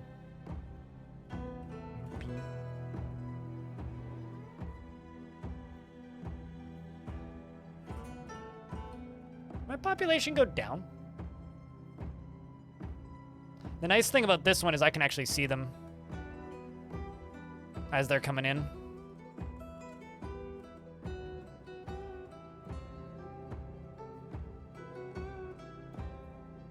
Let's discuss my glass office. Let's discuss this after we parlay you with many serrated glass discs. All right. Speaking of glass discs. So what we're going to need to do is we're going to need to... God, actually. Well, that's annoying. 2 of my squads aren't on the map right now. Are they still on their way to leave? Nope, they're all out already. Well, cool. Not thrilled about that, actually. Fortunately, though, they seem to be quite close to this side entrance, so hopefully they'll just walk straight in. And not before my squad comes back. Because if my squad comes back first, then there will just be chaos. Their ass is glass. Yes, this is true.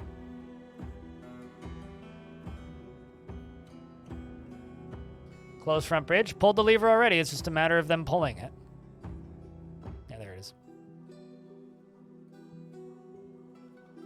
I mean, my soldiers will probably win against them regardless. I just don't feel great about this. Chat, can I get a, big hoorah of Vile Force of Darkness? Wait, 2/7 of the whole 3D space is a single bucket? Oh, yeah.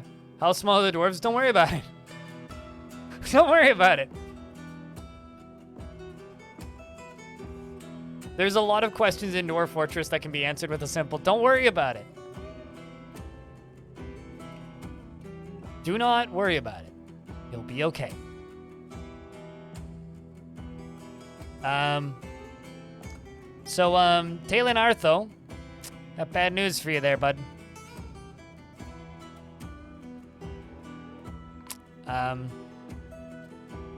Yeah, what the fuck?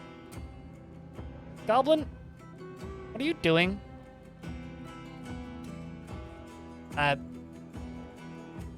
Okay. I'm not sure why this goblin is drowning in my moat. You got stabbed to death by a bunch of goblins. Specifically, you were out to pen and pasture an animal, and you got hit by an iron bolt, which struck you in the upper leg, chipping the bone through the jute skirt. A tendon thus was torn, and the force bends the left hip, bruising the muscle. You fell over and then screamed, "These injuries! This does not scare me!" And the goblin swordsman attacks you, but you scrambled away. And the goblin swordsman stabs the performer in the lower body with a silver two-handed sword. After much of a struggle and a graphic fight, the goblin lasher lashes the performer in the head with an iron scourge. The injured part is cloven asunder.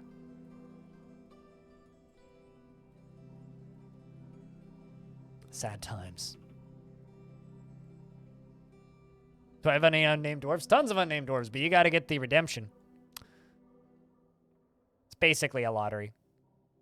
Who died? Talon Artho died, unfortunately. It is a sad day. But you know what? We will have our vengeance. In this life or the next. So help me, dwarves. By the way, what are the odds we actually got that mechanism hooked up? Yay! Yay! We did. Perfect. So now we just wait. Whip it. Whip it good. Yes, exactly. Jack gets it.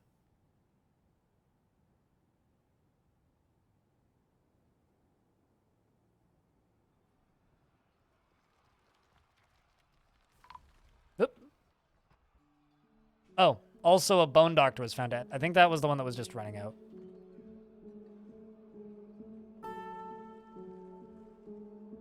I love the fact that the dwarves are still actively filling these. And also we do have this little noms and eats spot down here now. They're gonna kill my dogs. That's what's gonna happen.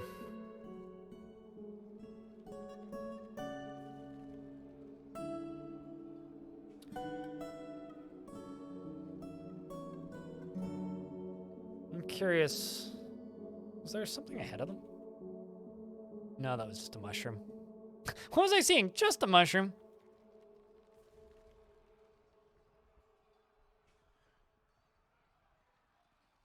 Oh, did my military return? Fuck, they did. Okay, so my military has returned and are cramming in from behind. These are the recent returnees from attacking the goblins at their home. Which means they're, as those goblins are slowly walking into my trap room and the arena to be turned into glass, they are much unaware of the situation, but their friends up on the surface are all dead now. I'm going to actually tell these guys to station right here. No, don't. Okay, fine. Well, we're gonna go make a right mess of things. All right, so Kavish is going to combat training. What a way to live. I was really hoping this wouldn't happen, but here we go. We don't get to fire it off this time, chat room, because the dwarves are too good at their jobs, it seems. And they all charge in one by one and just simply wipe the floor with the fucking siege. How many of them are left? Actually, is a real good question. Can't be that many. Okay, there's quite a few. Most of them are just up here. I'm kind of hoping that they will turn around. They might, actually. But, okay, they do have the station order now. But they are just going to keep charging for... Okay. Can it all end so quickly? Can it, though? They charge through, and there goes the rest. You know, honestly, this is a pretty effective flank. I think I gotta shout out my dwarves' ingenuity here. There used to be a bug in the game which seems to have not happened to this time, which was if dwarves would come back onto the map after sieging something, they would immediately come back not with their gear equipped, and they would just walk in one by one and die. They seem to have all come back with their gear equipped, which is good. This is good. Significantly less frustrating.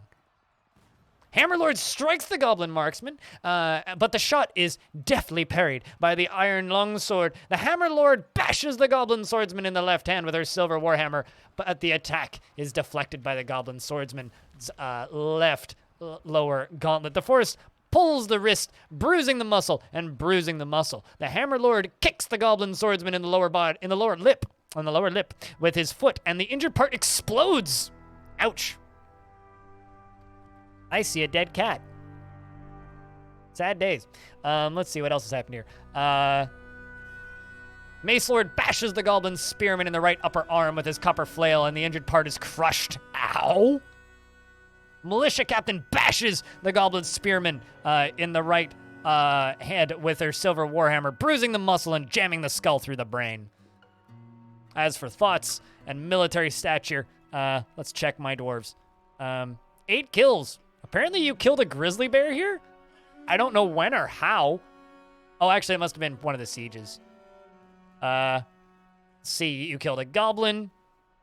You killed that Cyclops. And in this current year, you've killed one goblin named Babin. Babin. Did somebody bite somebody?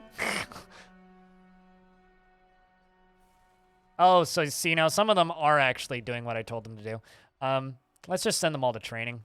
They'll just all run in through the front door. Send the rest of the dwarves in. Might as well.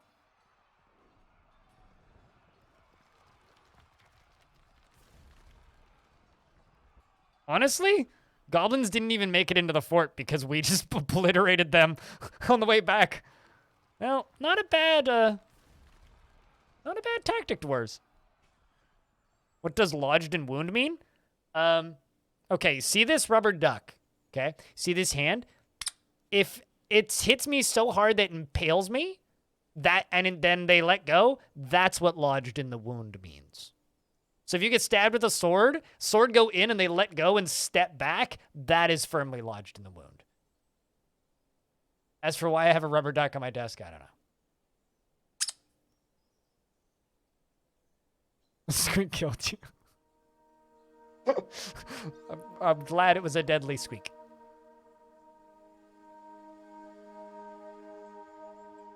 No, I'm not still streaming. Are you streaming, Bree Stark? I've never streamed. The streaming is not something I do. I am but a non-streaming human entity that never streams. Why would someone like me stream? Let alone still be streaming. That's preposterous. Never accuse me of such crimes. Speaking of squeaks, let's go up here to, Whenever people ask me, they're like, are you still streaming? My immediate response is to completely deny it. It's like, I've never streamed! What is this stream? Ads, sorry. If you want to avoid ads, by the way, you can watch Twitch through Livestreamer, using VLC Media Player. How I like to watch Twitch ads. How I like to watch Twitch and avoid ads. That's what I was looking for. All right.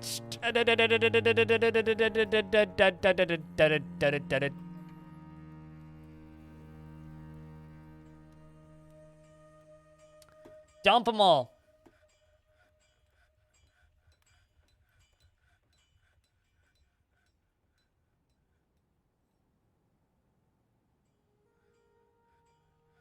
Can goblins climb?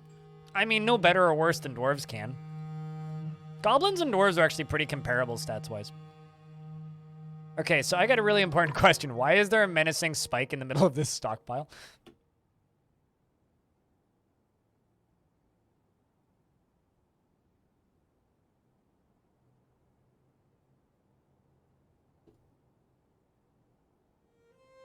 Oh, shit. Human Caravan has shown up to trade, but we can't actually sell them anything because the doors are shut. Mobby.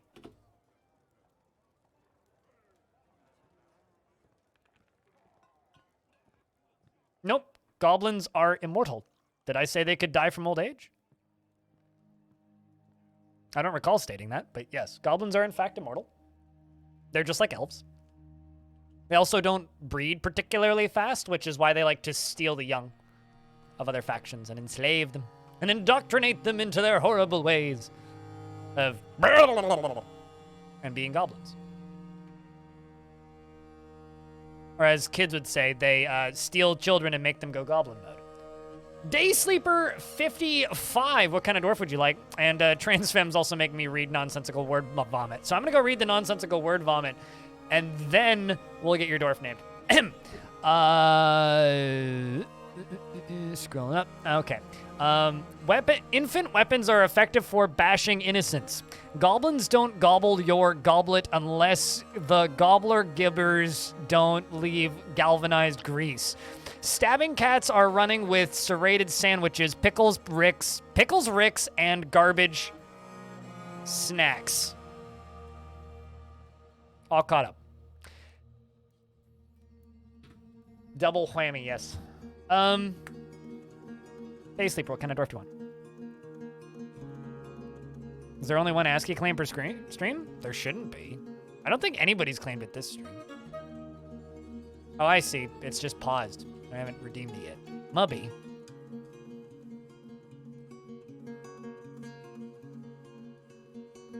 All right, well, ASCII for 5. What kind of dwarf would you like? Day Sleeper.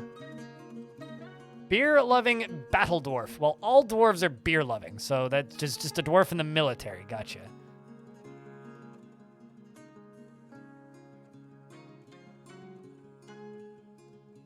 That's IDZ.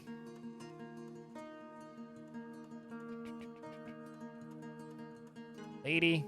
Also a lady.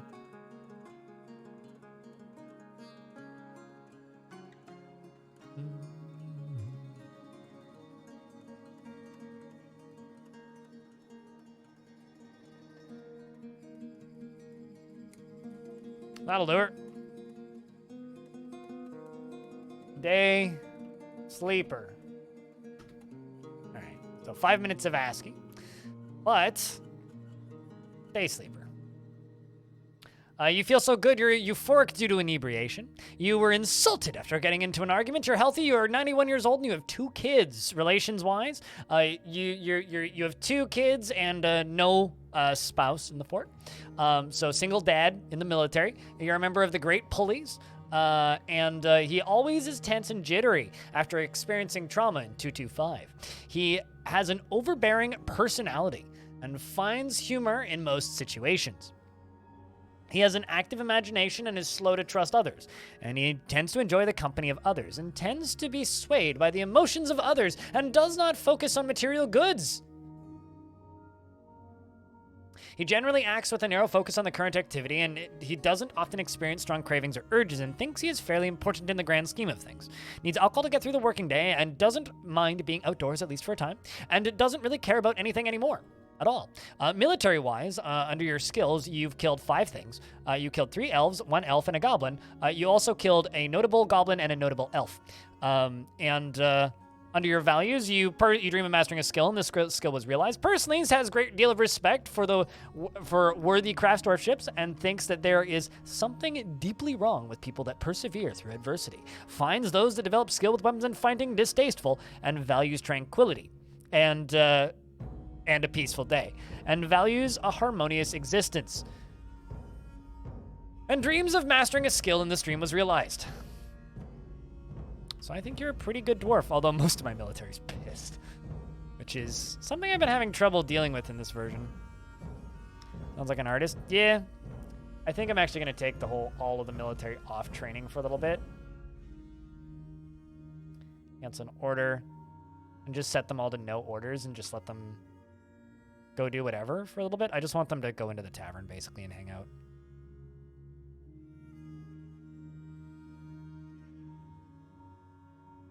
Aren't all dwarves kind of dad joke dwarves, though?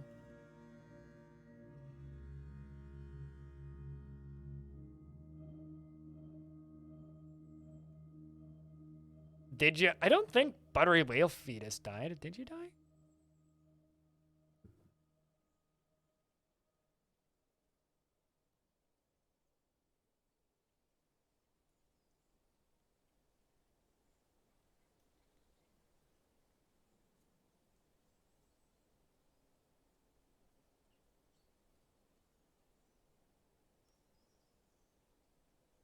Don't see your name in here, but I don't think you died.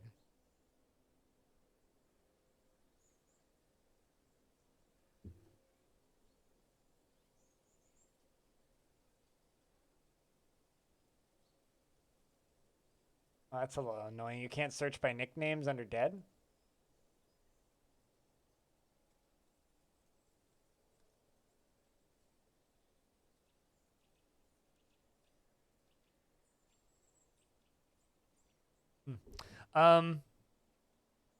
Feels like your name's vanished, but you definitely didn't die. Hey, folk. I'm doing all right. And yourself? Hey, Taylor. Good day.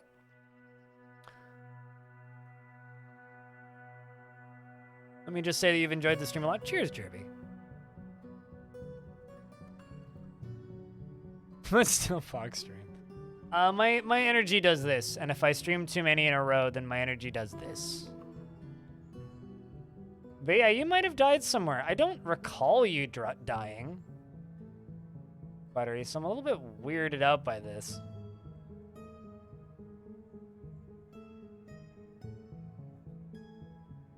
Yeah, it looks like you're not here. I don't know. That's weird. I know there's been some issues with like nicknames disappearing, but I don't want to like jump to conclusions that that's what happened necessarily. Why is there a human in the fort? Ah, fuck. Why is there a human pikeman here? Oh, right. They're probably coming in from the trading group.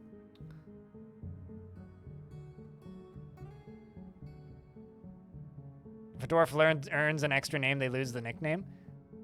Yeah, then I have no idea which dwarf that dwarf would have been then.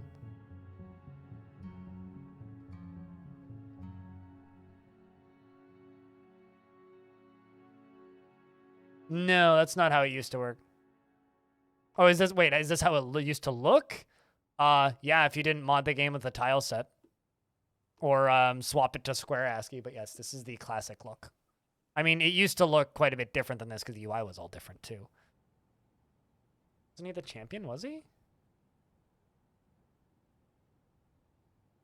Because my champion is unnamed, it looks like. Whale, were you the champion?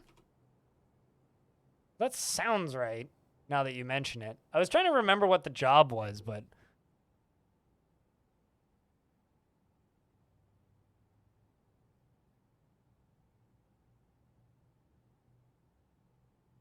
That's a wee bit annoying.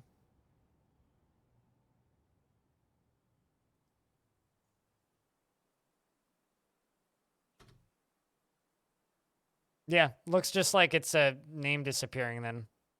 You were content after a pretty nice drink, though. Yeah, sorry, you definitely didn't die. It's definitely just like the game fudging up.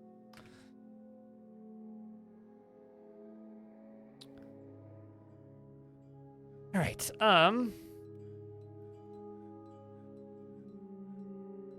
Zan the Clother threw another tantrum. I thought that you were insane, Zan the Clother.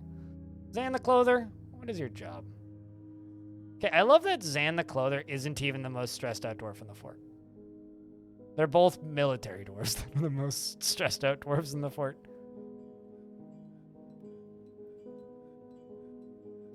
Also, this is my favorite dwarf I've seen in forever. This dwarf is covered in jewelry and is only wearing 2 shoes. I really need to sort out my clothing situation, or lack thereof, more. That's just too funny. This is the dwarf running around covered in jewelry and shoes.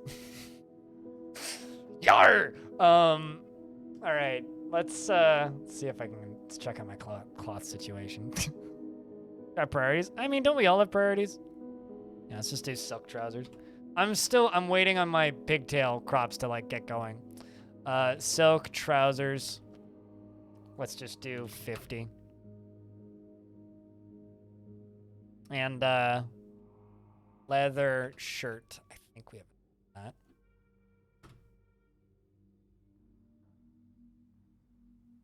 All right, well, we've got pigtails planted, which is Good sign. And then down here, we have some pigtails. Okay, yeah, we got quite a few pigtail seeds planted. Facet the glassmaker's been found dead. Gotcha. Okay, well, let's get more coffins made. I have a feeling we're going to have to actually deal with ghosts in a little bit, which is going to be a bit of a pain.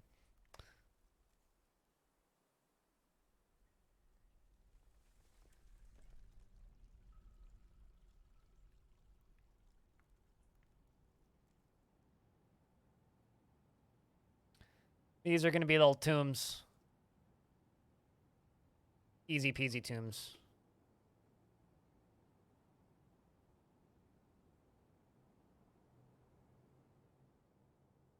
I also don't actually know off the top of my head how many coffins I have. I have to make coffins.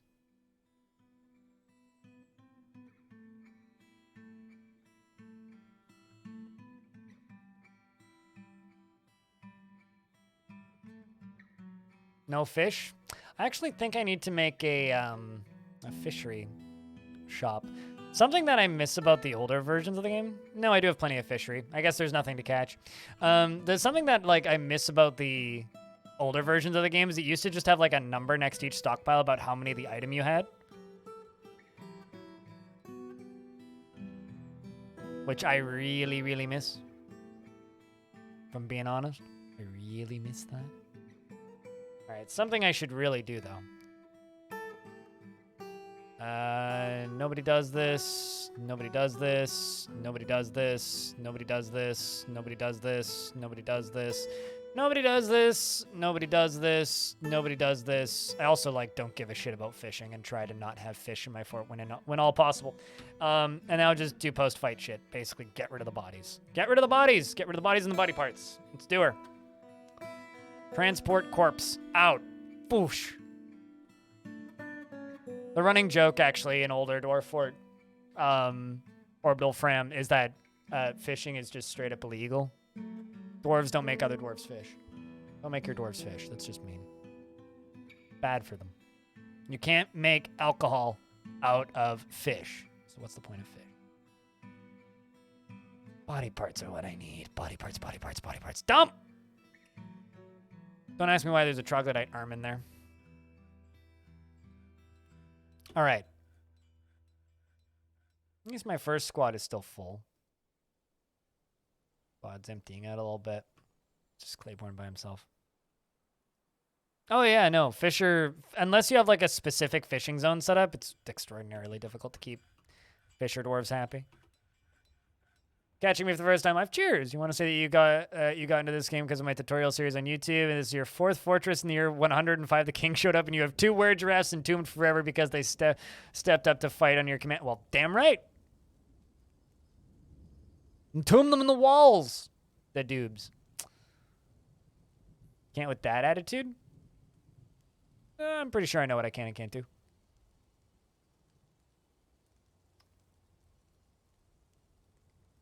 Death Row Gamer. Anything that like has the same number of syllables as Jukebox Hero is a friend of mine. Misdejected Lamp. That's a funny username. Vile Enchantress. Hello. Welcome, Raiders. Chat, can I get a couple beers to the Raiders? And mods, can I get a shout out for the lovely friends who brought us a raid? Hello, Death Row Gamer. Welcome to the channel. What were you guys up to today? What were you playing? I'm cleaning up a lot of dead goblins. And a dead cat. Mostly goblins. Learning DF? How goes the learning then, in that case?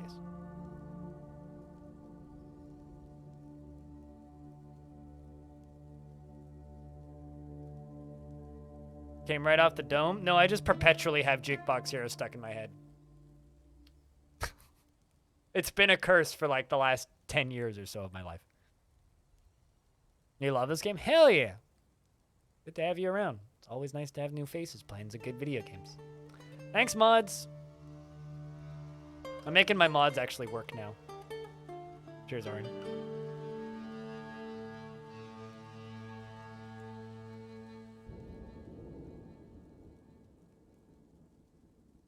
But are you new to the game as of this version then? Or did you play the previous versions? Like in the world of classic. You are? Okay. So, I gather Steam has then been your first exposure to dwarfs. It wasn't a known account. Twitch keeps telling me that I don't have access to my own dashboard, which keeps confusing me. And then whenever I look into it, it's always just like, oh yeah, that's a known bug. It's like, what? The fuck?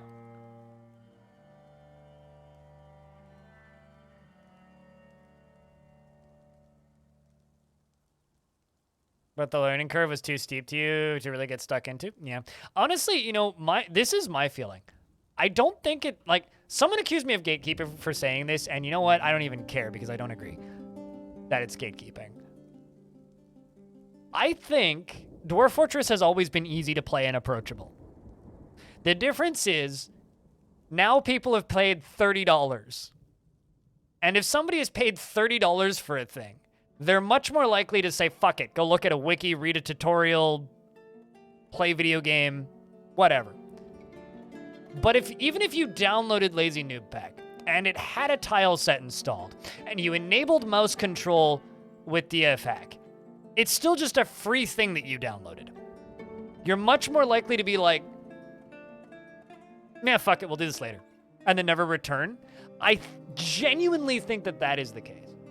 Because I like ASCII. I think ASCII's beautiful. And all your dumb, wrong opinions can't change that. Curses, thanks for the 3rd month. But, like,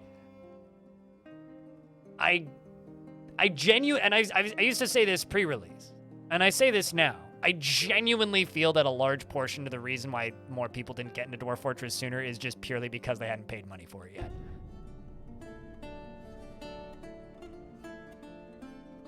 Yeah, but the wiki also sucked 10 years ago, right? The dudes.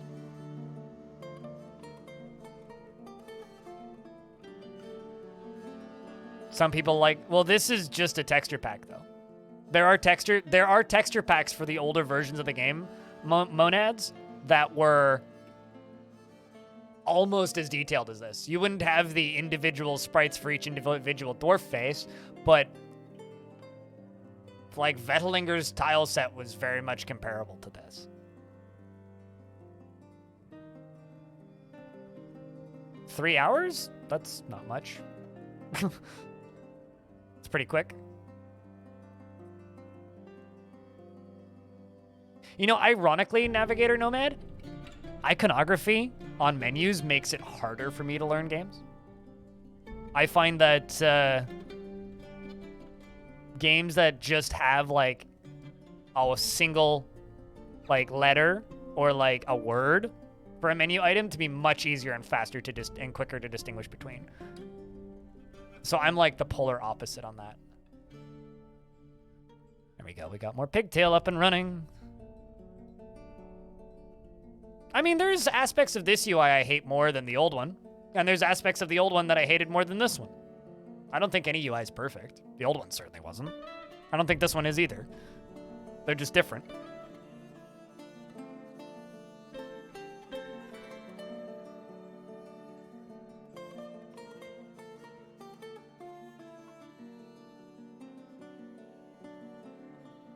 Maybe it was you being... You just liked the nerd cred, Orange.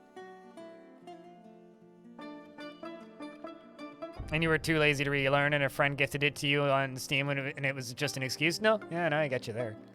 Like, that makes perfect sense. Good lord, there are so many bits and pieces right here. This is like Scaramatic 9000.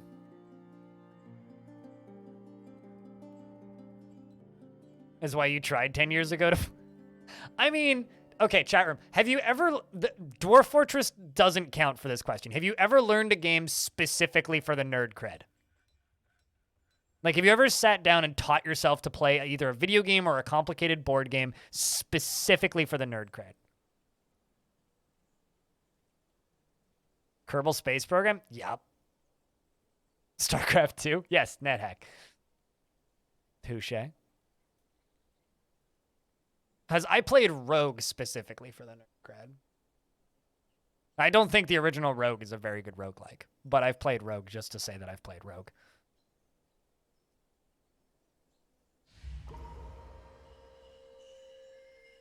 Another glassmaker's been possessed. Would you look at that?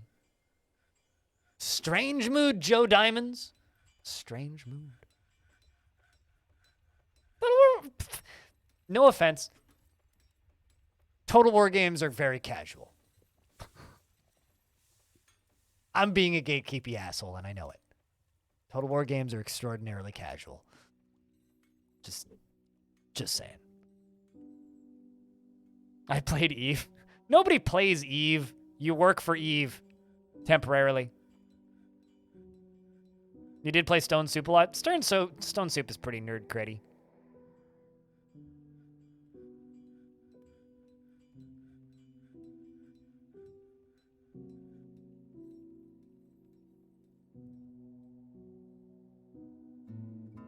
Very different types of games, Bree Stark.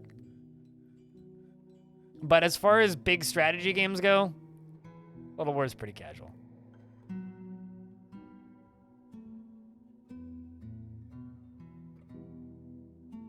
Calls everyone a casual? Okay. Accuse me of knowing nothing about a game while also knowing nothing about the knowledge I have of the games. Okay, cool. Yeah, do that. Learning Tarkov for the nerd cred is legit, though. What about Caves of Cud? God, I hated Workers and Resources. That game was just painful to play.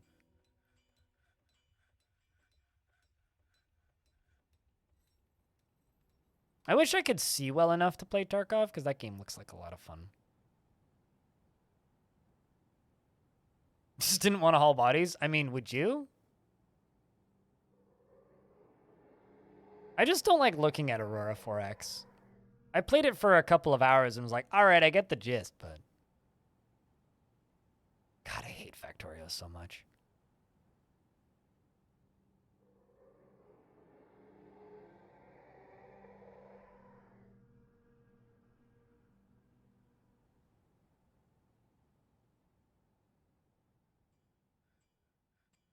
Any game can be hard if you turn the difficulty up, cancel TV.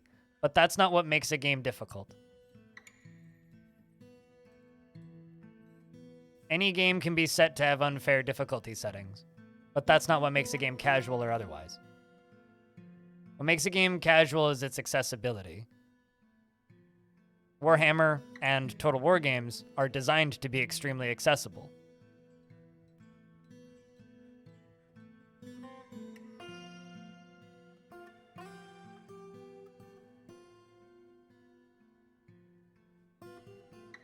You play Magic the Gathering and fly to events to try and get nerd cred by winning. Yeah, that's fair. That's fair. To be specific with what I'm trying to say. Games that are easy to learn and hard to master is what I describe as casual. Total War games are easy to learn. Hard as fuck to master. Dwarf Fortress is hard to learn, but once you've learned it, it's easy to master.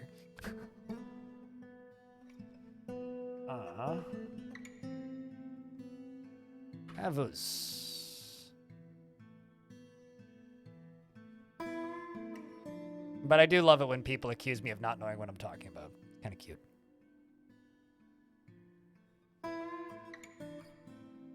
See, I just don't hate myself, so I wouldn't turn a game like that up to the hardest possible difficulty. Because I don't want to hurt myself. Calling a game casual is not an insult. No, it's never going to be an insult. I play fucking Bejeweled. Like, I 100%ed Honey Pop. Talk to me about casual gaming. Fucking, Peggle slaps. And costs like $1 right now, I think. Pretty sure Peggle's $1, is it not? Yeah, Peggle Deluxe is fucking 99 cents. And, Peggle Knights is also 99 cents. So, you know.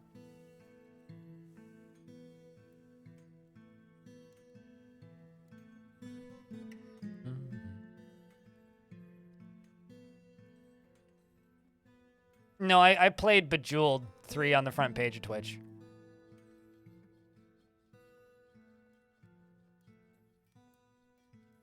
Honey Pop was unironically one of the best match 3 games I've ever played. Like, dating shit aside, that part of the game was kind of cringe, but the actual puzzle game part of it was really good.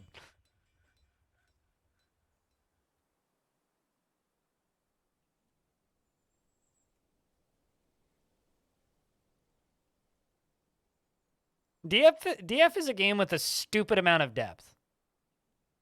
But calling a game casual is just not something I describe as an insult. And there's a lot of people who consider themselves to be in the core gamer demographic that get weirdly offended if you say that their game is casual. It's like, well, who says that's a bad thing?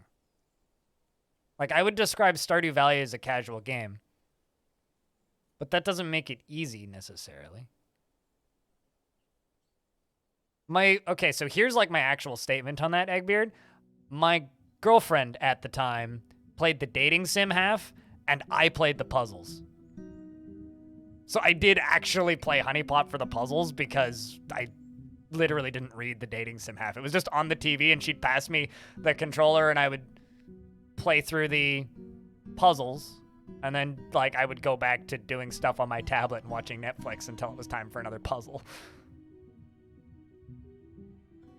Because she didn't like the puzzles, but she liked the dating sim shit. I can be the exception to the rule then? Okay. I did actually play Honeypot for the puzzles, though. Alright, so let's see. Has that, Did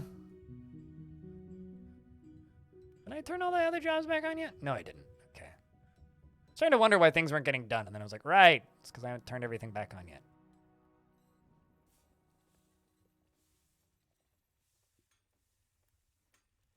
Nope, select to do this. Everybody does this. Select to do this.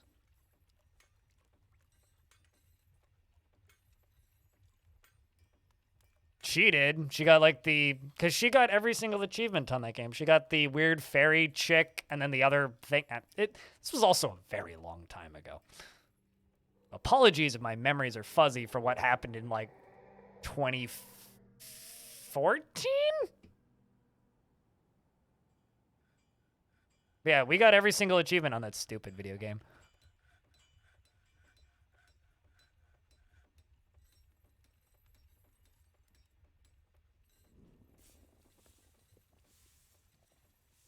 I beat those puzzles. Those stupid, stupid puzzles. Some of them took many, many tries, too.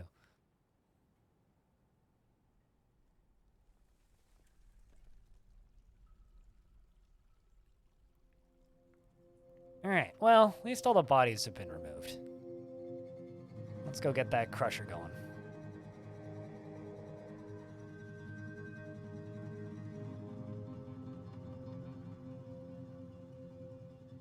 There's a ghost. Avus.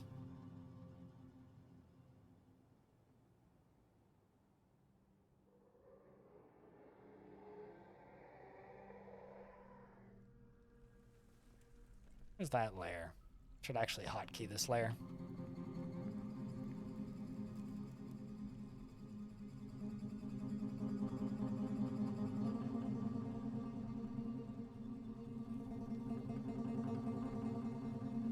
I think it's just the one ghost.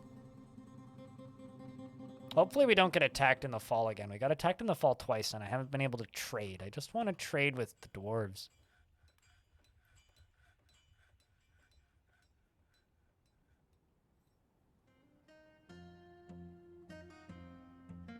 That's a lot of slabs. We're gonna need a lot of slabs, dude. We got a lot of smoothing left to do.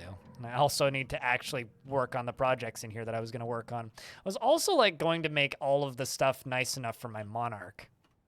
Because I don't really want my monarch to get pissed at me.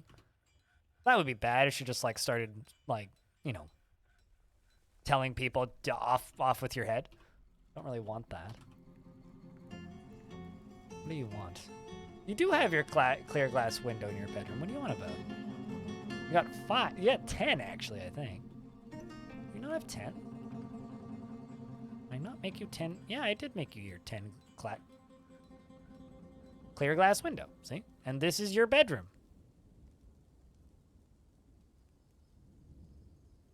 How do you hotkey layers in Steam? You click this button.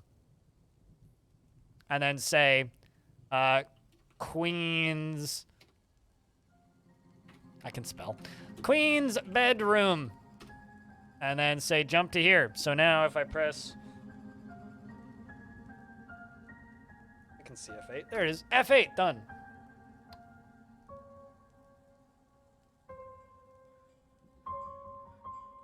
You can set your population as high as you want, Buttsworth. But the higher you set your population, the more, as I like to put it, glacial your frame rate will be. So if you like Dwarf Fortress to look like a stop-motion video, set your frame rate to whatever the fuck. You can quite literally set it to whatever you want it to be. Whatever your little computer can power, you can set it to. The most entities I've had on the map at one time was 200 dwarves plus another 700 enemy entities. It's the most entities I've ever had, and the game ran at about 12 frames a second. By engraving under a coffin in an assigned tomb. That seems bad. Maybe don't do that a third time. Also, Joe, are you still making that artifact? Will I follow you? I got distracted by trash talking. There you are. Joe's still walking slowly. You get 14 FPS with 50 dwarves? Oof.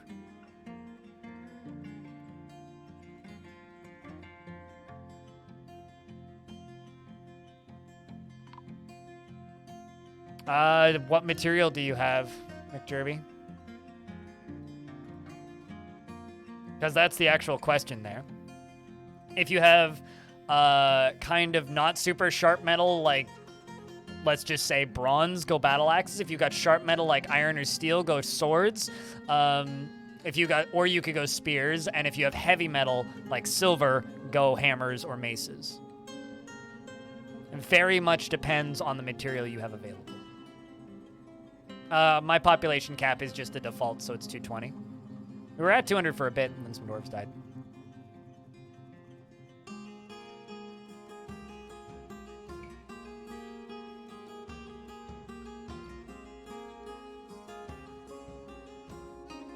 I never played Ragnarok or Lineage. I did play Runes of Magic, though. That game was awful. Wow, you've got a lot of stuff. 3 pieces of green glass, alder logs, copper bars, rough amethysts, that. Okay, what else do you need then? Is it bodies? Cloth thread. Well, you've got 2 pieces of cloth. Green, yeah, tree life. Okay, you got that. Bars, metal, yeah, you got that. Silver. Rough color. Yeah, you got rough gems, okay. Bars, metal, stone rock, okay, got that. Cloth thread, yeah. Leather skin. You need leather? Is that what it is? Looks like leather.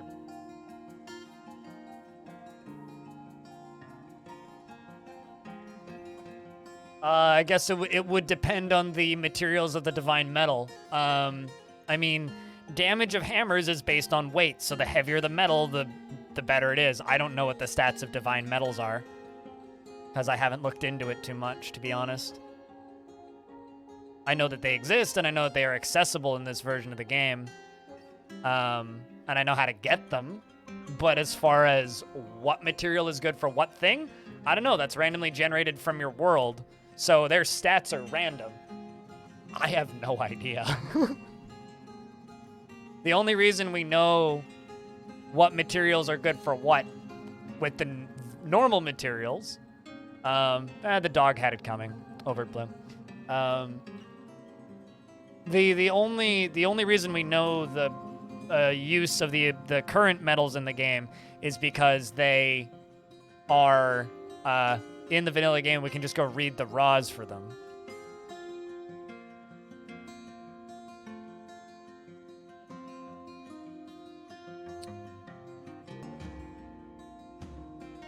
Wiki says divine metals have a set stat, then I haven't looked yet.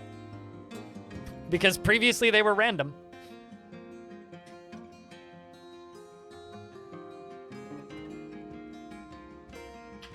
At least they were last time I messed with them, which was in adventure mode ages ago. So if they have a set stat, then go look it up on the wiki for yourself. I've seen the sprites. They kind of look like they're made of obsidian. At least the ones I've seen.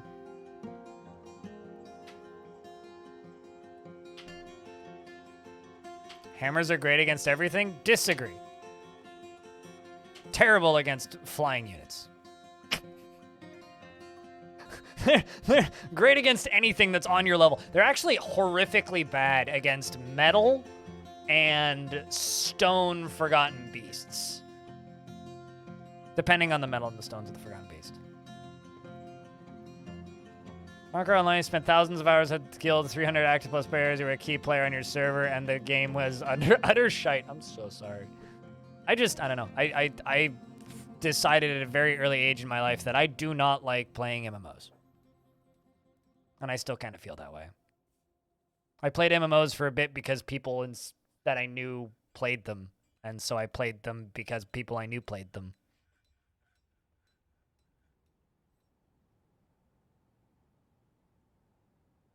You want really sharp things. In my experience, you want really sharp things against those. There you go. So Joe Diamonds is now muttering, which is good. And Joe has claimed pig leather, sheep's wool cloth, sandstone, silver bars, rough amethysts, alder logs, copper bars, 3 pieces of green glass. Any bets on what they make, chat? It's a glassmaker's forge.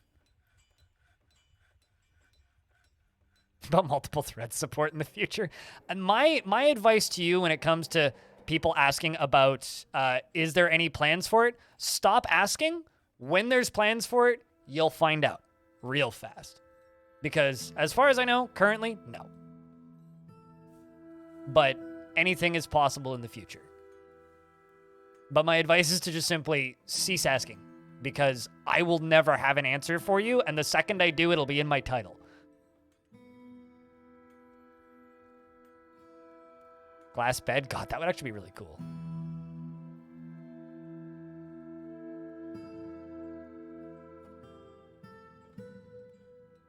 Now, just because I said I would do this today.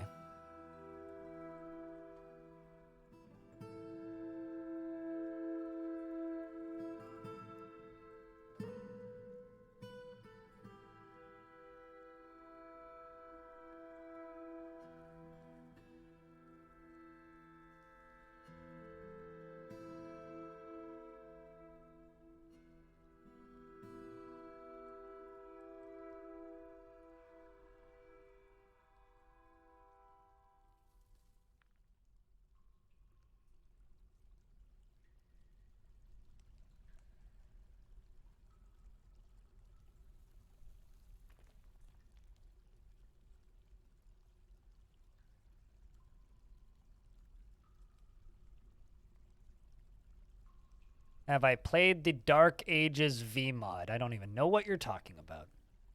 I'm assuming mod for this? Is this a recent mod? Because if it's not, I haven't heard of it. The mods I've played for Dwarf Fort are Long Night, the Pokemon Overhaul mod ages ago, the Star Wars Overhaul mod, and the Rise of the Mushroom Kingdom Overhaul mod, the one that adds a bunch of Monster Hunter monsters to it, although mostly for reading Legends. No, I haven't played any recent mods for Dwarf Fortress, and I don't intend to play any recent mods for Dwarf Fortress for quite some time. Looks like all my miners are listening to stories right now, which is fine. But if you haven't seen, like, if you look at my YouTube channel, you can see literally everything I've streamed to this version, right? So I'm not entirely sure how I could have played, a recent mod when I haven't modded the game yet. Really. That would be mighty strange. Oh, I see the problem here.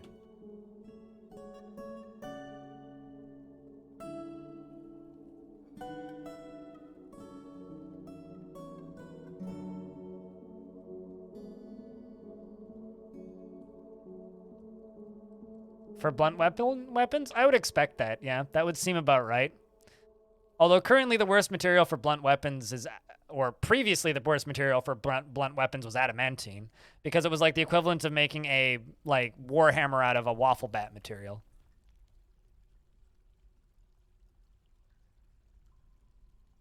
In my sleep? Nope. Whenever I'm not streaming or not at my computer, I am editing YouTube videos of the vanilla game. But no, I have zero intention to play modded Dwarf Fortress until Tarn says, all right, guys, we're done patching Steam, more or less, and we're going to be working on the next variant. When he states, Animal Trap again. When he states that, then we'll start modding. Which probably, if I had to guess, won't be until February. That's okay. There's plenty of things I want to do in the vanilla game first. I haven't even seen Endgame in vanilla yet. Why would I care about what's going on over there? This is a green glass animal trap. All craft store ship is of the highest quality. It is studded with copper and silver and dedicated with leather and encircled with bands of cushioned green glass cabochons and alder. This object is adorned with hanging rings of sheep's wool. On the item is an image of square, brilliant cut green glass. On the item is an image of Vigor Copper, the modest crater, a green glass animal trap. That's this one. It's got an image of itself on it. On the item is an image of two Urad bean plants in amethyst. On the item is an image, I can't see that, of dwarves in sandstone. The dwarves are laboring. The artwork relates to the foundation of Ironshore by the long key of the constructive orb in the early spring of 219. It's a recursive artifact. This is true. Yes.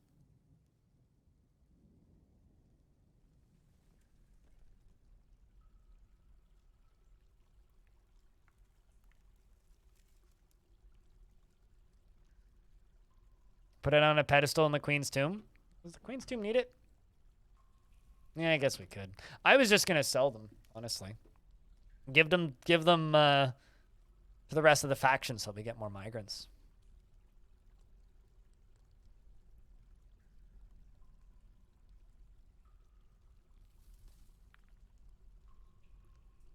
Still have to figure out what to do with the Colossus, actually. Speaking of Colossus.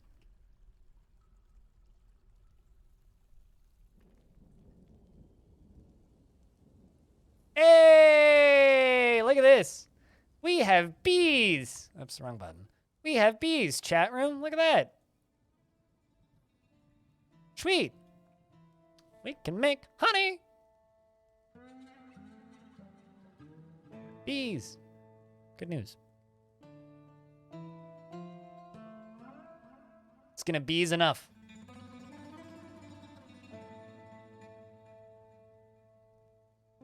Which means I need to make screw presses. But let's just finish digging down real quick.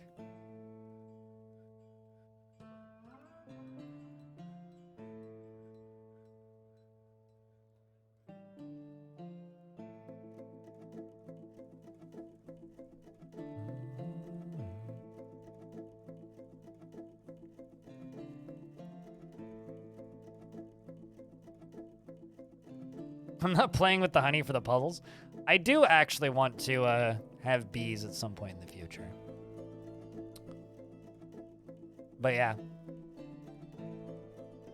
It is actually a plan. Long-term life goal. More Kesserite? Boo.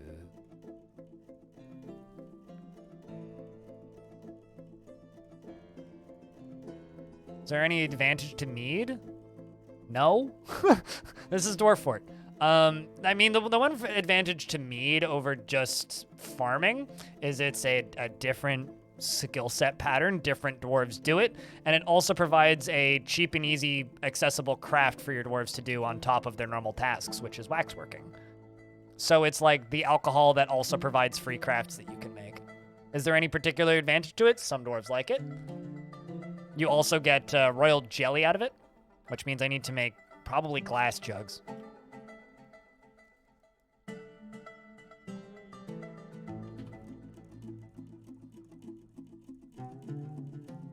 Let's just do 250, because I'm going to need a bunch.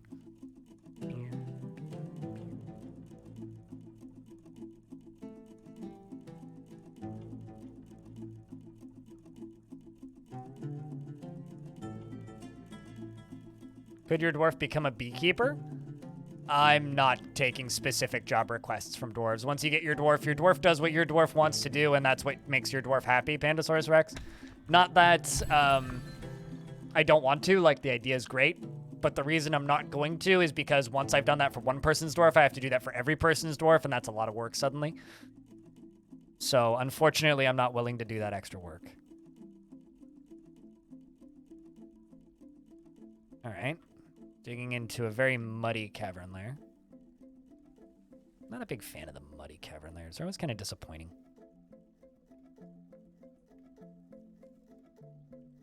I think I'm just going to nuke this whole side off of this.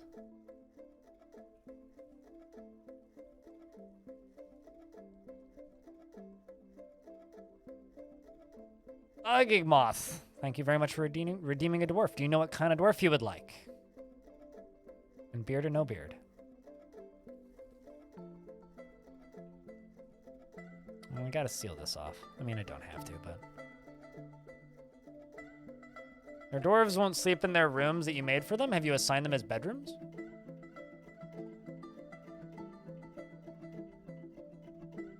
Because that would be my question.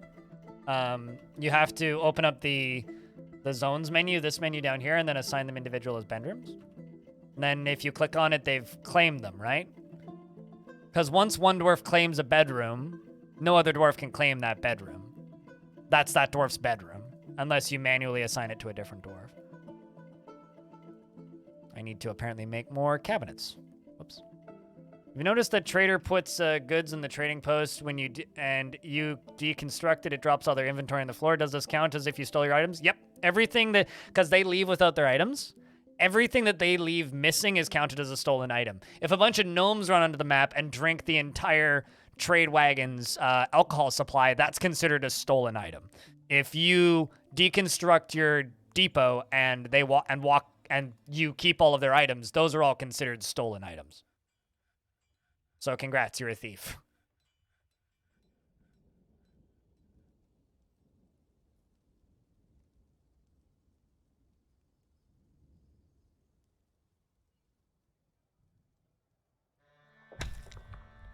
We have discovered an expansive cavern deep underground and a second one? What?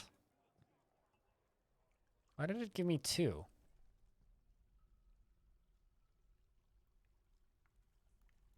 Oh, I see. Well, that's cool. The deep caverns.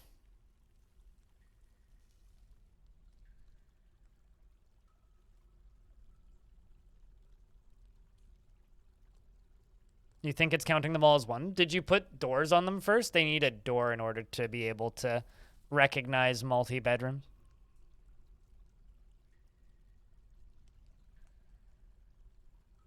Yeah, I love the palette of the deep caverns. One of my favorite caverns I ever found, actually, was entirely filled with these guys, the prickly bloodthorns.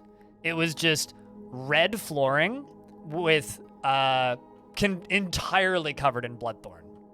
It's one of my favorite cavern layers I ever found. Kind of want to just dig down into here a little bit. We're gonna have to go around this.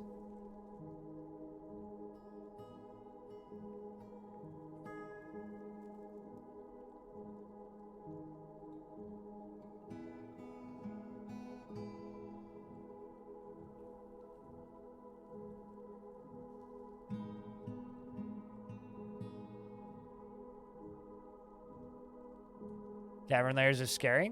Yeah, they're pretty mean right now. This is true.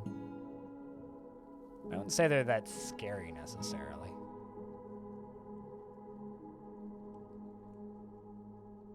Does the palette look like an ASCII? I love the caverns in ASCII.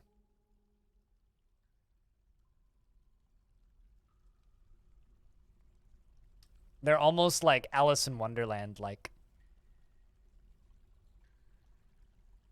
Although I think Underlichen is new. If someone can correct me on this, but I'd swear they were all just called cave moss before.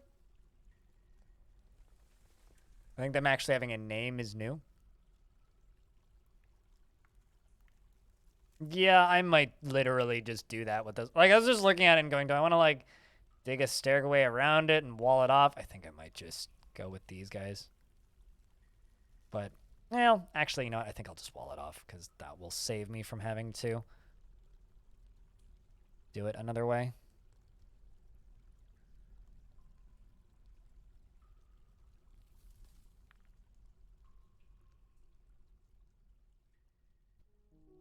You know? Yeah, we'll just do it that way. Like up to here.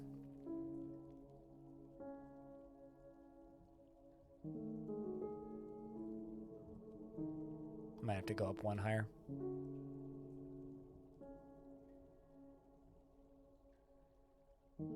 They bound the ASCII setting to a keybind. I would install that mod.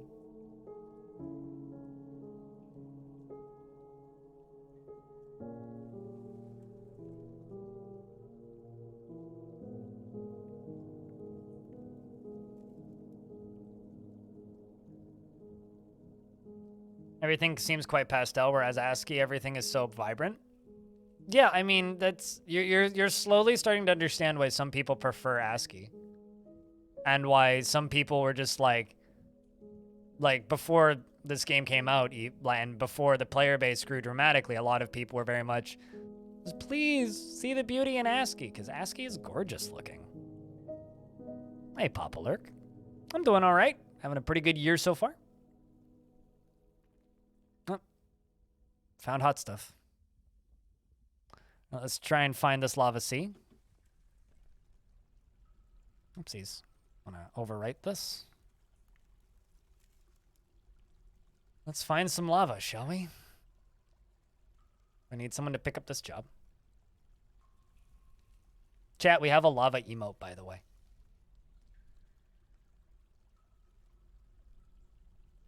I'm just saying. Crypt lava.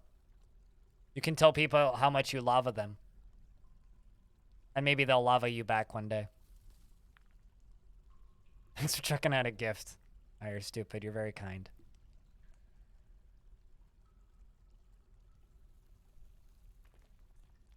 Is it possible to use a drawbridge in high Z levels to force traders to spawn on them? I don't think so. Nothing really spawns. Things walk into things walk into the side of your map from off map. Things don't really spawn in Dwarf Fortress the way you're saying. So no, because that's not really, because Dwarf Fortress is a much wider world, right? And it's much more clear when you're playing in adventure mode. You can just walk from one fortress to another. So if your map, which is your square, has like large high up bridges, nothing's gonna spawn up there because they walk onto the map down at the bottom. Does that make sense? They're walking in an open world along a road, probably, into your map. So if, like, it actually kind of doesn't do the game's justice in a way, like looking at the game in this perspective, because all that the only tile you're seeing is the tiny little fraction of a tile that you selected for your dwarven fort, right? You're not seeing the fact that it's actually a fully interconnected open world. So they're walking onto the map from offside of the map. Hypothetically, that's the goal. Theoretically, that is the goal of the map rewrite. Yes, Beard would be able to load larger portions, if not the entire world, from fortress mode. Yeah, there's a reason they always come from the south. It's because they must be south of you.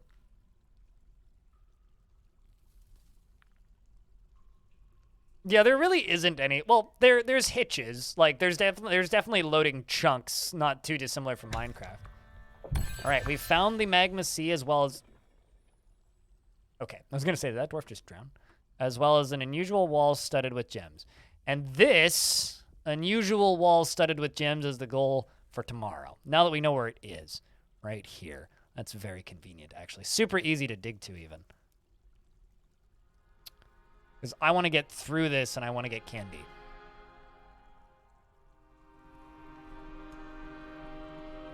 But what if you cast an obsidian map until you're 1Z level under the sky limit? Well, then they still wouldn't be able to enter your map. At that point, I would just assume you wouldn't get traders. Like, you'd just be in, like, a Borg cube on the side of the map. Like, that's all that would be. No, this is the Dwarf Fortress OST, Barbarian. So yeah, no, at that point, yeah, no, you would just be, tomorrow the circus comes. I don't want to release the circus. I'm going to put a lot of protections in place so that we don't release the circus. But if it comes to that, potentially.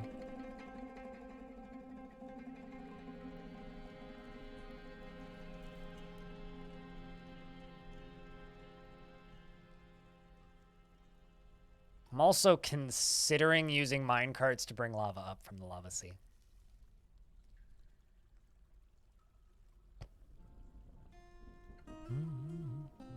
Because that would be pretty easy to do right here.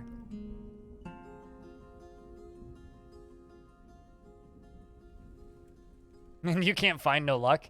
You don't find the circus until you don't want to find it. At least that's my experience.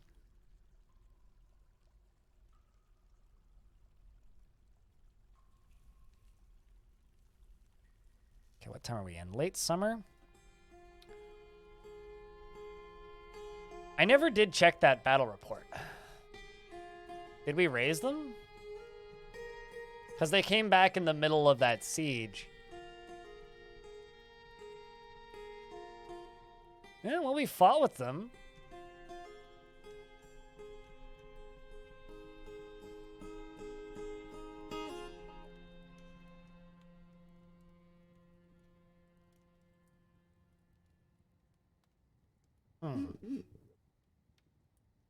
So we looted them, and we rampaged throughout Wraith Creep. So we rampaged. Wow, they took the long way home. Look at that. They went all the way back and around. That's kind of funny. Like, here they just skip across. No issue. They skip across, go all the way up there, they rampage throughout, and then they take the long way back home. Kind of funny. They brought an eagle leather bag, 2 iron low boots, and a polar bear leather hood. All right. Well, let's go smack them again, shall we? Except this time, let's go hit these guys who are closer. The Dark Goblin Pits of Lobster Maligned. The Complex Hate. We're going to stand 2 squads once again. We are going to attempt to raise. We're going to do everything. Steal everything. And the Dark Elven Fortress. Did we actually take them out? No, we didn't. But we did get them down to 10 population. They were at 30 before. Victory lap? I suppose so.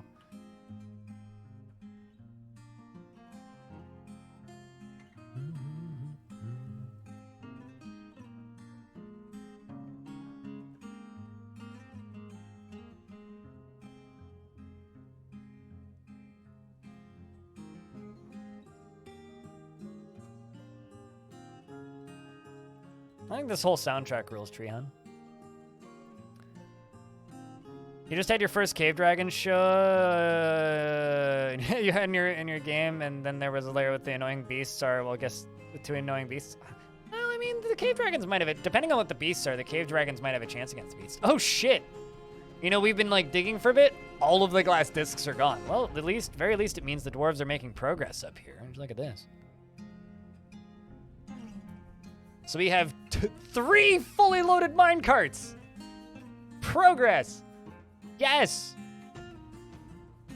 Lazy dwarves having a vacation. I don't know about that. Perfect time for ads. We're in a load screen.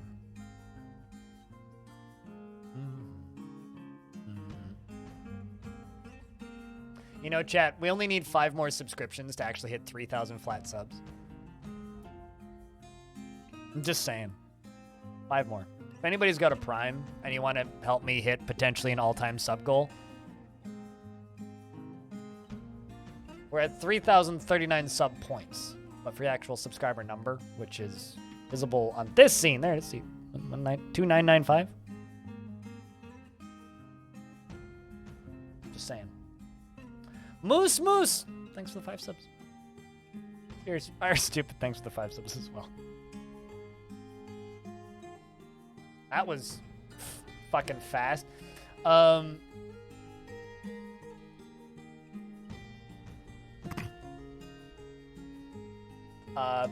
I wasn't expecting that to happen.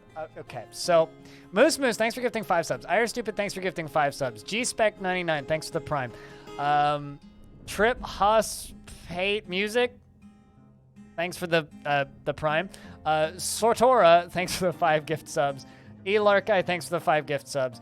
Purple, thanks for the prime. Claiborne, thanks for the 5 gift subs.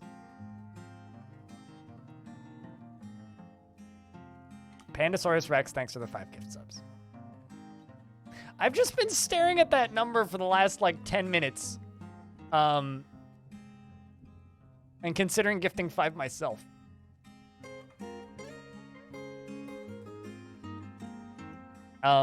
Thank you, chat.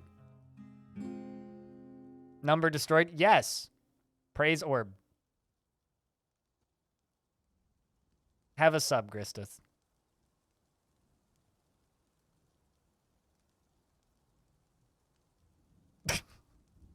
I feel like I need to duck sometimes. I need to be careful with what I say. You guys are way too fucking generous. Thank you. All right. Well, the minecart shotguns are coming along fantastically. Oh, sweet. We can test them again. A force that is... Actually, no, we can't, because my soldiers are just leave. Have they left yet? Or have you left yet? Please tell me you haven't. You've probably left. All right.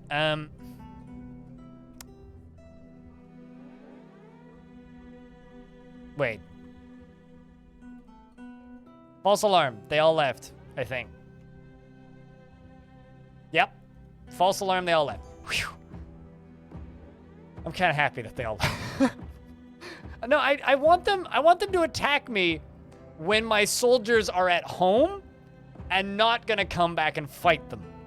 Because I want to use my shotguns. Mandel, thanks for the $1. Victory and Solace, thanks for the $1. Look at your fort and go, nah, fuck that. I mean, that would be my take, to be honest. Also, chat room.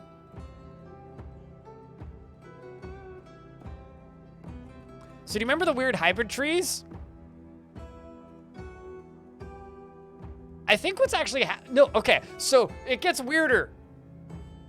The trunks of the oak trees have grown down through the ground into the fungi wood trunk.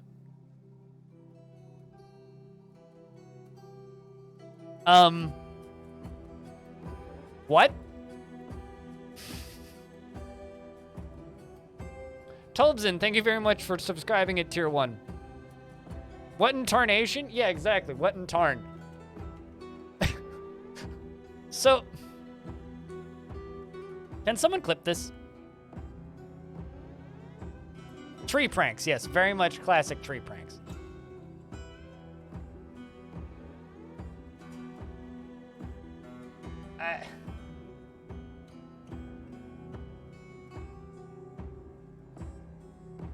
Something weird with the growth code. Yeah, that's what she said. But, like... Here's, like, the weirdest bit. Look at this. Look at this tree. Around the edge of it, you can see the open space. So does this mean this tree is gonna, like, push through down this way? Because, like, this is fungi wood, right? This is pear. There's a pear tree right there. Okay, where the fuck's this oak? I guess, right, that's the nearest oak? There's an oak.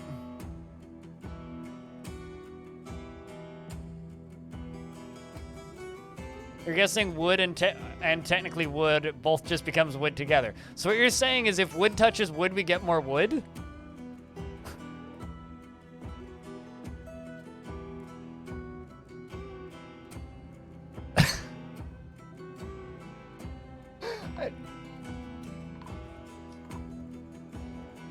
No comment. Looks like Azini the planter has just busted a bunch of evil goblin snatchers. That's you know, chat, we were saying initially that this map wasn't haunted. I think this ocean's actually haunted. It's just haunted because it causes interspecies tree breeding. Anyway, I was making pressers. Chat, thank you very much for the 35 gift subs and the $2 in bits. Yet another goal completely fucking obliterated. I don't know how to thank you guys, to be honest.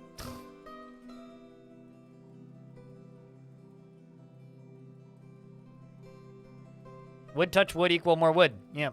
Mm-hmm.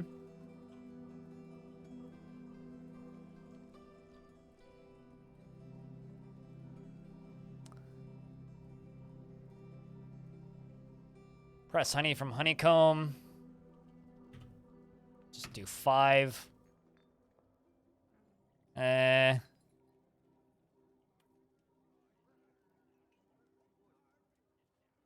Is at 5. When there's 5 available, press them. Why do dwarves keep making the wrong statue? You keep telling them to do a specific image, but they keep getting the wrong one. Are you placing the right statue? Because, like, if you're going to place a statue, right? Did you place the right statue? But the other question I would have is, are you letting them confirm the job before you're creating a custom one? Look, like if I go to this shop right here and I say, make a rock statue, and I let it play until the job gets confirmed, whoopsies. And I let the game go until the job gets confirmed, where there's a little exclamation point here, then you can't customize it at that point. They're not crafting the correct statue. Huh. Have you tried re-educating your dwarves on how to craft the correct statue? That seems really weird. I don't know what could be causing that, to be honest with you.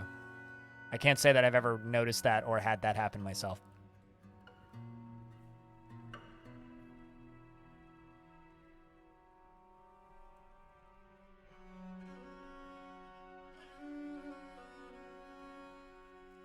But chat might know. That was happening to you 2 days ago?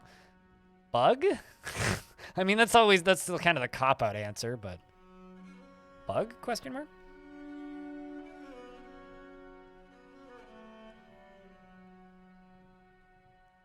Statues can't go into bins, though.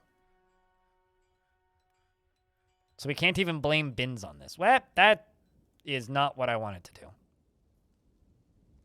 That's the tool I wanted.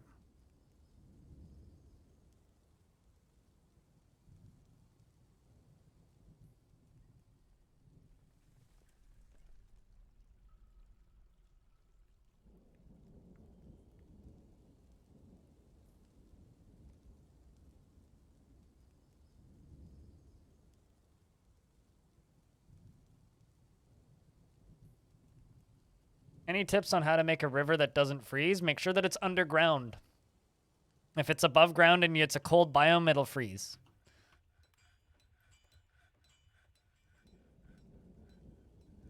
I love how the dwarves just simply aren't hauling the wood because there isn't enough wood to haul, and they're all just hauling all of these minecart routes.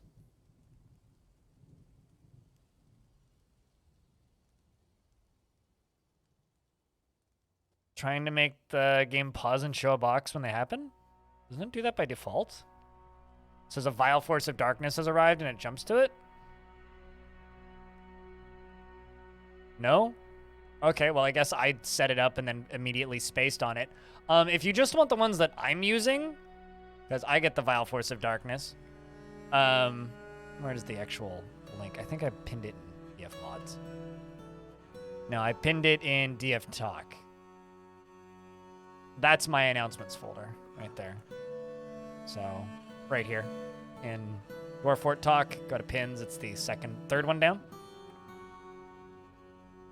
Oh, cavern dwellers. I wouldn't know. I haven't dug that deep into it. Oh, so that would be ambush, because cavern dwellers ambush.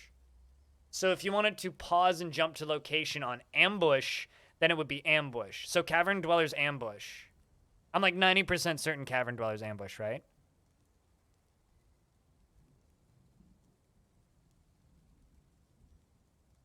Wait, hold on a second. Bristark, are you making them out of... You're not making them out of clay, are you?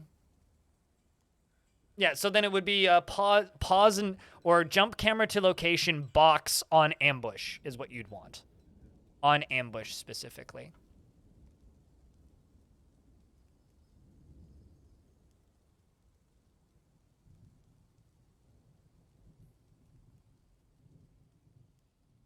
No, it's not cavern. It would be ambush is what you need. Because elves do the same thing. And in my file I don't have that. So it would be ambush. Did I get in a fight with a cat? You asking about my face? No, I ate concrete. It didn't taste very good. And the concrete one. I love that there's just like pigtails growing in my refuse pile. Yeah, life happens though. Happy New Year. I give that a try. Yeah, just look for ambush. That would be the one I would say.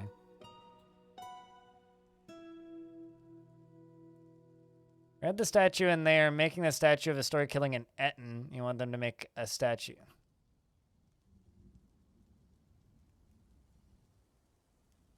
You feel like you broke a foot yesterday?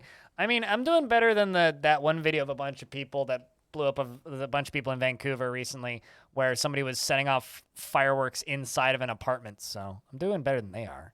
That's for sure. Man, you know, I'm kind of pissed. I really wanted to be able to, like, properly test this today, but I don't think that's going to happen.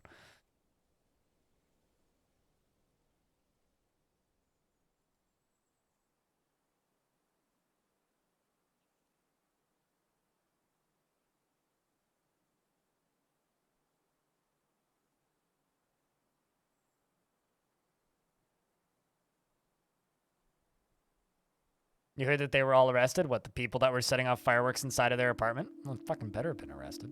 Jesus Christ.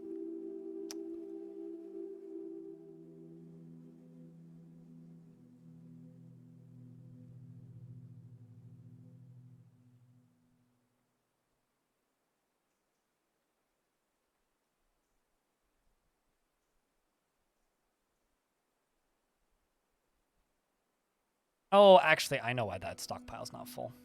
I disabled this during a siege.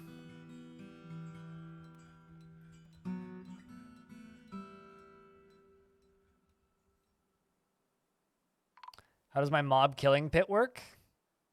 Hey, we actually got traders from the dwarves. So have you ever played Portal, Cryptomorphic?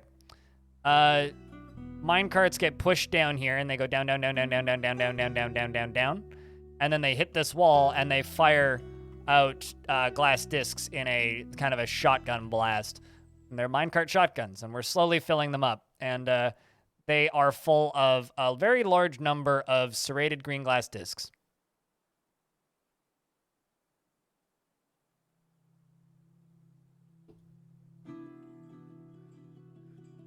And dwarves get shame thoughts? Why would you taunt? Maybe like in response to like them demanding a maybe in response to them demanding a parlay. No, we could use clear or crystal glass or serrated steel. Chat though. Party time.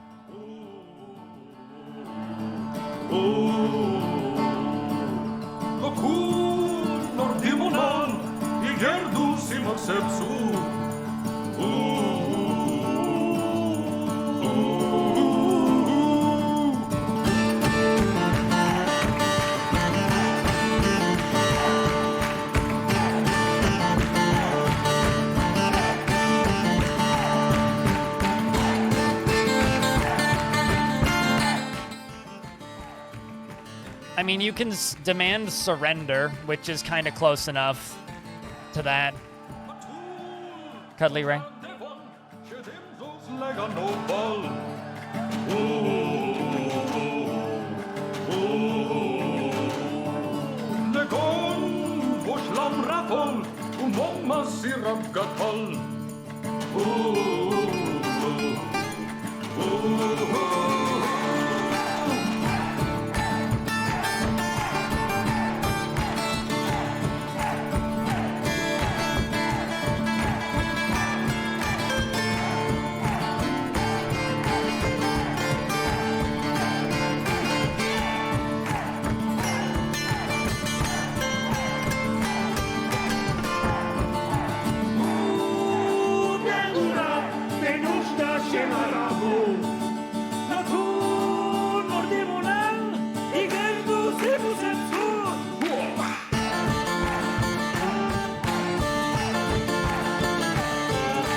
Not gonna lie, that's the best restroom break opportunity for me, just of all time.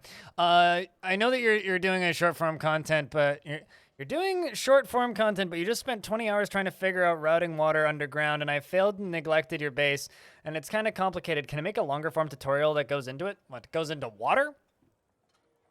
The issue with water is the issue with water. Is there a dwarven word for pog? No, because dwarves aren't a bunch of zoomers. No, there's no reason I can't do that. I should make a tutorial about water. I'm just not sure where I would start.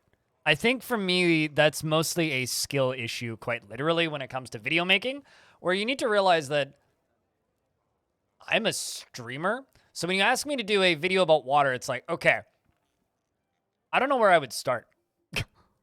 So I could do a video on like the basics of water pressure. I think my soldiers are back. Yes, they are.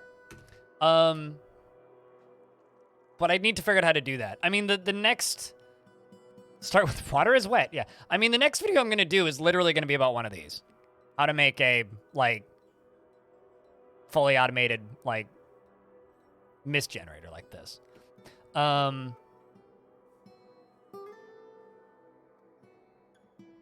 Streamer, content person-er. Anyway, let's see what our soldiers did. There's no reason I shouldn't, and in fact, I probably should. Water pressure is so confusing. If it goes through a diagonal in a block, there is no pressure. If it doesn't go through a diagonal in a block, there is pressure. If you're opening a tiny little hole underneath a large thing holding a lot of water, there is a lot of pressure. If it's on the same level, there's almost no pressure.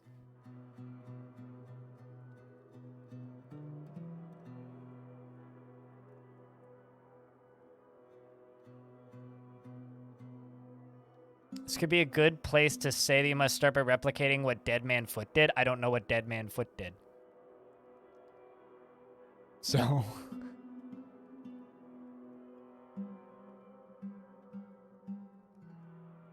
So let's see how this spoils report went. Wow, that's a lot of spoils report. We got 2 cougar leather leggings, 1 grizzly bear leather no glue head.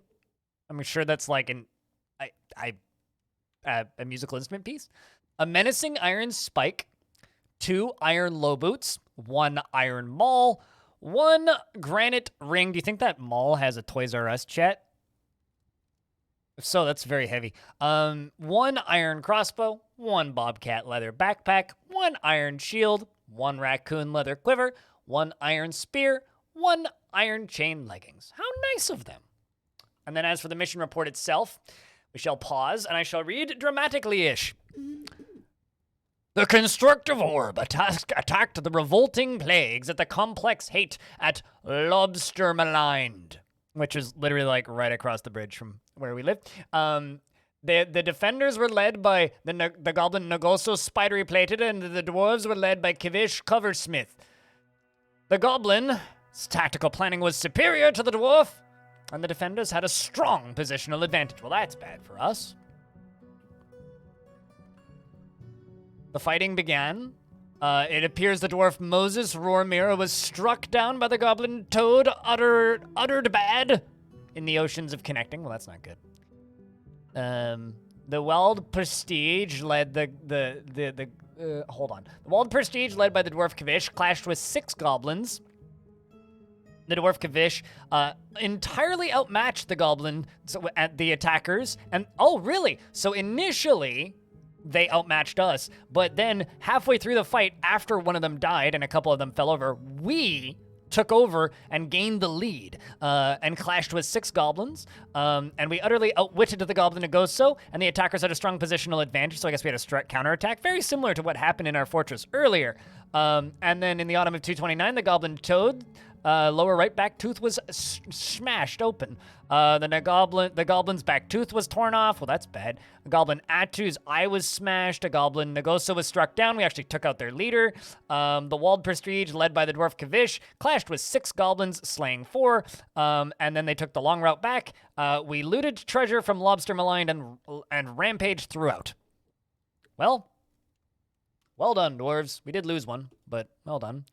It seems that Lobster Maligned still has 10 populations, so we're going to see if we can smack them one more time.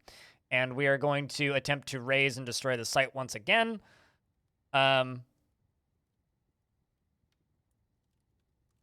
Yeah, I don't really want to occupy them, but not for this location. Is the war forever? Currently in the game, yes.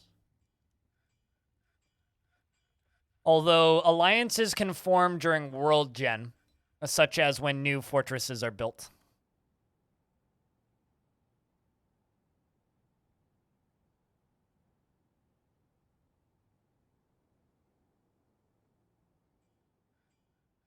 What's in the moat? Water. And some bodies. But mostly water. I'm sorry, what? Oh, I was like, the trees disappeared. No, they're just changing. The leaves are just changing color. Yeah, there is a dead goblin in there. But it's mostly water.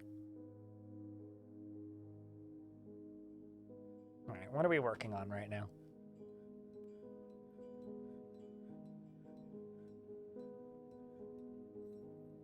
I'm making charcoal, still collecting sand. We've begun working on them green glass jugs. Should probably just like go to the surface up here and unforbid all of this clothing. And we are going to go trade.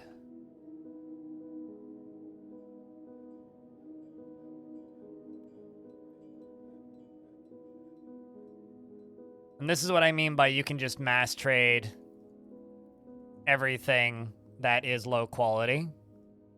You used to be able to sort by this in your stock screen as well, but for some reason you can't now, which kind of bothers me.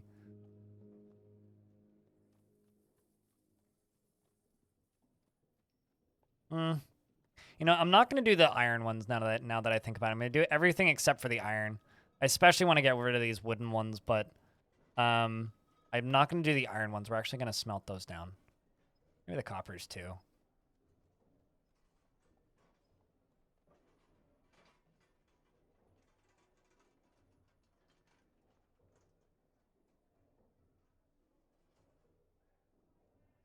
Cart GFX looks good. I really like that the wagons park next to the trading depots now instead of on top of it.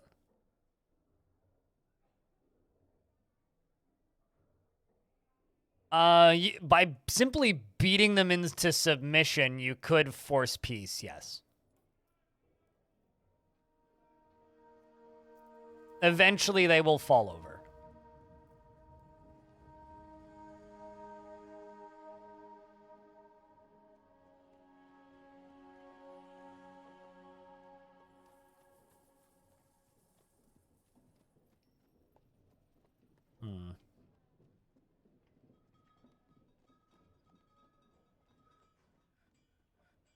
Well, something I'm actually going to do is I'm just going to melt metal. Melt metal object. Melt a metal object. Okay, well, let's say 20 metal objects. And we're going to do that when there's more than 5 melt designated items. And I'm going to go to the stock screen. And we're going to go designate some items to be melted. Goblinite. Some humanite, actually. We did get attacked by humans once.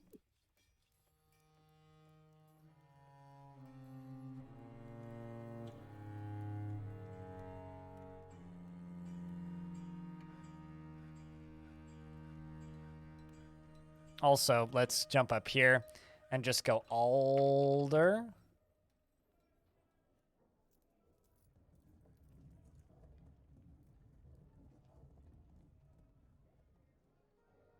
Yep. Yep. Yep. Don't need any of this elven crap. These toys, not very useful. I don't really want my soldiers equipping them.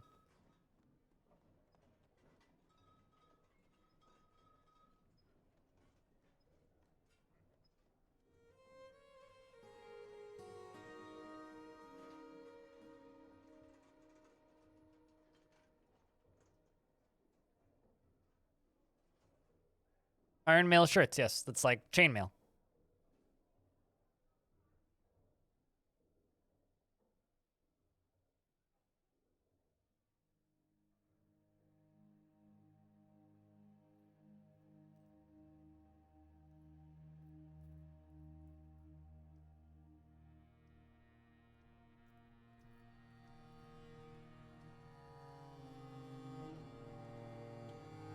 interesting that dresses are considered armor. Why is that? Anyway, all right.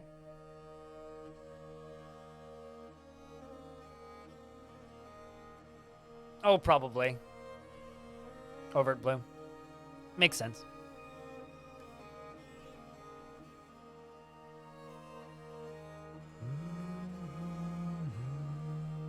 Battle dress is very tactical. Yeah, it's just like battle bikinis. Very popular in Korean MMOs. Very expensive on the cash shop, though.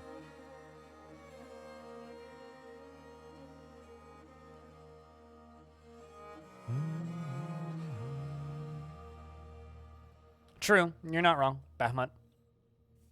I mean, if it works for the Scots, I would assume it would work for most other people as well.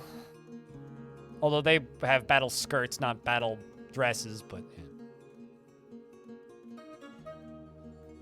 I feel bad calling kilts skirts, so I take that one back. But you know what I mean. I think. Pew, pew, pew, pew, pew.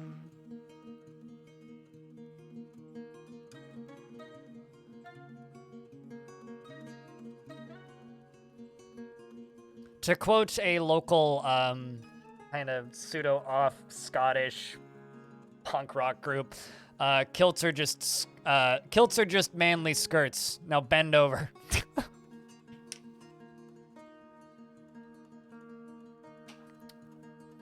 Real Mackenzies. They're a fun group.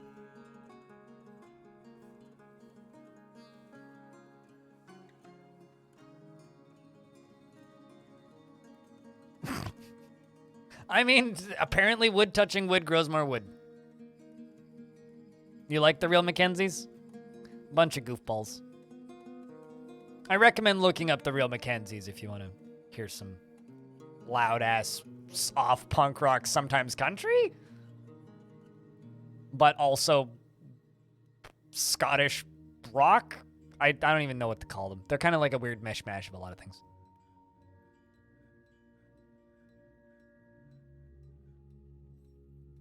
Chat's making me blush. Gotta make somebody blush. Gosh. Chat, how have we all been doing today? Has today been a good stream? It's always kind of hard for me to tell, from my perspective, if a stream has been good or not.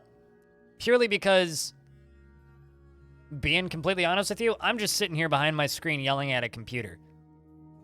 Has today been good? What do you guys think? You're gonna go ahead to bed now, Bastet? Alrighty, sleep well. Still 29 more items.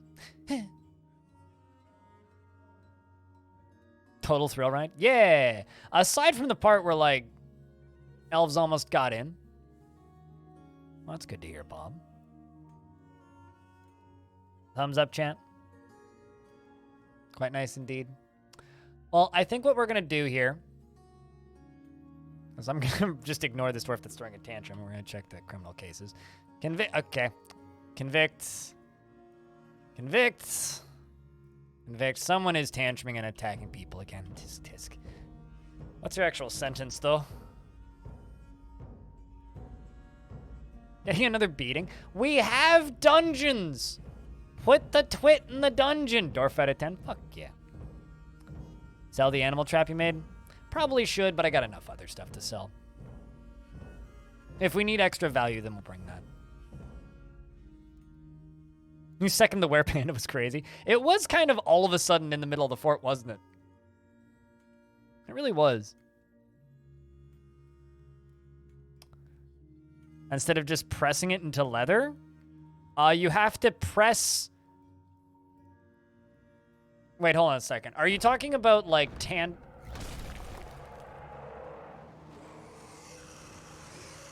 The Forgotten Beast Shodok has come, a gigantic blob composed of grime and filth. It has wings and a bloated body. Beware its poisonous gas. All right, where the fuck it be?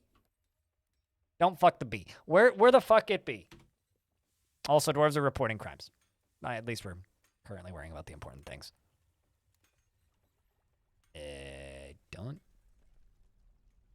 think that... Yeah, this can't get into the fort. All right, that's fine. We'll worry about that later. Let's trade.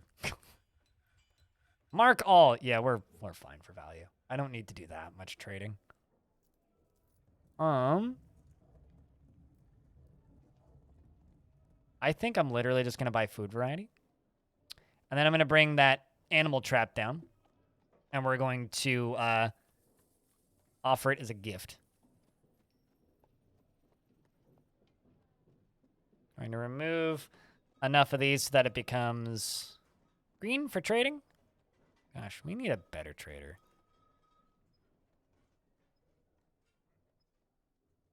Unless they just brought a ton of stuff. Yeah, I'm just trading for meats with this, and then we're gonna bring up those that there. Trade that. There we go. Okay. Terrible. Move goods to and from animal. We're gonna bring these 2 artifact animal traps that we made because I don't want either of them. And once those come up, we're gonna then buy anvils. We're gonna buy some steel. We're gonna buy out the rest of their food supplies and whatever else we're gonna buy. Cheers, gods. Thanks for being around to be able to get gifted a sub. No, it's not dumb to make gold coins. Honestly, play the game the exact way you want. Trade the thing you want to trade. I would say coins are a very good trading resource, actually. Okay, 1. And this should be 0. Man, I don't even know where the other one's at. All right, well.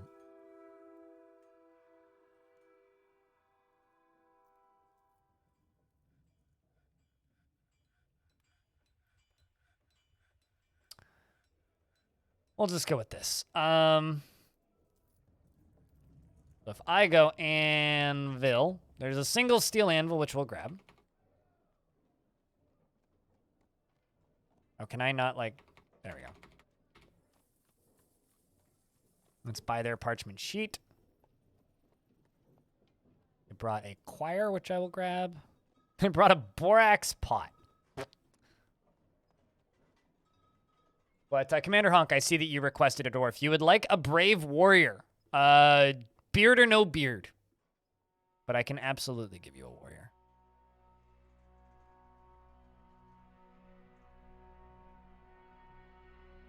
I think I'm literally just going to buy out all of their cloth and leather. Nope, can't afford it. Okay, well.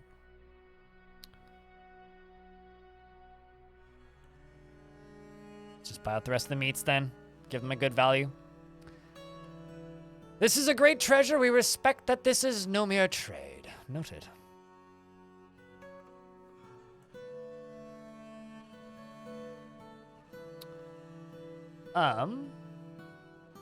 No beard. All right. Commander Honk. Are you okay with the honk being all caps? It just seems fitting. Lady Militia Captain.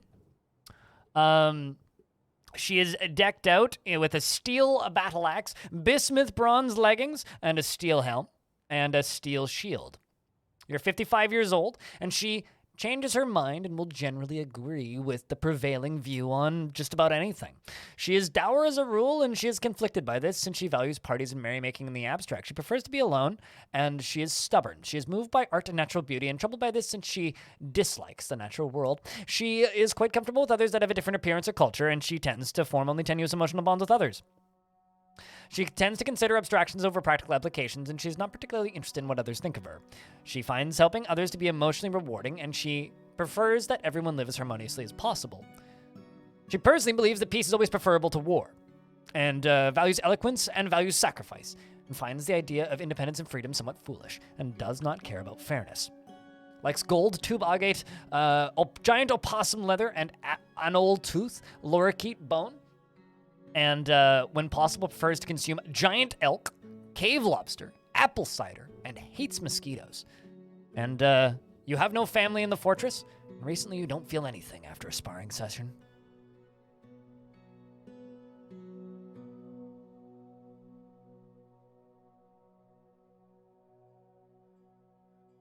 No, I'm not going to hear you out on cheese mist generator. That just sounds... Why is there dead bodies in my...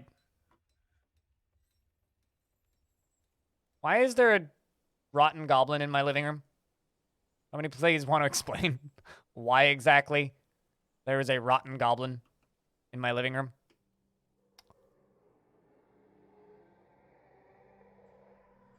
How long has there been a rotten goblin in my living room? It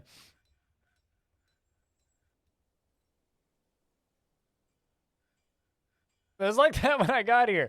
You sure, Claiborne? You're in the military. You might actually have something to do with this rotten goblin in my living room.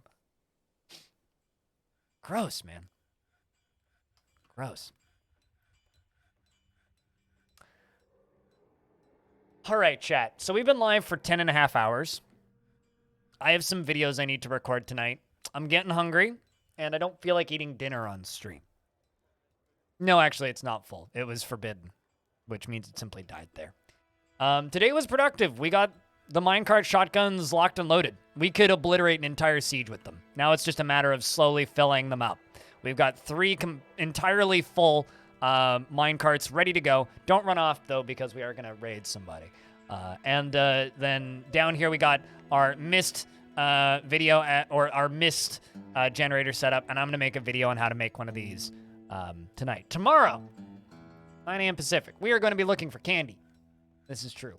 We are going to be digging deeply and greedily and trying to find candy. But chat, you guys have a very important job to do. Say bye, YouTube. Rev, thanks for checking out a gift. Wait, hold on a second. Rev Brown gifted a sub to Rev Mailit. Do you two know each other? Or is that just a very funny coincidence? Yeah, that wasn't a community sub. That was a direct one. But anyway, thank you very much for gifting a sub, Rev. Bye, YouTube.